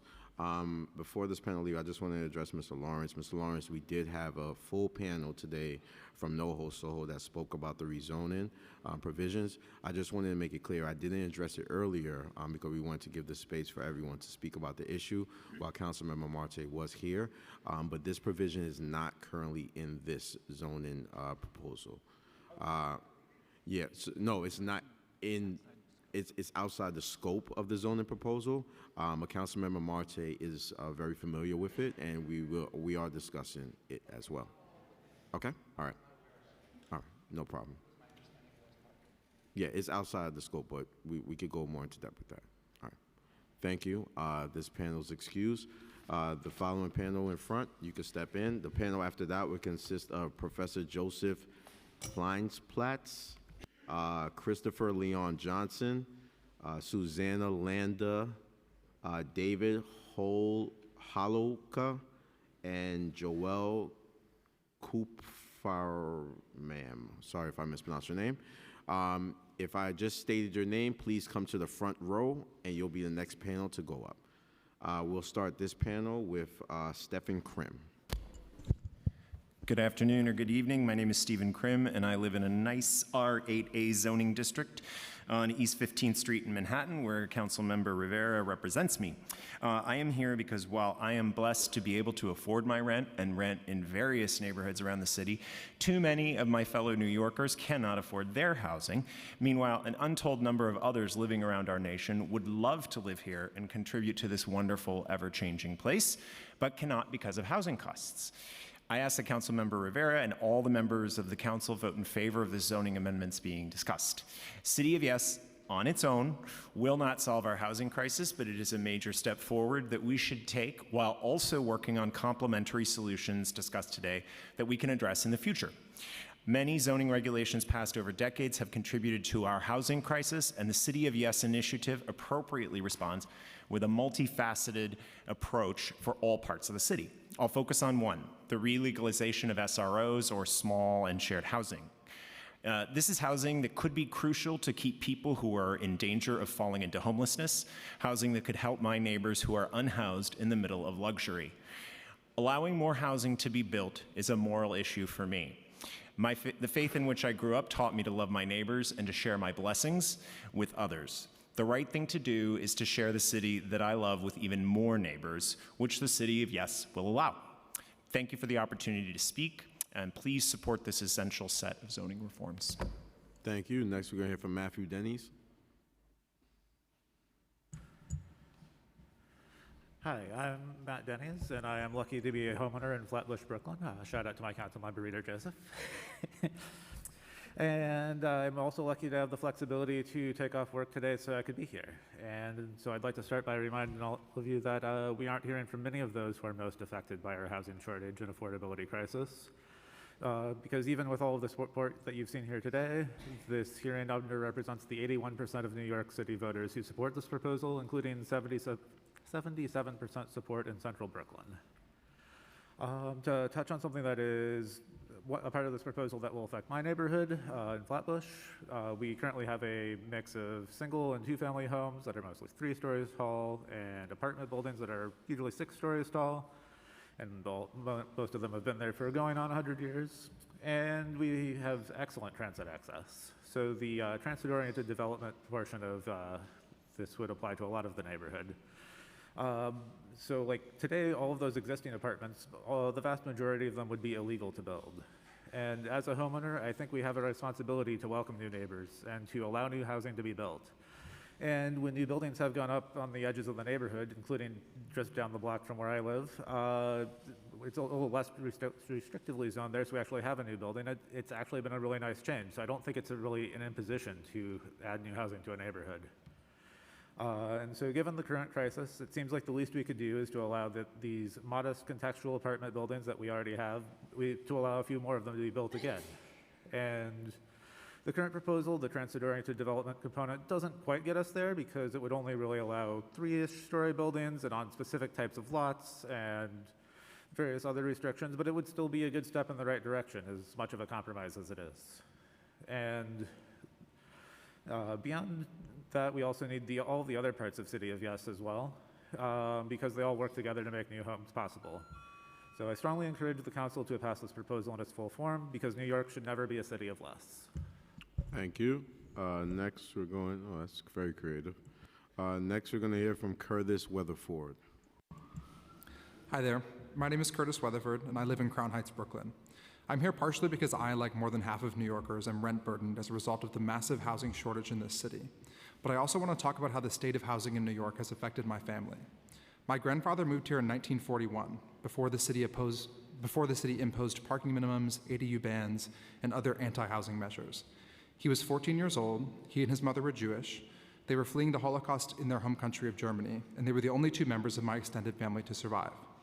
Upon arrival, they were able to rent a small apartment in the Upper West Side on my great-grandmother's salary sorting rags. New York City was a refuge for them. Housing abundance and affordability in this city may have literally saved their lives. Unfortunately, we all know that a story like this would be impossible in the city today. Separately, my sister's job is based in New York, but she lives in Missouri. She's visited me many times and loves it here. She also hates having to work remotely, spending all day on Zoom and struggling to connect with coworkers she seldom sees. When I talk to her on the phone, I always tell her she should move here, hang out with her coworkers after work, and start to build a life in this great city. Every time her reply is the same. I'd love to, but there's no way I can afford the rent. I try to convince her otherwise, but I know she's right. She and many others like her must remain far from the city, in states where their reproductive rights are curtailed and they may face discrimination on account of their sexuality, because New York City has gone from a city of welcome to a city of welcome as long as you can pay $4,000 a month in rent. The City of Yes proposal takes a step towards returning New York to what it should be, a diverse, tolerant, and inclusive city that we can all be proud to call home. I hope the council members approve this proposal, allow a little more housing in each neighborhood, and get to work on more measures to increase affordability in this city. We don't have time to waste. Thank you. Thank you so much. Next, we're going to hear from Vishnu Reddy. Sorry if I mispronounced your name. Hi, my name is Vishnu Reddy, and I live in Sunnyside, Queens. I'm here to express my unequivocal support for the City of Yes for housing opportunity with as few changes to the proposed plan as possible. In my neighborhood of Sunnyside, asking rents have skyrocketed over the last few years, and this story has repeated itself all over the city because our region is facing a dire housing shortage that is decades in the making. The runaway increases in housing costs this shortage has caused has harmed all but the most wealthy New Yorkers, and especially the most vulnerable. We don't have to live like this, and it's time we do something about it. I want our city to welcome people seeking reproductive health care in the post-Roe era. I want our city to be a refuge for queer folks to find safety and community at a time when the rights of gender and sexual minorities are under attack all across the country. I want our city to be a beacon of hope for immigrants seeking opportunity and a better life in the face of some truly evil and vile rhetoric towards our immigrant neighbors. We can't have that city if only the wealthy can afford to live here. New York has long had a reputation as a safe harbor for the most vulnerable, but we are quickly losing that reputation. We're displacing people to states like Texas and Florida that constantly attack the rights of others because those states build housing and we don't. I also want to emphasize that City of Yes is just a start. It's a step in the right direction, but it's not nearly enough to make up for decades of underbuilding. We need the city to continue to pursue pro-housing zoning reforms beyond City of Yes. We also need help from Albany to help fund affordable housing and ensure the suburbs are pulling their weight in housing creation. I can't wait to see what more we can do to get us out of this mess. Thank you for your time and for listening to why I support the City of Yes for housing opportunity. And I also want to commend Mr. Riley here for sticking it out for so long and being so excellent on this. Thank you. Thank you so much. Next, we're going to have Luke Lavenway. Good evening. Thank you for the opportunity to testify today. Thank you for being here. My name is Luke Lavanway. I'm an 11-year resident of New York City, and I currently live in Fort Greene on the edge of downtown Brooklyn, which is one of the neighborhoods currently doing the most to help the city meet its housing needs. I'd like to address my testimony to council members who feel pressure from constituents who object to City of Yes, and there are 3 points I'd like to offer. Firstly, I think we should do more to communicate the truth, that everyone, even homeowners, has an interest in a healthy housing market. Everyone should want reasonable, stable growth in home values, not skyrocketing costs, which threaten to upset the entire apple cart of our city. Renters and homeowners alike have a lot to lose from the destabilizing influence the housing crisis is having on our city. We truly are all in this together, and that is why every neighborhood is being asked to do its part to add to the housing supply. Secondly, I believe that your job as council members will get harder for every day we fail to act on the housing crisis. With each passing day, I see New Yorkers learning about the causes of our lack of housing supply, many of which we have seen on display in this very hearing. We are watching to see which of our elected representatives are working toward real housing solutions and which are not. And crucially, we understand that there will never be a perfect housing policy and that urgent action is required. Thirdly, City of Yes for Housing Opportunity is truly a moderate step to address the housing crisis. In fact, it arguably doesn't do enough. The slogan of this initiative is "a little more housing in every neighborhood." No neighborhood can object in good conscience to doing a little more to help our city address its housing needs. To conclude, I urge the City Council to approve City of Yes in its entirety. New Yorkers deserve abundant housing. Thank you. Thank you. Next, we're going to have Toby Hyde. Thank you, Chair. Hi, my name is Toby Hyde. I'm a born and bred New Yorker. I've been here for 25 years, grew up in Manhattan, and these days call Brooklyn home. I'm here because I firmly believe that New York City needs to build more housing, a lot more housing, so I support the full City of Yes package.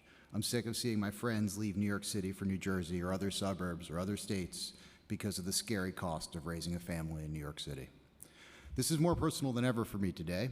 In August, my wife gave birth to our first child. Between the morning session and the afternoon, I went home and the baby spit up on me. I cannot afford to live in the neighborhood I grew up on. I'm lucky Nana's only a subway ride away. City of Yes is a small step in the direction to avoid that happening to my son. Just last night, my wife and I were joking about what kind of overbearing Brooklyn parents we'd be. We may differ about it. We agreed that we can't actually force our son to live next door, but we want him to have the opportunity to live close to his parents when he grows up. As a New Yorker without a car, I do want to specifically applaud City of Yes for proposing to remove parking minimums from new housing construction. This is really important. Today's parking requirements lower the amount of new housing we produce, make it longer to build new housing, and thus make that housing more expensive. Removing parking minimums is hardly radical. Almost 100 American cities have done so, from Spokane, Washington, liberal places like Birmingham, Alabama, and Lexington, Kentucky, Austin, Texas, and Cambridge, Massachusetts, and Buffalo and Bridgeport, Connecticut, closer to home. And you know what?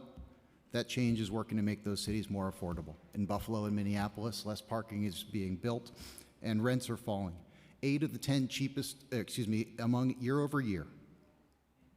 In the 10 submarkets that have seen rent decreases, 8 of the 10 are in Austin, Texas. Why? Because they're relaxing requirements and letting people build housing. New York City made the mistake to add parking requirements in the 50s. That was a 75-year-old mistake. We're not going to raise our kid like it's 75 years ago. We shouldn't have a zoning code that acts like it's 75 years ago. So again, I support the full City of Yes package and encourage City Council to pass it. Thank you, Toby. And congratulations. Thank you. With that being said, there's no questions for this panel. Councilmember Banks, you have any questions? This panel is excused. Thank you. The next panel I'm going to call up consists of Professor Joseph Kleinsplatt. Sorry if I butcher your name. Christopher Leon Johnson, Susanna Landa, David Holoka, and Joel Kupfarmam. And we will begin first with Professor Joseph Kleinsplatt. Speaking. I'm here on a very personal basis. I maintained excellent relationships with all the previous administrations, including directly with the mayor and the former speaker. I am going to present this from my own experience. I am a survivor of a 9/11 cancer. I was a rescuer that day looking for bodies. I have since, because of the conditions in my building, suffered a heart attack, open heart surgery, hand surgery, and knee surgery. We cannot proceed with what you're proposing at this point. It's the city of maybe, because you don't have enough HPD people in place, you don't have enough DOB people in place. We have spent many winters nearly dying because the heat was off. Speaker Johnson isn't here today because he's no longer the speaker, but I'm going to say this. If it wasn't for Speaker Johnson, yes, Lynn, if it wasn't for Speaker Johnson, we would have been dead. Some of us stayed in our beds and froze to death on West 16th Street. It took Brad Hoylman to make sure that the elevator was finally fixed because the seniors on the 6th floor were trapped. Both Corey specifically offered to carry the seniors down physically because HPD and DOB had not followed up on either one. Now, there are other issues that the city has to address. I've addressed them with Lynn privately and other council people. There are other problems. But the way it's written in the current situation is really not where it needs to be. You have to have the proper agencies in place, and HPD and DOB failed on many instances. If you'd like, I'll present you all of the 311 calls. I'll print every single one. And you know how many HPD and DOB phone calls there are? 453.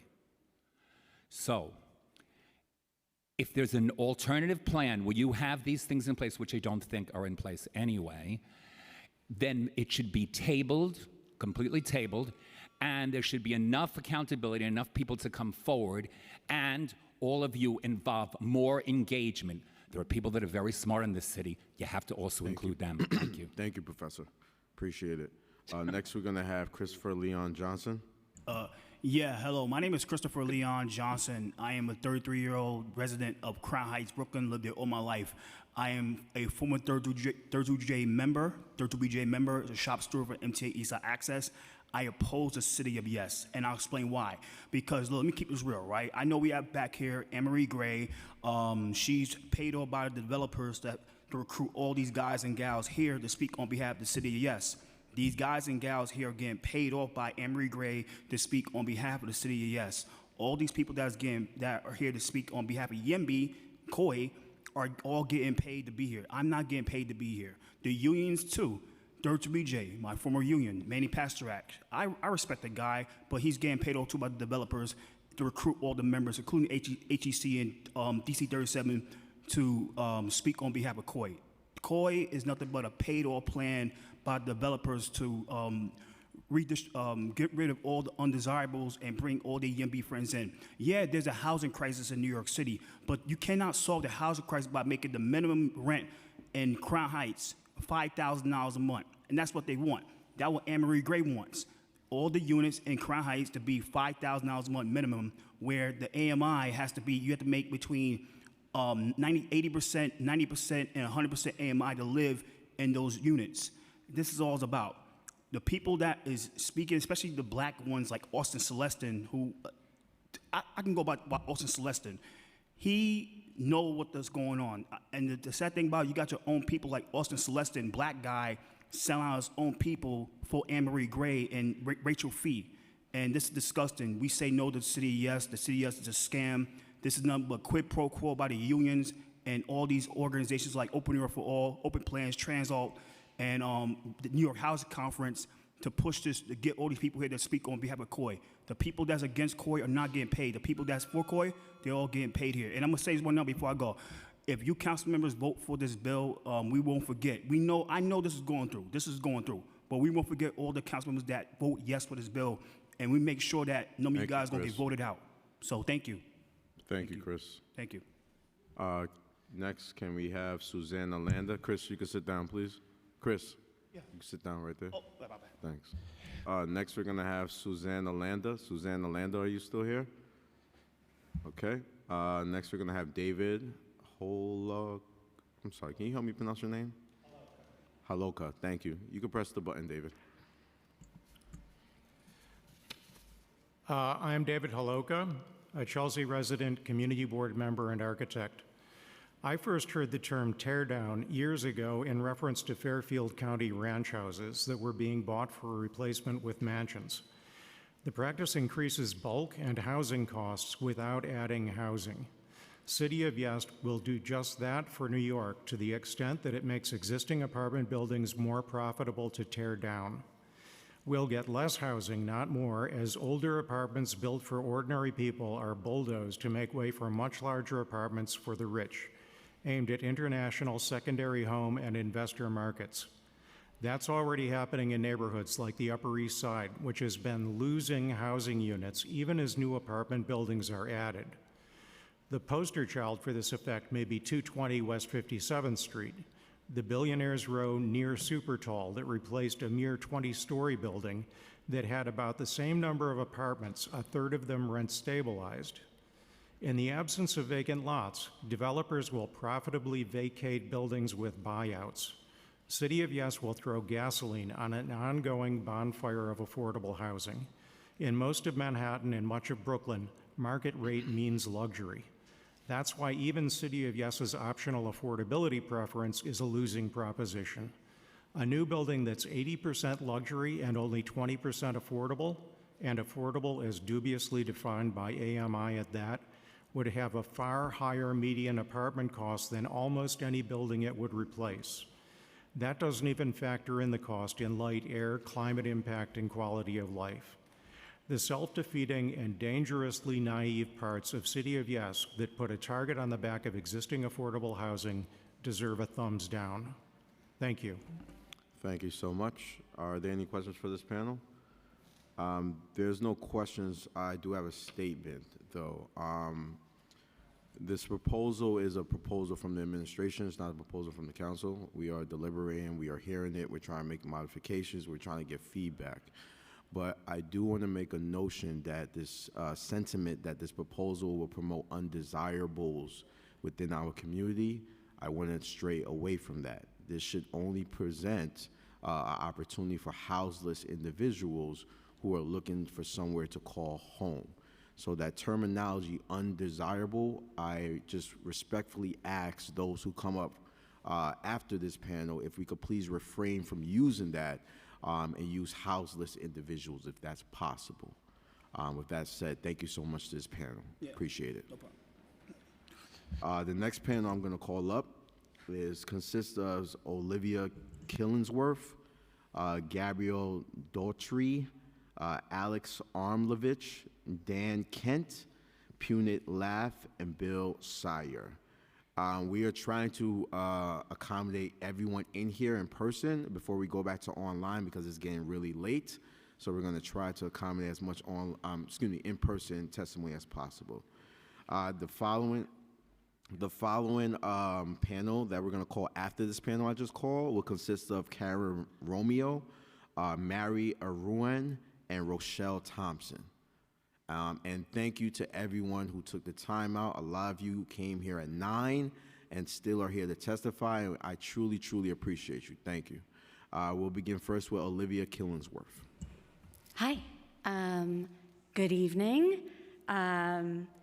Thank you for having me. My name is Olivia Killingsworth, and I am a resident of Kensington in South Brooklyn, where I am a homeowner and a childless cat lady.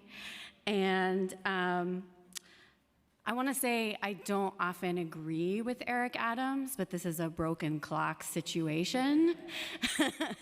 Right twice a day, he's right now. And I want to say that I urge the council to pass City of Yes in its entirety.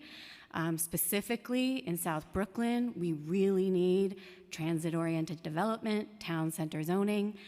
And I want to talk specifically about parking minimums, because there seems to be a lot of confusion about that. So here's how parking minimums work. Let's pretend that there was a law right now requiring a 2-cat minimum for every household. 2 cats. Everybody has to have 2 cats. Okay? Yeah. I would be in the clear. I already have 2. They're jerks. Curtis Sliwa would be in the clear. He has 17, right? But those of you who have 0 or 1, you're SOL. You got to get more. Do you have allergies? Forget it. Sorry, right? This doesn't make any sense. If the mayor came to you and said, we're going to pass 2-cat minimum, you would rightly block him, right? But that's the status quo now with parking minimums. We're requiring parking where it doesn't make sense. We're requiring cats where it doesn't make sense. So that's my silly way of trying to wake y'all up and argue that we do not need parking minimums. And the last thing I'll say is in Auckland, New Zealand, when they upzoned, it also ended up resulting in more social housing.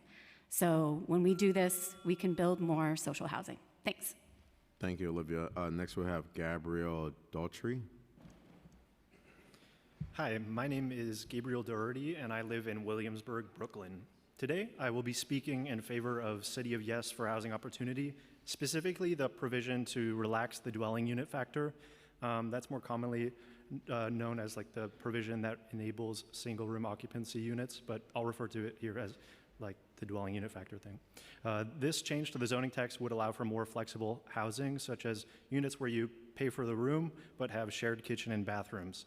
This can provide a cheaper, more accessible option for shared housing. So to put this in context, 2 years ago I used to live in a 3-bedroom in Brooklyn with roommates. That roommate situation quickly turned sour. It didn't work out, and I had to leave on short notice because I was subletting. It was too short notice for me to find another set of roommates, so I ended up moving to a studio that I didn't like and I could barely afford.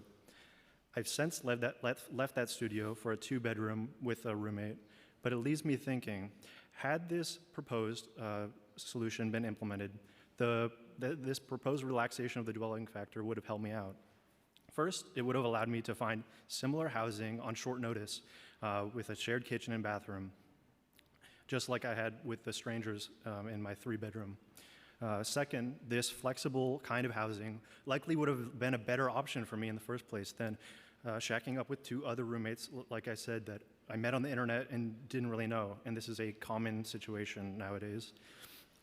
Lastly, folks have been talking about building families in New York. Me living in a 3-bedroom with roommates as I did then, or a 2-bedroom with a roommate as I do now, puts pressure on the price of these apartments that are so very needed by families. Flexible housing provides a real alternative that could relieve this pressure. So in conclusion, I thank you for giving me the opportunity to speak today, and I encourage you to support City of Yes for housing opportunity in full. Thank you. Thank you, Gabriel. Next, we're going to have Alex Armlovich. Hi, I'm Alex Armlovich, Housing Policy Manager at the Niskanen Center, a think tank that advocates for strong markets, strong social insurance, and a liberalism that builds. Though I lead a DC-based housing team, I'm also a co-op owner in the Jackson Heights Historic District. I'm here to endorse every component of the City of Yes for all the reasons that you've heard today, from affordability, climate, and economic growth, ably summarized by DCP staff and my fellow commenters. But I wanted to explain, you've heard today from many constituents that the whole city, it's already a construction site. And aren't we already building a lot? Now, the tragedy of that is that it's not wrong in the way that you might think. Under current rules, there's a huge incentive for remodeling that doesn't add housing. You don't need to go through ULURP to gut rehab a 3-unit brownstone to turn it into a mansion in Brooklyn.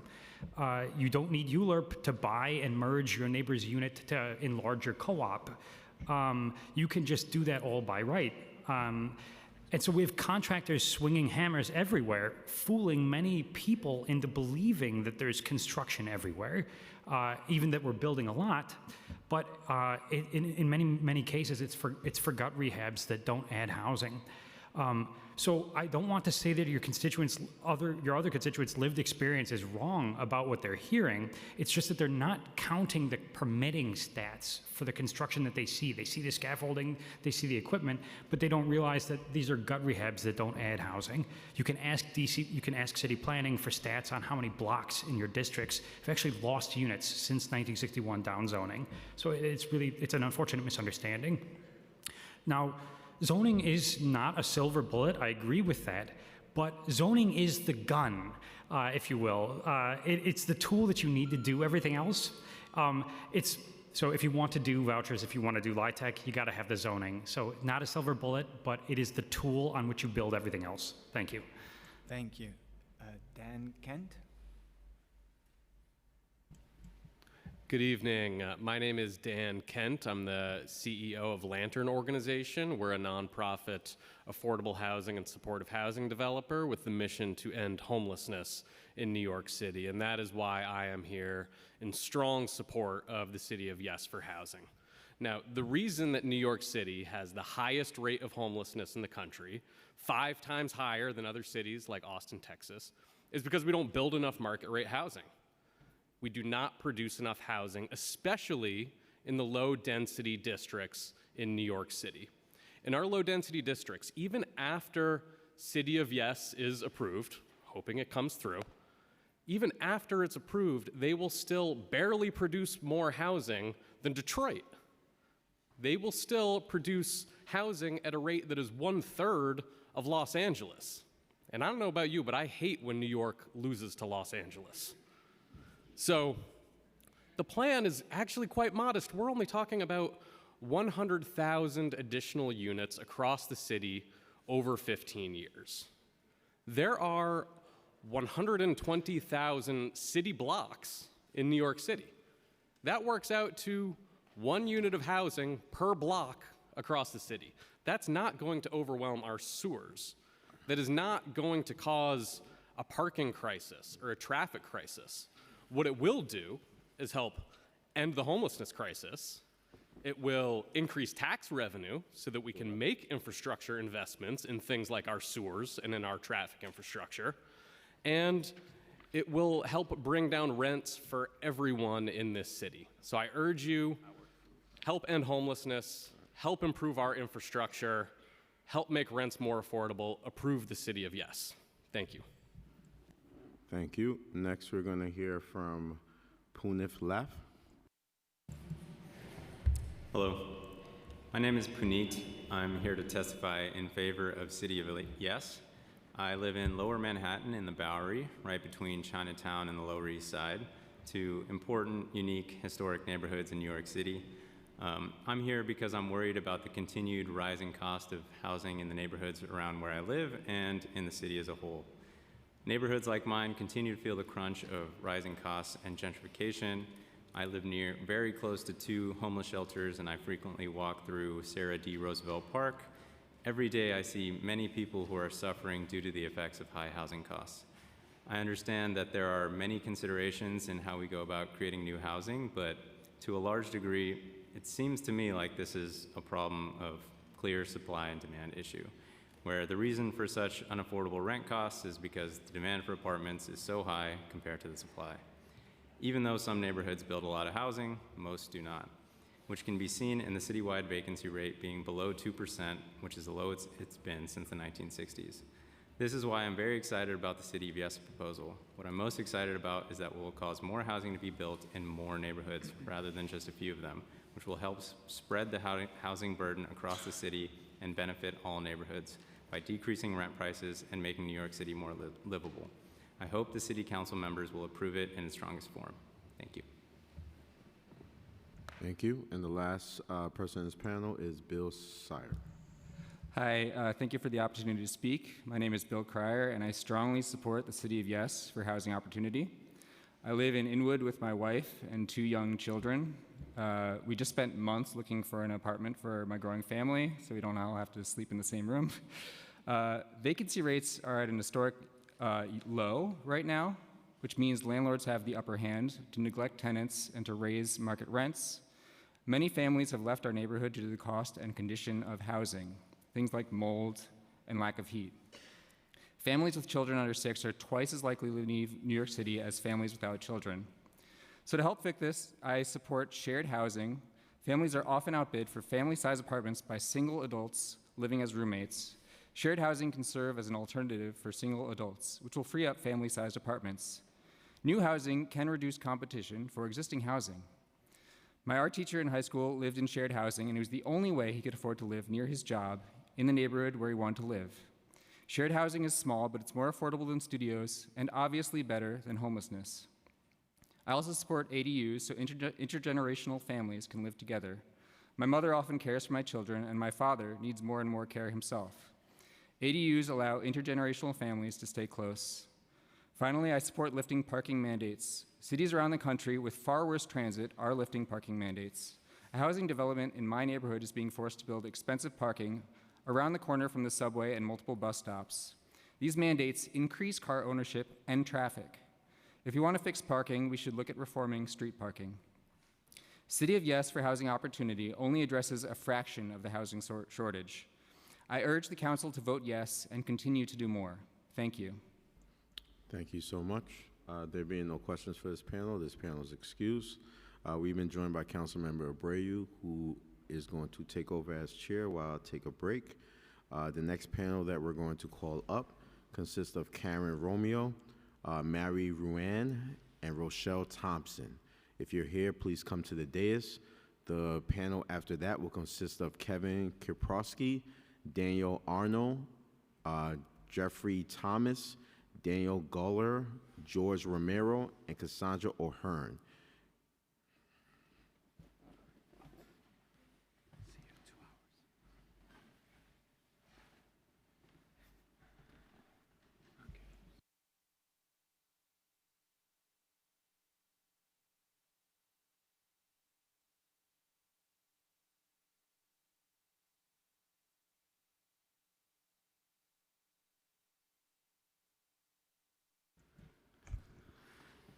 Hello.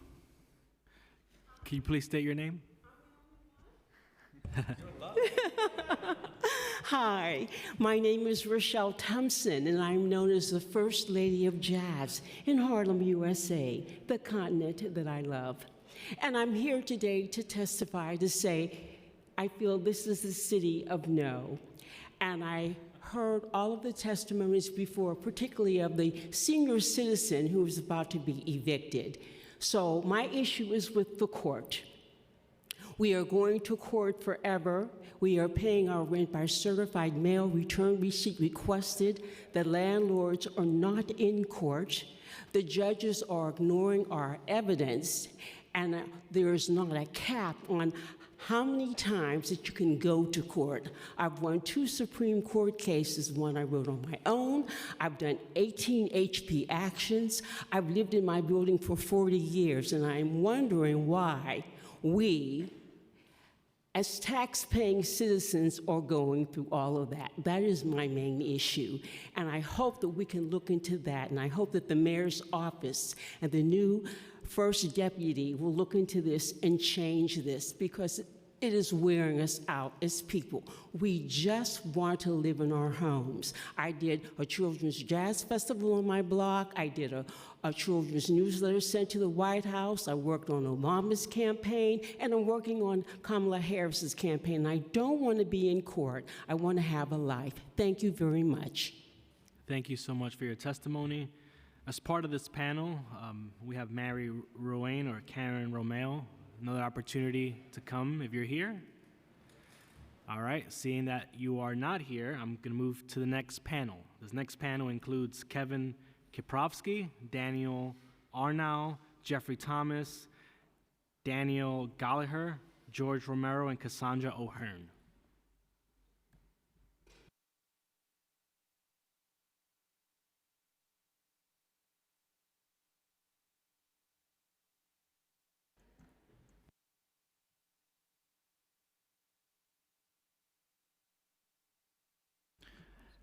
Kevin Kiprowski? Kevin not here. Daniel. Daniel Arnau. Good evening. Thank you. My name's Daniel Arno. I'm here on behalf of the Entertainment Community Fund and our Housing Development Corporation. We are a national human services organization that provides support, including housing, for everyone in the performing arts and entertainment community. We are here to express our strong support for the administration's City of Yes housing initiative. New York is the cultural capital of the world, and its commitment to the arts is essential to the city's health. Arts workers are a major driver of economic activity, and in lower income neighborhoods, cultural resources, including artists living there, are linked to positive outcomes in education, safety, and health. However, the high cost of living has put this community at risk. As a result of high rents, we have witnessed an outward migration of artists from the city, with creatives leaving for more affordable cities. The City of Yes Housing Initiative is an important step to addressing this affordability crisis. It will help create more housing options for all New Yorkers, including artists. Additionally, the focus on mixed-use development provides an opportunity to integrate affordable housing, arts and cultural commercial uses, which create more vibrant communities. While we strongly support this proposal, we urge the city to go even further in its commitment to ensure that cultural workers can continue to live and work here. Low-income artists are one of the city's most financially vulnerable groups and need more affordable housing targeted explicitly at arts workers. In the first months of the pandemic, arts employment dropped by 60%, and employment remains 13% below pre-pandemic levels.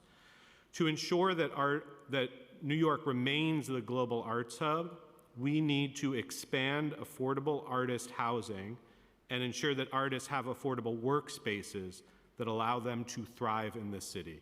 In closing, we strongly support City of Yes and urge the council to embrace policies that make our cultural community stronger. Thank you. Thank you, Daniel. Now we have Jeffrey Thomas. Hi, my name is Jeffrey Thomas. I'm a homeowner in Flatbush, Titmus Park, and I'd like to encourage City Council to pass the City of Yes for Housing Opportunity proposal in its entirety. But I don't want you to take my word for it. 2 weeks ago, I was at a ULURP hearing at Brooklyn Borough Hall about a rezoning project in Windsor Terrace. The site is pretty close to me. It is right next to my church, and I know we badly need more housing in that area. So I spoke up in favor of the project. There were, of course, some folks speaking against it. They said, we love the idea of more housing, but this particular site in my backyard, here's some reason why we don't think it should happen. So this group is organized. They've got a website. They were running some fundraisers. I'd like to quote directly from their website. We support changes to zoning policy through a comprehensive, considerate process like City of Yes. We're urging our neighbors and elected officials to support sustainable, contextual, affordable housing. Let me emphasize that. These are folks literally saying, not in my backyard. These are landlords. These are people who publicly say they're worried about the view from their front porch. They say that City of Yes is a great idea. That's because it is. There's nothing radical there. It's for iconic, normal New York City buildings like we were doing for a very long time. When you hear support and opposition, you're not hearing the, quote, normal YIMBY/NIMBY divide here. The YIMBYs and the NIMBYs, we both like this proposal. You're hearing opposition from a well-organized and well-funded tiny minority that wants you to think they speak for a larger group. They don't. I'm sure you've all heard about the poll this weekend that 80% of New Yorkers support City of Yes once they know what's in it.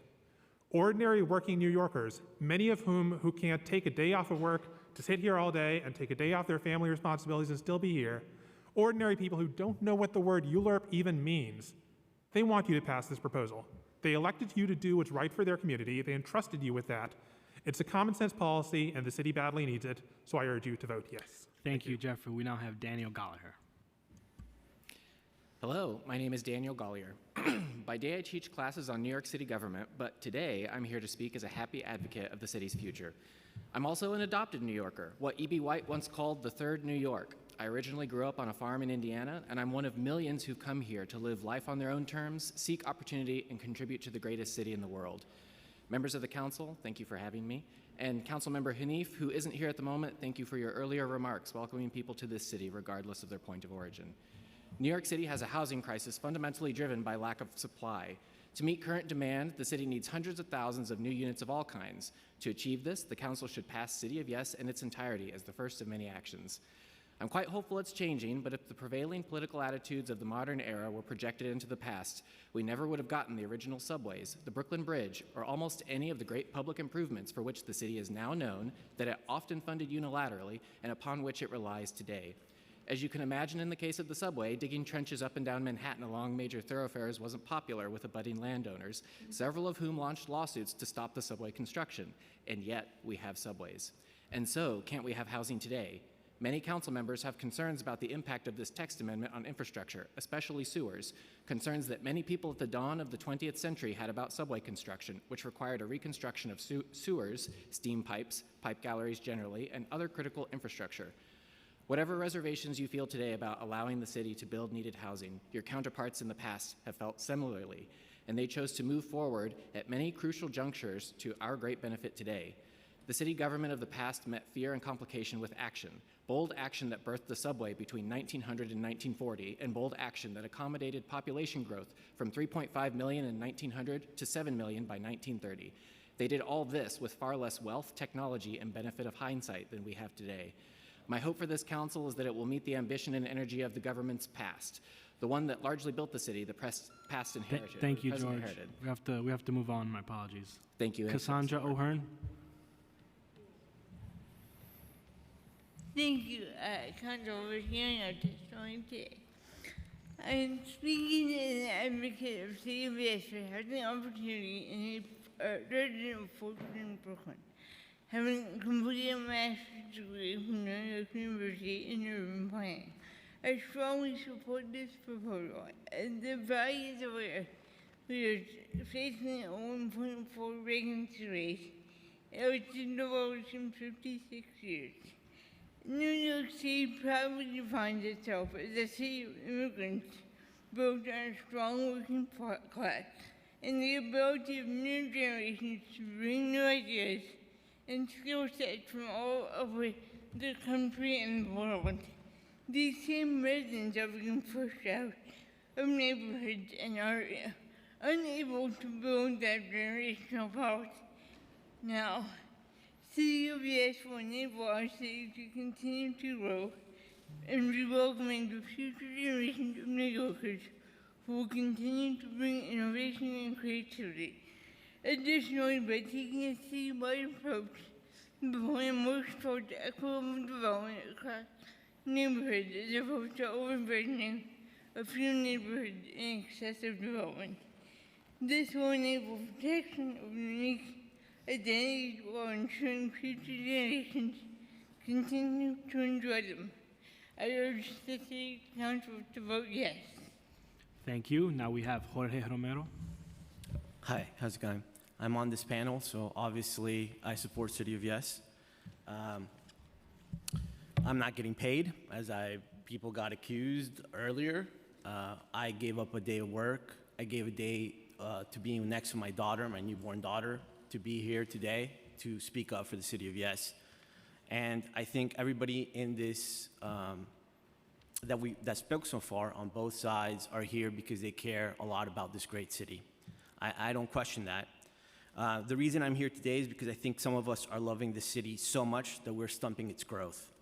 We're not letting the city flourish like it used to, as many of the buildings we so cherish would be illegal today with the current zoning laws. I think the New York Times said 40% of the buildings in Manhattan would be illegal today. City of Yes can start to change this. It is not a solution for infrastructure. Some of you and your colleagues can solve infrastructure if you make that a priority. It is not a solution for affordability. You and your colleagues as well can put emphasis into subsidizing that or funding that. But this is a small step in the right direction that will, in 10, 15 years, lead a modest growth of housing. I'm a new parent, and just how I know I need to let my daughter grow on her own, I think we should let New York grow. In some areas, there has been growth, 1.2 million jobs in the last decade, but only 400,000 houses. Instead, we have pushed people into legal basement apartments, pushed people into shelter systems, made people leave, and made adults and families roommates in the city. We can change this, and I ask you guys to put emphasis into approving the City of Yes. All right, this panel is hereby excused. Do my colleagues have any questions? Thank you. After this next group, we will be pivoting back to online testimony. In this next panel, we have Dasha Gonzalez, Isabel Brown, Barbara Blair, Shabri Doshi, Ralph Yozo, and Farron Henry.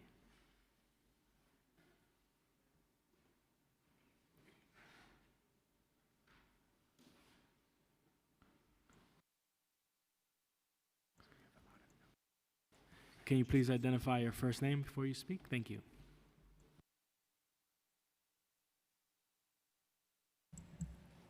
Hello? Hello. Good evening, and good evening, members of the council that are with us now. My name is Barbara Blair. I'm the president of the Garment District Alliance, and I'm here to support the City of Yes for Housing proposal.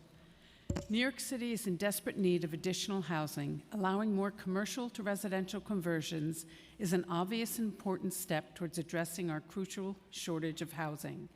The City of Yes for Housing is a lifeline for the Garment District in West Midtown Manhattan because it is imperative that we find new uses to occupy vacant space in our neighborhood's commercial buildings and to create a safer 24/7 mixed-use community.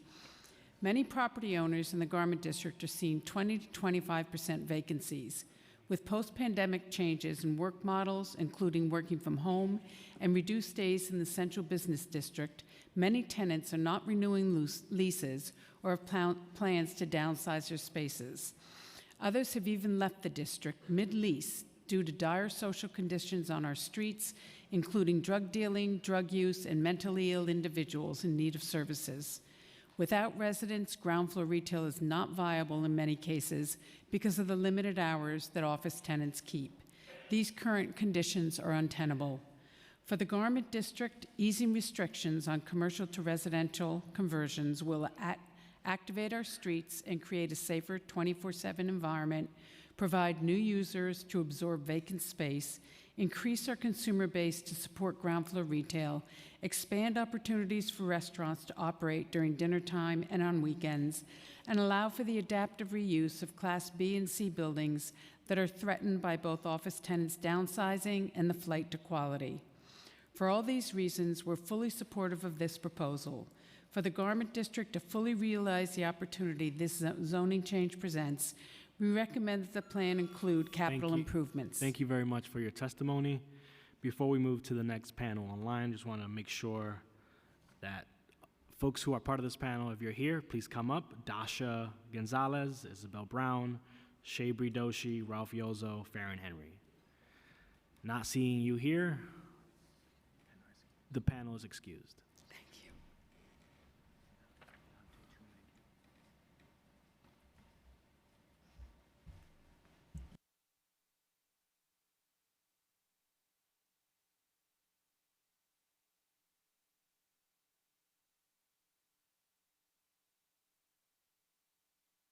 All right, I'm going to call the next panel. If you're online and you haven't signed up, make sure you consult the council's land use page. The next panel will include Elaine Young, Dina Winter, Arlene Schlesinger, and Deborah Wright.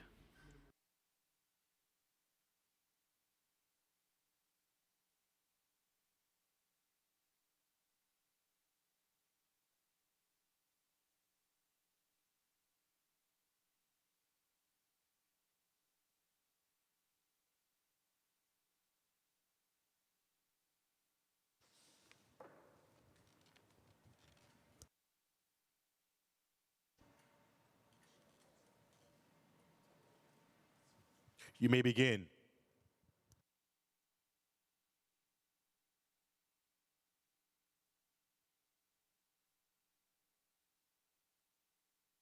Can you hear me? Yes, I can, Ms. Elaine Young. Thank you. Sorry about the delay. I'm sorry, this was so sudden that I was called. Give me 1 second here. Okay. Hi, my name is Elaine Young, and I'm president of the West Cunningham Park Civic Association, representing over 5,000 residents in Fresh Meadows, Queens.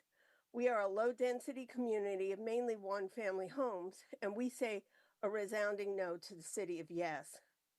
Uh, in this community, we have worked long and hard to maintain a lower density, working closely with our community board and local elected officials in a back and forth dialogue that truly value community input.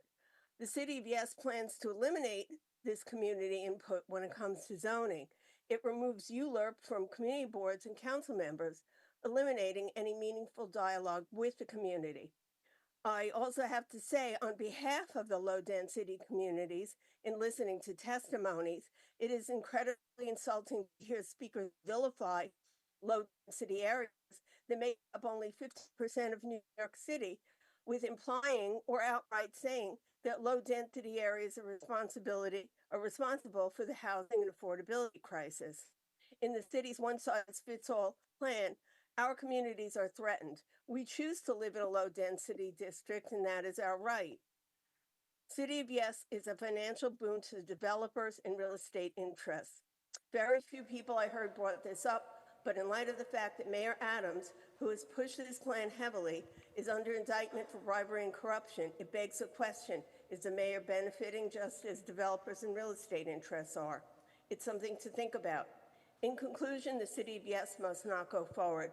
The West Cunningham Park Civic Association's 5,000 residents will remember who voted in favor of this, and we will not vote for you in the future for whatever office you run for. So we advise you to listen to the community and truly represent us. Thank you, Elaine. We now have Dina next.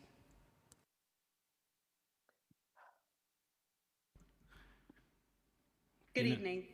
I'm testifying on behalf of Village Preservation, a community organization working in Greenwich Village, the East Village, and NoHo. We strongly oppose multiple provisions in City of Yes for housing opportunity and urge the council to remove these provisions or vote it down. One particularly pernicious aspect of this plan is the proposed changes in voluntary inclusionary zones, where City of Yes would actually eliminate existing incentives for including affordable housing in new development. Currently, in these zones, developers can only build 90% of the allowable residential FAR if they do not include any affordable housing. To incentivize developments including affordable housing, developers can build the full 100% of residential FAR only if they also add an additional 20% of affordable housing on top of it, resulting in a building with 120% of the allowable residential floor area. City of Yes would throw this away and allow developers to build the full 100% of allowable FAR without having to include any affordable housing whatsoever. Why, when we have an affordable housing crisis, would we eliminate a strong incentive to include new affordable housing in new developments and simply give away floor area to developers to build more luxury condos? In attempting to justify this, the city has said that in these zones, the new, quote, universal affordability preference would apply, in which developers could choose to add 20% or more additional affordable housing on top of the market rate development. But under this plan, there is absolutely no requirement that they do so, and the existing incentive for including affordable housing, holding back 10% of the allowable market rate FAR, would disappear. This is simply a gift to developers with nothing in return for the public. This provision must be rethought. We adamantly oppose raising the allowable FAR for purely market rate developments in voluntary inclusionary zones, and so should you. Thank you very much. Thank you, Dina. We now have Arlene Schlesinger.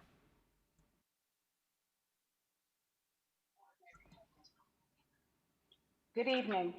Okay, as a representative of Hollis Hills Civic Association, I firmly oppose the City of Yes initiative. We must ask ourselves, who stands to gain from this text amendment? The initiative is fraught with controversy, and I'm deeply troubled by the potential for corruption, especially within the City Planning Commission, which is appointed, not elected, by Mayor Adams and his administration.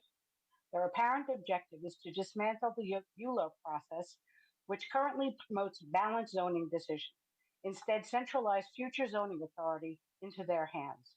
This would significantly weaken the influence of local community boards, City council members who play a crucial role in shaping our neighborhoods as they are. Who really benefits? It's certainly not the residents who are being ignored in favor of developers. This initiative poses direct threat to single family and two-family homes owned by middle-class, hardworking individuals. The idea of transforming residential home into business spaces, whether for stores, barbershops, labs, adding ADUs in our backyards and driveways, is fundamentally misguided.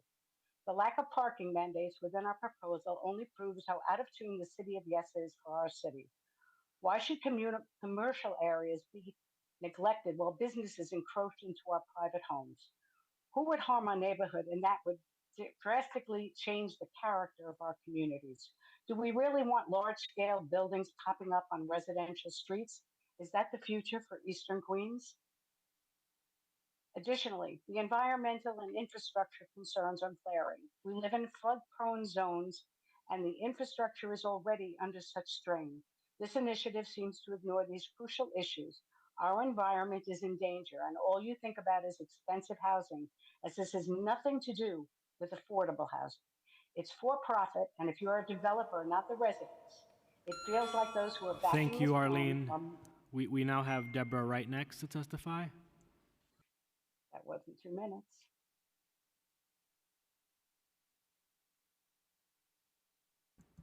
Deborah Wright.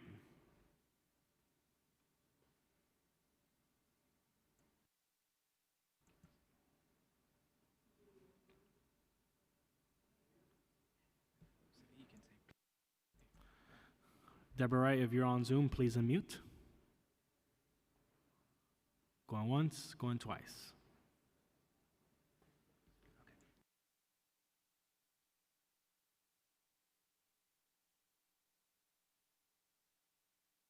If you are unable to testify at this moment due to technical difficulties, you may submit your testimony online in writing. Do my colleagues have any questions? Seeing no questions, this panel is now excused. All right, for the next panel online, we have Grace O'Meara, Susan Lunn, Tyler Lewis, and Roland Nimes.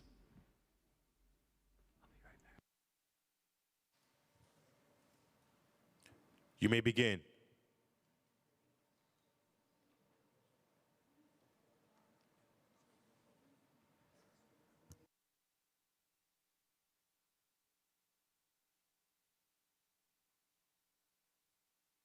Sorry, is this for me? It's for Grace O'Meara.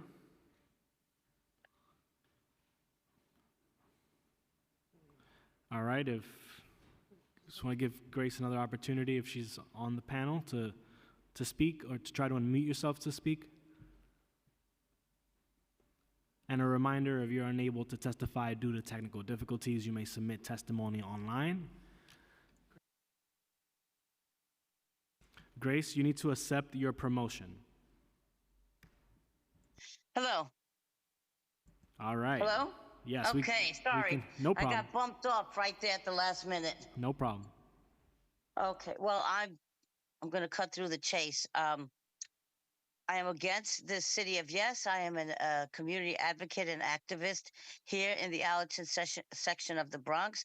This City of Yes is not affordable. The housing is not affordable.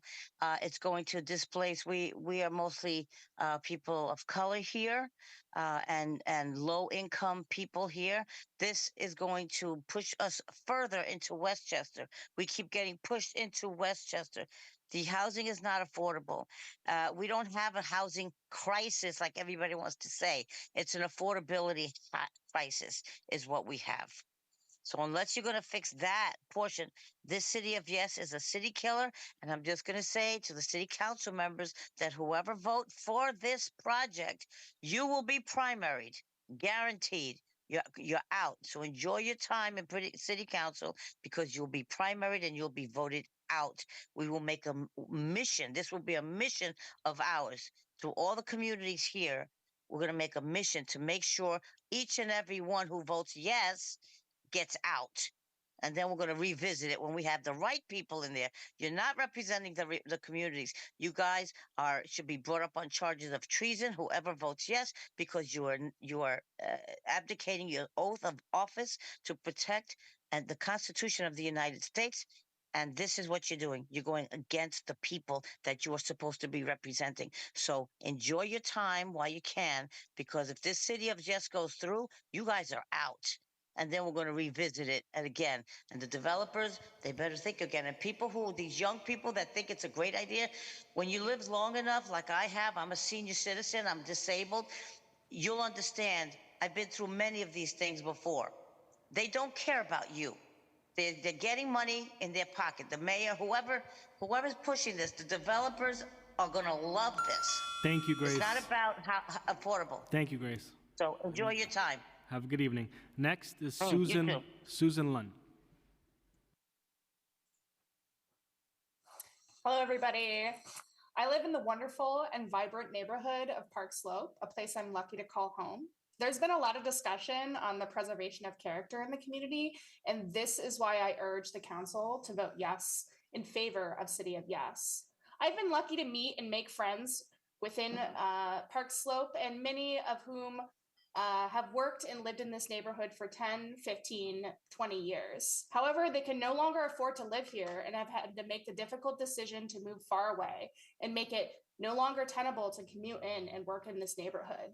This leads to a loss of community, a loss of people who are pillars to Park Slope. Despite what others have said, we have a current vacancy rate of 1.4%, which is dire. City of Yes will result in permanent affordable housing in this high-cost neighborhood. This is a step in the correct direction of preserving and allowing community members of Park Slope to stay here.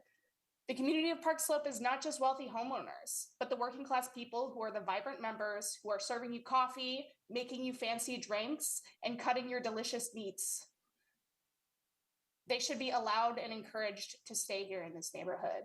I encourage the council to listen to the many, many people who have voiced support and excitement for this proposal. The people of New York overwhelmingly support City of Yes. Over 80% of residents. We have literal polling data for this. We urge the council to pass it in full.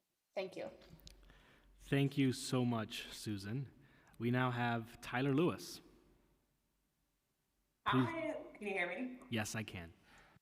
Hi, everyone. Thanks for having me. My name is Tyler Lewis. I don't work for anybody or represent anybody except myself. I'm a native New Yorker and a resident of Brooklyn.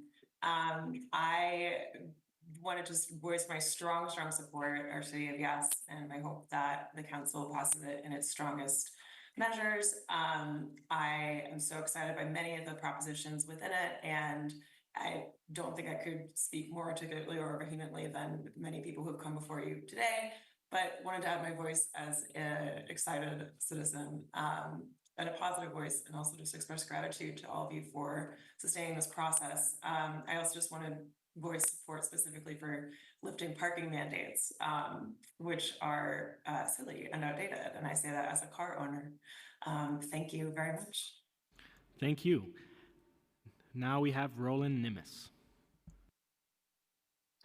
Good evening. My name is Roland Nimis. I'm the Acting Director of Housing Unit at Bronx Legal Services, which, as part of Legal Services NYC, defends and uplifts tenants through right to counsel eviction defense work and anti-harassment work for low-income New Yorkers. As one of the largest providers of eviction defense in this city, we witness up close every day the consequences of New York City's housing crisis for low-income tenants. Many of our clients are trapped in housing situations that are unsafe and unaffordable. Tenants we defend are afraid to ask for repairs or assert their rights because they know that any dispute could land them in housing court and at threat of eviction. Even tenants who secure housing vouchers can't use their vouchers because the city lacks available apartments within the payment limits.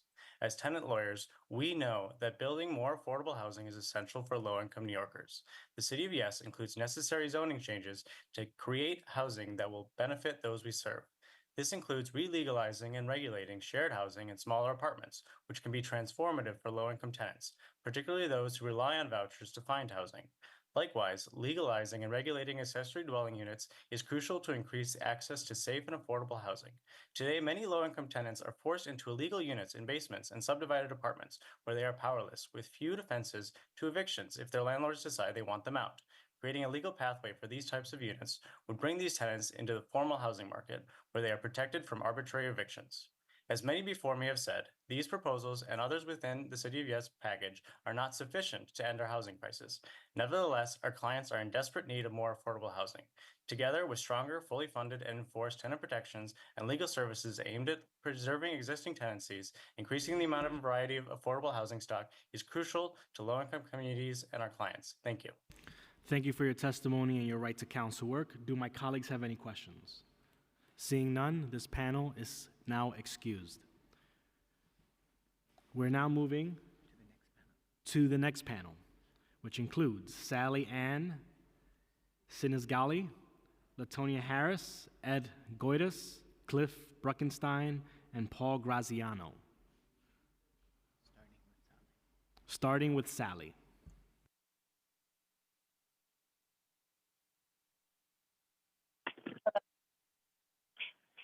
Hello?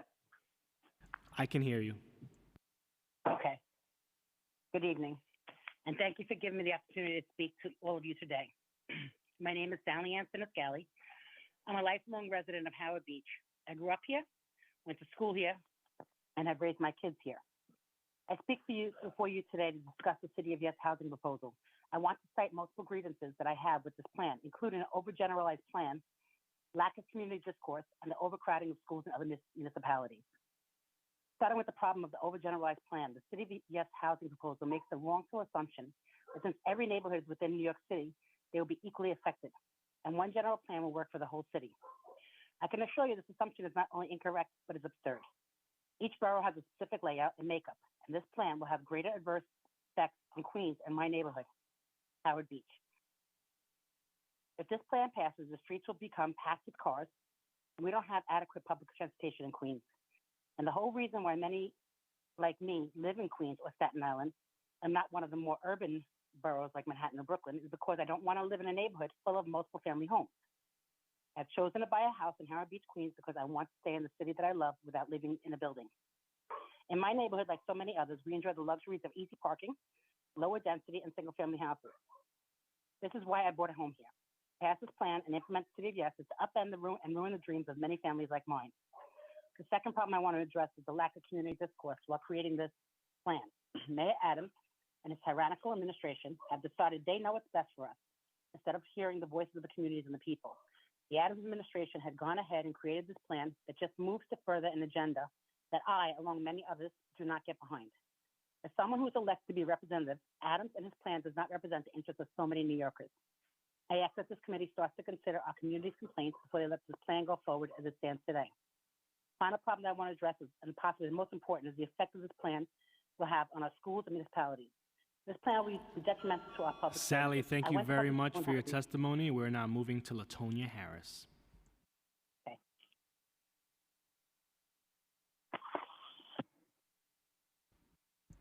Latonia, please unmute yourself. Hello. Thank you. I can hear you. Yes, can you hear me? Yes, I can. Good. Hello, my name is Latanya. I'm from St. Albans, Queens. I say no to the City of Yes. I hope this is not a performative check-the-box hearing, and the concerns heard today will assist you with making your decision to vote against the City of Yes. The so-called narrative that is exaggerated regarding less housing, the issue is affordable housing. I ask you to consider the following factors when you consider your vote. Ask who will benefit from the overhaul of low-density areas in Queens. Is it homeowners who already pay the highest taxes in Queens, or developers who will receive tax benefit for 10 years or more? Basements have been deemed unsafe occupancy for years. All of a sudden, the city is open to modifying the building code, knowing how costly it is to alter the unit into a safe dwelling. This would suggest that the city is willing to risk the safety of community to get new stream of revenue. To sell this as a benefit to homeowners is a farce. Furthermore, the City Planning Commission suggests that other dwelling units, such as backyards and cottages and garage apartments, will benefit family members. I submit to you not to use this as and the segment of population, not all the segments of population live the same. We don't all live in multi-generational homes with one family per bedroom or in another part of the house. Politicians should never use their assumptions for their personal experience and or observations of some cultures to implement an overhaul of an entire borough. No, some young people want to move out from their parents, and aging generation like their independence. Carefully review the city planning infrastructure report. Ask them how long did it take them to compile the data. Invest in an independent audit to review their findings. Queens communities cannot support the overdevelopment that will take place under the City of Yes. Lastly, consider the quality of life factors that exist in Queens as of right. Scooters are thrown aboard. Saturation of migrant shelters causes school overcrowding as an issue. Shortage of Thank you, quality Latanya. food, migrants cooking in the street. I ask you to vote against the City of Yes. Thank you very for much. allowing me to We're now vote. proceeding to Ed Goitis. Thank you.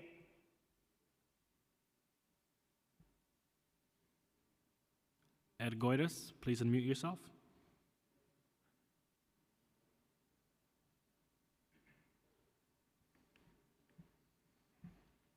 Hear me? I can. Great.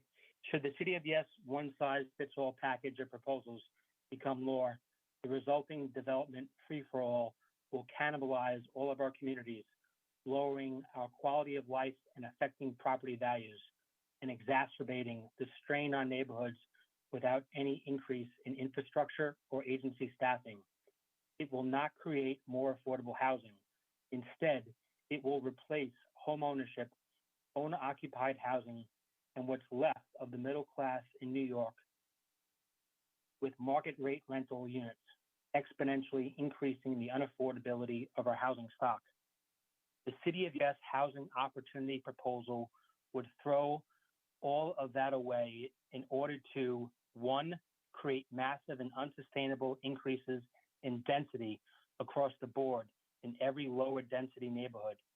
Two, utterly ignore transportation needs and trends, particularly in lower density neighborhoods far from transit linking to Manhattan. Three, exponentially increase the stress on infrastructure and public resources of which it makes no mention. Four, deny actual housing affordability of any kind, despite constant buzzwords and meaningless rhetoric. Five, severely compromise the democratic process in future land use decisions by communities and their elected officials through the massive expansion of as-of-right development and limiting of ULURP. My fellow neighbors, business owners, and tax-paying citizens are vehemently opposed to the City of Yes. Thank you. Thank you, Ed Goitis. We now have Cliff Bruckenstein.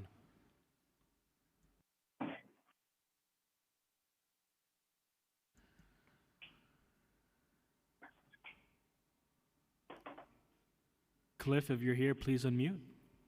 Yes, yes, I am. Can you hear me? Yes.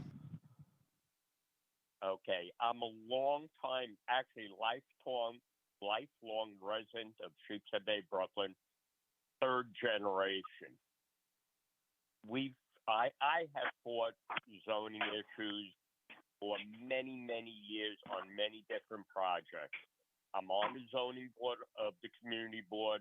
I have voted on hundreds of zoning resolutions. Some yes, some no. I really pick and choose. My neighborhood has doubled in size in the last 5 years. This zoning, one size fits all, is insane. It would be the elimination of a lot of people in this city, and at no cost for affordable living, affordable rents. If you want to make a true, reasonable way to make affordable rent, you have to make room for home ownership of all sorts, large and small. And it would be very difficult in my neighborhood, which is basically all overbuilt. Please unmute yourself if you're not Cliff. It would be difficult to do that unless the city council does a lot of thinking without developers, because all they want to do is fill their pockets.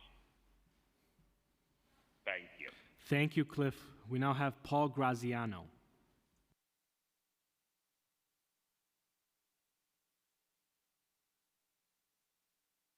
Can you hear me? Yes. Thank you. Good evening. I'm Paul Graziano. I'm an urban planner working with over 200 organizations representing the interests of close to 1 million residents of every ethnicity and income level all over the city who say no to the City of Yes. Most speakers in favor are lobbyists or paid representatives of organizations that have skin in the game, those who will financially or otherwise benefit from the City of Yes should it be adopted. Most speakers in opposition are residents of the city, homeowners, tenants, civic associations, who are merely fighting for their homes and the survival of their neighborhoods. A few statistics. Right now, we have the same population as we did in 1960 and 800,000 more units than we did then. We have 150,000 units approved to be built in the next 4 years, a record number. In fact, according to experts, we have more housing in New York City than we've had during the past century. Our current zoning capacity can accommodate another 5 to 6 million units for another 8 to 12 million people as of right. This is if the zoning never changed again. This is all without the City of Yes. Yesterday, Chair Garodnick went out of his way to dismiss the concerns of many of the council members during Q&A. He stated that neighborhoods that were contextually rezoned had put up walls to keep people out and were racist and segregationist. I would remind the council members that Garodnick voted in favor of these rezonings when he was a council member and currently lives in a $2.4 million co-op on Central Park West in a historic district. He also showed a slide of an area in Eastern Queens where he said the town center zoning proposal would allow for multifamily development where it cannot happen today. The slide he showed is in my neighborhood, and the property is already zoned for multifamily development. The theoretical neighborhood models that DCP created are completely bogus, and purposefully so. I've done deep analysis of over 24 real neighborhoods. The outcomes are simply staggering, with 300 to 500% minimum increases in potential development if the City of Yes becomes law. Thank you, Paul. Replacing a single-family house with a 10 or 20 apartment building will devastate a block and neighborhood immediately. Thank you. I believe my colleagues have questions. Yes, you said, Mr. Graziano, you said you did some studies. Can you just tell us a little bit in a couple of minutes, like what kind of studies you've done? So what I did was, I did the work, in my opinion, I did the work that city planning didn't do, because all they did was create these theoretical models. And we have 500 neighborhoods around the city, and they're all very different from each other. So what I did was, I took a neighborhood, some are low density, some are mid density. Ridgewood is a middle density neighborhood, areas in the Bronx that I worked in. I looked at over 24 neighborhoods, and I looked at what the outcomes could be based on what the actual proposals are promoting. And again, I did it property by property, and I saw what the outcomes could be. You know, this whole idea that it would only be a little bit more housing, the EIS, the Environmental Impact Statement, it is the most efficient EIS I've read in 30 years. It describes a drop in the ocean theory, which is to say, well, it's only going to happen here, so it'll never have any effect on neighborhood character whatsoever. But what we know from development is that when you rezone an area, if you rezone it, they will build. And now if you're creating a situation where it's not a ULURP process, right? You don't have a situation where someone says, okay, developer A says, I want to rezone this from R4 to R7 to build X number of units. And, you know, you're going through that whole process. Now it's as of right. And you're replacing a corner house in a single family neighborhood, and you can build a 10-unit apartment building or even a 20-unit apartment building, depending on the size of the property. And it could be a 2-family house. It could even be a lower density a multifamily apartment building. This is going to be extremely difficult, and the outcomes have been the same in the low density neighborhoods, in the middle density neighborhoods, and even in some of the higher density neighborhoods. So Thank you, Paul. I hope that answers your question. Thank you. Yeah, it did. Thank you very much. All right. Thank you. This panel is now, Mr. Banks, you have a question? This panel is now excused. Thank you very much. Thank you. We're now moving to the next online panel. It includes Mark Pitsley, Jessica Rothko, Ernie Smith, and Craig Gurian. Mark, you may begin. Good evening. Can you hear me? Yes, I can. Great. Thank you so much. My name is Mark Bitsley, and I'm an architect with 23 years experience working here in the city, mostly in apartment buildings, both market rate and affordable. I'm testifying today in favor of the City of Yes proposal because we desperately need every tool to incentivize the construction of more housing in the city. Specifically, I want to say a few words regarding mandatory parking requirements. As a designer, I've seen firsthand how these requirements place costly constraints on a new building. For example, structural column locations that are necessary for maneuvering cars are never as workable for the apartments above them, requiring expensive transfer beams. And the limits on where parking can be placed without accounting as floor area mean that deep excavation is often the only option, imposing hefty costs in waterproofing and ensuring a vulnerable neighboring buildings. But I am also speaking to you today as a homeowner who has now seen firsthand the consequences of these parking mandates for building residents. I live in Crown Heights in a 160-unit building where the developer had to accommodate a parking requirement for 66 cars. To avoid excavating 2 stories below grade, the developer provided a single level of parking in the cellar using double-height car stackers and tight clearances. The assumption was that an attendant would be hired, since less than half of the spaces can be reached without moving other cars, but there was never enough demand to sell spaces to make the cost of hiring an attendant feasible. Now this amenity has become an albatross for the owners in the building, including myself. We are unable to hire an attendant, we are unable to sell more spaces without an attendant, and we are unable to rent spaces to outside neighbors because of the zoning. So years after completion, the garage sits more than half empty, expensive waste space in a city where every inch is precious. I'm asking the council to approve the City of Yes to prevent this kind of waste. Parking mandates can cause headaches for homeowners and residents long after the developer and the architect have left the scene. Let parking be determined by market forces. Thank you so not much, by Mark. Arbitrary zoning formula. Thank you. Thank you. We'll now move to Jessica.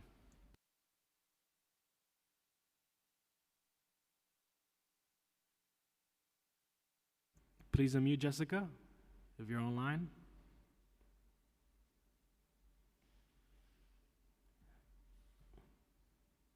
And if you can't testify due to technical difficulties, you may submit your testimony online and through written testimony.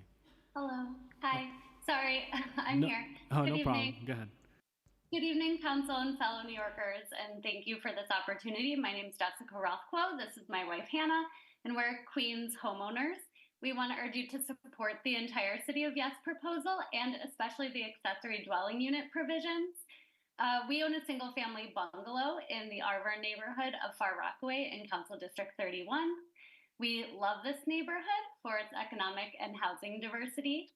We have a 2-car garage that is completely unused because neither of us have a driver's license and we don't own a car. And our current R4 zoning requires us to maintain our garage, which takes up a large portion of our lot. We currently house a stray cat in our garage, and we really love her, but we hope you'll pass the City of Yes and allow us to house one of our human neighbors instead. Thank you. Thank you for your testimony. Ernie Smith.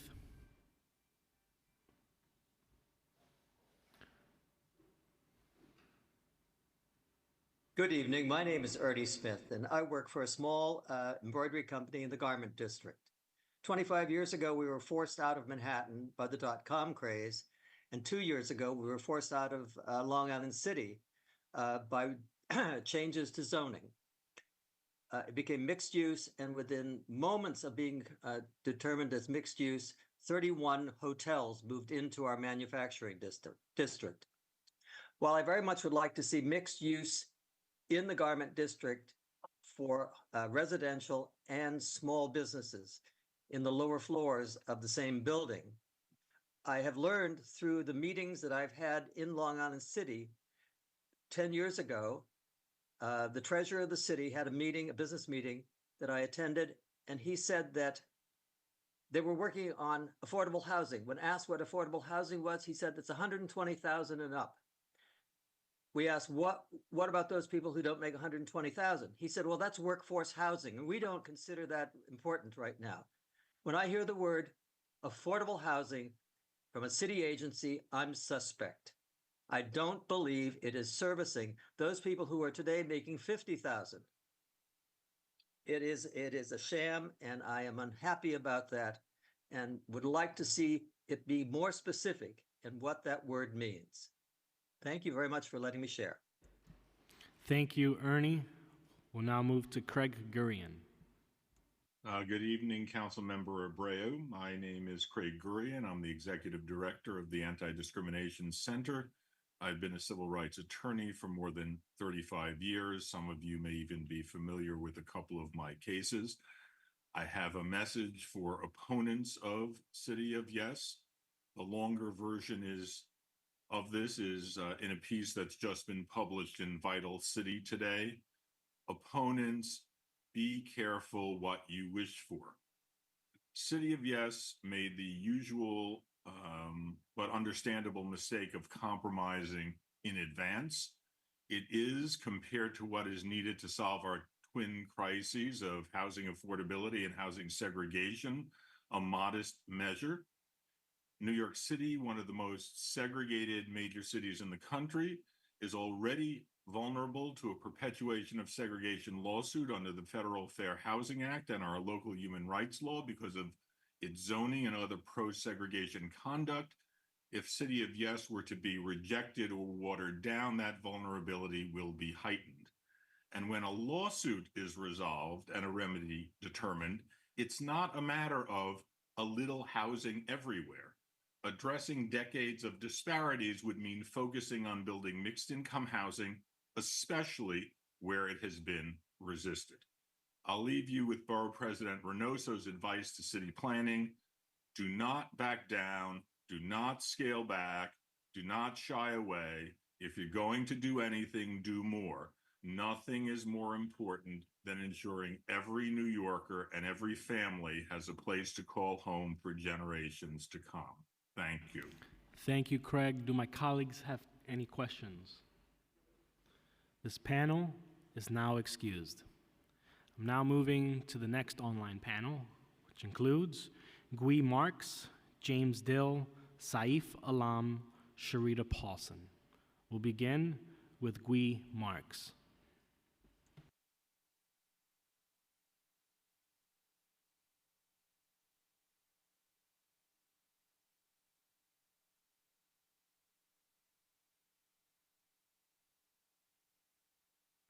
Guy Marks.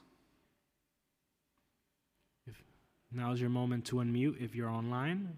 And if you're having technical difficulties, you may submit written testimony online. All right, we'll now move to James Dill. If you're online, please unmute. I'm Jim Dill, Executive Director of Housing and Services, Inc. We are a not-for-profit dedicated solely to permanent supportive housing, which is the most cost-effective and humane way of ending chronic homelessness. We are members of the Supportive Housing Network in New York and fully support the network's advocacy points to this meeting. We are also very grateful for the Yes to Housing Coalition's advocacy and analysis work.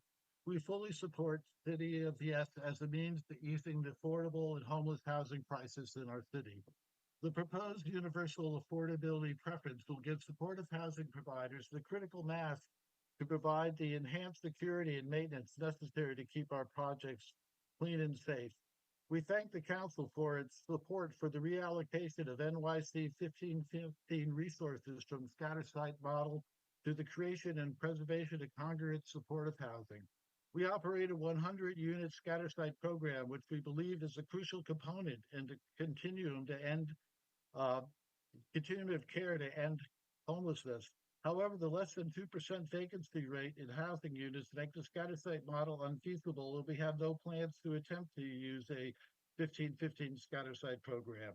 We owe the development of our most recent congregate project to 1515 congregate resources and are eager to use them again for our next project. We share the concerns about those who fear that City of Yes will be exploited by for-profit developers who will not provide truly affordable housing. In consideration of the City of Yes, we urge the Council to provide sufficient resources to HPD and HRA so that not-for-profits are preferred and competitive thereby ensuring that City of Yes-enabled projects remain truly affordable in perpetuity. 90% of our congregate tenants are meet HUD's definition of low income or extremely low income. We will provide written testimony, and we thank you for this opportunity. Thank you, James. I believe Guy Marks is online. If you are, please unmute, and you'll have 2 minutes to testify.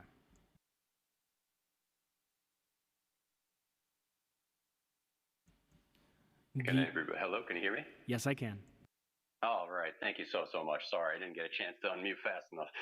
My name is Guy Marquez. I'm a homeowner in Staten Island.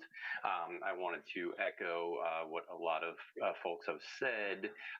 What I personally, I'll say that I do agree with a lot of what is in the City of Yes proposal, but there are many things that I personally, as a member of this community here, cannot get past.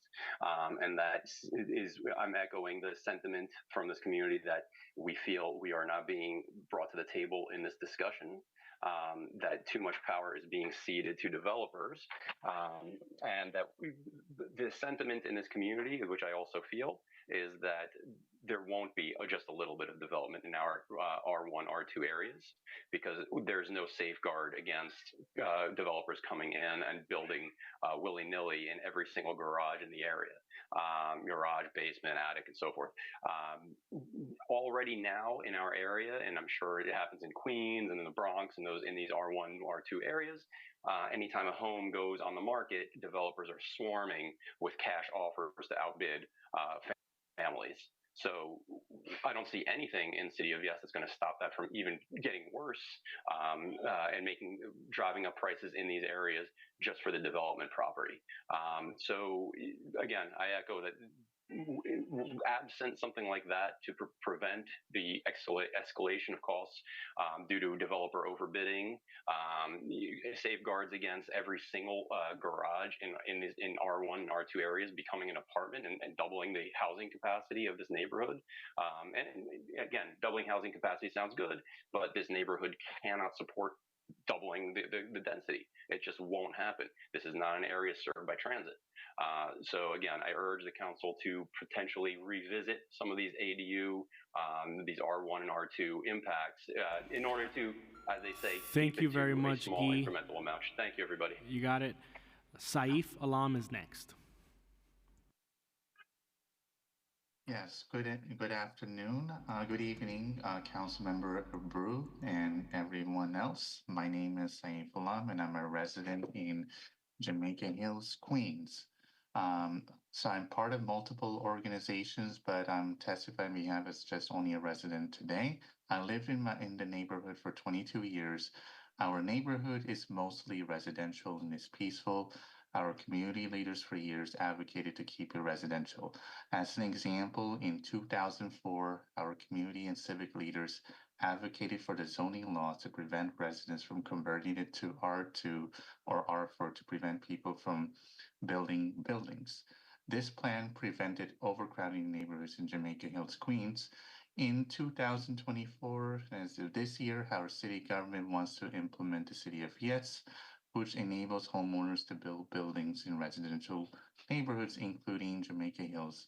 The City of Yes can ruin the character of the neighborhood with overcrowding of residents occupying the neighborhood. Queens Community Board 8 unanimously voted against the City of Yes, since this plan does not reflect the desire of our fellow residents in the area, including Jamaica Hills.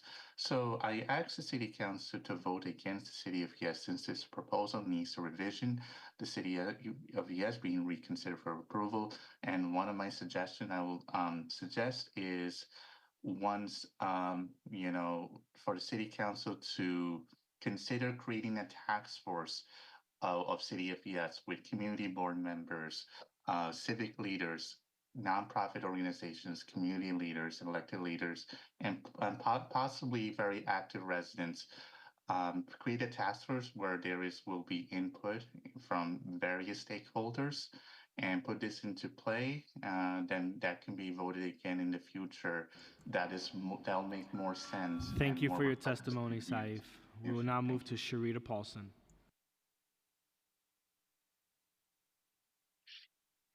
Thank you. My name is Sharada Paulson.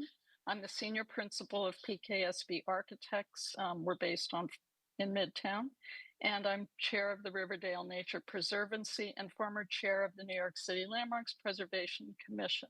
I am an architect, and I do appreciate the City Planning Commission and the Department of City Planning for tackling the challenge of modernizing our zoning resolution, and I have supported many of the text changes as they streamline the language and allow for more common sense solutions for sustainable elements of building design. However, I do not support adoption of the proposal as proposed.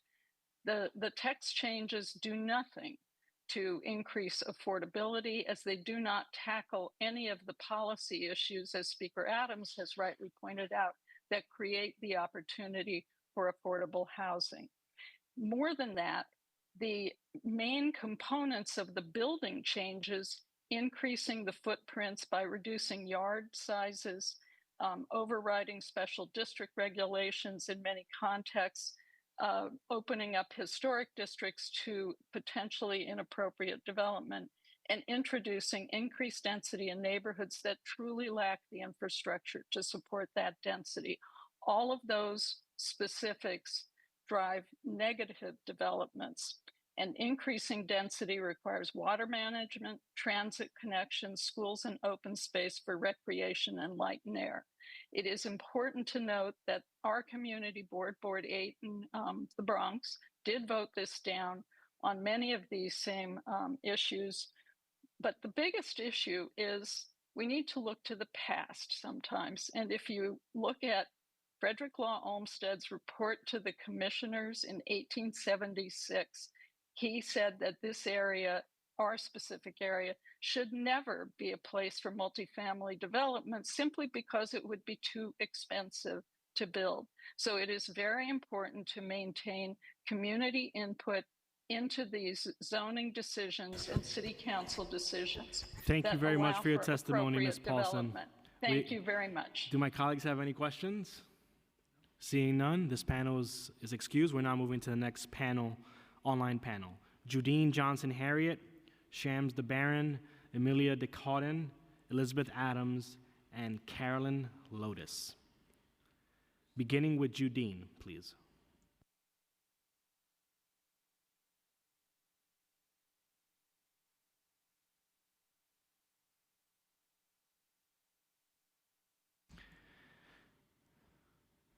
Judine, if you're online, please unmute. And if you're having technical difficulties, you may submit written testimony online.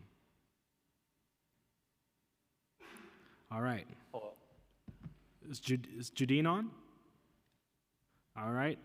Next up is Shams DeBaron. Please unmute yourself.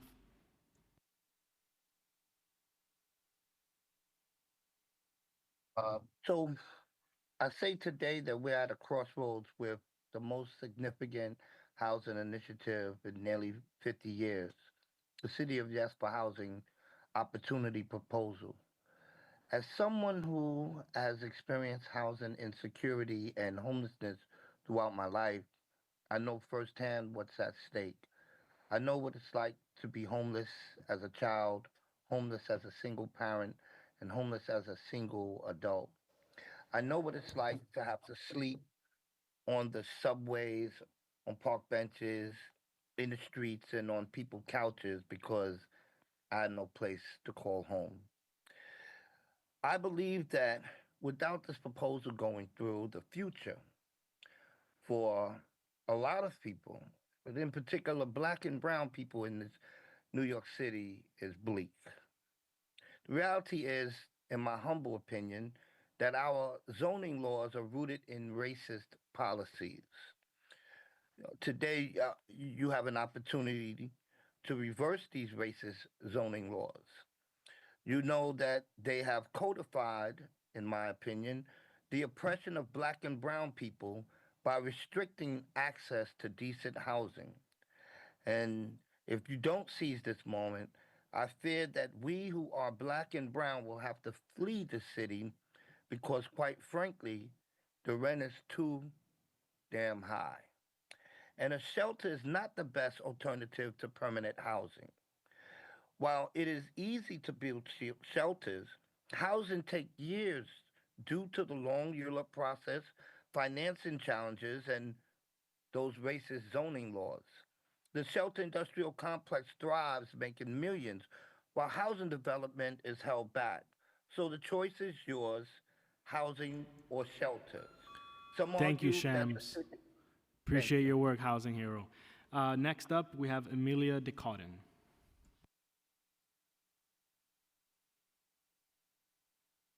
Hello, my name is Amelia DeCauden. I'm a Queens resident, a proud Mets fan, and a member of New York City DSA, although I'm speaking in my own capacity.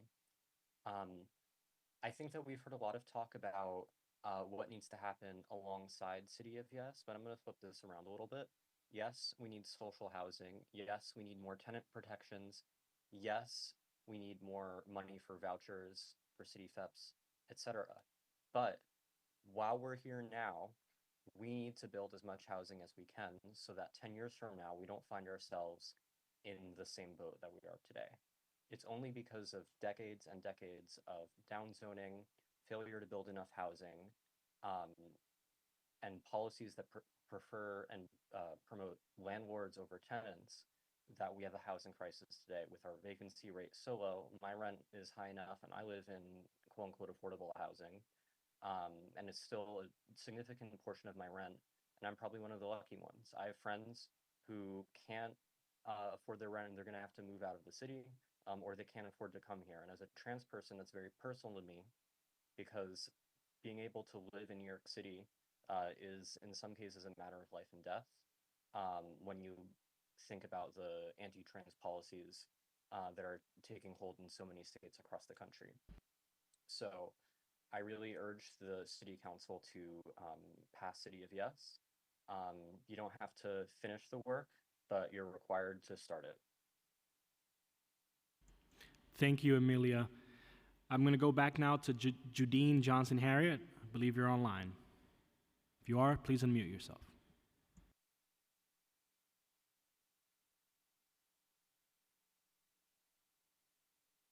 Am I unmuted? I can hear you now. Okay. Thank you for giving me the opportunity to testify. The City of Yes proposal for ADUs came at a critical time for me. By next month, I have to adhere to a DOB requirement for me to get a permit to rebuild my garage that I never used and was in disrepair before I purchased the home 11 years ago. I'd rather spend the $7,500 that architects are quoting me for on an ADU that will be beneficial to me and my family and another family in need of housing. My one family home was built in 1915, so it's always in need of costly repairs. An ADU rental will offset those maintenance costs and high mortgage. Where I live on Albany Avenue, the houses are practically empty because most of the homeowners are retirees. So my neighbors we don't have an issue with parking.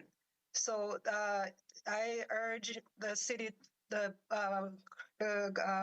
council to pass the proposal because it will benefit a lot of us young people who are homeowners. And also take into consideration the people who are against it, their income status and the background of the people who are against it. Those are people who already have high incomes. So for those of us who are struggling, having ADUs, it would be very beneficial. Thank you. Thank you for your testimony, Judine. We will now move to Elizabeth Adams.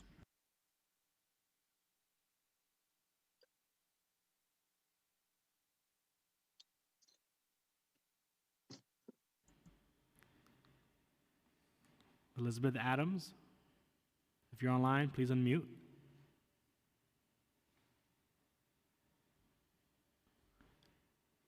And if you're having technical difficulties, you may submit online written testimony. I'm going to move now to Carolyn from this panel. Hi, my name is Carolyn Idice, and I'm speaking in my personal capacity. I urge you to support City of Yes in full without any changes because it'll allow more homes to be built across the city. I live with 2 other people in a 3-bedroom apartment in Crown Heights. And I love my roommates, but it's telling that the apartment is currently housing 3 unrelated adults over 30 instead of, say, a family. The reason that this is happening is that the rent is over $4,000 a month without utilities, up from about $3,500 only 2 years ago. And it's not a luxury building. It was built a while ago, and it's nothing fancy, but it's home. Our rent is going up sharply because there are too few homes across the city, giving our landlord leverage to raise the rent. More homes will give more leverage back to renters. So please support City of Yes for housing opportunity without any changes. Thank you. Thank you very much for your testimony, Carolyn. We're gonna now go back to Elizabeth Adams. Are you here to testify online?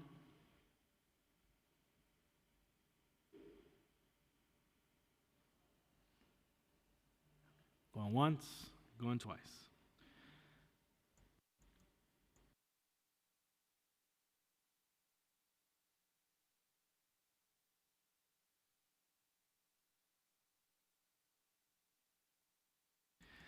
All right, this panel is now excused.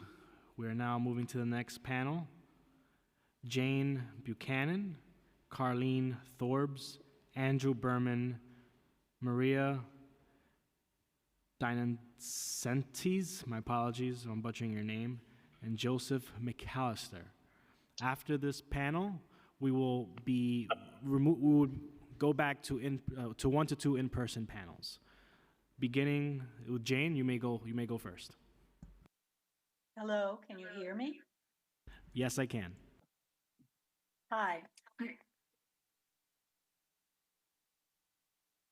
Hi. Am I here? Yes, I can hear you. Oh, okay, great. Hi, my name's Jane Buchanan, and I'm a longtime resident of Chelsea in the borough of Manhattan. I live at Penn South, also known as Mutual Redevelopment Houses, a limited equity cooperative. I am speaking on my own behalf. I am here to urge you to vote no on the City of Yes.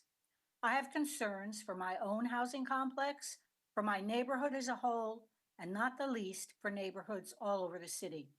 A particular concern is the City of Yes putting forward special provisions for expanded market rate housing and other developments with no guarantee of 100% affordability on what are referred to as campuses. There is no clarity on how such infill developments would affect the character and livability of our neighborhoods, including taking away much needed open space and intensifying gentrification. An additional concern is that in the City of Yes, there is a woeful lack of provision for community input and participation as the plan would go forward. Indeed, yes, there is a profound need for affordable housing throughout the city. However, the City of Yes, with its reliance on adding more market rate housing, will not solve the problem. Vote no on the City of Yes. Thank you. Thank you, Jane. Carlene is next. Good evening. I'm Reverend Carlene Thorbs. I am the chairperson of Community Board 12. And thank you for this opportunity. I cover the areas of Jamaica, Hollis, St. Albans, South Ozone Park, and Springfield Gardens. After listening to everyone today, everything that can be said has been said, but there was one thing that has been left out. When the conversation came up with the churches and the scripture was quoted about rebuild and the whole 9 yards, rebuild the city. You're absolutely correct. That scripture by the clergy was absolutely correct. We need to rebuild the city. We need to rebuild our infrastructure, take care of our schools, take care of our streets and our sewers before we continue to build. Our Jamaica area and Community Board 12 has already been rezoned, 580 streets. That's why the building in downtown Jamaica can be the way that it is. It is not our fault. City planning has come to our meetings and have accused us as 1- and 2-family homeowners that it is our fault that the rent has gone up the rate that it has. But the reality is it's the greedy builders. And all of this building that they're talking about, what they fail to tell the applicants, what they fail to tell the churches, this is by lottery. Getting into these apartments is by lottery.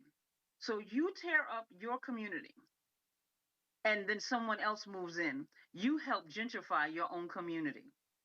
This is something that everyone needs to think about. See, Community Board 12 voted no unanimously to the city of Yes. We voted absolutely not. It was shoved down our throats. It was presented to us on a tight schedule, knowing that in the month of June, we would be going out on vacation. Deadlines were for August and things of that nature. So this has not been transparent. Thank you very much for your testimony, Carlene. We're now moving to Andrew Berman. Thank you. Hi, I'm Andrew Berman, and I'm testifying on behalf of Village Preservation, a community organization working in Greenwich Village, the East Village, and NoHo. We strongly oppose multiple provisions in City of Yes for housing opportunity and urge the council to remove them or vote it down. These include, in Manhattan Community Boards 1 through 8, City of Yes would increase the allowable size of purely market rate residential developments in contextual zoning districts, which would mean nothing more than bigger, taller luxury condo developments in areas where zoning was designed to ensure harmonious relationship between new and existing development. We oppose this.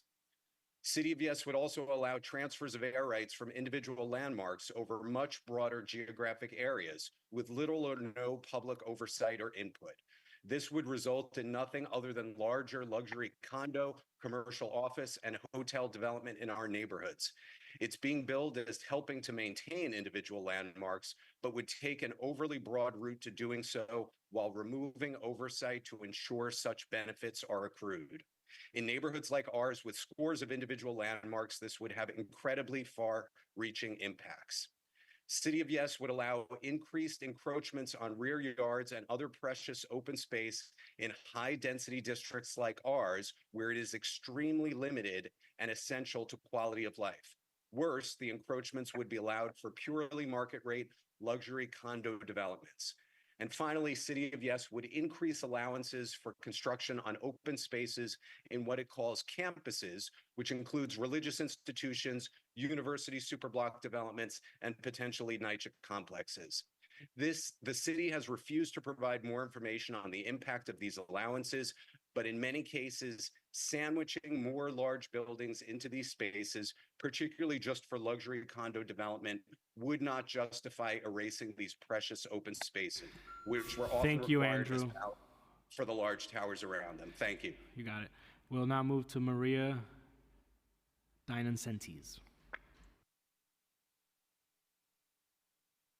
Hi, good evening.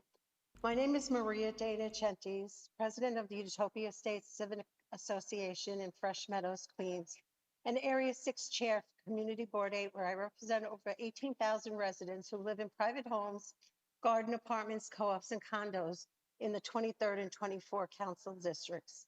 Our community is opposed to the City of Yes, and the board voted unanimously against it. New York City is 30 years behind in infrastructure planning.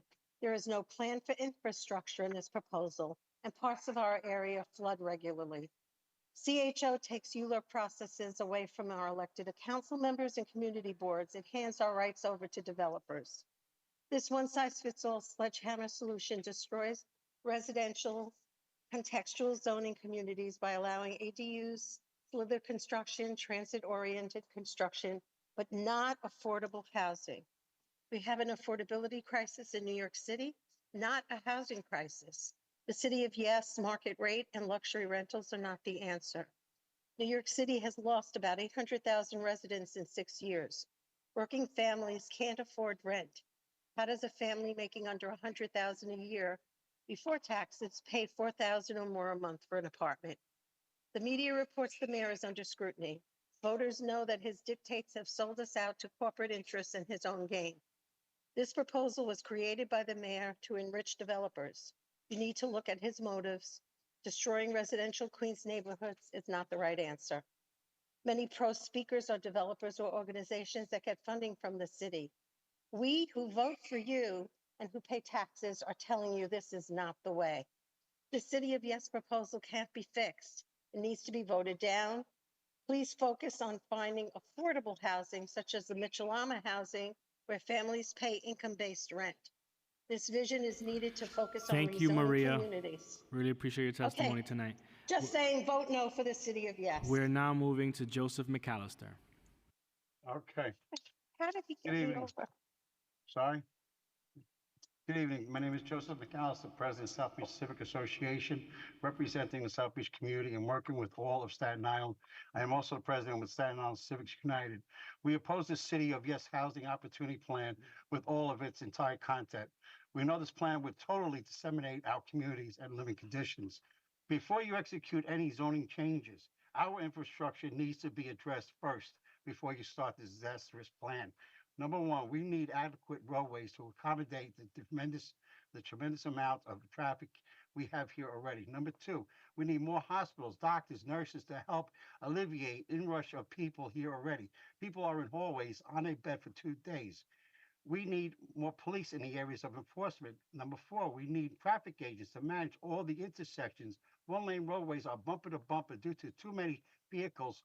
Example, Rockland Avenue from Richmond Road to Richmond Avenue.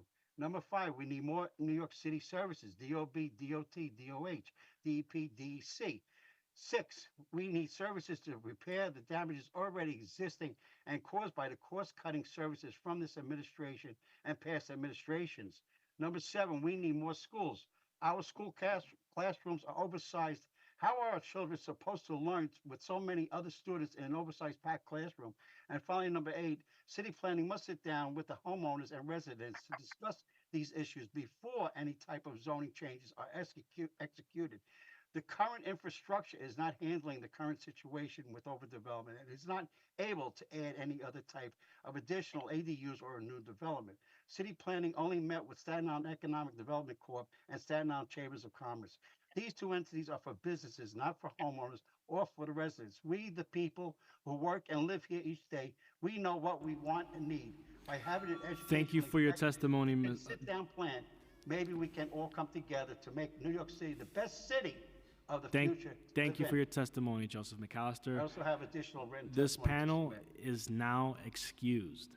We'll now move to an in-person panel, beginning with Virginia Crawford, Amy Gross, Kate Tiskus, and Michael Zurab. Please come up to the table.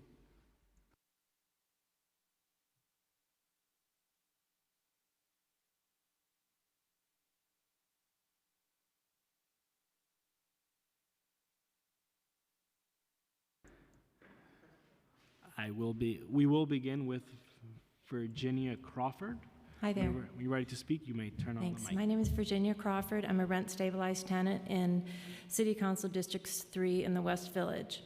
I'm concerned that there is nothing in the City of Yes housing plan that even acknowledges the need to preserve existing rent-stabilized units, strengthen tenant protections, or ensures renovations are done safely in tenant-occupied buildings. There is nothing in the plan to address landlord warehousing of apartments and renting out of units on Airbnb. And there is no mention of fully funding right to counsel for tenants targeted by private equity real estate investors. I don't understand how a comprehensive housing plan could proceed this far without addressing how our current affordable housing is lost. The City of Yes plan reduces red tape and increases financial incentives for affordable housing developers. I'm concerned that these opportunities will reward the very same real estate investors who have grown wealthy by undermining affordable housing. Here are a few ideas. 1, City of Yes should require real estate investor background checks to weed out developers with a history of anti-tenant practices in any and all of their properties. The plan should encourage home ownership. Why not implement a tax policy that helps New York renters save for a first-time home? 3, why not consider the creation of a citywide apartment lease buyout program? The city and New York landlords could share the cost of buying out tenants in aging, distressed buildings. Such a program could end warehousing and allow for major renovations to be completed and property values to increase, all without exposing tenants to the asbestos and lead health risks that come with years of dangerous renovations inside these old buildings. Finally, I just want to say incentivizing affordable housing alone will not solve the crisis unless we disincentivize predatory investors. Thank you for your time. Thank you. We now have Amy Gross up next. Hi, good evening. I am Amy Gross, president of Amy Gross Architects. We have designed affordable housing in large part funded by HPD for over 3 decades. Our firm has deeply studied the details of City of Yes and know not only will it address the deep housing shortage we have, but also the affordability crisis. And we are certain it will help those with low and middle income to stay in this great city of ours. We strongly support this legislation. One of the main attributes of the City of Yes that has not been discussed much is that it makes the cost of construction and renovation of housing more affordable. Simply put, construction of even slightly larger buildings on the same piece of land means more apartments can be created and more people housed. It is simply well said that there is an economy of